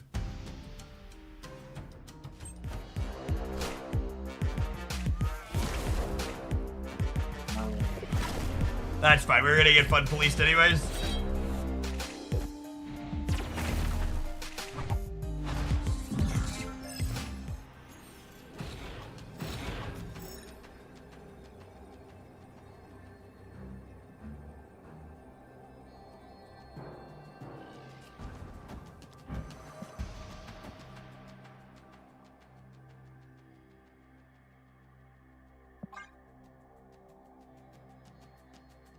This wins the game. Let's check.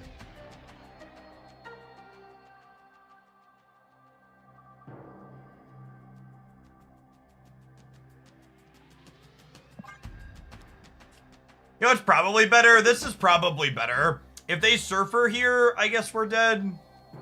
I just assume they can't play into Crimson Cosmos, so we hope that 29 holds the center, I think, is the plan.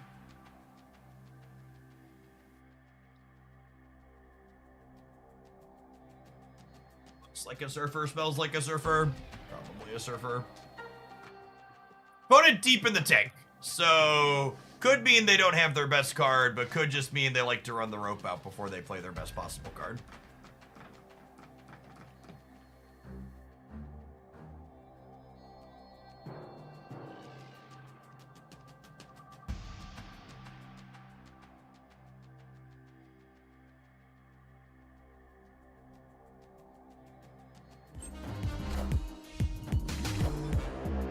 Alright, the read that Crimson Cosmos was not accessible for them either. Accurate. Did they slow roll having Silver Surfer?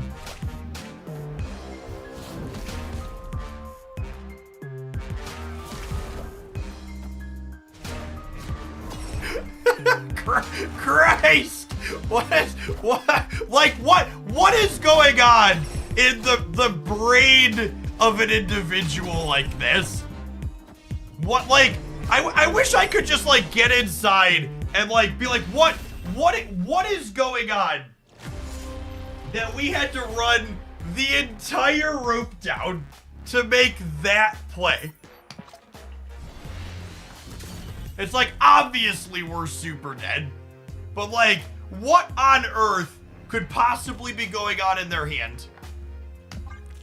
that we took the full clock to do that. Run the, what's your life total? 3? Give me a minute.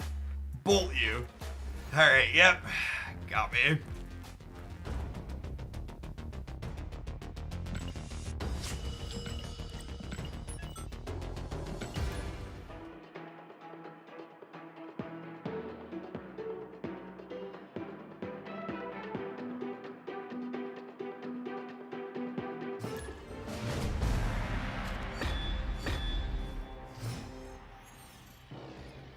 Snapped. Opponent snapped.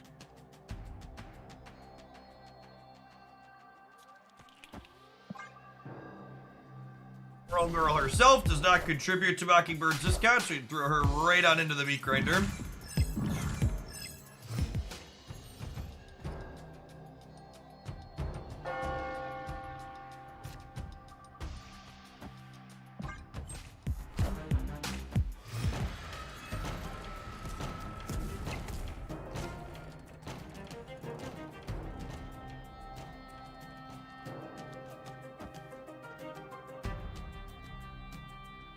I would like the record to reflect. I would like the record to reflect that this is not the correct play. However, it's very fun, so I'm gonna go ahead and take the line. The viewer count's higher than drops the last couple of months is obviously great. What do you think caused the change? Genuinely don't know. But you are correct that drops metrics are way up this cycle than they were in previous cycles. Oh man, now that's funny.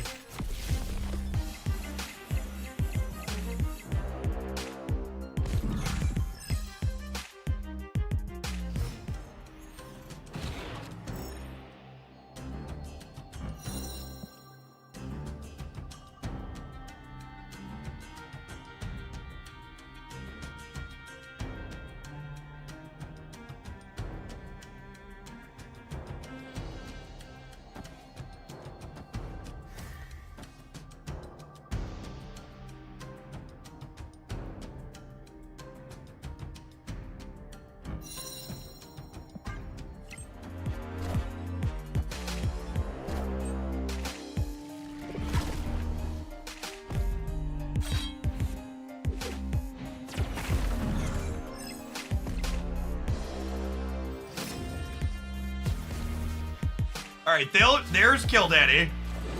There's Bucky. Looking for Null. Looking for Null. There he is. There's Poppy.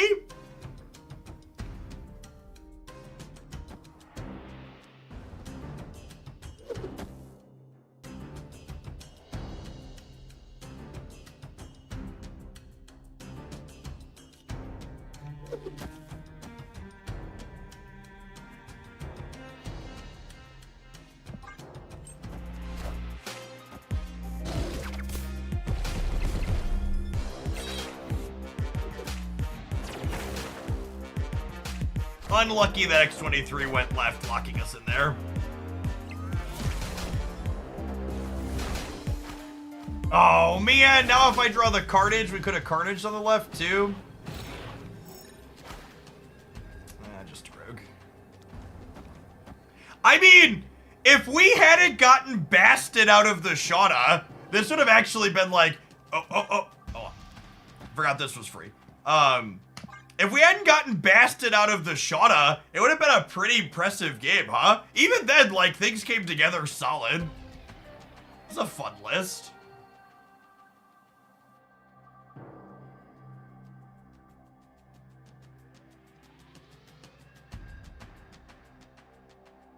We're beating one big card out of them, right?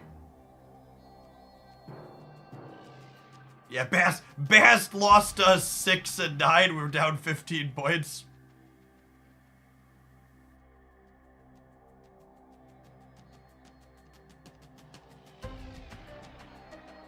If 7 energy can move Jeff, sure. Dinner's ready. Come and get it. Maybe they don't have another stone. Or maybe they have Mind Stone and it costs them 2, so they can't play Blob and Mind Stone anymore.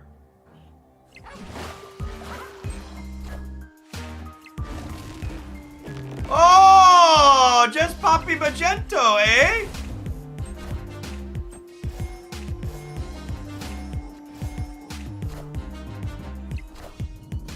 Null is displeased. Null is displeased.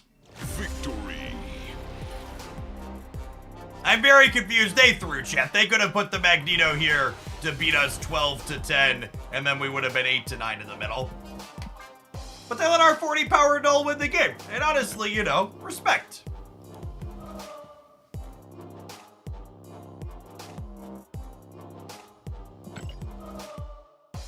Let's spend the silver ticket they have gifted us well, eh?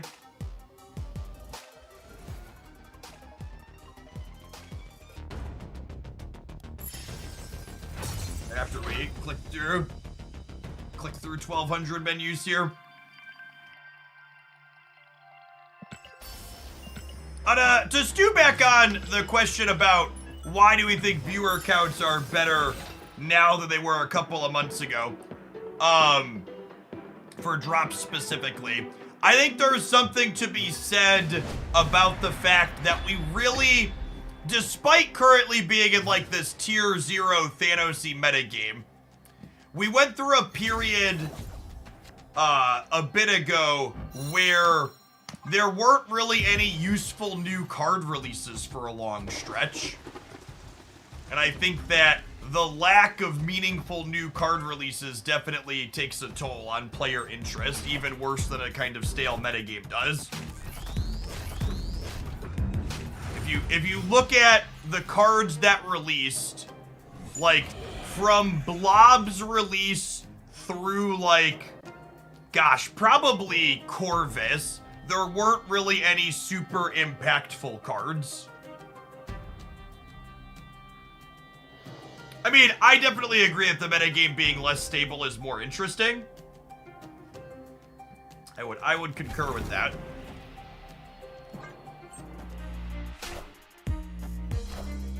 So, Cannonball was a non-release this week, but a single non-release is fine.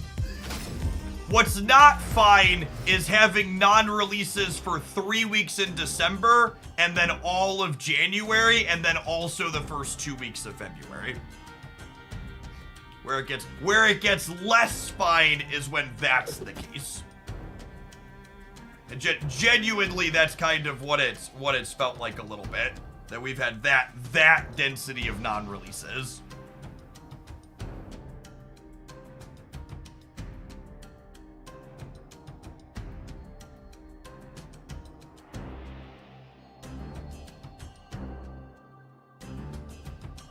I can go Rock in to Killmonger, into Death, into Null. I think, maybe. It's not super exciting, but I think it's where we're at. I think US Agent is the card I'm looking forward to the most out of next month's card releases, just because it goes inside of a lot of the types of decks I really enjoy playing personally.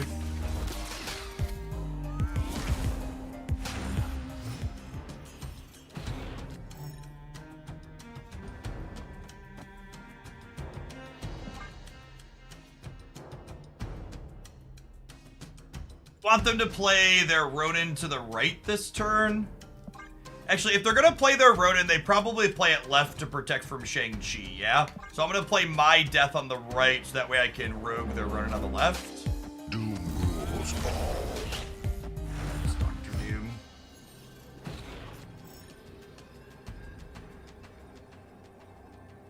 We'll just go. Bad set of locations for us here. Mockingbird and Null seem like they're at odds with each other. I think the loose game plan is you just play Mockingbird out on curve when she's able to, and then you follow up with Death and Null. Sunaru, thank you for the 82-month resubscription. Quick Maths says, thanks for sticking around for almost 7 years. The ups, the downs, the highs, the lows, the Paper Magic, the Gathering, the Hex TCGs, the Magic Arenas, the Rune Terras, the Variety Streams, and now on to the Snapping. Who knows where the future will take us?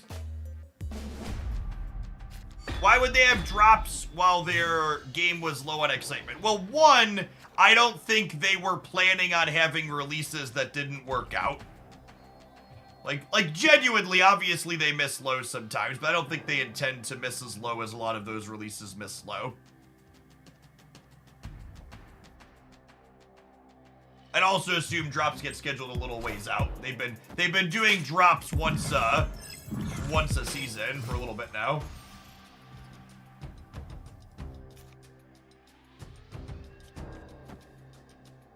Opponent snapped.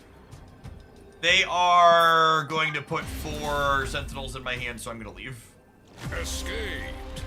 This location in the abstract is good for destroy, but not if I can't draw another card for the rest of the game. I mean, I don't think the lack of player investment had to do with Professor X and Alioth.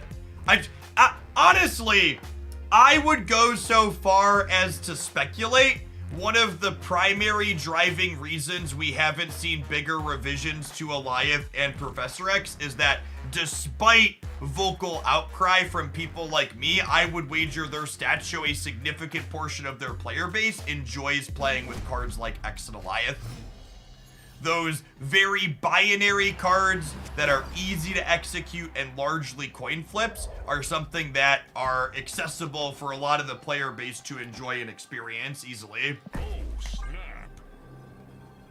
Wildman Wizard, thank you for the entire year of support. Let's get you a sword to go with that shield. Welcome back.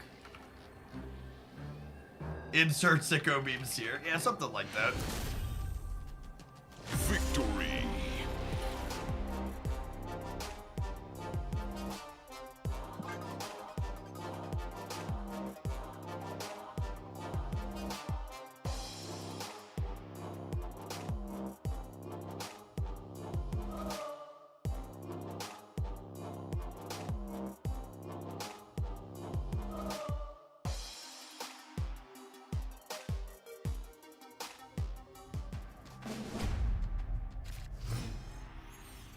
How come you can't find the Surfer deck you were just playing? Because you didn't click the button that has you look at Conquest decks where I'm currently playing. Snap.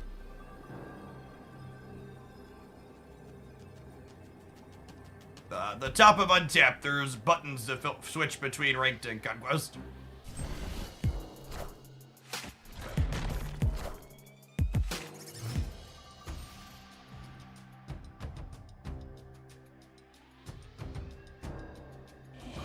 They're a Darkhawk deck. That's interesting.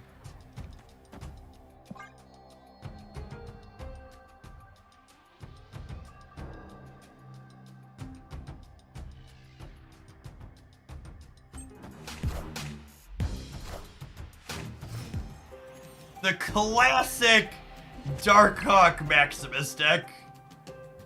Ha, gamers. Ha, gamers. Alright, we need to draw Kill Daddy, Carnage, or Venom next turn. Oh no!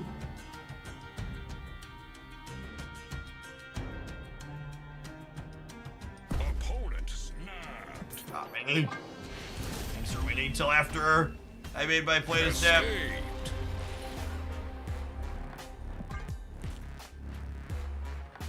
You gotta snap before you flip the Cosmo up, chat.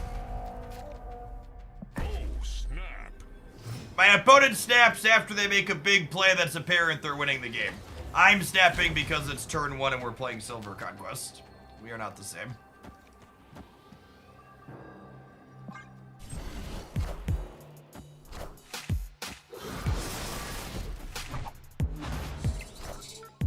Doom rules all.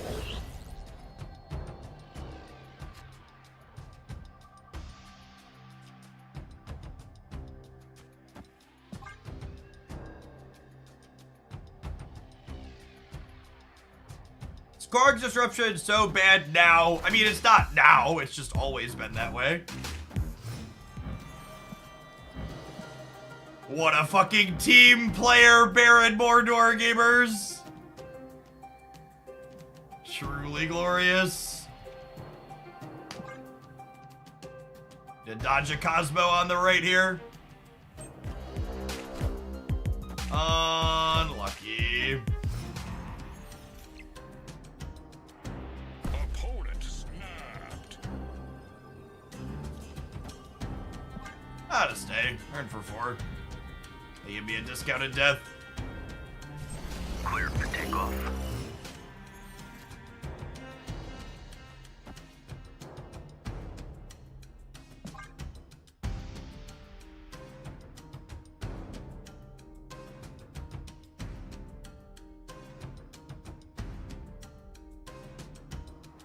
How many odd reveals are in their deck?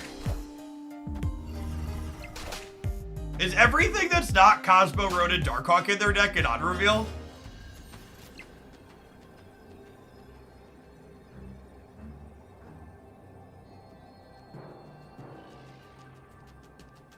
Oh, yep, got it.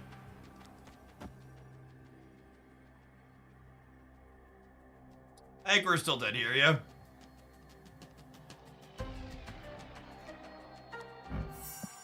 What's the out? The out is Rogue takes a Darkhawk in the middle, and then we incidentally win the left. They don't play there.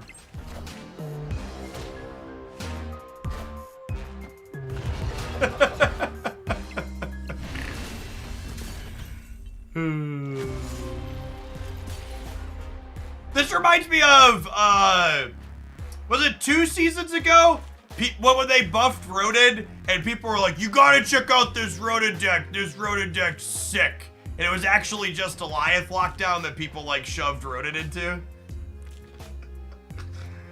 You know what fucking sucks more than this Goliath chat? These adverts, but they pay the bills. We'll see you in 120 seconds. Thanks for hanging out. Don't go anywhere. BRB subs, I'm gonna run to the bathroom.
I do my dailies until I saw this game. Yeah, unfortunately, if anything, the over-the-air update yesterday added more Goliath to the game because the non-Thanos decks are a lot of people trying to play Guardians of the Galaxy, which are all Goliath decks. I think as much as it kind of pains me to say it, the update yesterday, I think, made the metagame worse. At least in the short term. I think people will realize the lockdown decks are bad against discard and they're bad against Thanos. They'll largely stop playing them after a few days, but in the short term, there's more purple forklifts for sure. Oh, snap.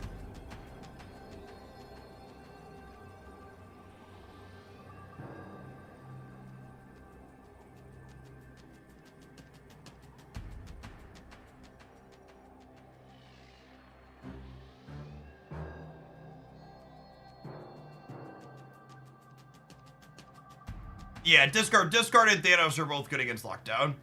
Is the gold pass only available to purchase this month? No, it'll be a staple in the client moving forward. Yeah, let's turn $5 into lots of gold over time.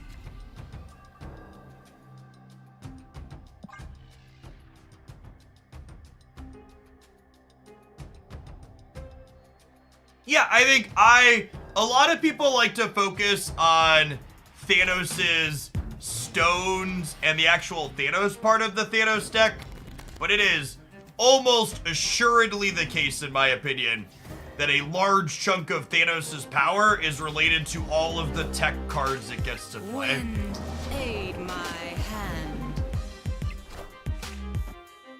It's difficult to attack the Thanos deck meaningfully because the Thanos deck gets to play Shang and Alioth and Mobius and all sorts of other things like that.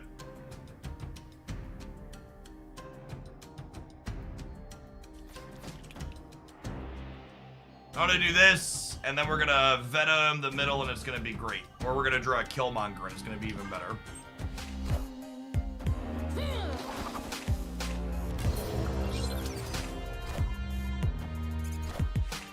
Yo, dog, I heard you like Shauna. So I gave you an Agent 13 to give you more Shauna.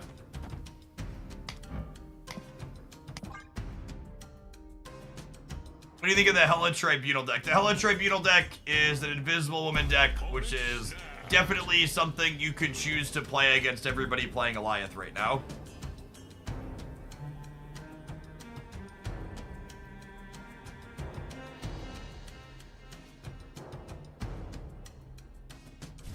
Yes, Serial, that would be unplayable. They'd have to be really pushed in power for that to be good enough.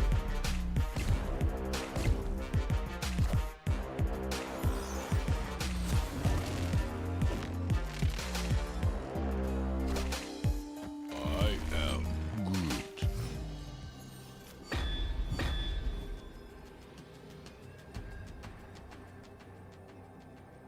Our location variance has not been stellar this set. Escaped. Alioth's nerf was probably a bigger nerf to Invisible Woman than to Alioth itself. Yeah, I think that's an accurate take, Derek.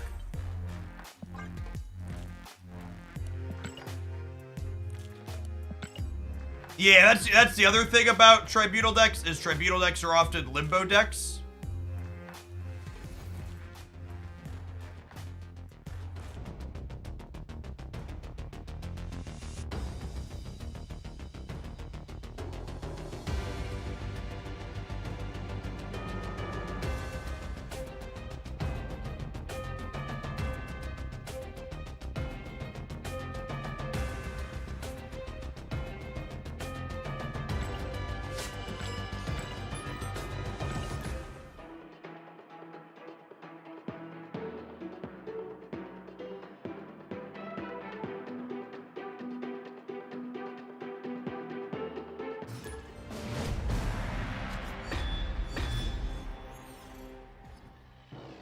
Snap. Opponent snapped. I will say the stats on Thanos has dropped some on Untapped. So, well, we can actually take another look at that here in a minute. When we looked earlier today, the stats on Thanos were down a good bit in popularity in general in Infinite, but they were still very high for the top 10%. And when you looked at players at the top, it was still one of the best performing decks.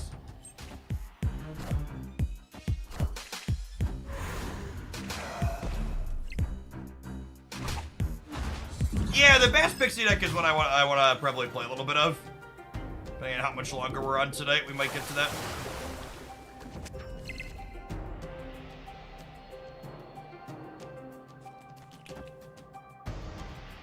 Oh, that's so unfortunate.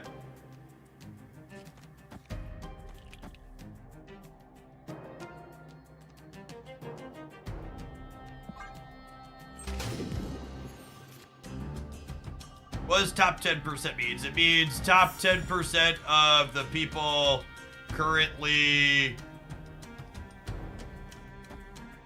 It It means the top 10% of people currently in Infinite using the untapped tracker. So it scales depending on how big Infinite is. I think last I checked it was like top 4,600 or so.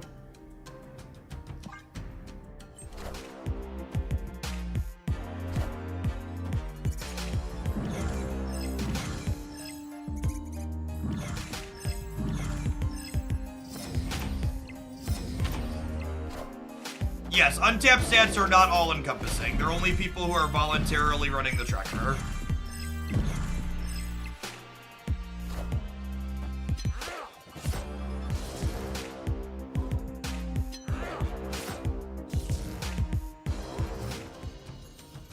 So there is definitely what we refer to as sample selection bias in there. Okay, so if I Shauna here, my Mockingbird will be free next turn, and I can Carnage in the center to clear these out.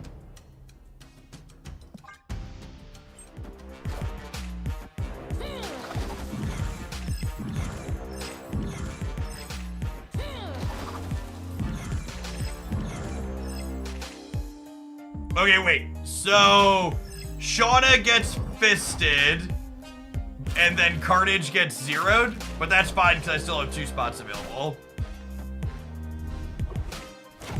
Got me. No, please, don't kill my cards. How will I ever win the game now?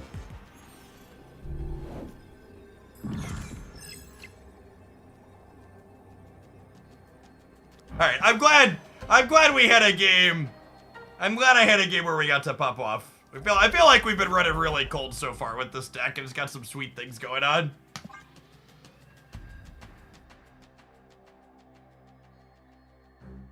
Says this is the goal, chat. This is what we're looking to do. Play 3 absolute units on the last turn.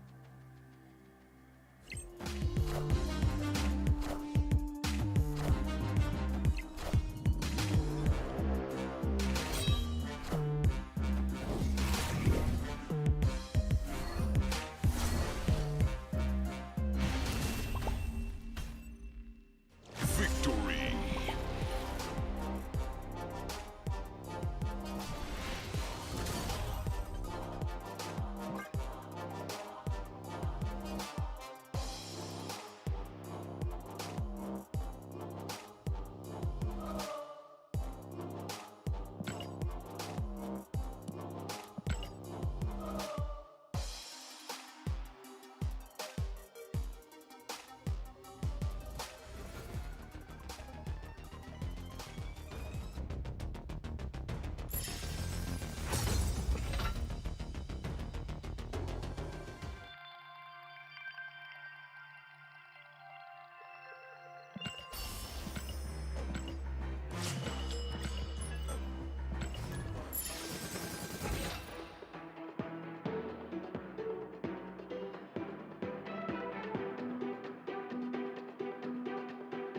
Any good Galactus decks these days? The Max Grecki variant is stellar.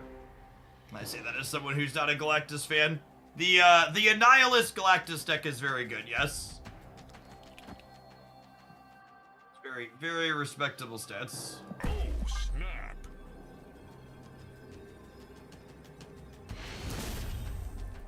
Well, me and our Snap scared away on our good hand.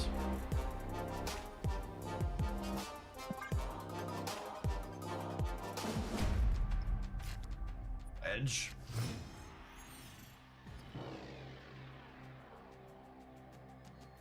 Snap.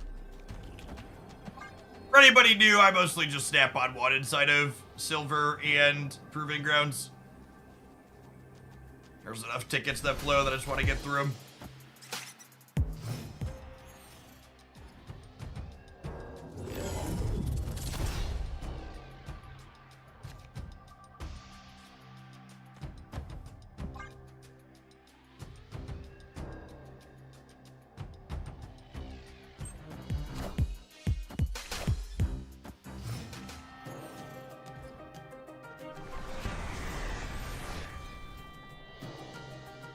I don't think it's accurate or fair to describe Lockjaw got hurt because of Thanos. At the time of the Lockjaw nerf, Lockjaw Hella was one of, if not the best performing deck in the game.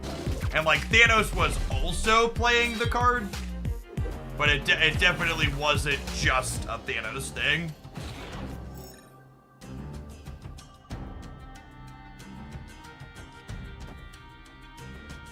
I think I just go Death into Venom into Null, yeah?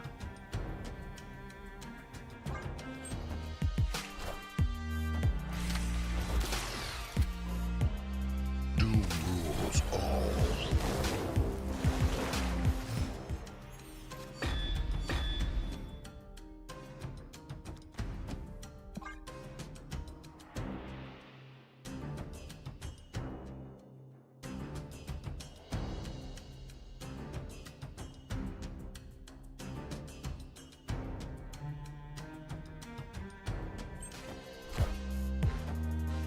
Try a deck that plays for priority. It doesn't run anything above 9.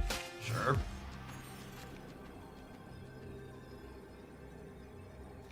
It's really hard to keep up with the other numbers the other decks are doing by meeting that requirement. As someone who's worked on a lot of decks like that.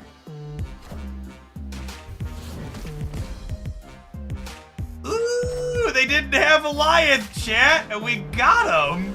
Thanks, bud. Victory.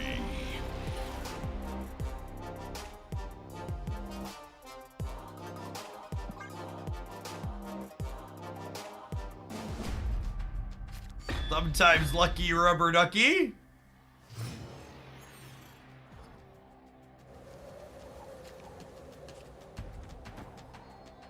Oh, snap.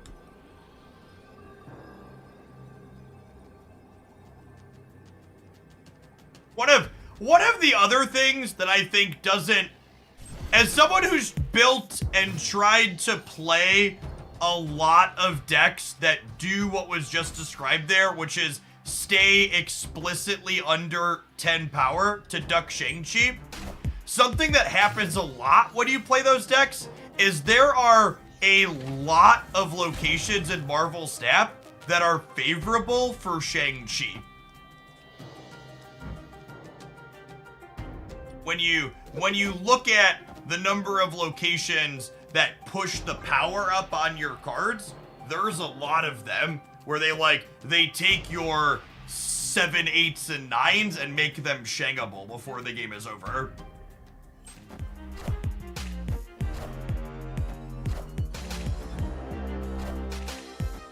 Yeah, and that's not even talking about locations like Monster Island is a great call out there, where it's like, oh, this is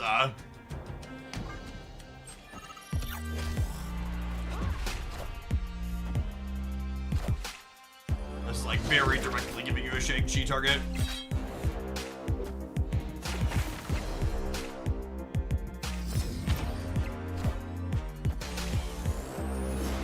I think, as someone who was a huge proponent of fuck Shang-Chi in his previous iterations, I think the current fuck Leech. I think the current Leech iteration was an over nerf.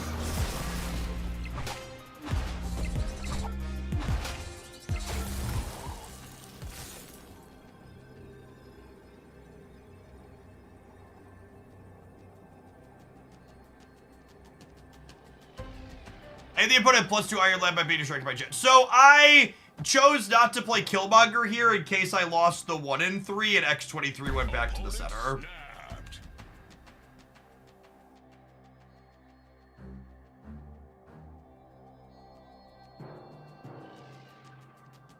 What are the odds they punt left and right? Oh, I could have played Nico middle. Yeah, good call. They might punt left and... Oh, they're not punting the center. Yikes. I was hoping they would punt center and play for left and right, and then we'd get it with the Omega bonus, but it is not the case. Doom rules. Wait! No, Vision. Unlucky. We're not losing left automatically if we win the center. Because Rogue was taking the Omega red bonus. The 2 points ended up not mattering there, though.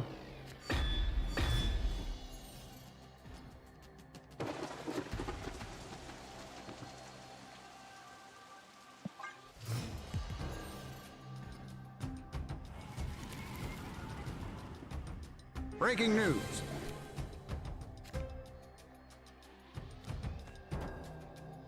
Snap. That's gonna continue snapping early.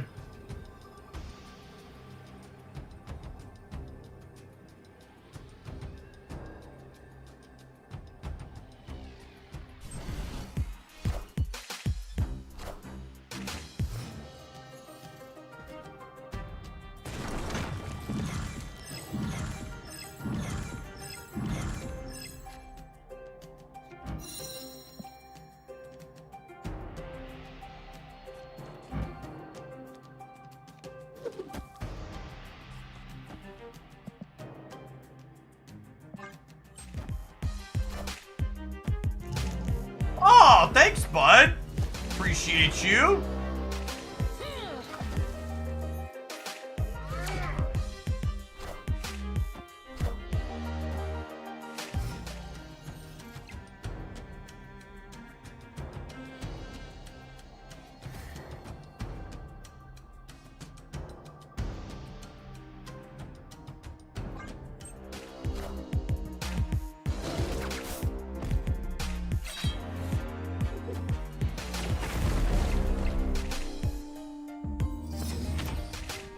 And he must be sacrificed for the cause, chat.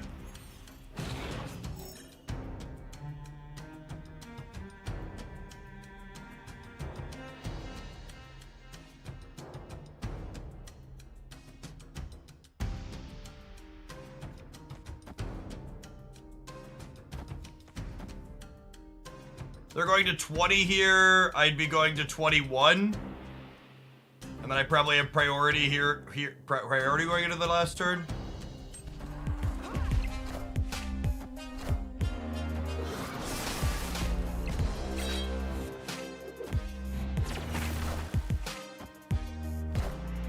Behold my mighty hand. End on 25 over there.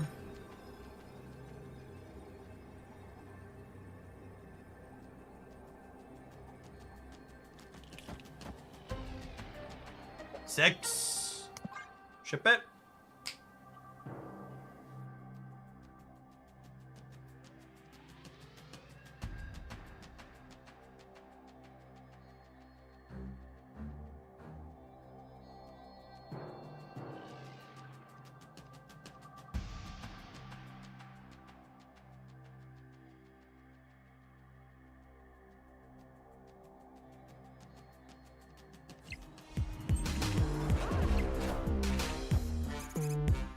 Did the Shang?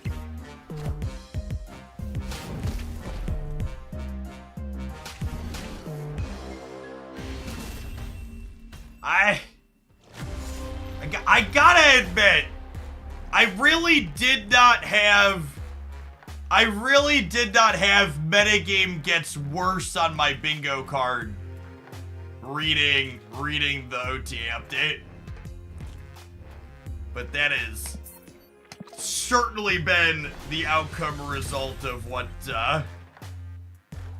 achieved. Yeah, and that is verbatim what we were talking about earlier with Eliath and Shang, where I made an explicit play so I could beat Eliath, and then my explicit play to beat Eliath eats shit to Shang-Chi. It's not a choice. There's no conscious effort. You're literally just flipping a coin to pick which of the two priority cards is going to screw you that game.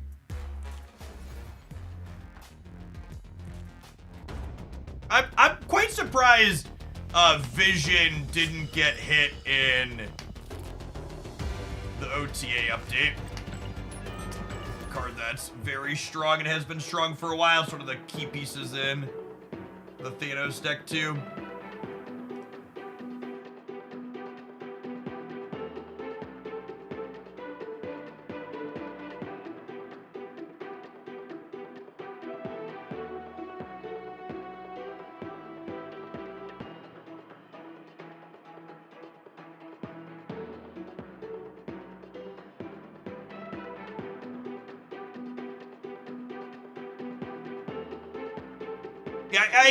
Managing priority, playing for having it or not having it, I think is one of the most skill testing things in Snap. And that removal of that facet from the tension that Eliath and Shane create together remove that very skillful element of the game. In a way that's disappointing. Oh, snap. Opponent snapped.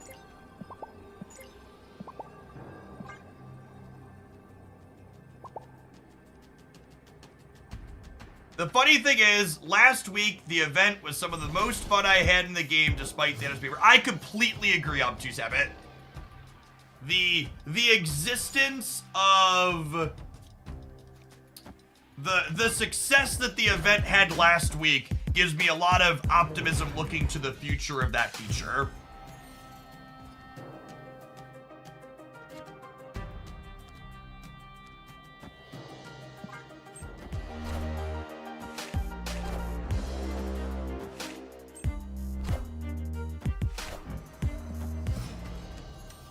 And this is actually a little bit unfortunate for us, that our opponent now gets to know that we have a Shadow King in hand if they're paying attention, because the Created by Time Theater one was pulled down middle. I'm going to play Electra Center here, hoping that they play out a 1-drop into the Elsa path since we don't have priority.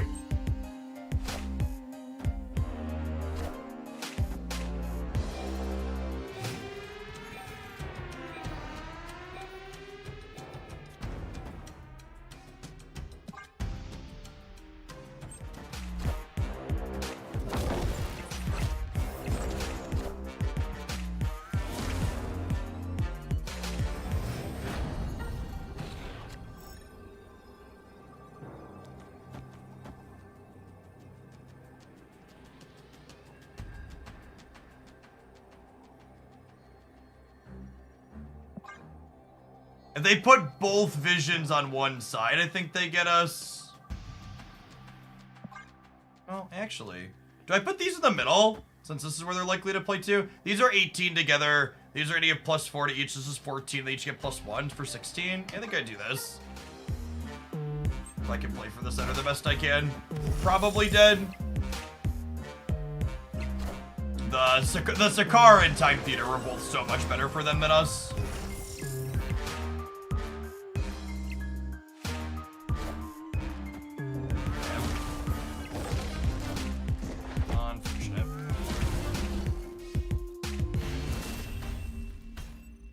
Got a 5 drop off of Sakar and we got a 2.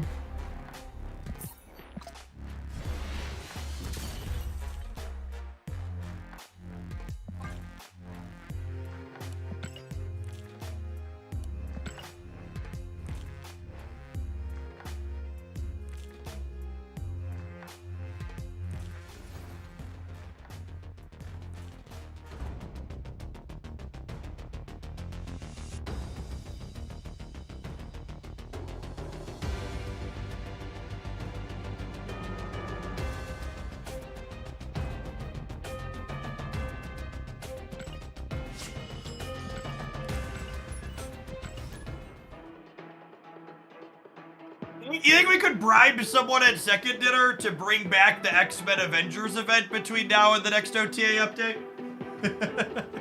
I'll take it. I think we could Kickstarter it. Daddy? What's going on, my dude?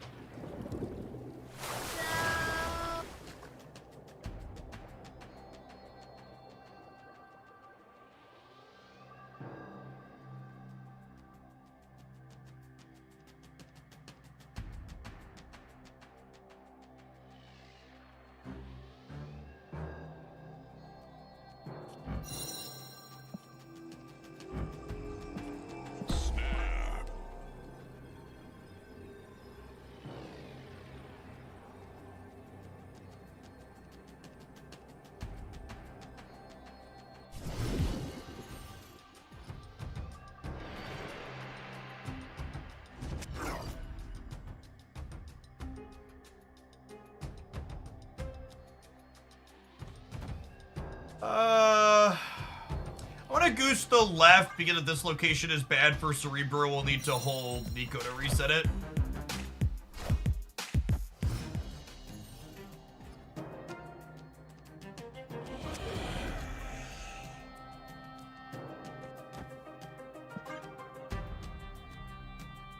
Dodge a reality stone, we can dodge a ball.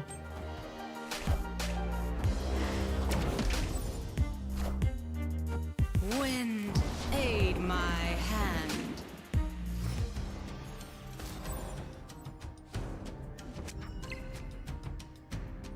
Ooh. That's a piece of candy. How big do we think we need to be in the middle? Is 8, 12? That's probably enough, yeah? I'm gonna be a little greedy and only put 2 here.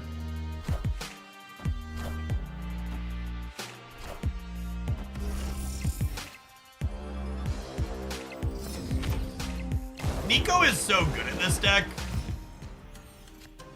It's gross.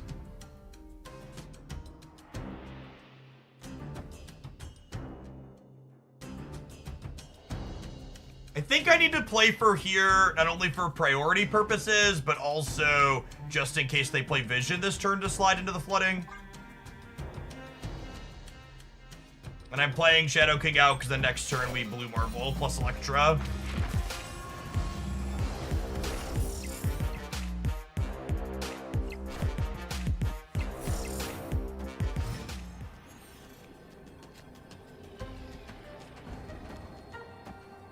Clean curve for us this game.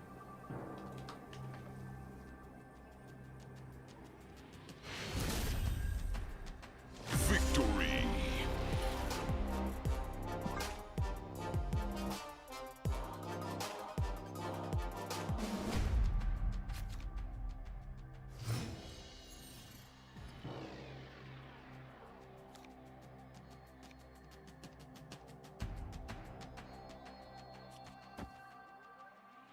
Guess we'll play Echo out to increase the odds that we get Blarvel for free, huh?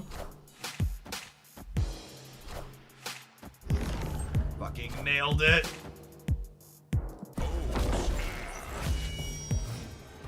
Nice card.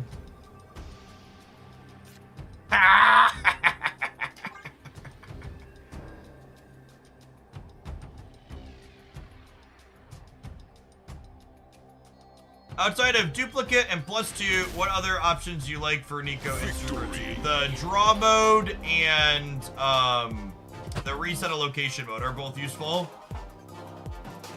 Echo does not proc on Sakar. Echo only triggers on cards that were put into play or played from the hand, not that were pulled into play. So like Echo doesn't trigger on things like Doc Ock either.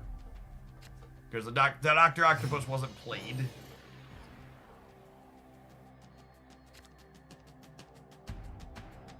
The only Nico mode that's like super actively bad in this deck is the Make a Demon mode. It's obviously not good.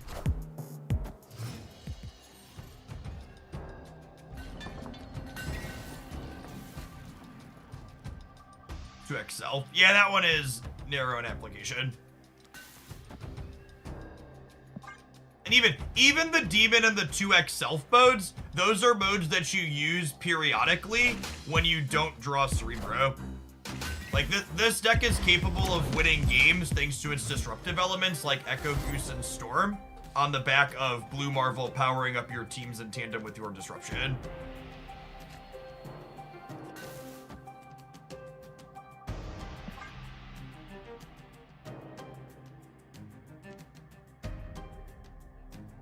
But that's still 5 out of 7 that are useful to you. And she's a card that you can fit into your curve at different points over the course of the game. So, she can be flexible.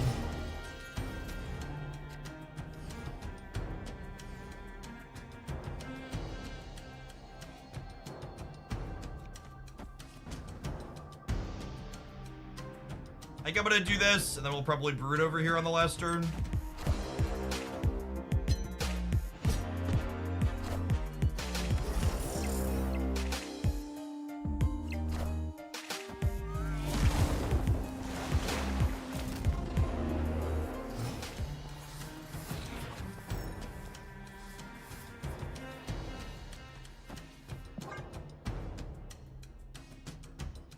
We need a Blarvel to win the center.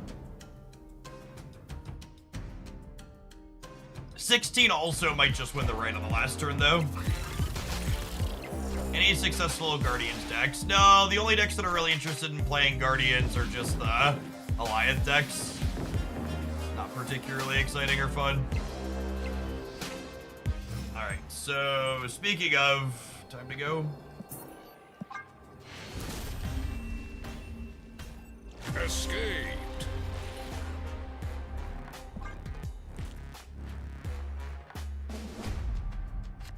I think Rocket Raccoon's probably good inside of the Bass Bounce deck. That'll be my highlight tonight on the Jeff Oakland channel.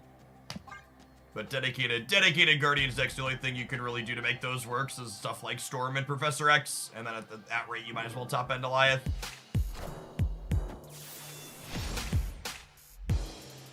Love a free one drop, thank you for asking.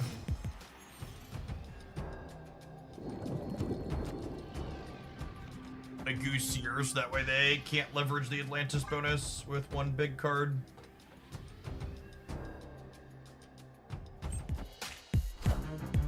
This is ideally the location we're going to storm if we can find her.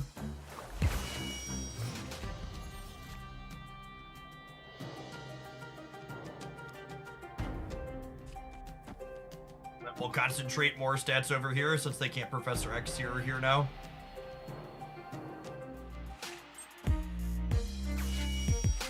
We did not hit the gold split on Doc Ock, no.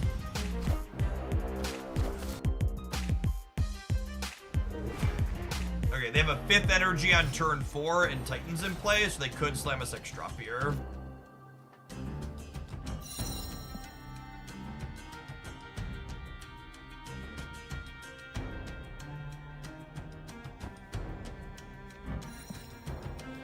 Not having Storm, Brood, or Cerebro by turn 4 is a tough beat. I might just tempo this out. If they blob, though, I'm going to want this. I can't play this because it's the +2 power mode.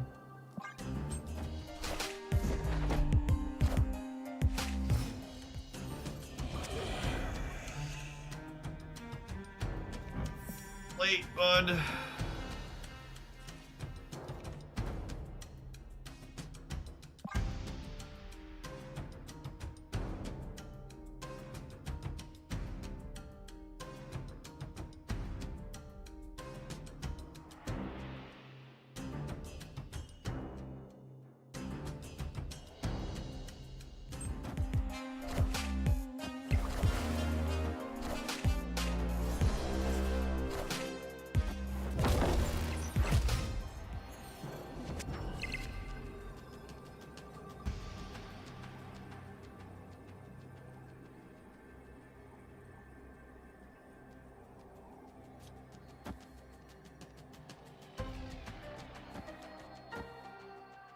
This beats Goliath, yeah?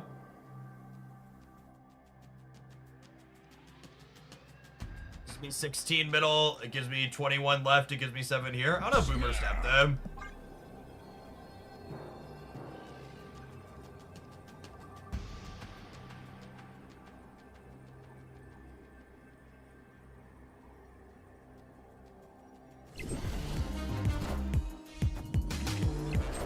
Their brains, chat. They're basically broken. All this is this.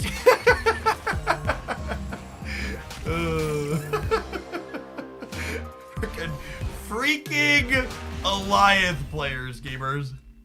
Victory. Purple Cloud. Oh man, classic Goliath casserole.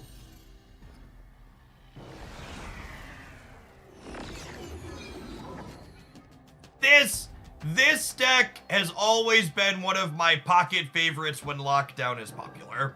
Oh, snap. Echo, Goose, Storm, and things like Nightcrawler and the ability to add stats to other lanes on the end step gives you a lot of flexibility into Goliath and Professor X.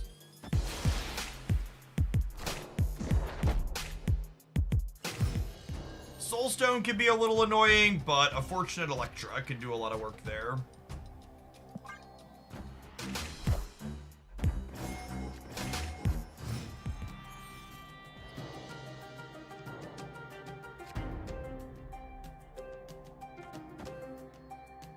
the clutter cannon set you played today make the long form YouTube channel? I don't think so. We didn't play it for very long. I just like got my 4 wins and moved on. Hey, Mind Stone doesn't blank Electron Soulstone anymore.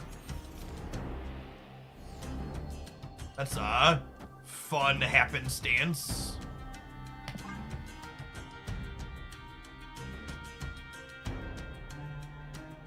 Echo is really important for this deck into Lockdown and Professor X.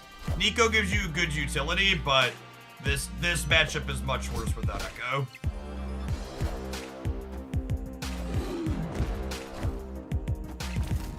The Stream Dementia is much worse for us than them, unfortunately.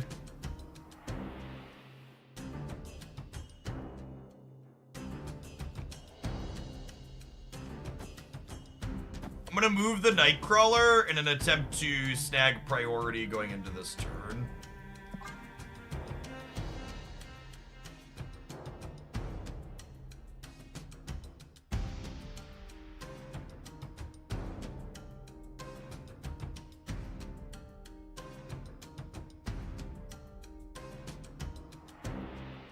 Electra is so much better in this deck than I was expecting when they changed. I agree, Sunset.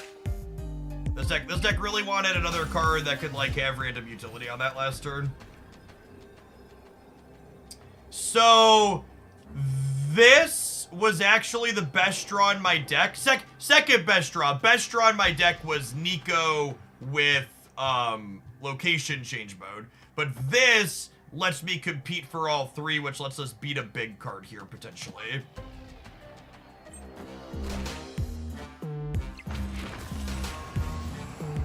They can know we're stuck to 24 output range here. But we have to have 6 in the middle now. Aid my hand.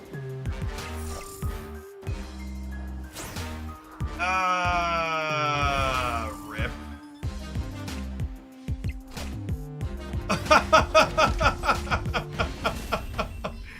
Oh, man.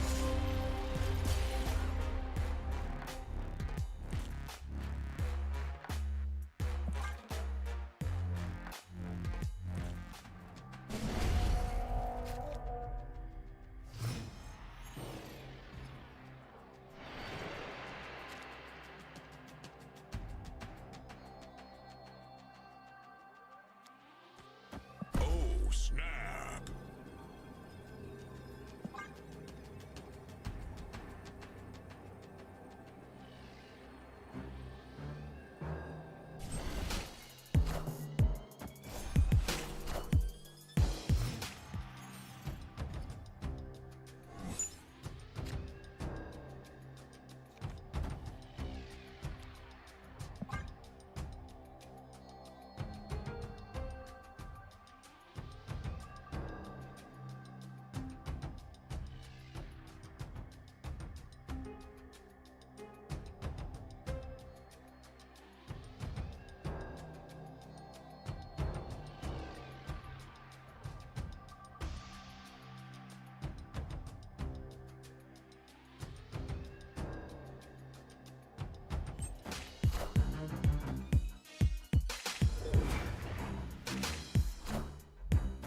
Sorry, Jet. Boss came in.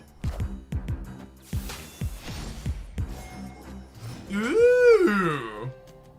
That's a piece of candy.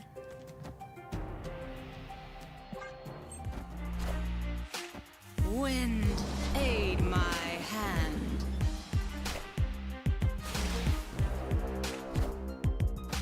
All right, Electra.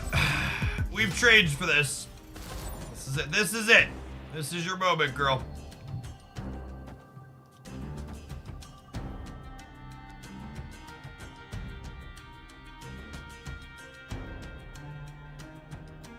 Do I play the Shadow King right in case they Professor X me there?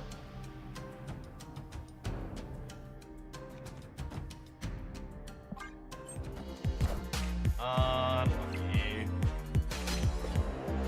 Okay, sometimes lucky. Oh, I could have put the rock over here for Blarval. Yeah, good call. Good call. That would have actually won it, yeah? game. Yeah, good catch. I didn't think about the rock with the marble.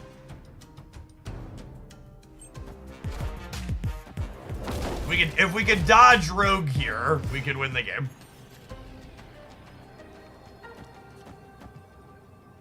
We need to dodge rogue though. They have 9 cards in their deck. We would have won in spite of rogue if I had played the rock, I think. But now she's gonna get us.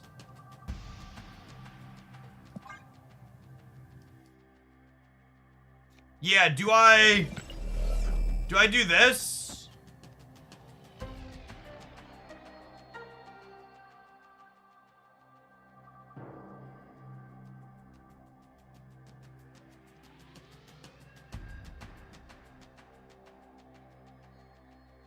Yeah, this is the play.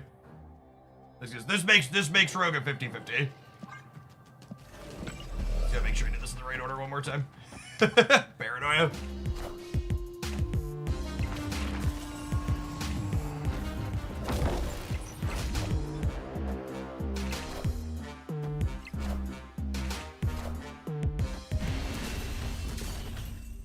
Coolio. That felt good. I'm glad we decided to switch to this one after struggling a little bit with other things. This is one of my all-time favorite classic safety picks into the lockdown metagame.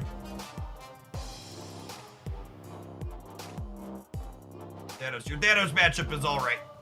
Everyone else is pretty alright, chat. These adverts. We'll see you in 120 seconds. Thanks for hanging out. Don't go anywhere. Appreciate you doing your drops here in Oaklandia tonight.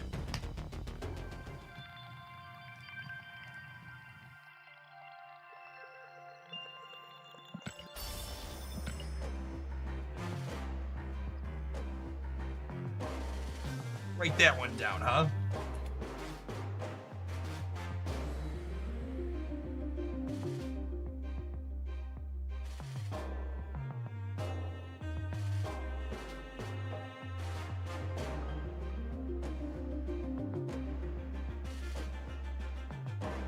I liked when you had Forge of the Cerebro 2 deck. Yeah, it was novel when he got swapped up. I think it ends up being a little bit less than that. That was the Proving Grounds, apparently. I've been playing so much Conquest, flipping back and forth between these 3 today, my brain's kind of mush. So I haven't really been keeping track of which iteration of Proving Grounds I'm in. This deck, chat, I'm telling you, this deck is like one good 2-power card away from... one good 2-drop away from being very, very real all the time, and this might be it. I'm really, really looking forward to this card releasing in a couple of weeks here. He is like Goose 2, the Electric Boogaloo.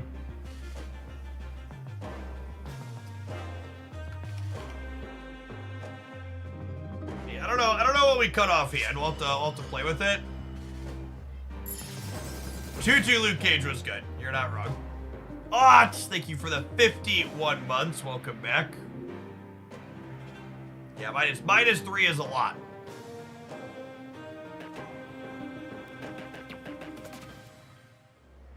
As someone who probably plays more Goose than the average Marvel stat player, basically every Goose deck will also be a US Agent deck once he releases, because you build your Goose decks in a way that'll duck him.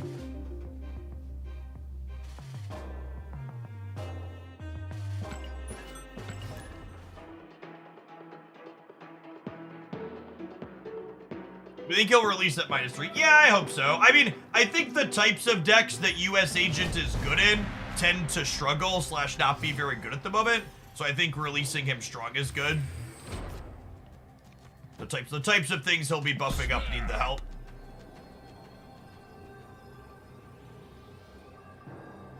Yeah, he does tag Mockingbird and She-Hulk is accurate.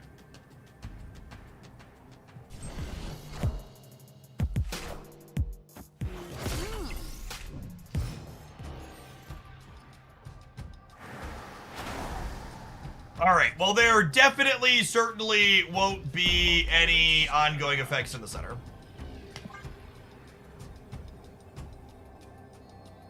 Miss Marvel in 1, stop there. For the love of God, stop there.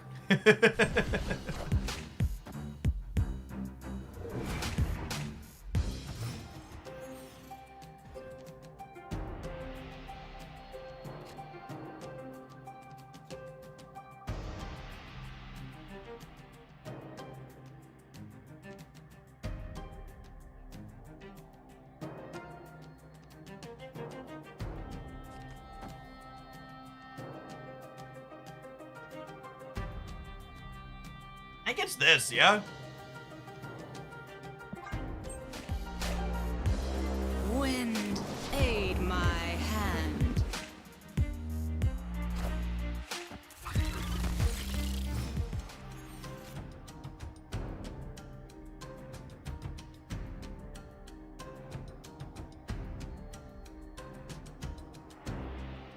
I think it's this because of the odds that they're a Killmonger deck. I want to make sure I have plenty of stats here, so I'm not going to be able to play for here.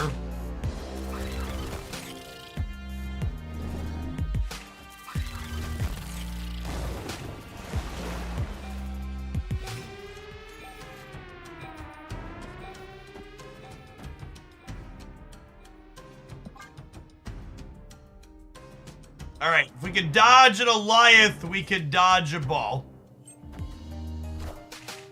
Oh god, they're the Goliath build, and they have double Patriot. Oh, rip.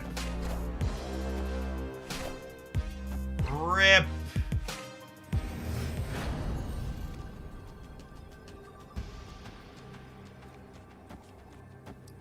Each of these adds 16, yeah? So I go to 40. Patriot adds 8 and 8. And then Surfer adds... I'm beating Patriot Surfer. Lose to Goliath. God, I hate this card so much. It's so... I don't understand why it's been 5 months. It's been 5 months, right? It released in October.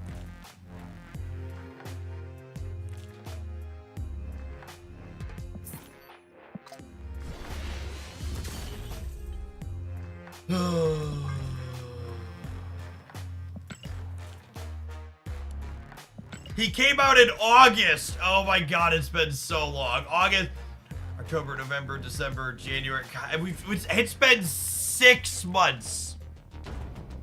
It's been 6 months.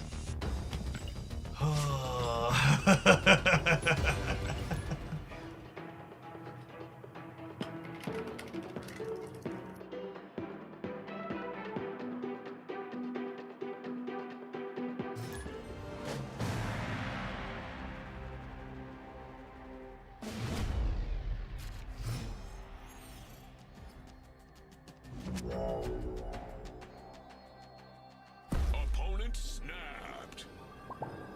Snap.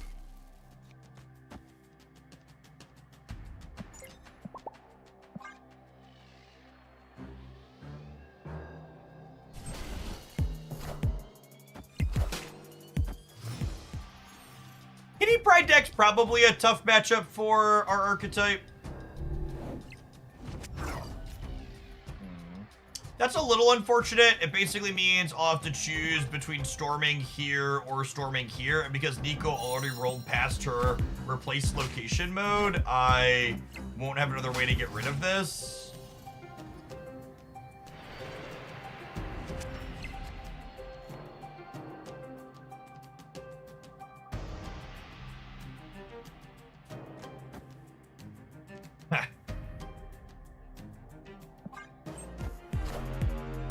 Wind, aid my hand. Ooh, their Elsa ending up mid is lovely for us.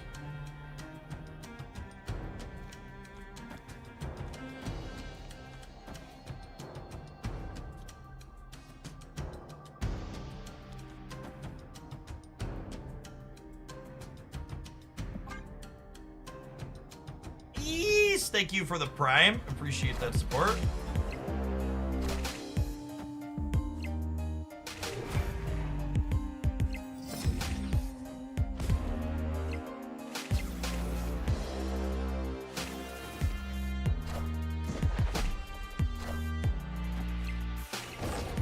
Friendly neighborhood Spider-Man here.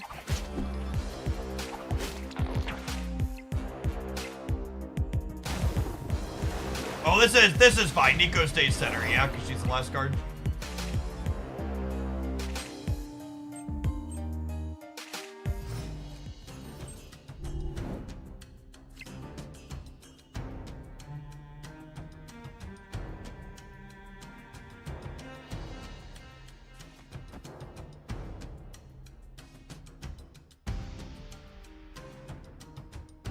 I leave Nightcrawler here to play for priority, I think.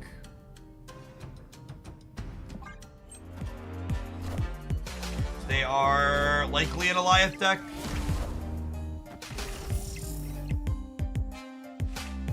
The Silk goes mid. Okay, cool.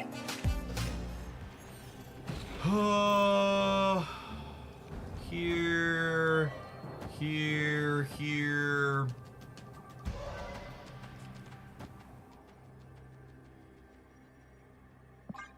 Yep. Gives us 18 in the middle and 24 on the right, and Silk ends not right. Oh, we have priorities. They could bat the Silk back into the right, I suppose.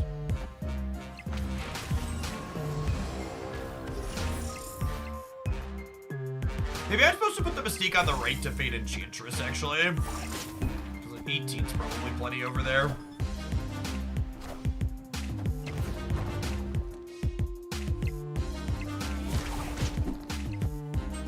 Yeah, I think I made a small mistake, and I should have put Mystique here to fade Enchantress. Victory. Although I guess if I get Enchantress here with the Cerebro and Mystique is here, I'm only at 12, which is not enough. I guess I could come down to the Silk Flip at that point. That's close.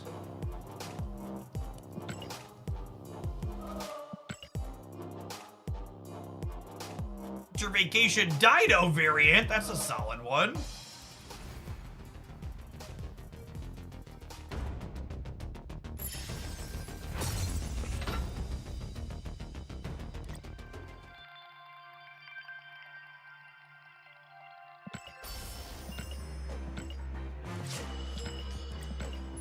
I'm gonna buy mods for Cerebro for a cycle or two. I like this deck a lot. I think the Black Knight Annihilus deck is viable in this metagame. Yeah, I think that deck's fine. You gotta know how to snap it or retreat with it. Because you gotta make sure you're snapping your hands where you have all your combo pieces early. Because that deck is good at putting out solid numbers, but it has a lot of moving parts in it. So there's gonna be a number of games where there's gonna be a number of games where your deck just kind of doesn't work. You gotta make sure you retreat those for minimal while getting value out of your ones where things come together. I'm gonna play Nico on 1 here with her location reroll, and we'll get rid of the island on 2, since that one's bad for us. Whoa, super rewarded. I'll do this. Maybe we'll catch like a zombie slip in.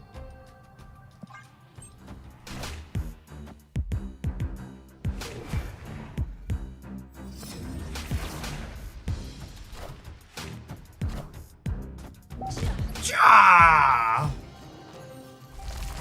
Things you love to see. It. Oh, high five.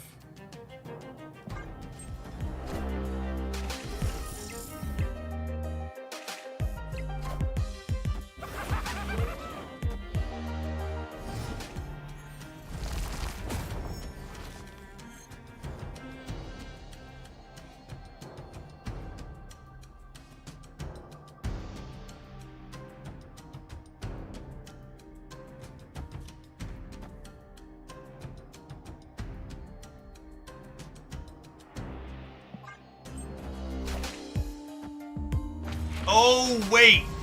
Shit. I can't brood here next turn because of the dream dimension. Awkward. Huh. Yeah, if we drew a 1 with the Castle Black, so we could have gone 1 into 4. Shoot. I think we're still in an okay spot here. They can't Galactus us anywhere. And we have solid stats right and left. Like, obviously we're losing the center.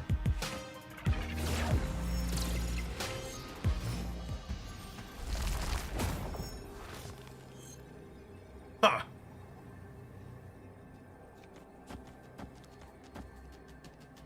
They go to 18, they gotta add 10, they gotta add 7.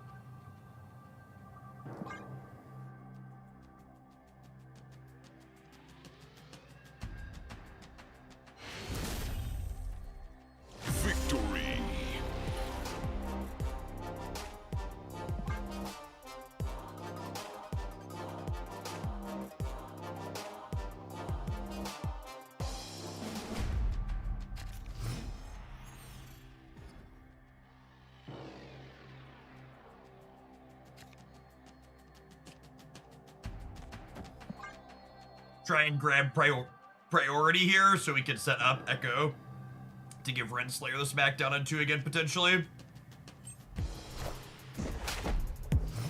Is there a suitable replacement for Echo? You can play Iceman, but your lockdown matchup will be markedly worse, is noteworthy. Oh, snap.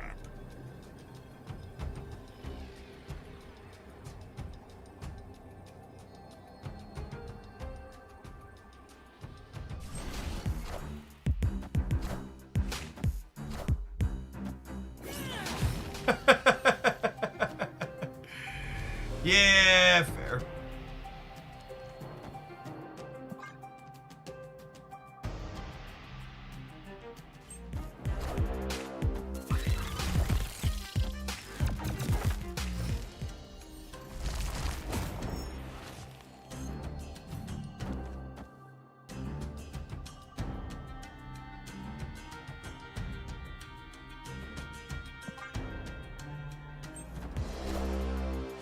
Wind, aid my I'll get rid hand. of this since I don't think we can contest it here.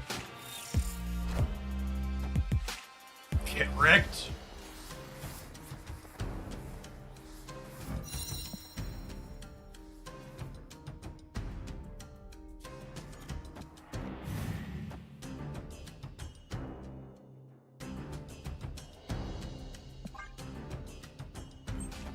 Using the Goblin and Brood late. Yeah, they just weren't expecting me to be able to fill, basically.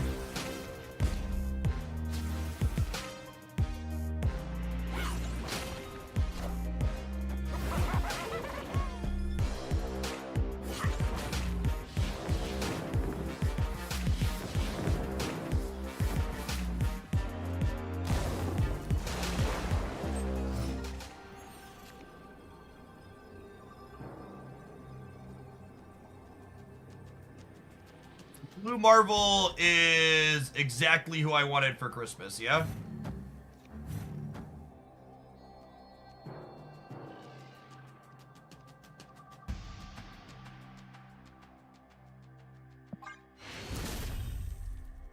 Victory.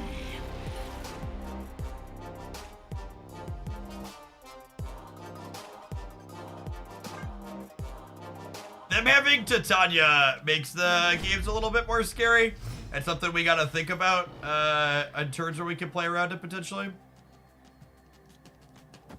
Snap. Our deck can get into the Altar of Death on the back of Mr. Sinister and Brood. Are they running Cannonball for the weekend clock missions, baby? Victory.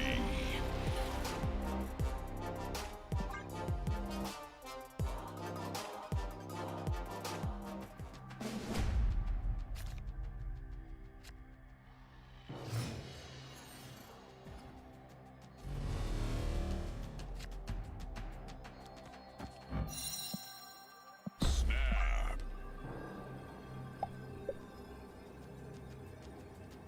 Life's a batch and then you die, champ. Our personal hot location for the day. They didn't have Martyr. This is a really good location for Martyr. Draw mode. Draw mode. Hey, hey, oh. Hey, oh. Hey, hey, oh. Hey, oh. Do do do do do do do do do do do do.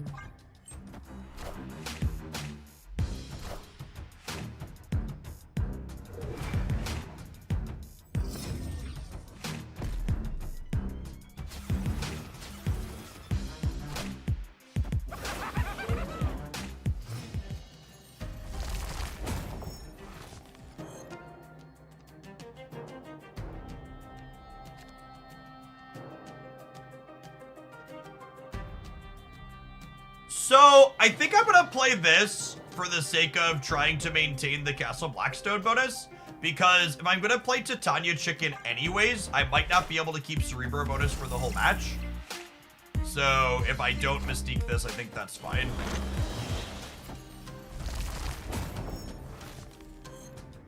And in fact, I think with the rocks and the danger of Titania, I'm going to go ahead and Blue Marvel and then intend to Mystique the Blue Marvel. I think is the plan here.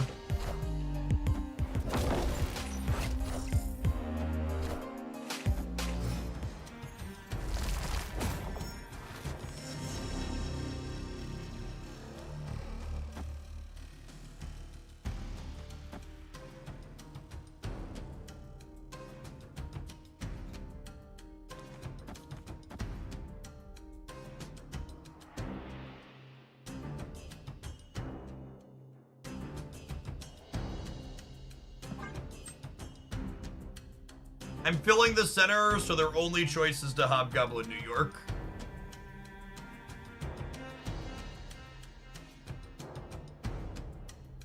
That's what they want to do. Just take their option away from them, basically.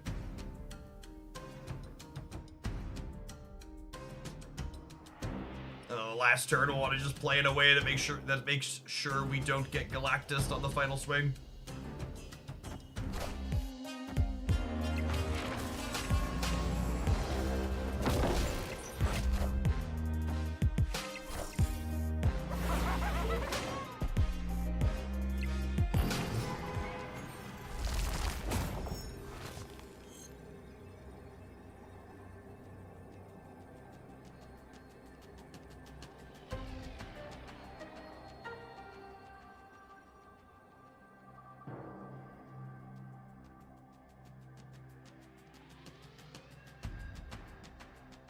I think I'm moving Blue Marvel over so I don't have absolutely everything die to like a random Enchantress.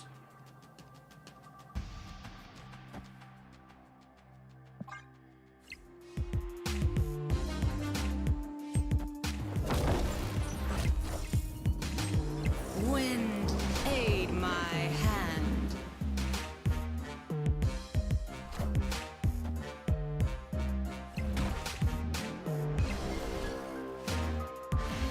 So plays around that. Victory. They are in fact a Cannonball Weekend Mission gamer.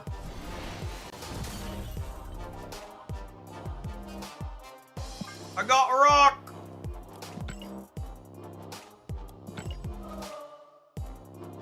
That generates such good games of Marvel Snap. It's very, very satisfying. A lot of decisions.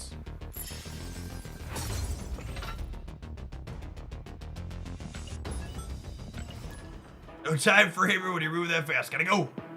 Gotta go right now. I feel like my Cannonball games will go similar. I think the Magic Clutter Cannonball list that I posted on Wednesday is like fine. If you missed that, it's up on the Hooglandia Snap YouTube channel. It has alright stats. Snap.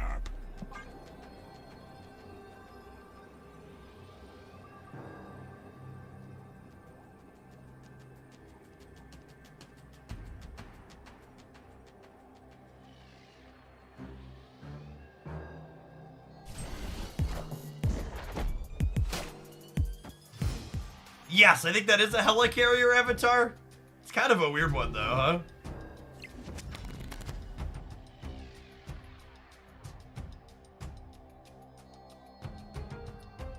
So I believe the way this works. So correct me. So Nico draw mode. If I brood into here, will trigger the white hot room and then crack the brood and draw cards. Yeah. Like 95% on that. They could also fill it before us next turn as a danger. If they have 2 more 1-drops with Kitty, they can get us. If we spike the energy here, though, I don't know how we lose. We'll just be in an incredible spot with the cloning vest in the middle.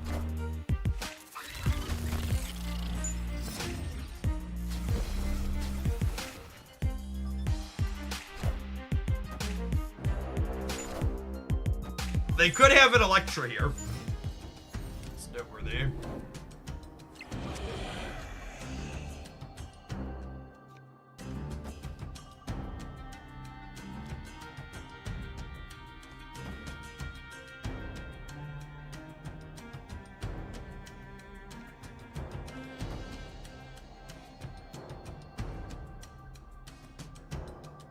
Actually, I don't want a Goose here, because next turn I'll be able to go Blarvel, Cerebro. Actually, gamers, you know what a lose condition is this game?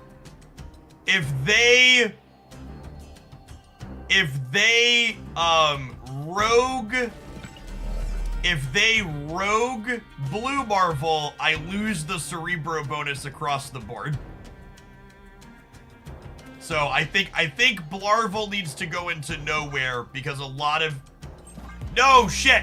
Oh god, I just put Goose there. Fuck, I was so close to greatness too.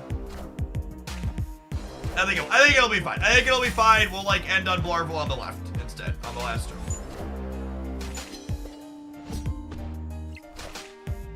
Some Electron, Electroviolence.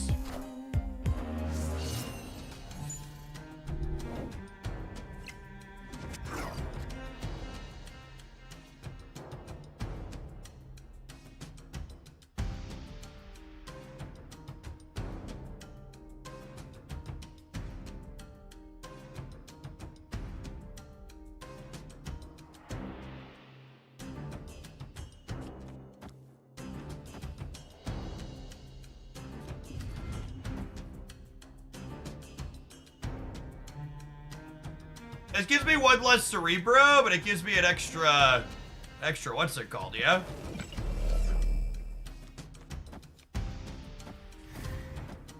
That's fine. Hey, that's fine. And then next turn I have 9 energy and can go Blarvel, Cerebro, Nico.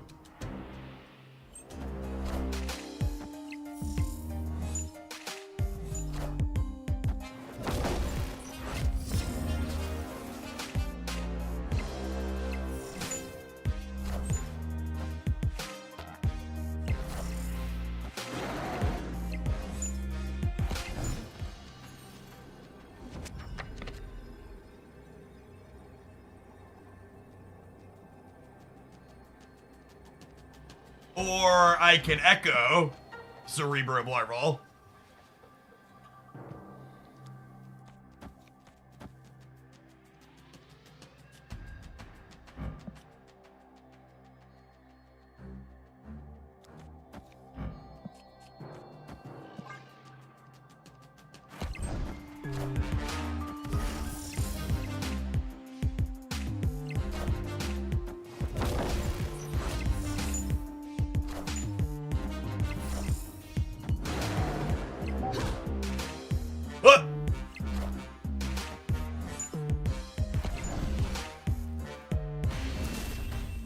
Prizes are great, Xbox Maniac.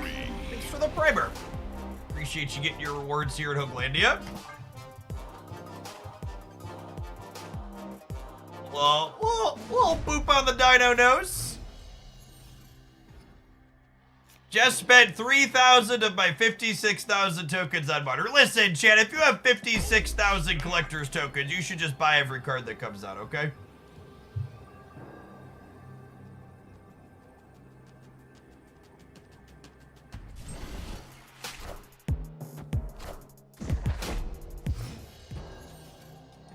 I never played Streamer, this looks fun. This is like my go-to safe, happy spot in Marvel Snap when everything else is not working out. This and Bounce. I think if you actually look on my untaps, the Cerebro 2 deck slot has the most games of anything I've played. Oh, well that's unfortunate.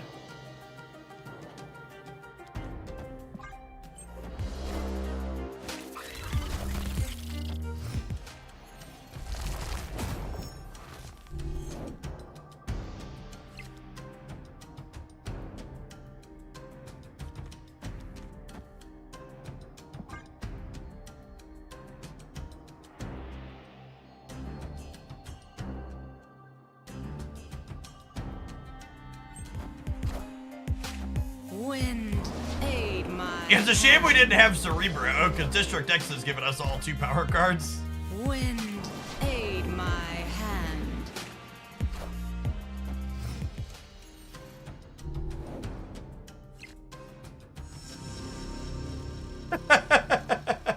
Ah, yes.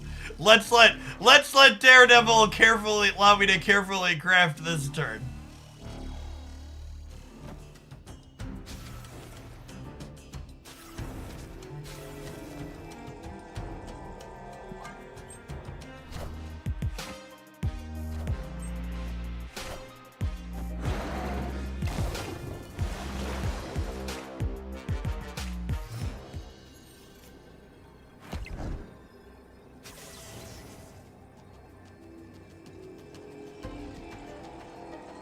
gonna stay for the sake of the meme, chat.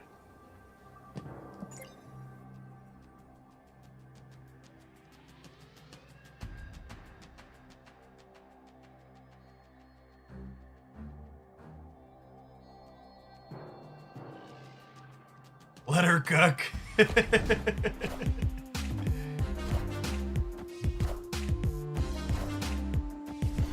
No! No! We lost by one! One singular point. Now Mockingbird with District X. That's freaking rigged.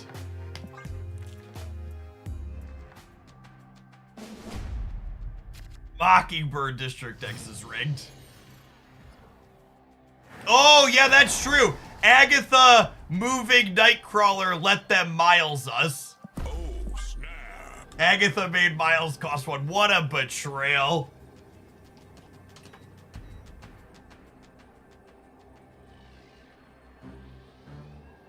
What a funny game.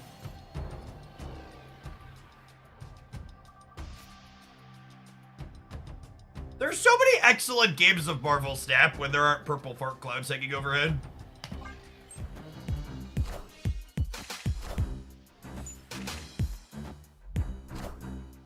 Who they dig up this time?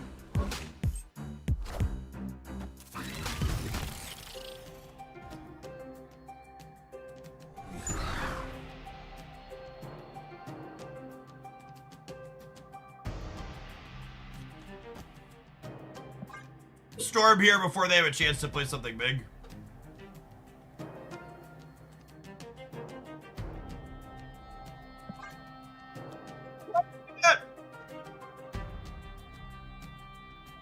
Was a blue rating on Nick Fury. It's signed by Samuel L. Jackson. As a variant promo they gave out last year. If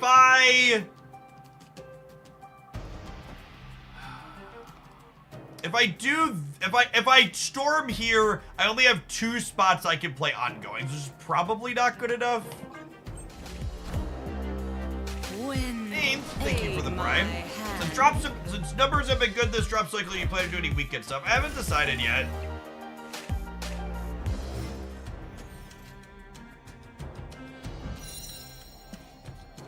God. The most rewarded I've ever been for choosing a different storm path. Holy.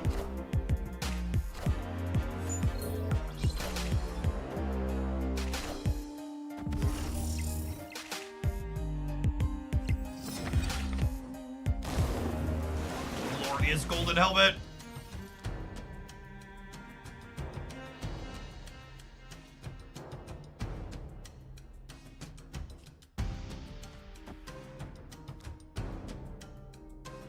Am I playing around Rogue? Am I playing around Rogue? One of their cards is Loki. What's the missing card? They don't have room for Rogue with Dino and Loki, right? I'm gonna say they don't have room for it.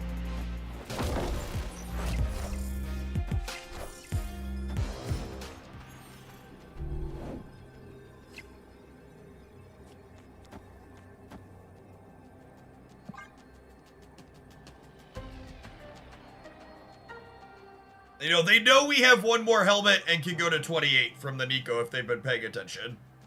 That being said, some people miss the stuff that Nico does. They could not be paying attention. We're into 36 in the middle, so should be good to go here. Sans a Rogue happening. Victory.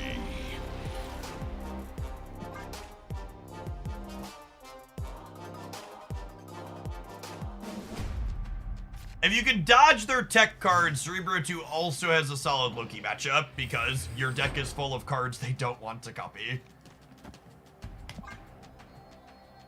Snap.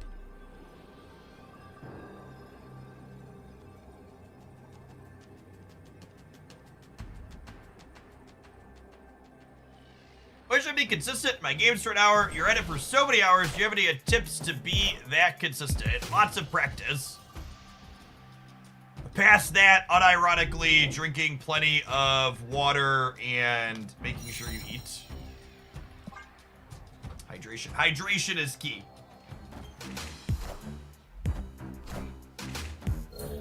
Is that my favorite toddler? You brought me a necklace? Thank you, baby girl. But Daddy, what about blues?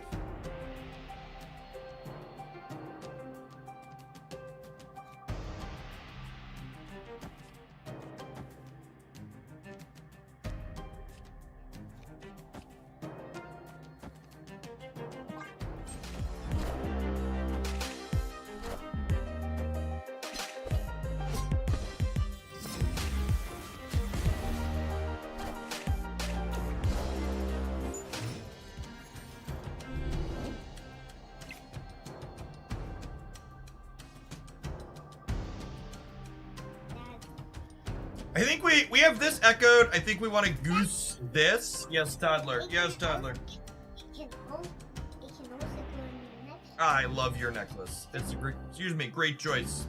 Can you go in your next?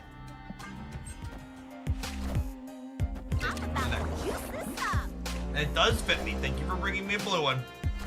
We're playing Moon Girl. Yeah, there's probably no tech card in here, huh? Don't forget to close my door, baby girl.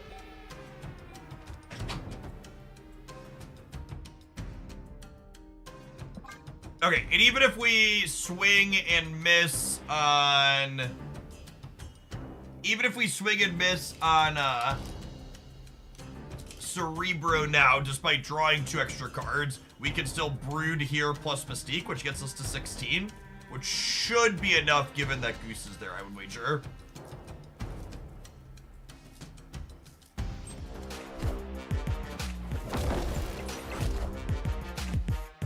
Who do you swap Nico for? A card that's worse. Cerebro, literal bottom last card. This is my life, gamers. Iceman. Iceman's the next best one drop, but Nico's real good, chat. You should make your next 6,000 tokens, Nico Minaru. She's one of the most flexible and interesting cards in the game. Not close.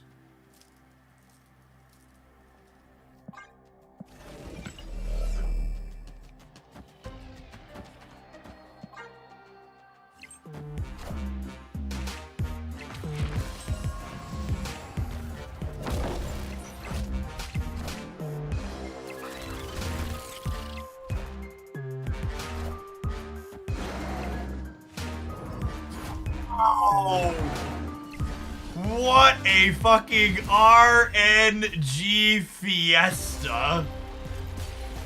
That is an Agent 13 Iron Fist. And we still only lost because Cerebro was the literal only card in our deck.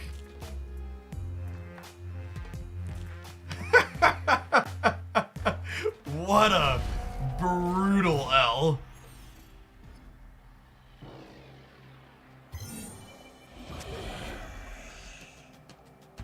Alright, now we gotta try and win 2 in a row.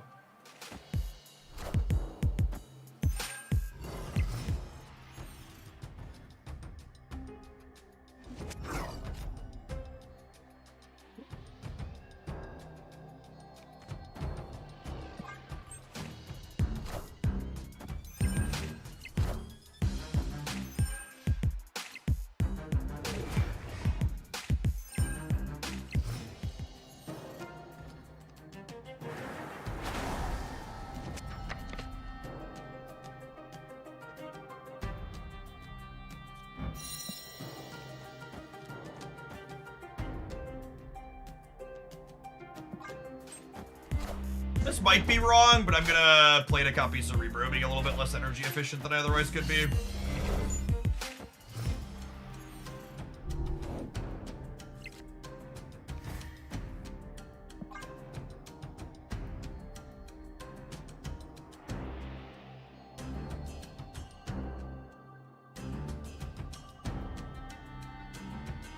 Oh, Yeah, I should play Nightcrawler mid. I wasn't thinking. You're right, sir. It's objectively correct to play Nightcrawler mid, because I just don't have the option to move him mid now.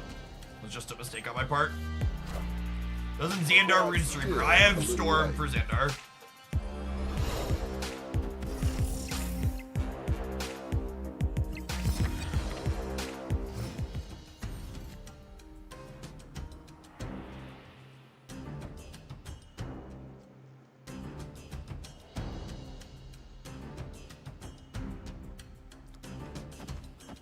I think it's this, and then I can move Nightcrawler here, Storm Brood, I think is the plan. Are ye worthy? I still believe in heroes.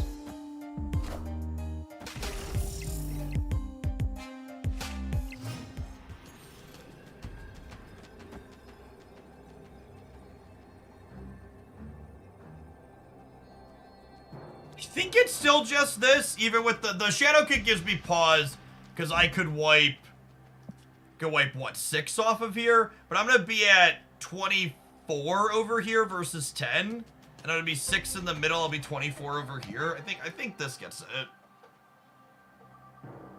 Excited to see what card Nick Fury generated that beats me here, but... Wind, aid my hand.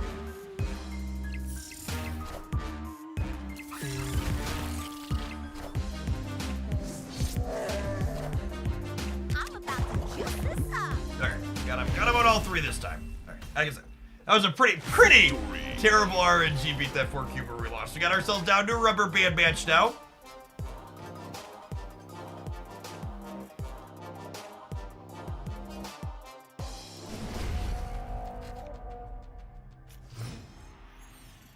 It's a good start to our cards. Can we get the locations not to screw us now is the question.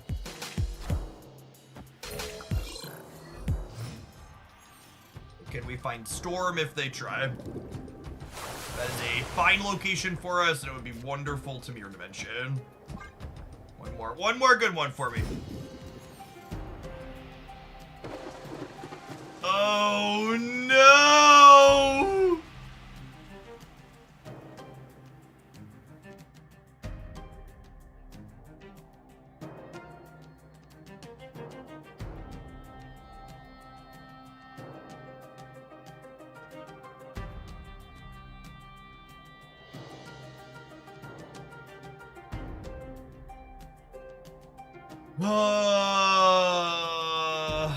Do I think I accept that we win or lose based on the 50-50.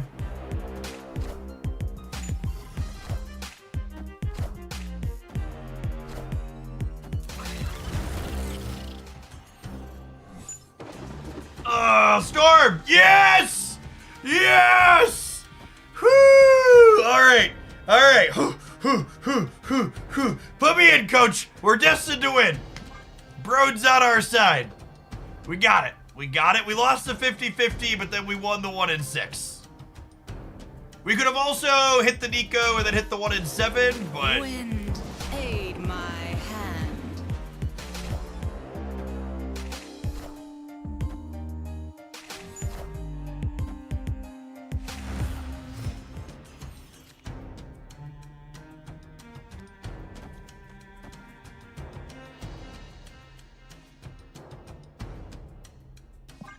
We get Dino'd on the left. Oh no. Oh wait, there's only 21. If they need to be able to fill their hand to its entirety. I believe we lose to Moon Girl.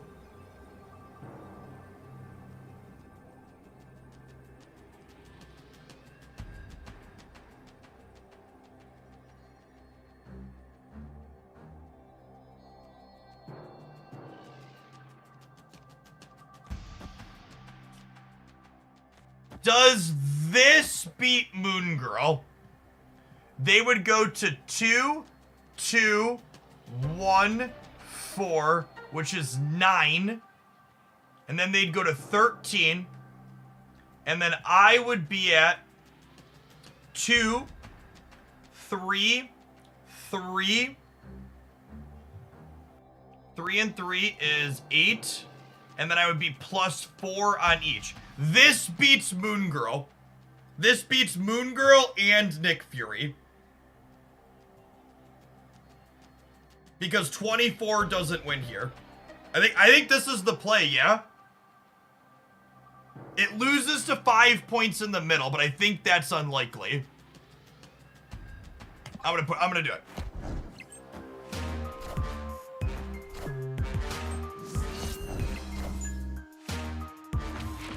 I don't know. We might lose to Coulson, chat.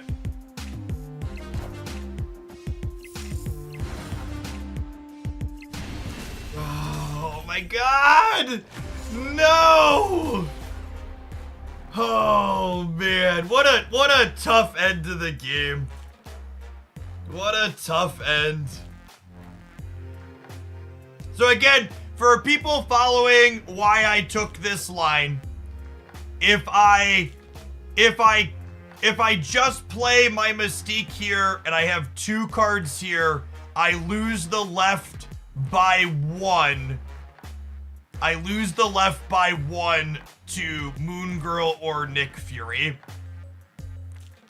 I think I have to play around Moon Girl and Nick Fury though, right?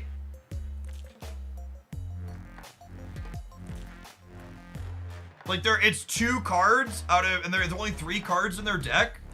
And I think I'm happy with the line I took. And again, going back to it, we actually never saw Loki. And every time I lose to Loki, it's never because of Loki. It's always because of Agent Coulson or Agent 13 or the other RNG. That's so tough. I mean, I just can't ever think about this in their output range, I don't think, Steric. Yeah. I'm happy with my play. I'm also happy with pushing the adverts button. We're going to play some more Cerebro 2 when we get back because it's fun and satisfying regardless of the result. Thanks for hanging out this evening. We'll see you in 120 seconds, gamers. Don't go anywhere.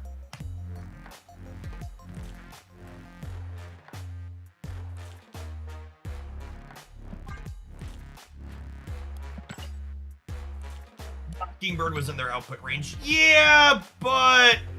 yeah, I don't know. And that comes back to, like, leveling me, right? I guess they just... honestly, there's a good chance our opponent didn't think about us getting to 24 at all. They thought their dino was good enough, and they just YOLO push buttons. There's a good chance they just didn't think about it at all. They just assumed their dino was big enough.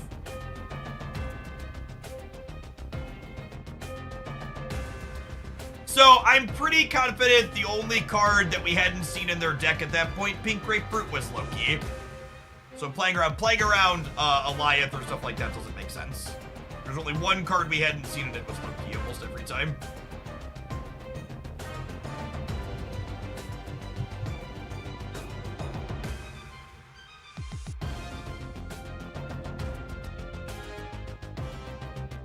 Yeah, I don't know. Like I said, I think there's just a good chance we overthought it and the opponent's just pushing buttons and the opponent was blissfully unaware and not thinking about us getting to 24 at all, and they just derp their buttons, and then we thought we overthunk it. Could only be 1 level ahead. Osprey fan, thank you for the entire year. Get you a sword to go with that shield. Welcome back, appreciate it. Yes, and they likely never played Loki because they accurately assessed that Loki sucks against Cerebro too. A true statement.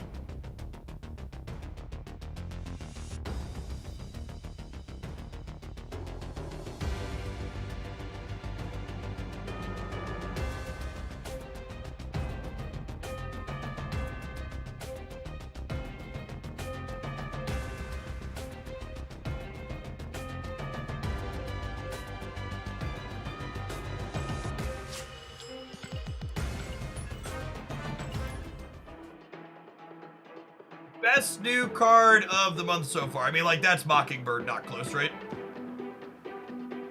It's an upgrade to the existing tier 0 deck in the format. Hope by a long shot. No, I think it's Mockingbird. I think Mockingbird did more for Thanos than Hope did.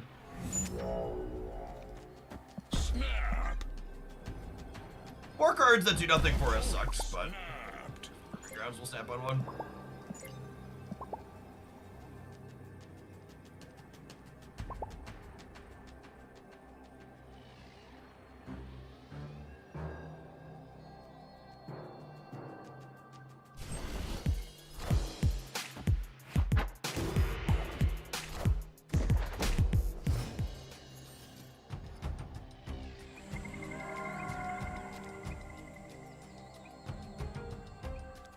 He barked my Nico.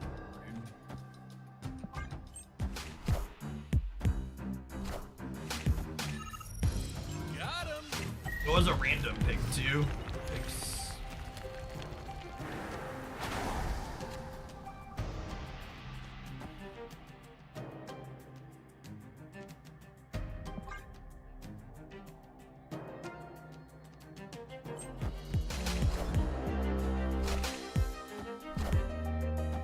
Wind, aid my hand. Got a rock.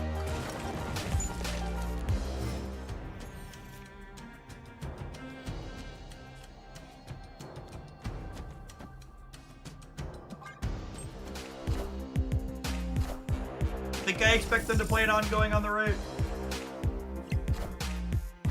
Wind, aid my hand.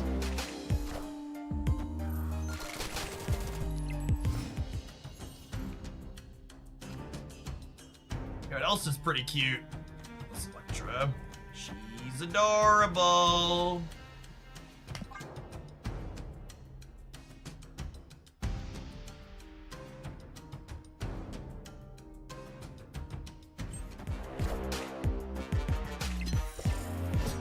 Bored or whatever.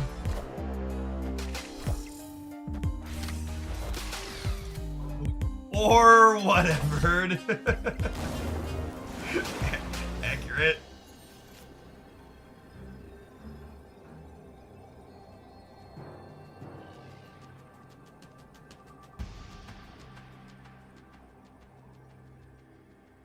We're dead.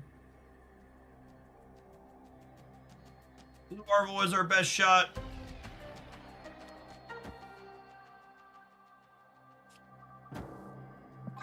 We'd retreat here if we weren't all in.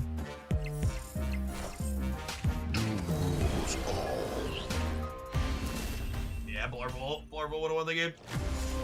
Or would have lost. I think it might have been short still. Who's the guy? Drawn Interest Escalade was rough.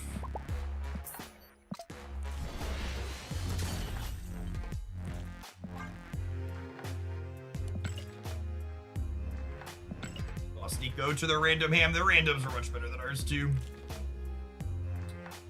Ham taking one of our utilities away when we were already down a card.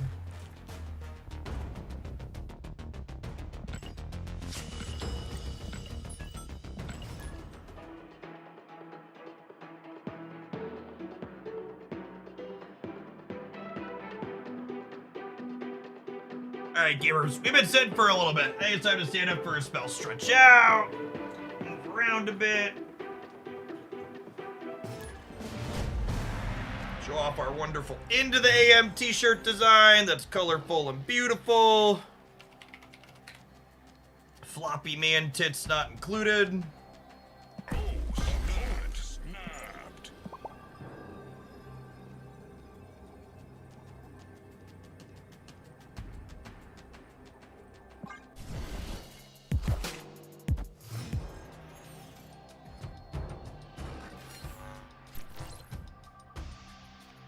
I go out on a limb and assume I want to storm this Kunlun.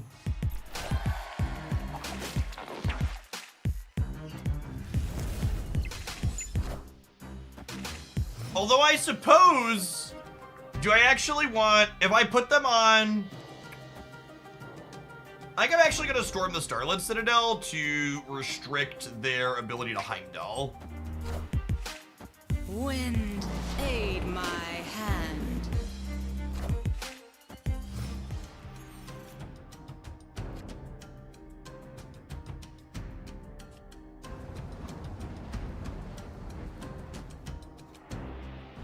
Do we think I need Cerebro in the center for the body? Probably not. They have cool shirt design. Yeah, their stuff is great. They've been wearing Into the AM stuff since before they sponsored the stream. Got a couple of shirts that are years old at this point. All held up real well. Look good.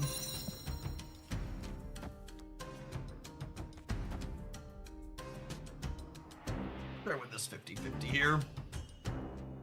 A cannonball suggestion for the missions. Yeah, the clutter magic deck on the YouTube side, solid.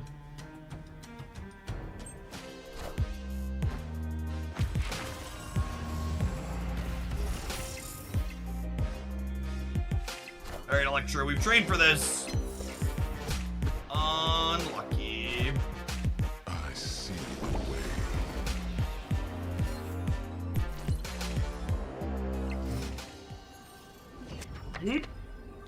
Polar bulb.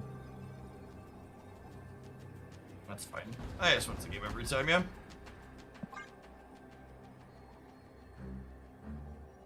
We're going up to 18 and they're going down to 7.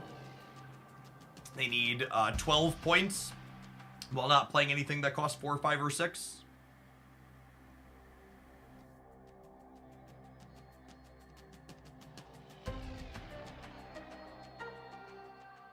Would Shadow King have been better in case they were Phoenix first? No, I wanted the Shadow King to be able to clear the Vulture in the middle in case they Heimdalled like they did.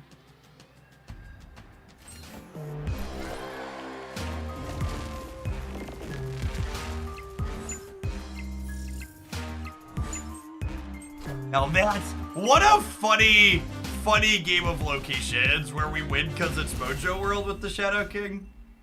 Victory. They busted our Cerebro bonus with the Magneto and the Cudlon.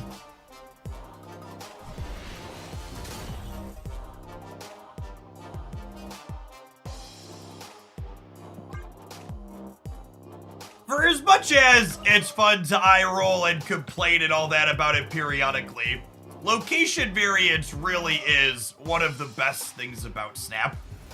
Just that truly unique experience where you hit a game and you're like, man, I'm probably never gonna play a game that feels like that ever again. I can play this game for another 1,000 hours and that one's going to be unique. That's just like, never been a thing in other TCGs before.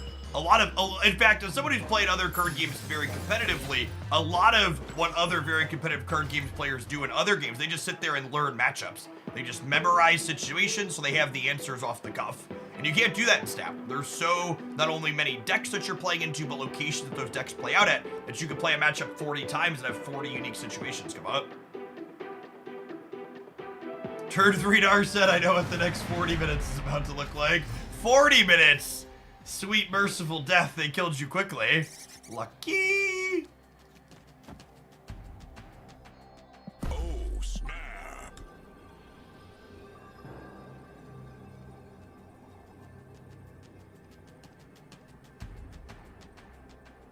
Are you implying all blue-white control mirrors and Magic are the same? I'm not, but I'm also saying that you should make sure you don't get your Mutavault Settle the Wreckage.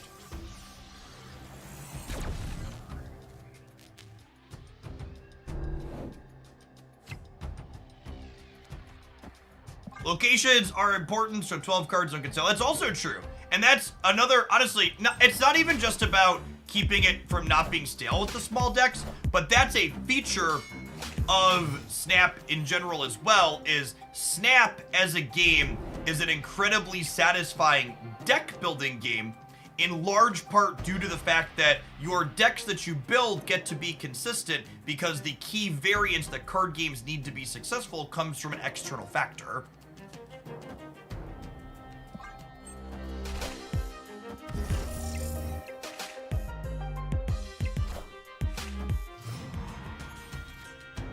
You know, it's not uncommon when you'd play Magic the Gathering to like make a change to your Magic deck and then literally never see the impact from that change over a dozen games.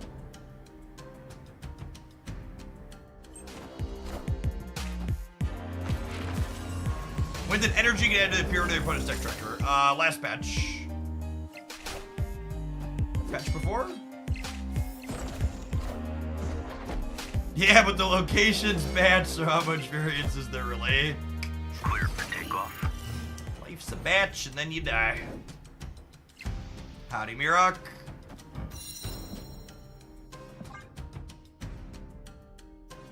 We want to draw Nightcrawler or Mr. Sinister next turn so we can play out 4 cards. What's your opinion on Uatu? Not useful. Cards bad.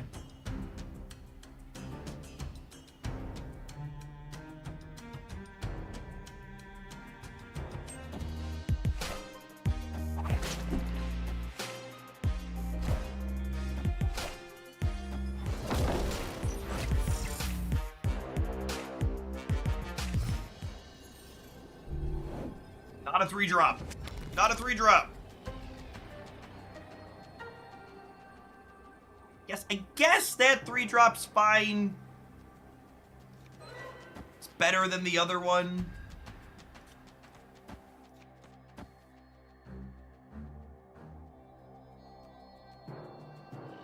Electra lets us mess up their Elsa bonus center, which is nice.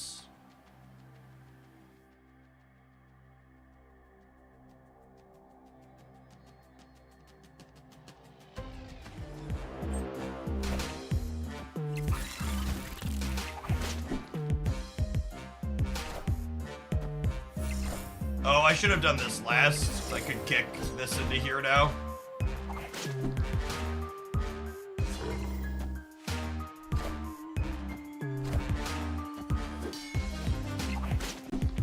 He respects the Cerebro 2 output range yet. Bunch of 7 power things for very little energy is quite good.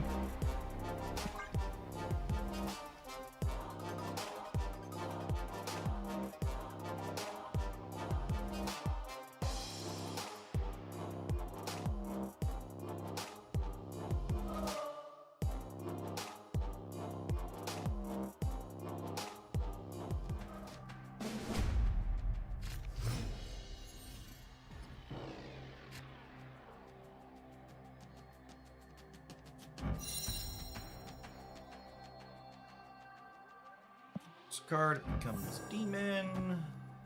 Snap.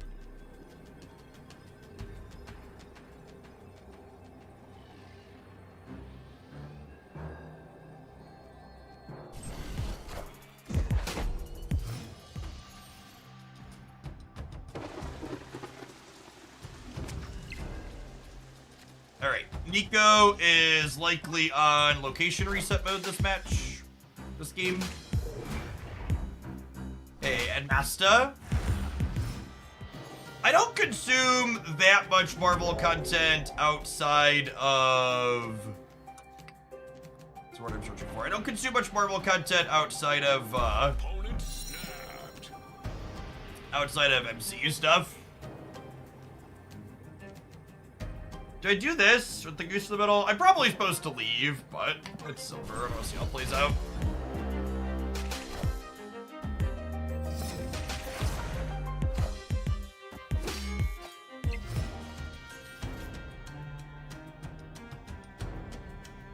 I don't have Storm or any of my things that power up either.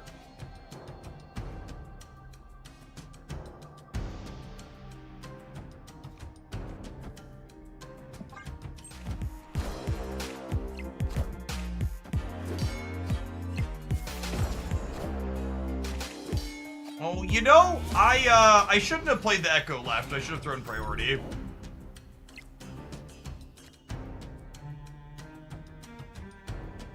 Yeah, that was playing this here was a mistake. I should have played it center or just done nothing.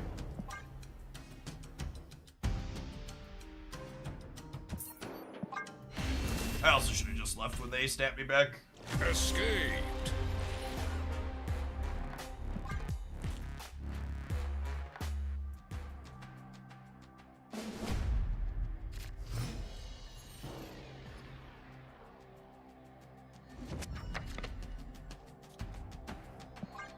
Not a great cigar for us.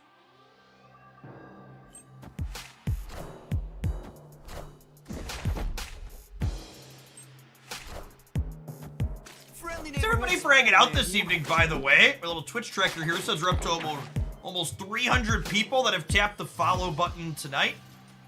If you're new here and enjoying the vibes of the channel and haven't done that yet, consider doing so you can come back again sometime.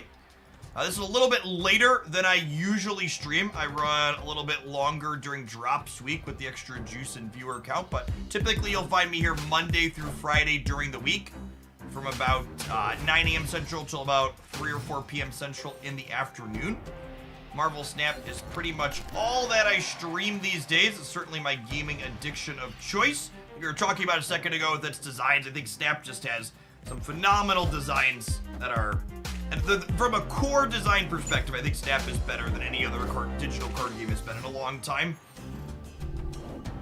Definitely its success was not an accident. I've been streaming here on Twitch for quite some time, over a decade now. Before I was doing Snap, I played a lot of Magic the Gathering, some Legends of Runeterra, other turn-based and strategy games.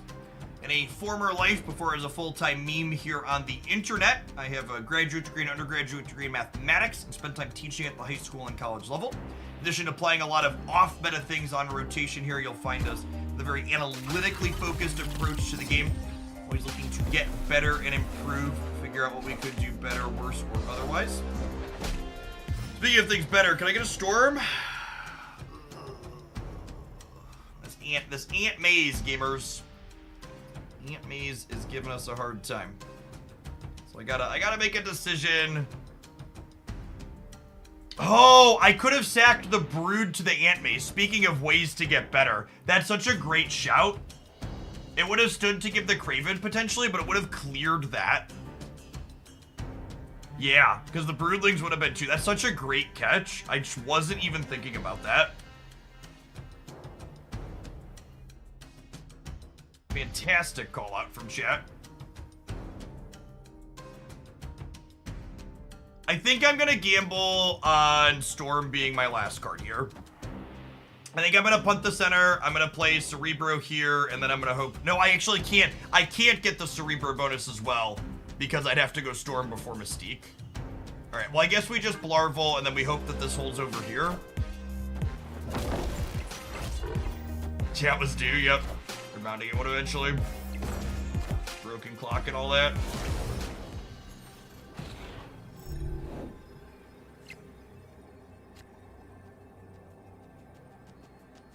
Man, and this is one of those things, right? Like, it's so easy to look at this game where we got this incredibly unlucky bit of variance. Storm is literally the bottom card in our deck. And it's very easy to look at this game and be like, man, unlucky, couldn't do anything about it. When the reality of the situation is we could have played the Brood into the Ant Maze, but I missed it with the sacrifice interaction. And it wouldn't have mattered that Storm was in the bottom percentage of draws, and we were unfortunate in that way, so we could have played around that variance with a better line.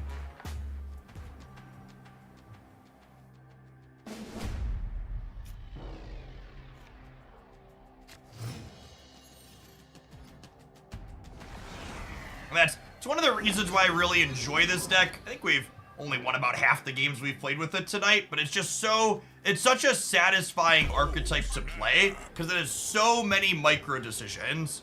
It's the reason why I can't stand to play like the Alioth and the Lockdown decks for very long, because I get to the end of most of the games with those decks, and it usually comes down to, well, I should have guessed better with my Shang-Chi or my Alioth. Whereas, like, with these decks, you get down to the end of it, and you're often like, oh, man, I should have done X, Y, or Z better. I should have made a different play here. Or there. There's always something to reflect on and improve on.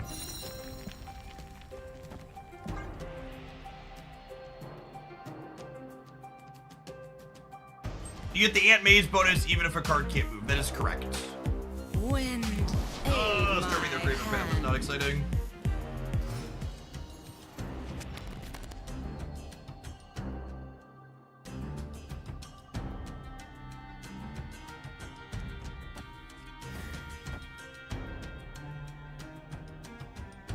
Is this good?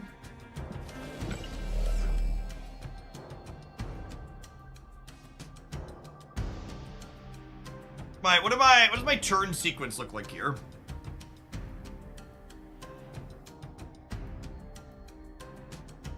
I can like do this, and then I can like play a bunch of stuff here, and then like Cerebral Mystique on the last turn. We can spike like a Brood. We'll have to decide whether or not it's more profitable to. Okay, winning that coin flip was a big deal. We would have lost one of our 2 power things over here, and this would have powered up twice. I gotta decide whether or not it's gonna be worth blue marveling, or if I want to, or if I want to set up to double Cerebro.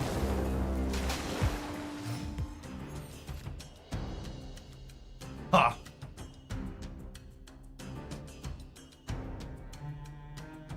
So with these draws,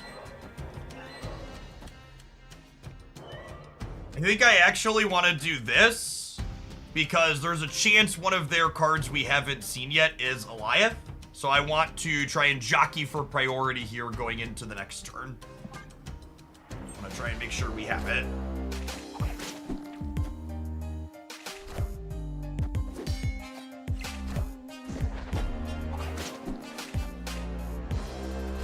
Ideal spot for Silk. Thanks to her for not being cooperative for our opponent. We still would have had priority even if she swung here, but obviously they'd be a bit better off.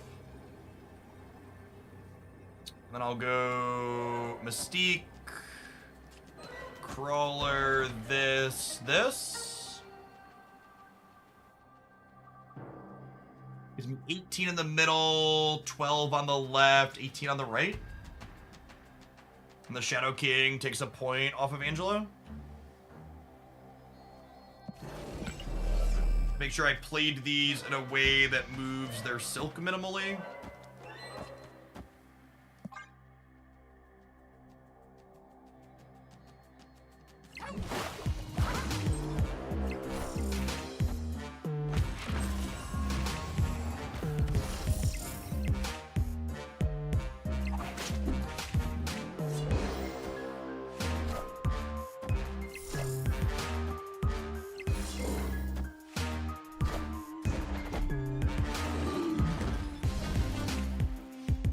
Is that a random Call Obsidian? Oh, it's from the Great Portal. So where'd that come from? Where'd that one come from? Alright, got 3 shots to take their last couple of cubes here.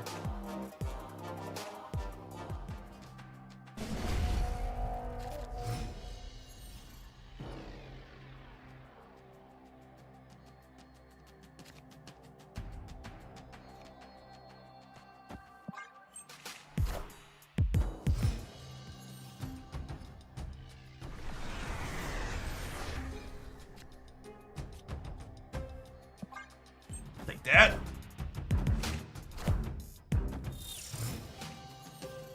Angelo Center's interesting. They must not have hope.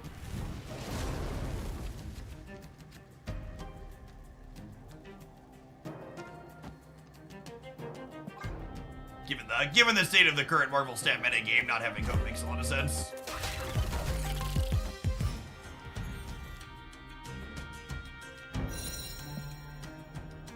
Doing nothing this turn. It's a 7-turn game. We're gonna have time to play all our cards out.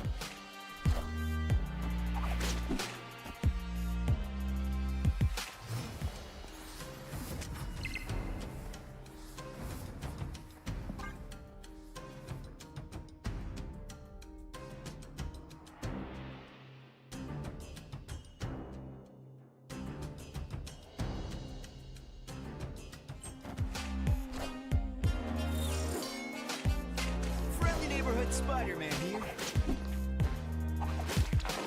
Not being locked on the right, honestly, isn't the worst thing in the world. Although I guess Goose could get kicked back over there, huh?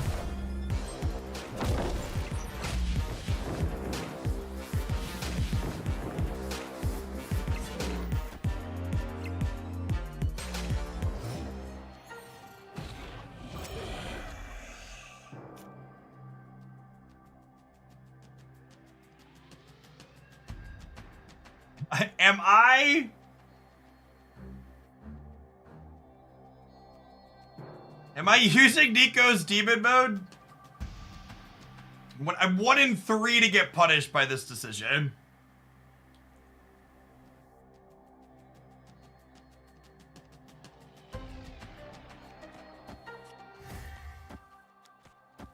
Is this crazy? Call me maybe.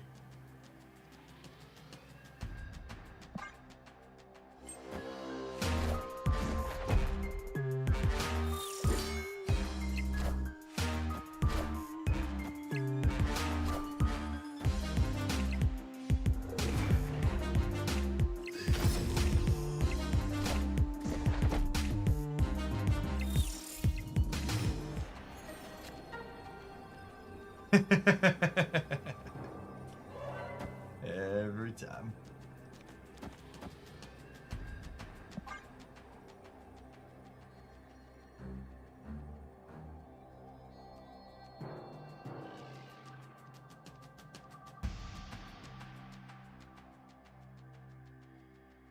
That's fine. If we lose this, we've got 2 more shots.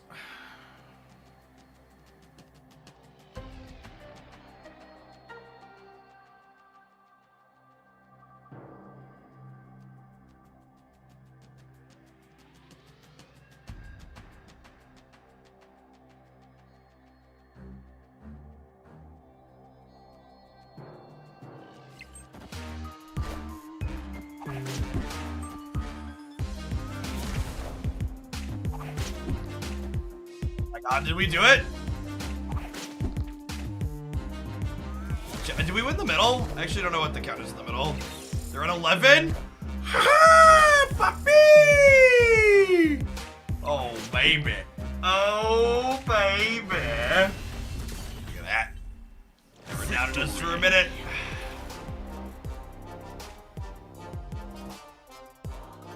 Look at our Cerebro 9 deck, chat.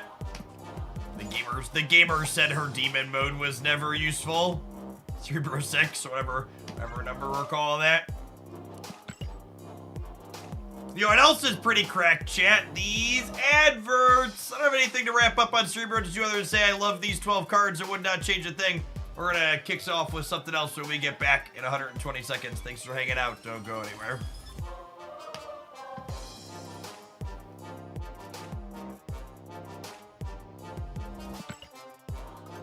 Alright, I'm gonna run to the restroom, chat. You read.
Dare stream.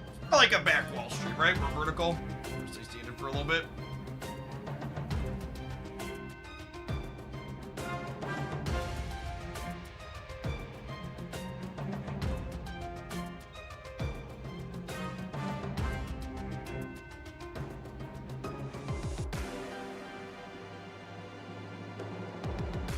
Someone tag me in the variants channel. There's something, some candy in here.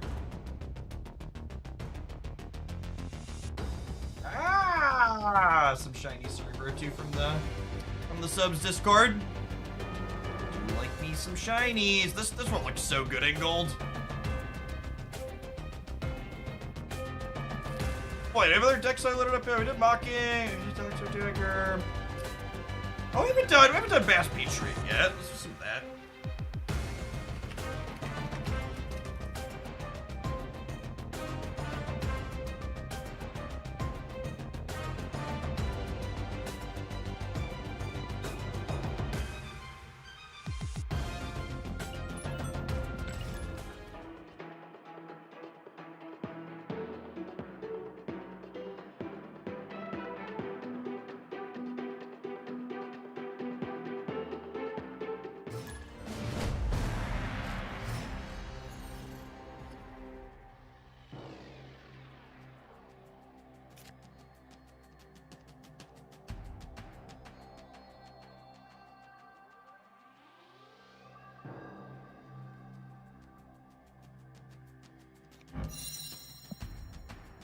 is not a location that's stellar for us. Nico could maybe roll location change for us. Let's play a game where our opponent played Magic middle, and then Storm middle, and then Legion middle on turns 3, 4, and 5. They lost. Get ready for the Storm Legion gamers, chat. Storm War Machine Legion's gonna be a curve people do. I don't know if it's gonna be a good curve, but it's definitely gonna be a curve people do. Actually, I was gonna say, I think Rickety Bridge is bad enough for us that I'm just gonna play this game for information, but we can know they're playing Thanos, so I'm just gonna do this game. Let's take a mulligan here. Shame Rickety Bridge hosts our board spread deck so much, because this hand was really good.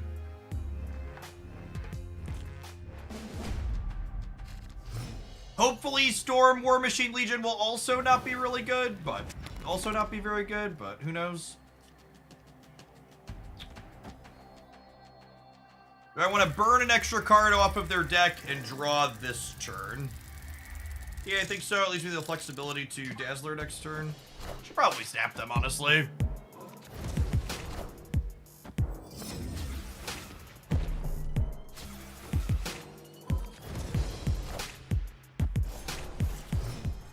Head break gave me a jump scare. Thanks to 11 months, Ferguson. It's destroyed. Vision, Space Stone. Was thinking about snapping, but they're gonna get Vision, Space Stone back, and I'm gonna get Wasp, so I don't know about that anymore. Have you tried Zabu Scar? We played a version of the Zabu Scar deck earlier today that was featuring, what's the card's word that it's giving me? It featured,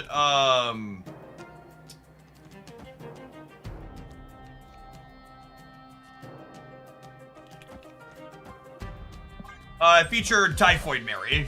That felt pretty reasonable. We got a highlight out of it. What do words mean anyways, chat? What do words mean anyways?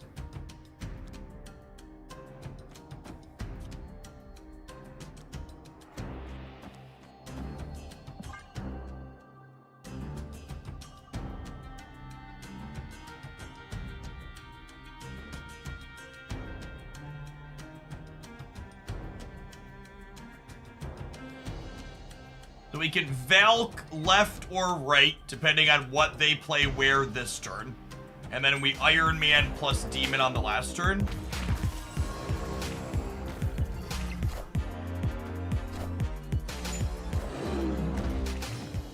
Valk left it is. Snap. Remember, we're getting a Wasp back in the middle, and they're getting Vision and Space Stone. Pixie could work in this deck. Pixie's okay. Just don't know that she really solves any problems that we have, and there's a lot of Mobius in the metagame right now.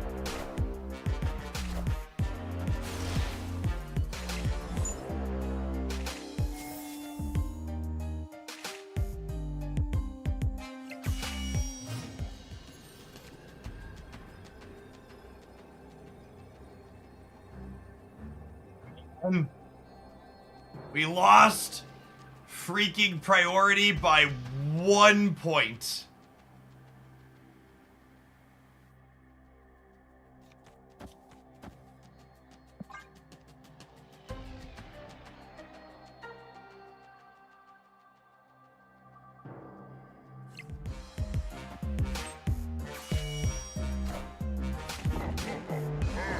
We beat that? I think we beat that, yeah? Center and right.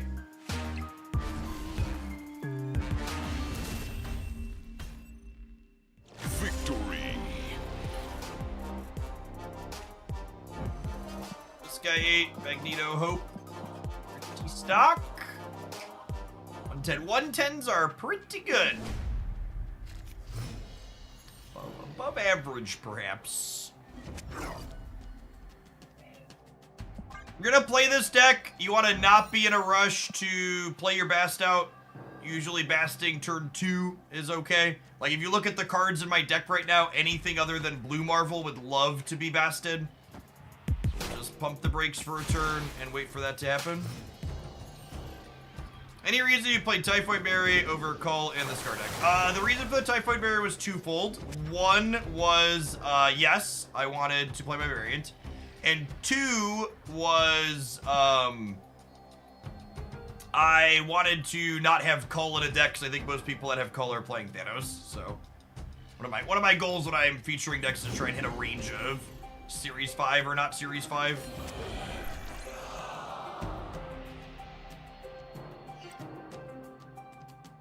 We drew one card that doesn't really need to be basted.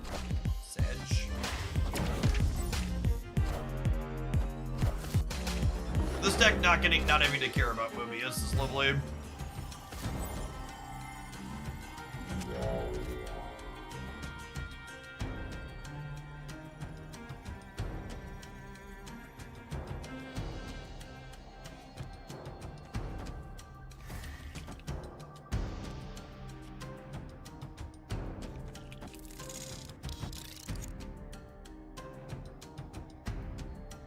I think they're gonna Professor X to the right. This is a little aggro, but I think they might Professor X to the right.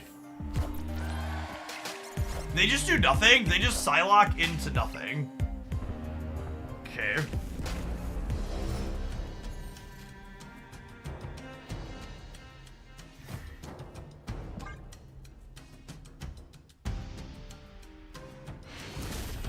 Alrighty then.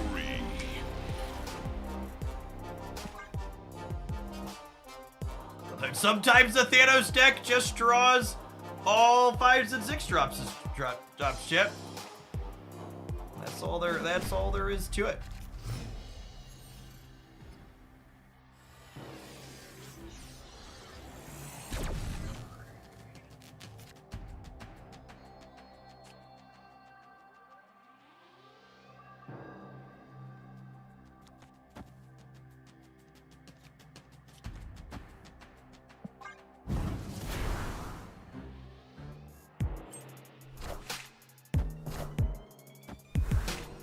Want that second location flip up, but good chance I snap here when they do nothing off of Tinkerer's Workshop.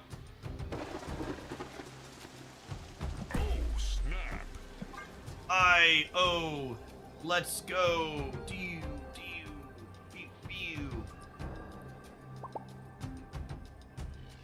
He's snapping me back. No, we're just leaving again. Okay. Victory. But I've been snapping and retreating pretty conservatively. I understand they need to wait for their good hands to make the moves. Or at least their hands that do more than nothing early on. Who's saying accurate?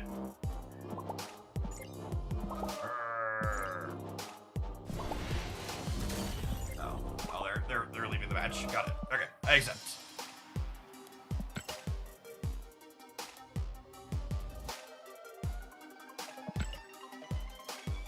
I mean, we had the first game we played, both our decks got to do their thing, and we, like, beat them toe-to-toe. Those other games, their deck just, like, didn't really function, so I don't know if that counts as beating Thanos. This deck's not 0% there, but got some play.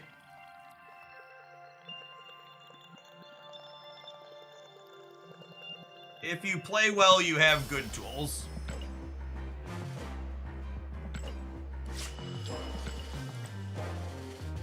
I think the reaction that many in the community have had that Mockingbird shouldn't be in Thanos or Mockingbird is the problem is really a great way to visualize what frequently happens in card games, just life in general, honestly, of new thing bad. Like, Mockingbird was the latest edition, and it was the straw that broke the camel's back in terms of Thanos and its power level in the whole in the community. But I think attributing Mockingbird as the issue and the thing that needs to be changed or removed there is very silly.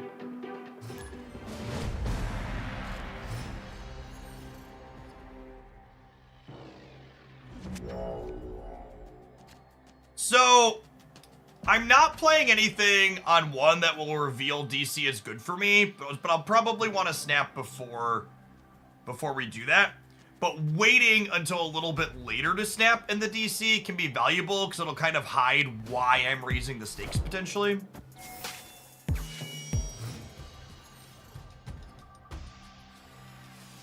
That camel could hold a lot of straw. It definitely could hold a lot of straw. You're not wrong. Accurate assessment. Tinkerer's Workshop with us having nothing to do. Maybe we'll pump the brakes on potentially snapping here for a while.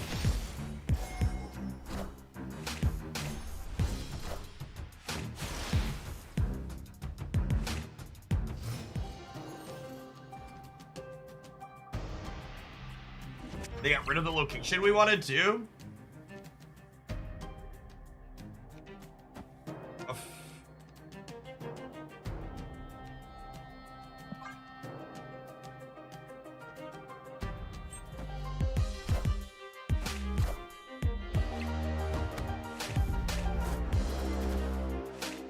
Nines are pretty good.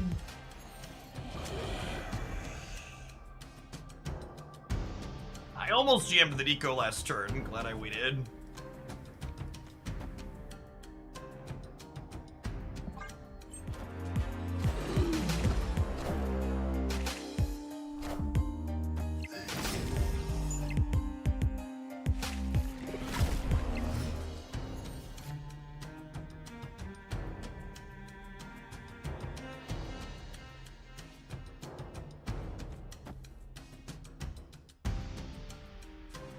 Do I put a larval here?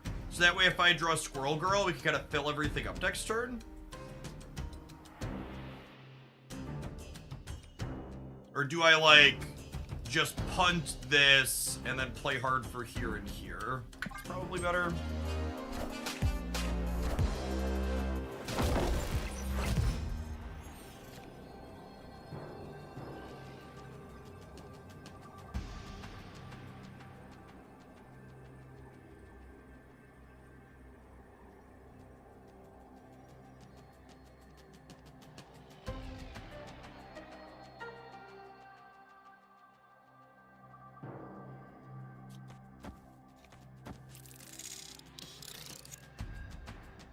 This gets us 6 here up to 16, and then this gets +4 up to 20, meaning I tie. I think if they let me limp, I stay. They played their big thing on the right. Unlucky.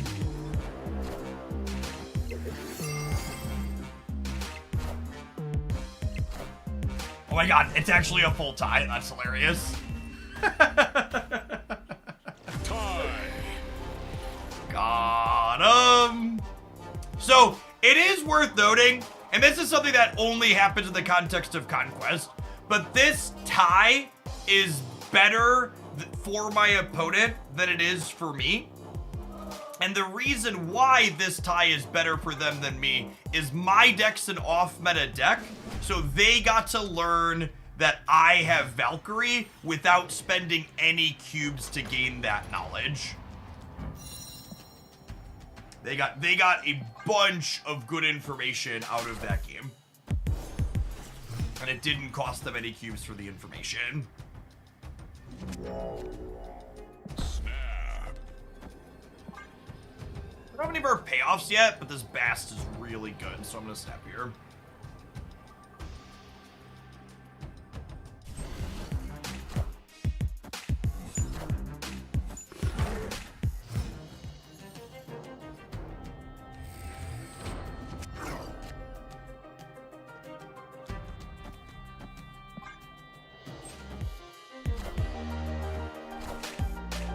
Into the vault. I guess it's the only place they can really put it with the vibranium, huh?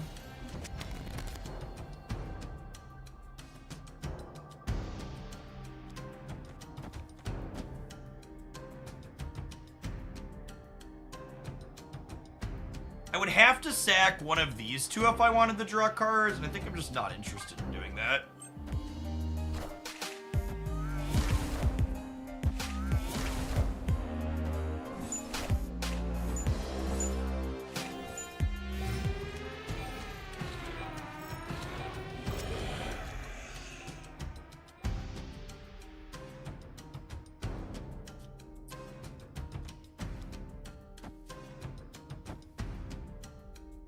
we do this, and then next turn I have Blarval Demon, and if I spike the Wasp on the 1 in 4, oh, I guess it'll be 1 in 8 because my Mysterio is gonna trigger on the left.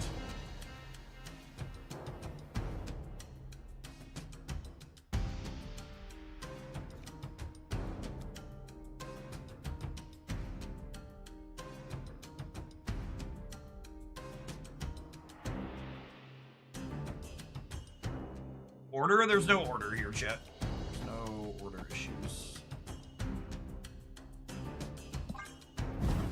Professor X left Kajukas for sure. That's exactly what. Nope.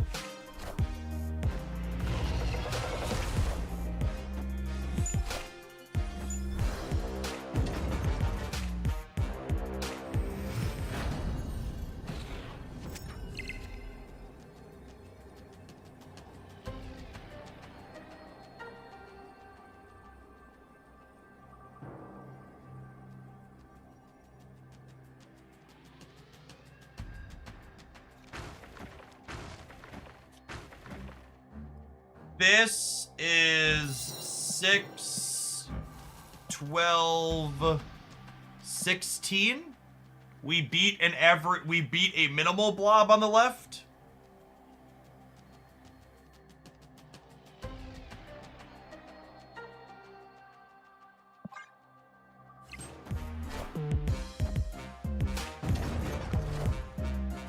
I think we beat most of their 2-card plays, he said, before getting Mockingbirded. Oh my god, it's free! Oh, man. No, it cost them 1, right? Or 2? Because they had a thing played here, yeah? They had an Energy from Hope. You ever Mystique the Dazzler? The Dazzler got destroyed. There was no Dazzler. And again, I get it's so easy to be like, new thing bad, Mockingbird's cracked. But I'd like to remind you that this happened over here. I'd have had 8 and 3, 11 more here, plus a blue marble to compete here. If they had to compete if they would have had to contest with an actual resource instead of just their card that just deletes whatever I did.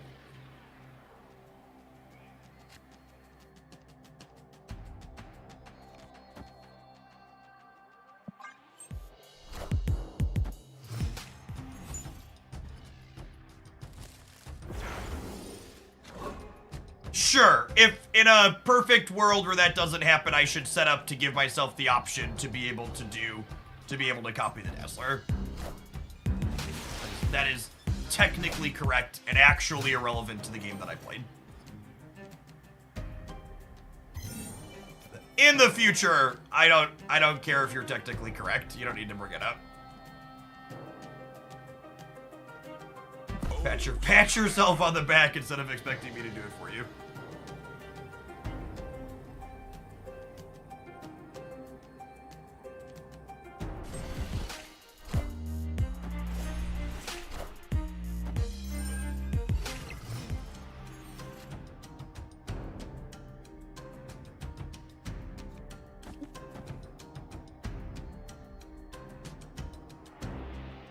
This is gonna be our Valk path here, probably.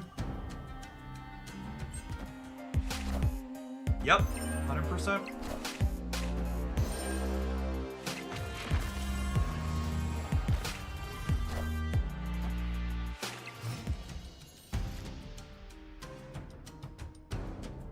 And it's a question of, do I want to set up Iron Man or do I want to set up Blarval? The upside to just Valking this turn is that it plays for priority better, yeah?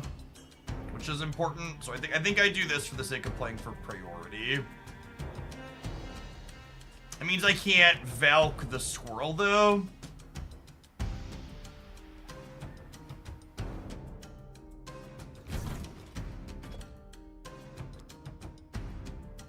I guess I just do this. I want to do this, actually. I think this is my best play around Goliath line.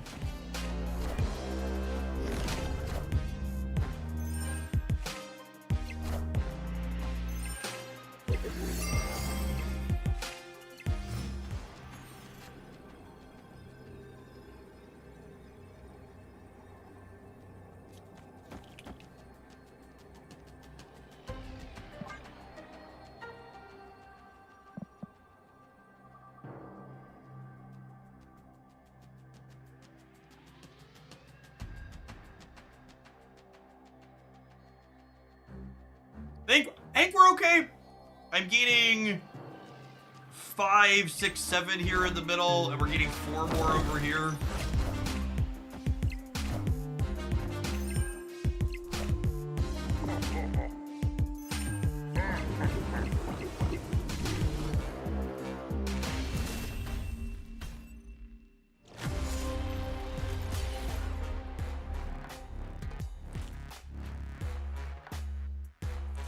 Like I said, your Thanos matchup has play to it, but they left. They must feel bad.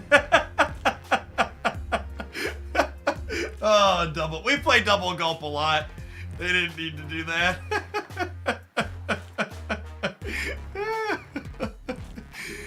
Oh, man. It's just big enough to get us. Because they had the Power Stone too.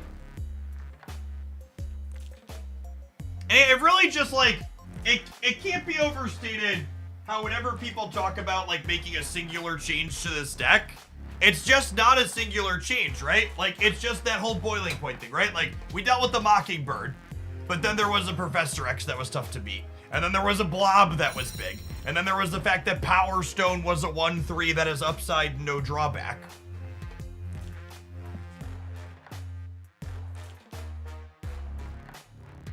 So there's so much to it.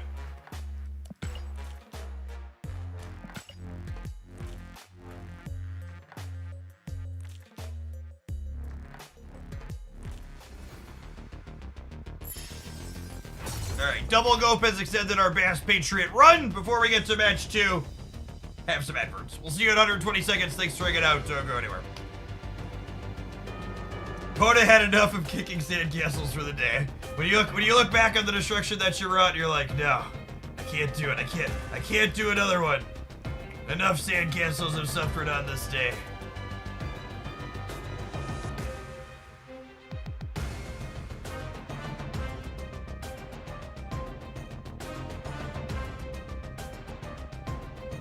I guess it's not technically accurate to say Power Stone doesn't have a drawback. Technically, Power Stone adds an 18th card to your deck that doesn't draw a card like the other stones. So its technical nominal drawback is that it bloats the size of your deck. But it's really nominal and less measurable than other 1/3s that have varying drawbacks for sure.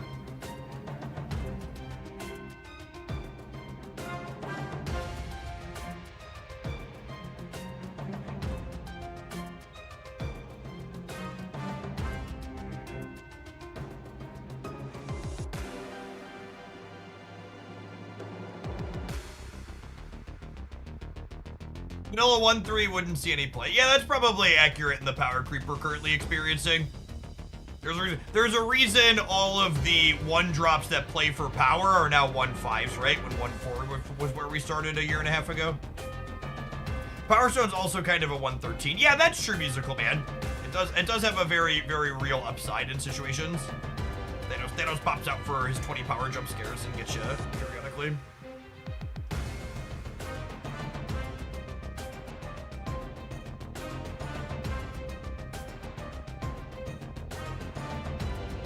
I think Second Dinner should release a beach variant of Shang-Chi depicting him kicking April Sandcastle on April Fool's Day.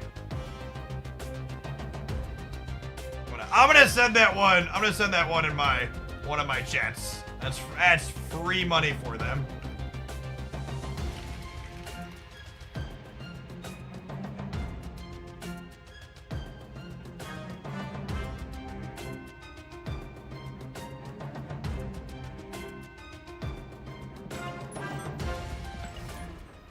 I take my gold. Oh, Harkino, you didn't have to do that. I didn't realize that was you. We queue quite frequently into each other. So I didn't want to play my deck anyways, game. Joke's on me, I suppose.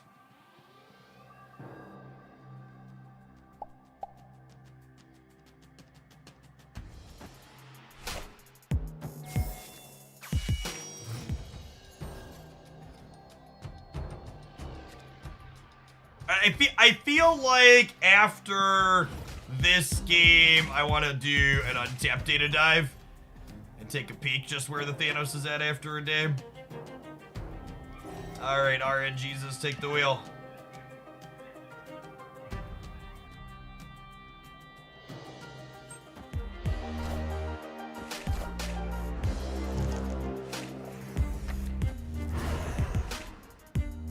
Would you like to move your space stone into Fist Tower, opponent?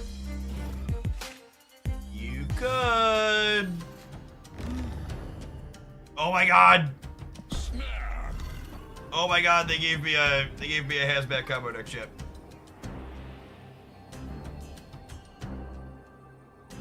Lucky.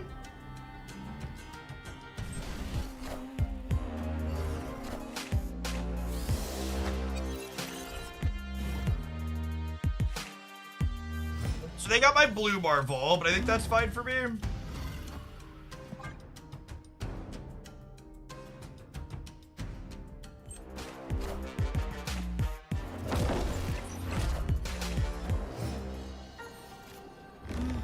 Them having priority here is actually good for us, yeah?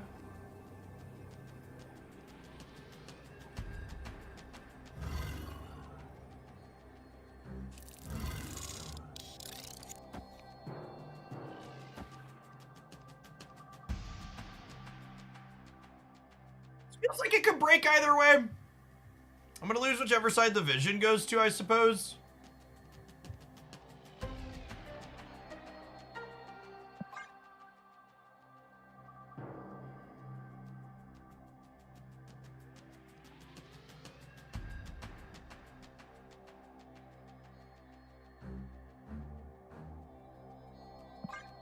Assuming they never vision right, do we punt left?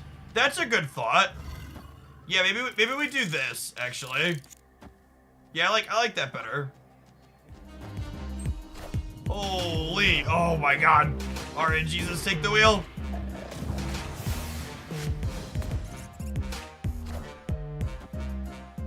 Oh my gosh, it's so close. I think we win the right by a little bit with the blue Marvel and the Patriot and the hazmat. Yeah, buddy! Marvel Snaps a skill-based game. Doo-da, doo-da. Marvel Snaps a skill-based game. Oh, the doo-da day. Rekoko, thank you for the 5 months. Appreciate you re-upping that Prime. Welcome back. The M'Baku jump scare would have been real.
Am I playing this game for 4? I think so. In 15 months of watching you every day, I only have 273,000 shillings. I thought I'd get them faster. What am I missing? Do you have an auto clicker that claims the ones you have to manually claim? Is something you could be missing? I'm gonna stay. Let's do it.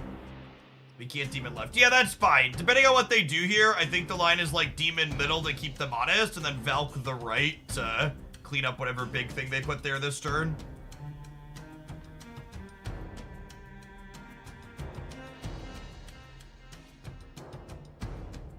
You don't. Yeah, you gotta pick that up, Remy, and it increases it by a lot.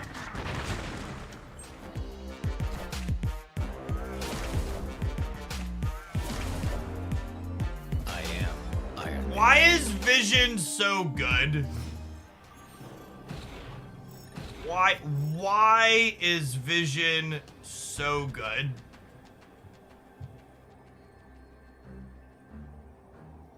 Now we're done to Goliath.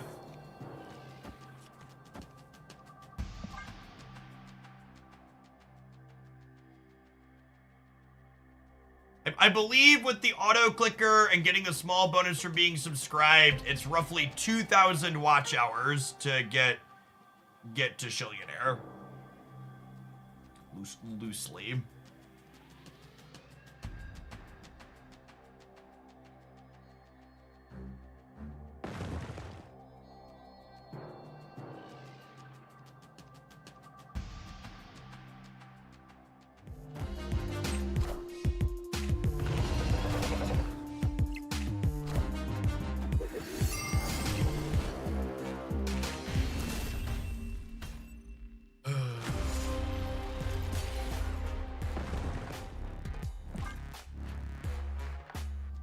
At least they didn't snap us.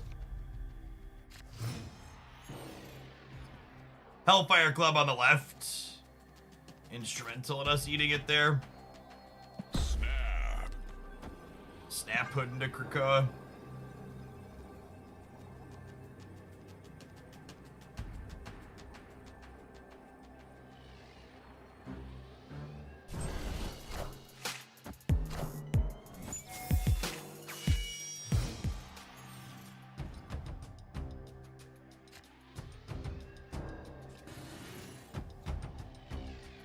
Well, we know where our Valk path is.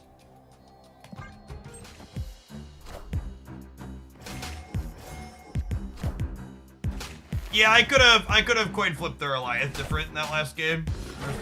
There's literally no point in ever having introspection about an Goliath coin flip, chat. It's just a thing that's gonna leave you frustrated, and you shouldn't worry about it. Just like truly, genuinely accept that. It's a variant shit show, and what happened. We'll play like this. We'll remember to play the Dazzler second so we can Mystique her next turn.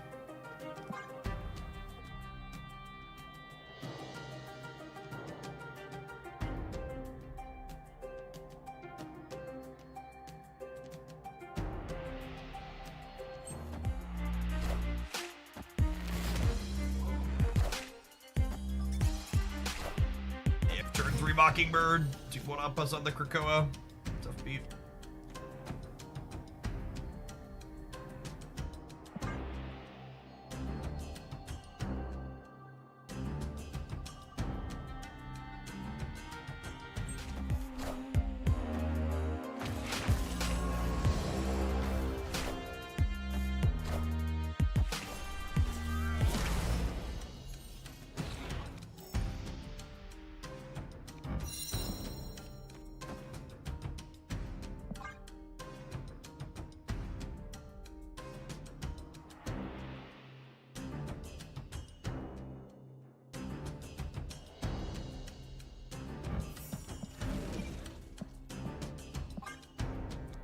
Oh, if I do this, I get shanged on the left.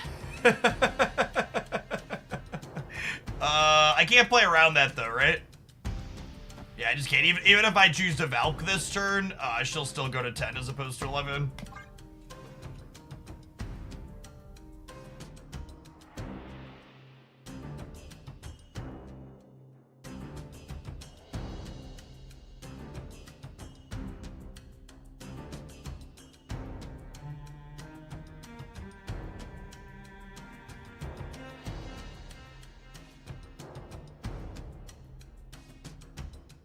Remember, they have +9 on a card somewhere. Hopefully they play it into the Fortune's turn.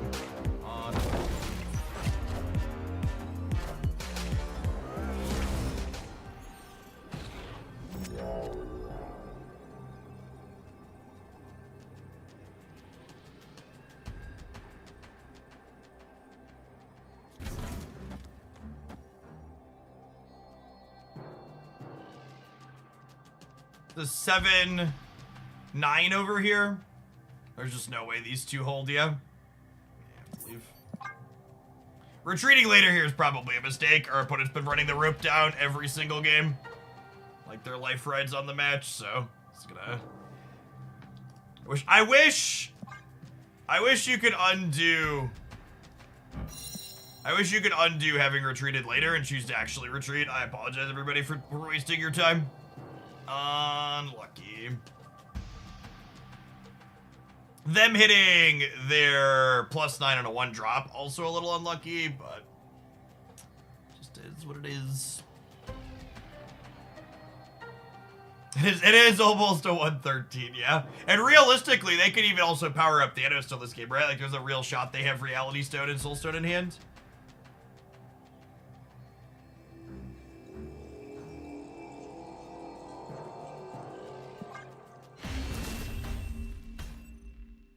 Escaped.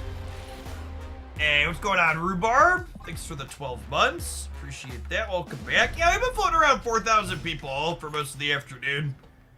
So I figured we'd push it for a little while. This is probably the... I expect this will probably be the last really big day for drops this cycle, so I want to push it while we can.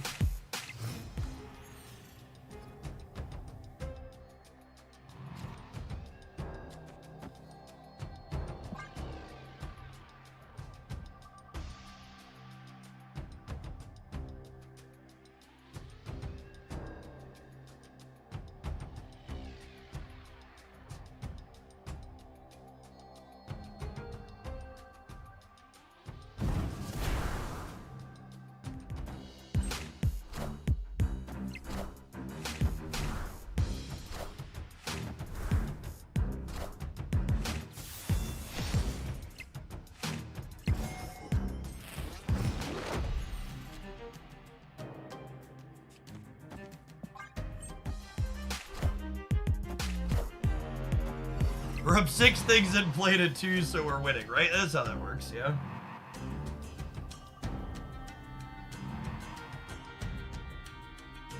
I think I need this. It's a shame they can Mockingbird. Just make it not matter. Call Obsidian gets us too.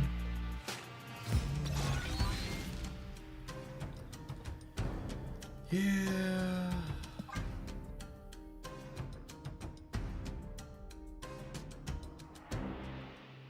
To retreat for 1 this time.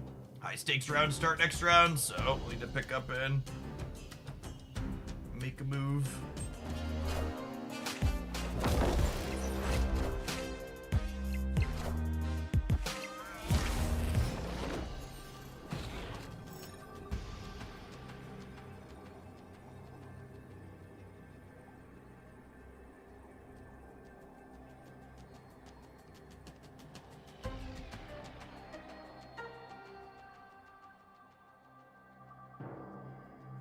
Mystique's enough to win kill.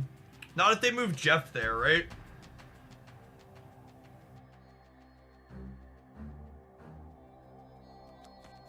Take that out of limp though.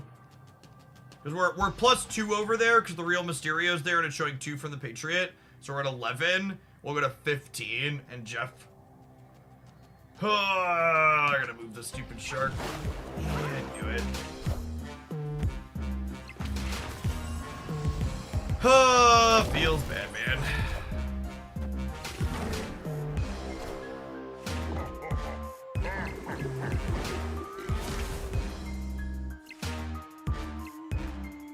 We talk about Shang-Chi being a catch-22 with Goliath quite frequently because it's an easy, obvious one that goes in any deck because like Lockdown plays it too. But Blob is very, very similar to that same push-shove as well, right? Like you play to not get Goliath, and then you can't Valkyr Shang-Chi their blob. You're giving up the ability to interface with them. That's gonna make this the game. Our hand's fine. MV, thank you for the 14 months. I appreciate that. Welcome back. It's like our third round in a row playing into Thanos with this deck. I'm ready for someone to let me out of the prison.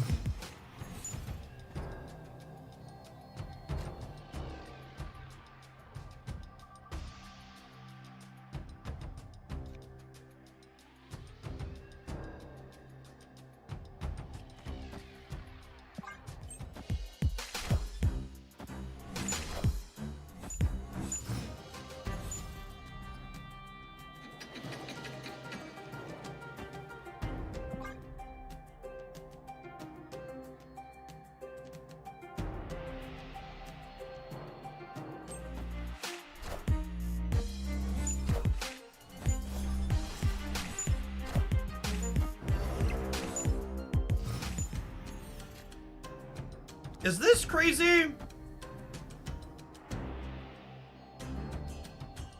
How long will I be streaming for? Until I sign off. Probably a bit yet. When I do inevitably sign off, I promise you'll be appropriately rated into somebody else doing drops. We'll continue right along. Any card on Deep Space gets the Patriot buff. No.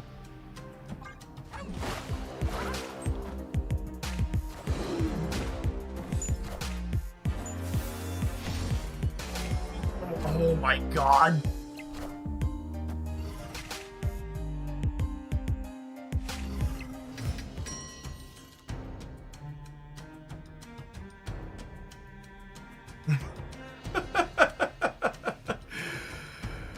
Oh, Reality Stone.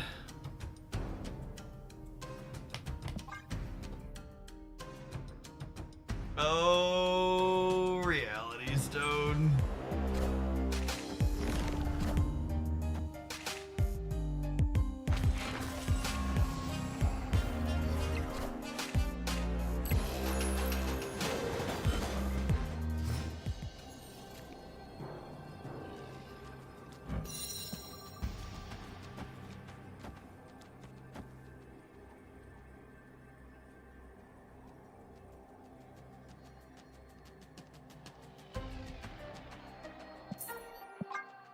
I just wish they would have taken a hacksaw to Thanos in the last OTA just to give us some time off.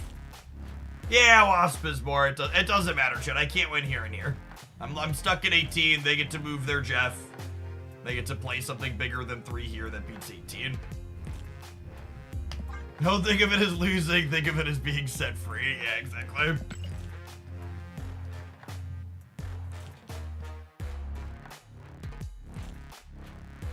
My notes here says we only spent 40 minutes playing against Thanos there, but it's like feels like much longer than that.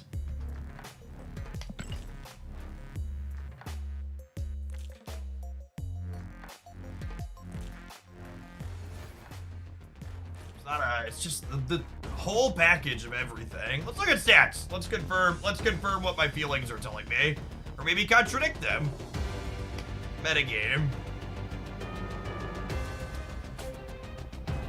So, Untapped now lets you sort between infinite versus infinite top 10%. So you can see Thanos is actually down in terms of both performance and play rate. Excuse me, when you look at infinite as a whole. However, when we click to the top 10%, just the people trying hard and sweating and playing well at the top, it actually looks very different.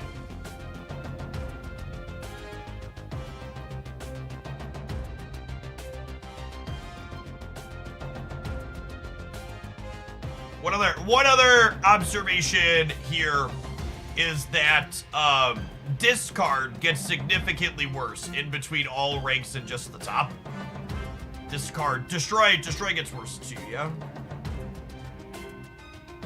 Destroy's still pretty similar, but discard gets a lot worse because it's predictable. So, Phoenix Force is an interesting deck. It, one, has a small sample size. 2 is bad against Thanos, but 3 is good into most everything else. So, like, the problem is the most popular Thanos builds are Professor X, and literally plan A and B in the Phoenix Force deck gets absolutely destroyed by Professor X. You can't Nimrod around the board with Professor X, and you can't move your Phoenix Forces around with Professor X.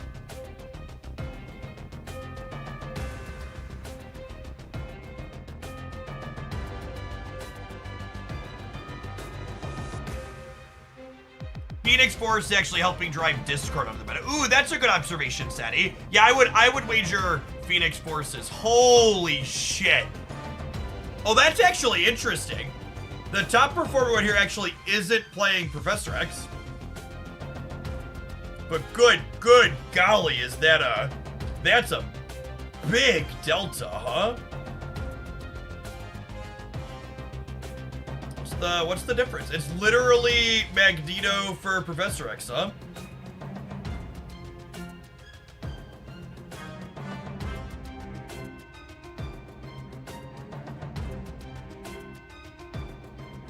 Hey, Frixensteinel, thank you for hooking up that primer. There's some hoops to jump through it these days. Every time you manage to jump through those hoops and click that button, it takes $2.50 from Jeffrey Bezos and send it my way, so I appreciate that direct support. So this one is people literally just playing Cannonball for weekend missions. That's funny. They cut Cole for Cannonball, go nuts. It is interesting that even with Cannonball over Cull Obsidian, this is still performing better than the build with X in it. What is this build doing different? Oh, well, if this just isn't the biggest indictment / explainer of my feelings, you see what's different between these two decks, chat? See what's different? Fuck this card. This one right here. It's actually, I am not, like, genuinely, I just, is this deck, that's why it's so hard, right? Like, I feel like most other people don't talk about this particular card when they talk about the Thanos deck dominating, but it's so responsible for so much of the strength of this kind of deck. Is just the big cloud. It's such a powerful finisher squeeze with Shang-Chi and Blob.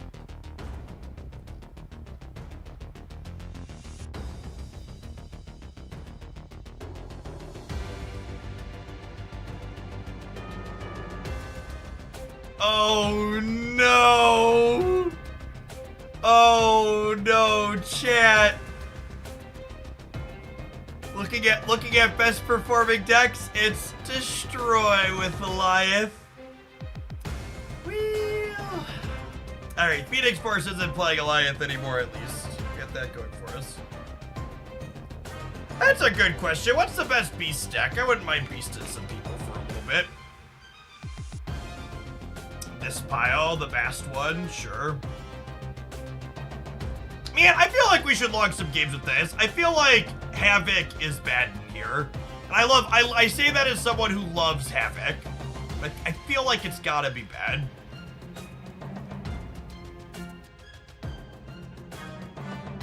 When we expand this out past the top, yeah. Is Forge dead and Destroy? That's a good question. I actually don't know the answer to that. I don't play a ton of Destroy.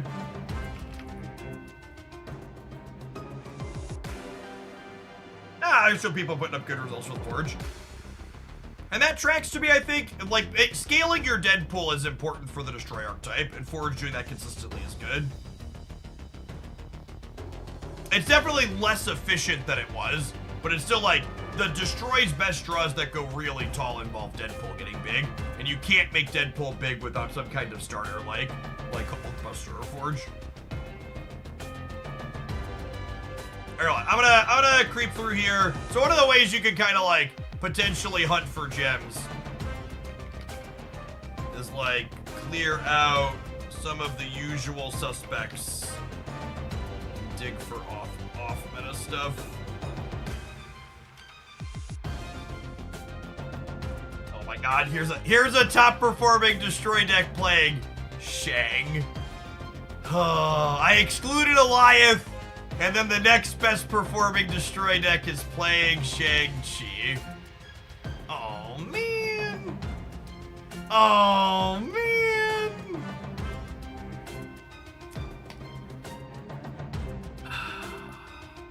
Are any Mr. Negative decks doing anything? I assume the answer is no. Yeah, there's a lot of Mobius.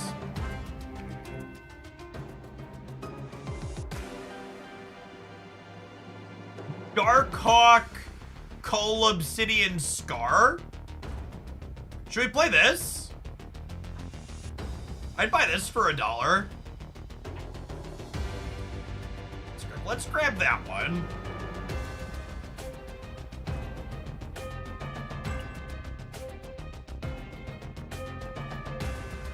Mr. Negative Cube Rate. Yep.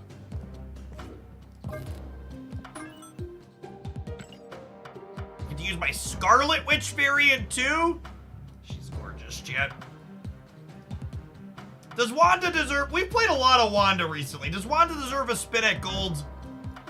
I think Wanda deserves a spin at gold, chat, don't you?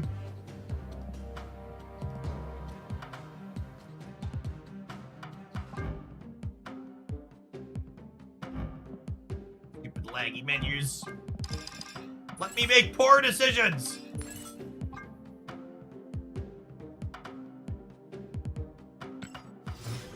That the game lobby use. It was wrecked, yeah. Yeah, I don't use any external audio on my stream. Only game sounds and my greeting voice.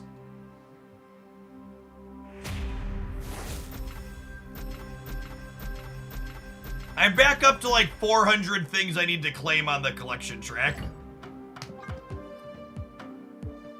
I gotta do that eventually. Hoaglandia's whales have been splitting overtime this month. Unlucky.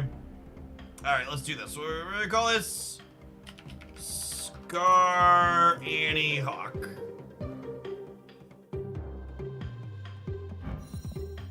I do enjoy my Dark Hawk.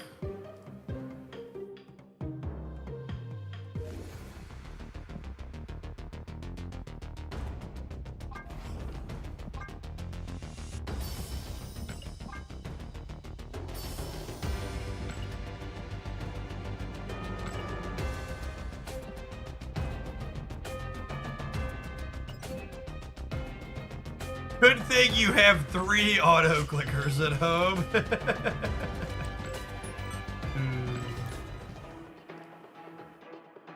This little auto clicker went wee wee wee all the way home.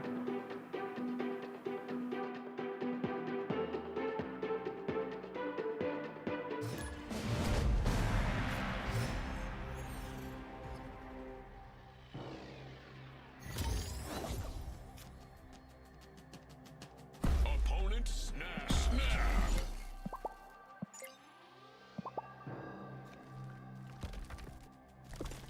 Game's off to a little bit of a rocky start, but we can try and pull it through here. We got some good cards in our deck.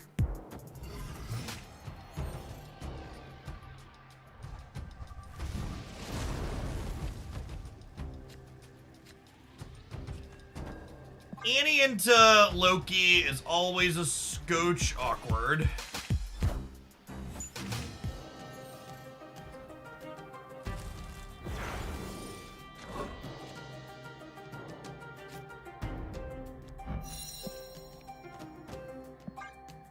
Limbo should let us get Scar completely free, says local man about to be Mobius.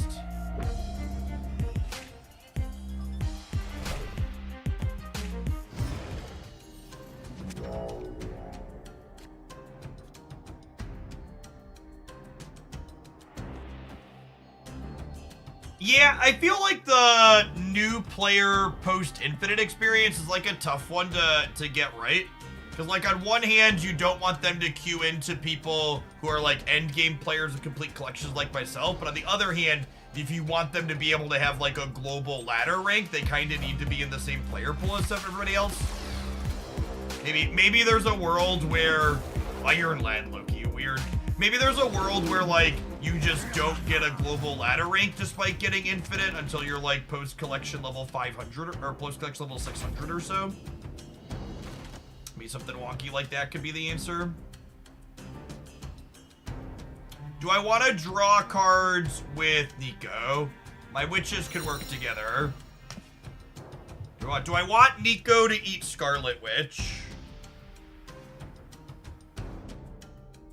If you look online hard enough, you probably find some fanfic of that somewhere.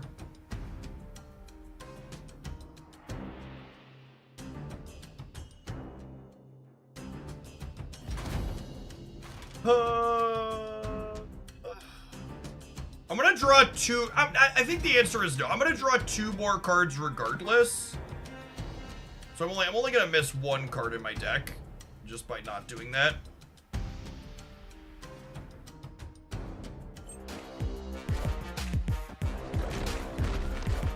Ah, right. Wait, did they just anti? Oh, they just thought I was gonna anti. No, I had priority. Why would you? Oh, honey. Oh, honey.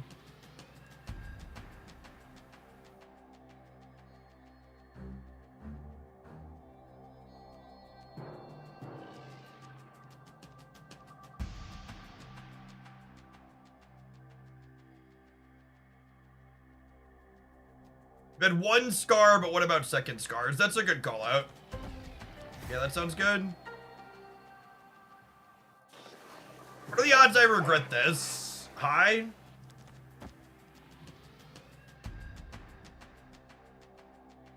And then I actually think I need to play the demon out here as well because this is going to drop to 8 power next turn, meaning this will still cost me 2. So I'll want to be able to play second scar plus a nihilus on the last turn. Actually, if I'm armoring over here anyways, this is safe from a top deck Shanks. Let's do this way, I think.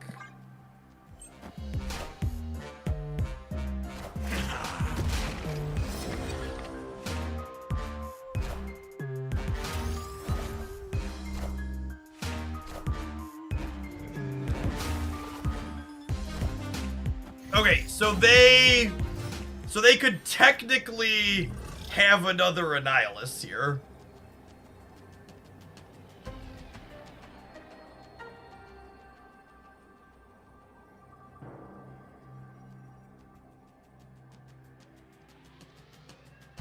And they're definitely gonna play center. And since they armored me, is this the play? I think it's this, yeah?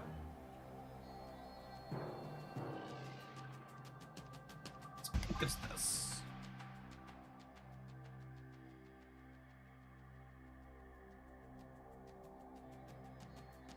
It's a shame I can't Sentry here and Scar here, so I could tie a 10 power thing. They could, if they have 2 tenors, they could like 10 here and 10 here and get me.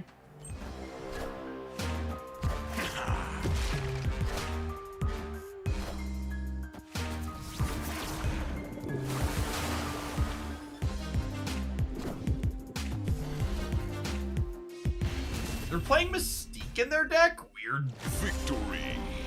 They must have Dino as one of their cards, so for Mystique to be there.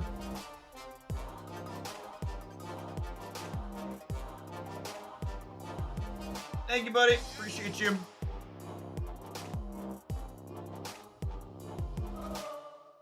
Close. Alright, hold on, sorry. My food delivery child failed to close the door. Pizza. Pizza, pizza.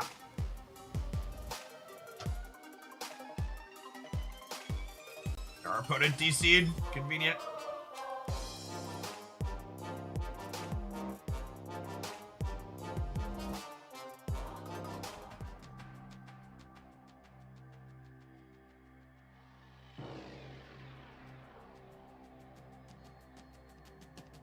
Classic salaried thespian to AFK for me when my food gets here. It's a pro streamer approach. Do you drink alcohol? Not generally. Sometimes if I'm out and we're celebrating something, I'll have something that's candy flavored, but not really into beer or anything like that. Fruit flavored ciders can be okay. That's not something that I do regularly. Victory.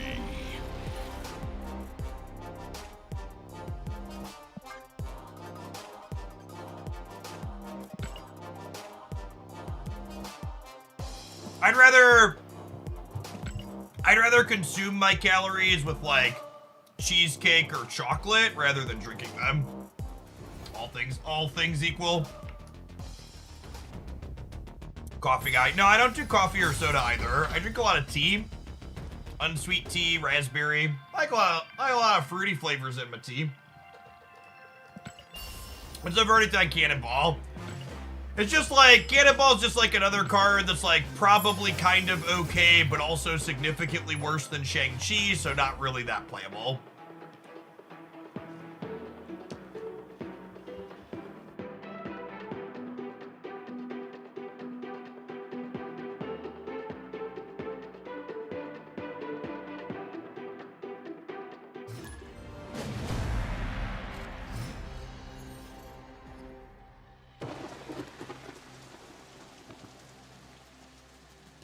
Jeff believes in clean eating. I really can't emphasize enough that believing in clean eating, whatever that means, is not the reason why I don't consume those things we just talked about. For the sake of clarity. I like candy, I like chocolate, I like candy, I like chocolate. I like deep fried stuff. America. I just eat the things I like and don't really consume the things I don't care for. It's a good system that works well for me personally. Saw the Bass Bounce video go up. Which card would you replace Rocket with? Probably. Aid my hand. Probably the Elsa. Kind of whatever on her inclusion there.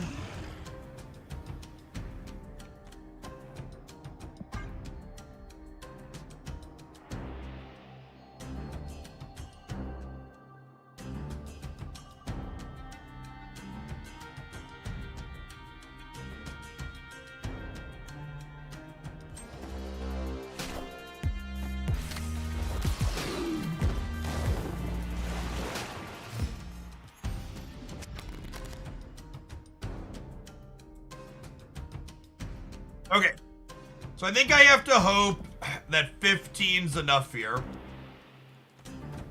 And then we just like stack this up over here.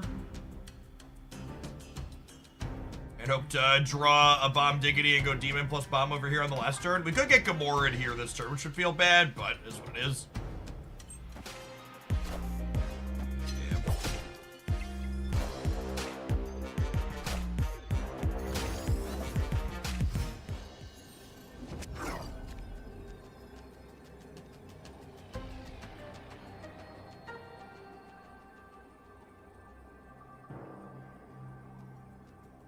And that's unlucky.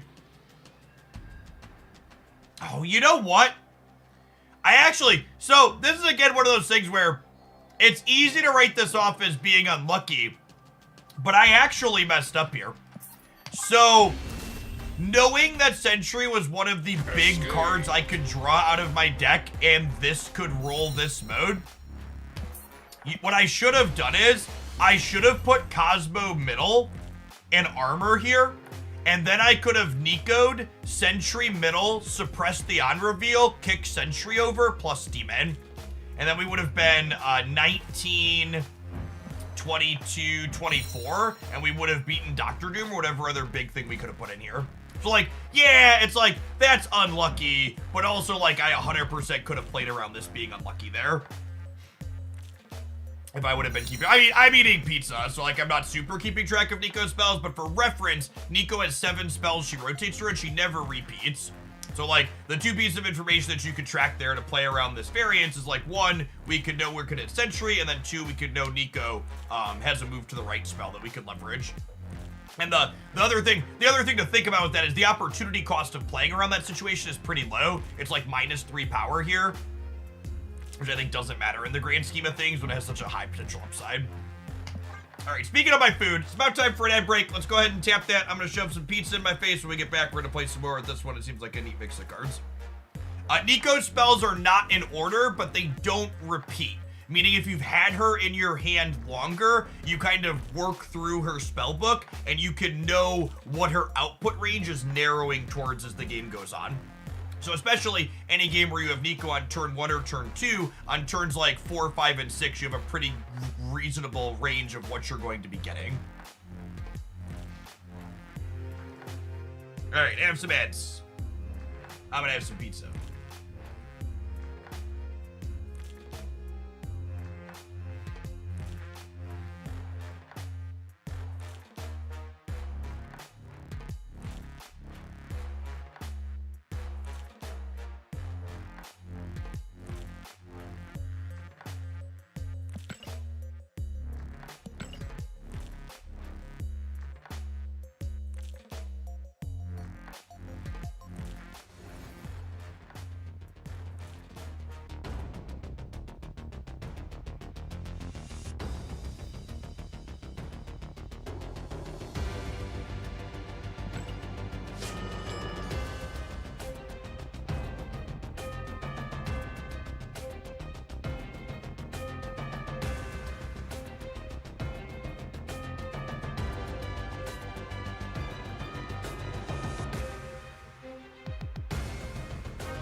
Yeah, the collection path in Marvel Snap. The collection path in Marvel Snap is a lot less defined than the collection path in Runeterra. You get your 1 defined Series 3 card per month you can claim out of the shop on the rotator. But other than that, what you need to be playing needs to be based on the cards that you open. What's my favorite pizza sauce and topping? So, this pizza we have, I'm a big fan of just cheese pizza. But I like the little bit of sweet in the sauce, like this place that we got today. I think this is Joe's. A place called Joe's in town where I live. That's what they said they were gonna get tonight. But I'm also a big fan of barbecue sauce pizza. Barbecue sauce pizza with pineapple and onion as toppings is my lovely. Yeah, honey barbecue pizza is great. I'm also, speaking about dietary things, I am also a vegetarian. But again, I promise you, not clean eating. Just don't really enjoy meat. Don't confuse me for somebody who cares about their health, please.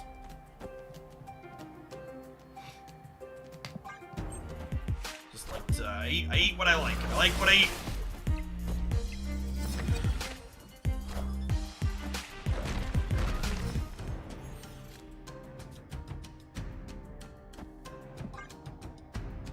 I'm gonna play Sentry here, so that way if we peel a 1-drop, we can do a 1-drop Cull in the middle.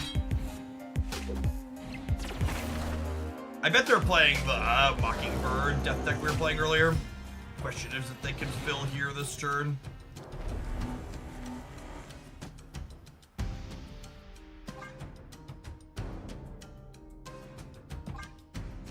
I'll put Annie here, actually, because if they fill here, I'm not going to be able to contest this path.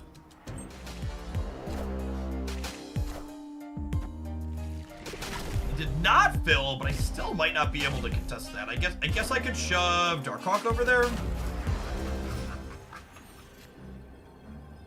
Their null is going to be freaking huge, though. Yeah, I think we're just dead if they have their 6 drop. Might even be dead otherwise, too, right? If they have death, we're dead as well.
The last time I was snapping this late.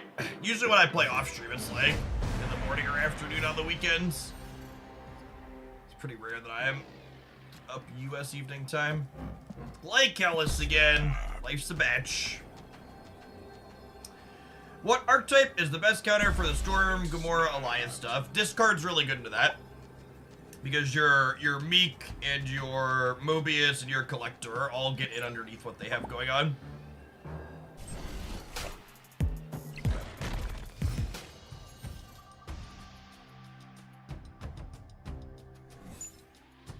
So, one piece of advice, Pekoa, especially if you're someone coming from Runeterra, so you're used to a little bit longer games.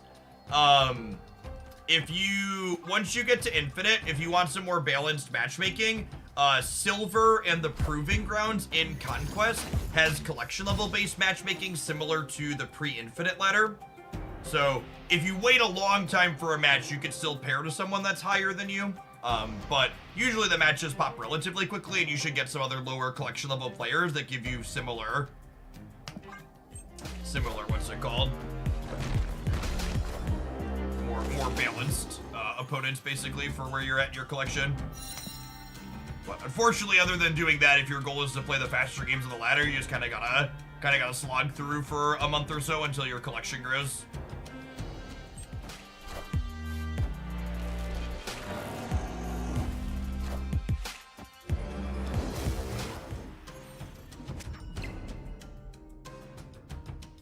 Okay, so they can Loki the Void back to me, but at the same time, I have a backup Annihilus. Maybe. They also only Loki'd 5 cards. They're a little bit less than a coin flip to have an Annie. So they might not. I suppose if I Annie this turn. So the problem here is I'm gonna have priority going into next turn, and if I don't do it this turn, they're gonna fill here is the issue.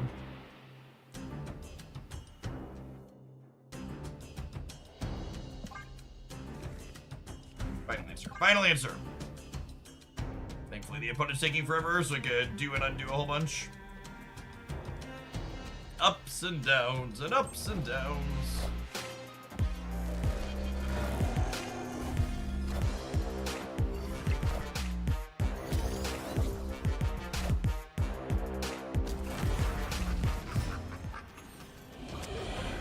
This gamer has an idiot. Yeah, unfortunately, it's looking like that.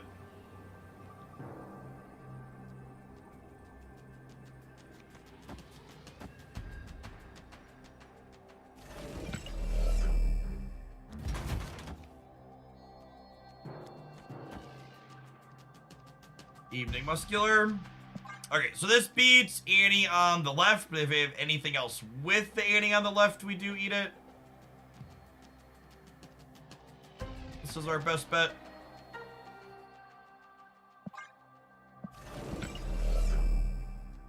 This isn't big enough to beat here, right? 7 is 14. No, it's 18. Assume we're dead here. Yeah, rough. We lost the coin flip basically on where they were gonna play their Annie at. I bet that they would play center and we lost.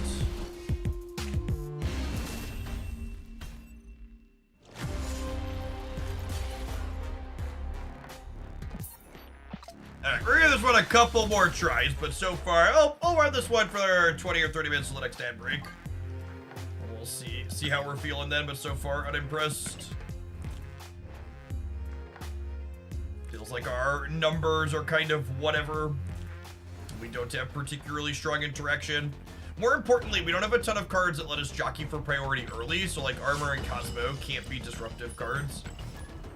Even in the rare matchups where that's the case.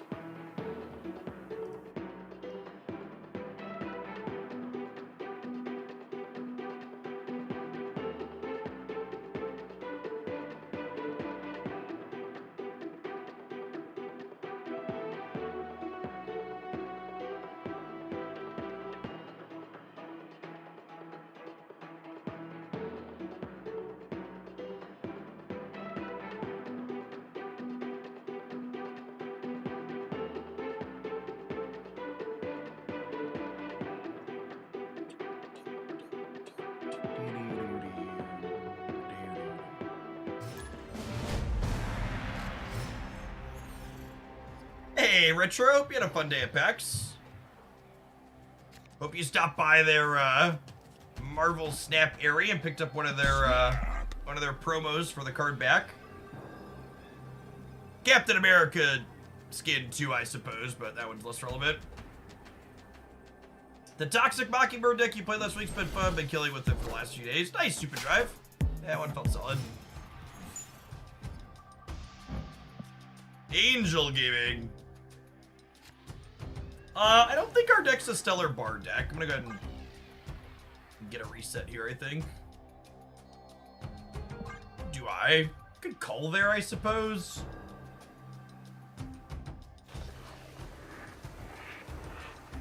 $27? They would have to put a 8 power thing there to beat it. I lied. Let's play her on curve, right?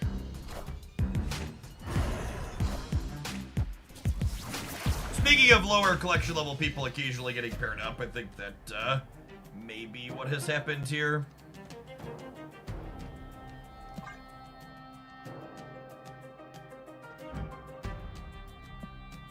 I love Grooky's stuff. One of my favorite artists in the game. Not feeling Shuri Kitty right now. Other than that, what do you suggest for Hope in the weekend missions? We did Hope with Hope Surfer earlier today. Oh no! Oh my god, a Quake gamer just massacred us, chat.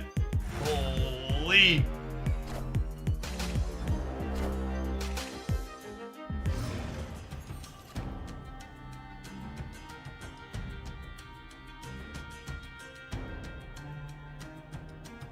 For the record, I know in a game like Marvel Snap, it's easy to want to write off anything that feels a little bit bad as they're doing it because of money grubbing. But for what it's worth, the collection level based matchmaking works up until Infinite, and there's no prizes after Infinite. They also used to have collection level based matchmaking post Infinite, but they changed it when they added the leaderboard, because if you had collection level based matchmaking, it kind of would ruin the integrity of the leaderboard, right? Like, could you imagine if there were just like the 10 or so brand new Marvel Snap players who like only queued into each other in like the top 1,000 of the leaderboard or top 100 or some really small number? Like that wouldn't be a particularly reasonable or good system, right? So I definitely get where you're coming from with it's frustrating, and it would be better for you if like that wasn't the case, how it worked that way, but definitely don't think it's explicitly. It's cash. I don't think remotely cash related.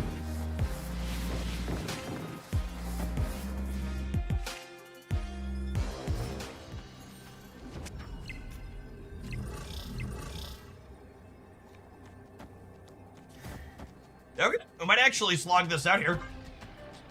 Pretty good Nico roll for us. Yeah, that's true too. It used to be all bots up there for a lot of people. Woo! Crushed by the claw. GG gamer. Maybe booster throwing. Maybe the cards that they're playing. They could be somewhat more experienced clearing boosters. Yeah. I don't know. Like the fact that they haven't split Agent 13 yet makes me think they're just like an early Series 3 player. Hard to know for sure though. It's also worth noting you mentioned the newer player who was chat. Sorry, I'm missing your name. Peppa Coca. You said you haven't beaten Gold Conquest before. So the higher you get in Conquest, the less collection level base matchmaking there is. So Silver and Proving Grounds are very similar to pre-Infinite, but Gold has very little and Infinite has actual none. They're supposed to be more formal, closer to tournament modes. So in terms of just getting better matchmaking than to like get more competitive games, Silver and Proving Grounds are good. But if your goal is to like play competitively with the big kids, you like there's no substitute for just like having cards. Oh, that's true. You actually can't tell based on the splits anywhere because of custom stuff. Well, it's a lot of work to make your custom stuff look that awkward, but people are strange, so who knows? I'm gonna vibe on the Korg for a second here, because if I roll the Demon mode or the Draw mode, I want to use that on Korg. Although, I guess if I'm likely to draw a rock from some tree. I lied, I'm gonna put another rock in their deck. We're likely to draw a brick that we can use with Nico. Talk myself into playing my Disruption on one.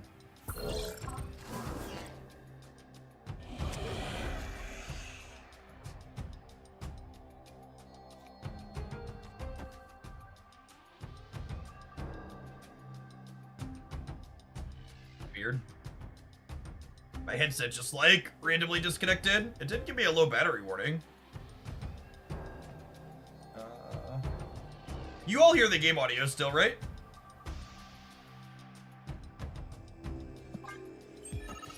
Oh wait, it's coming through again? Weird. Sometimes my phone's not connected.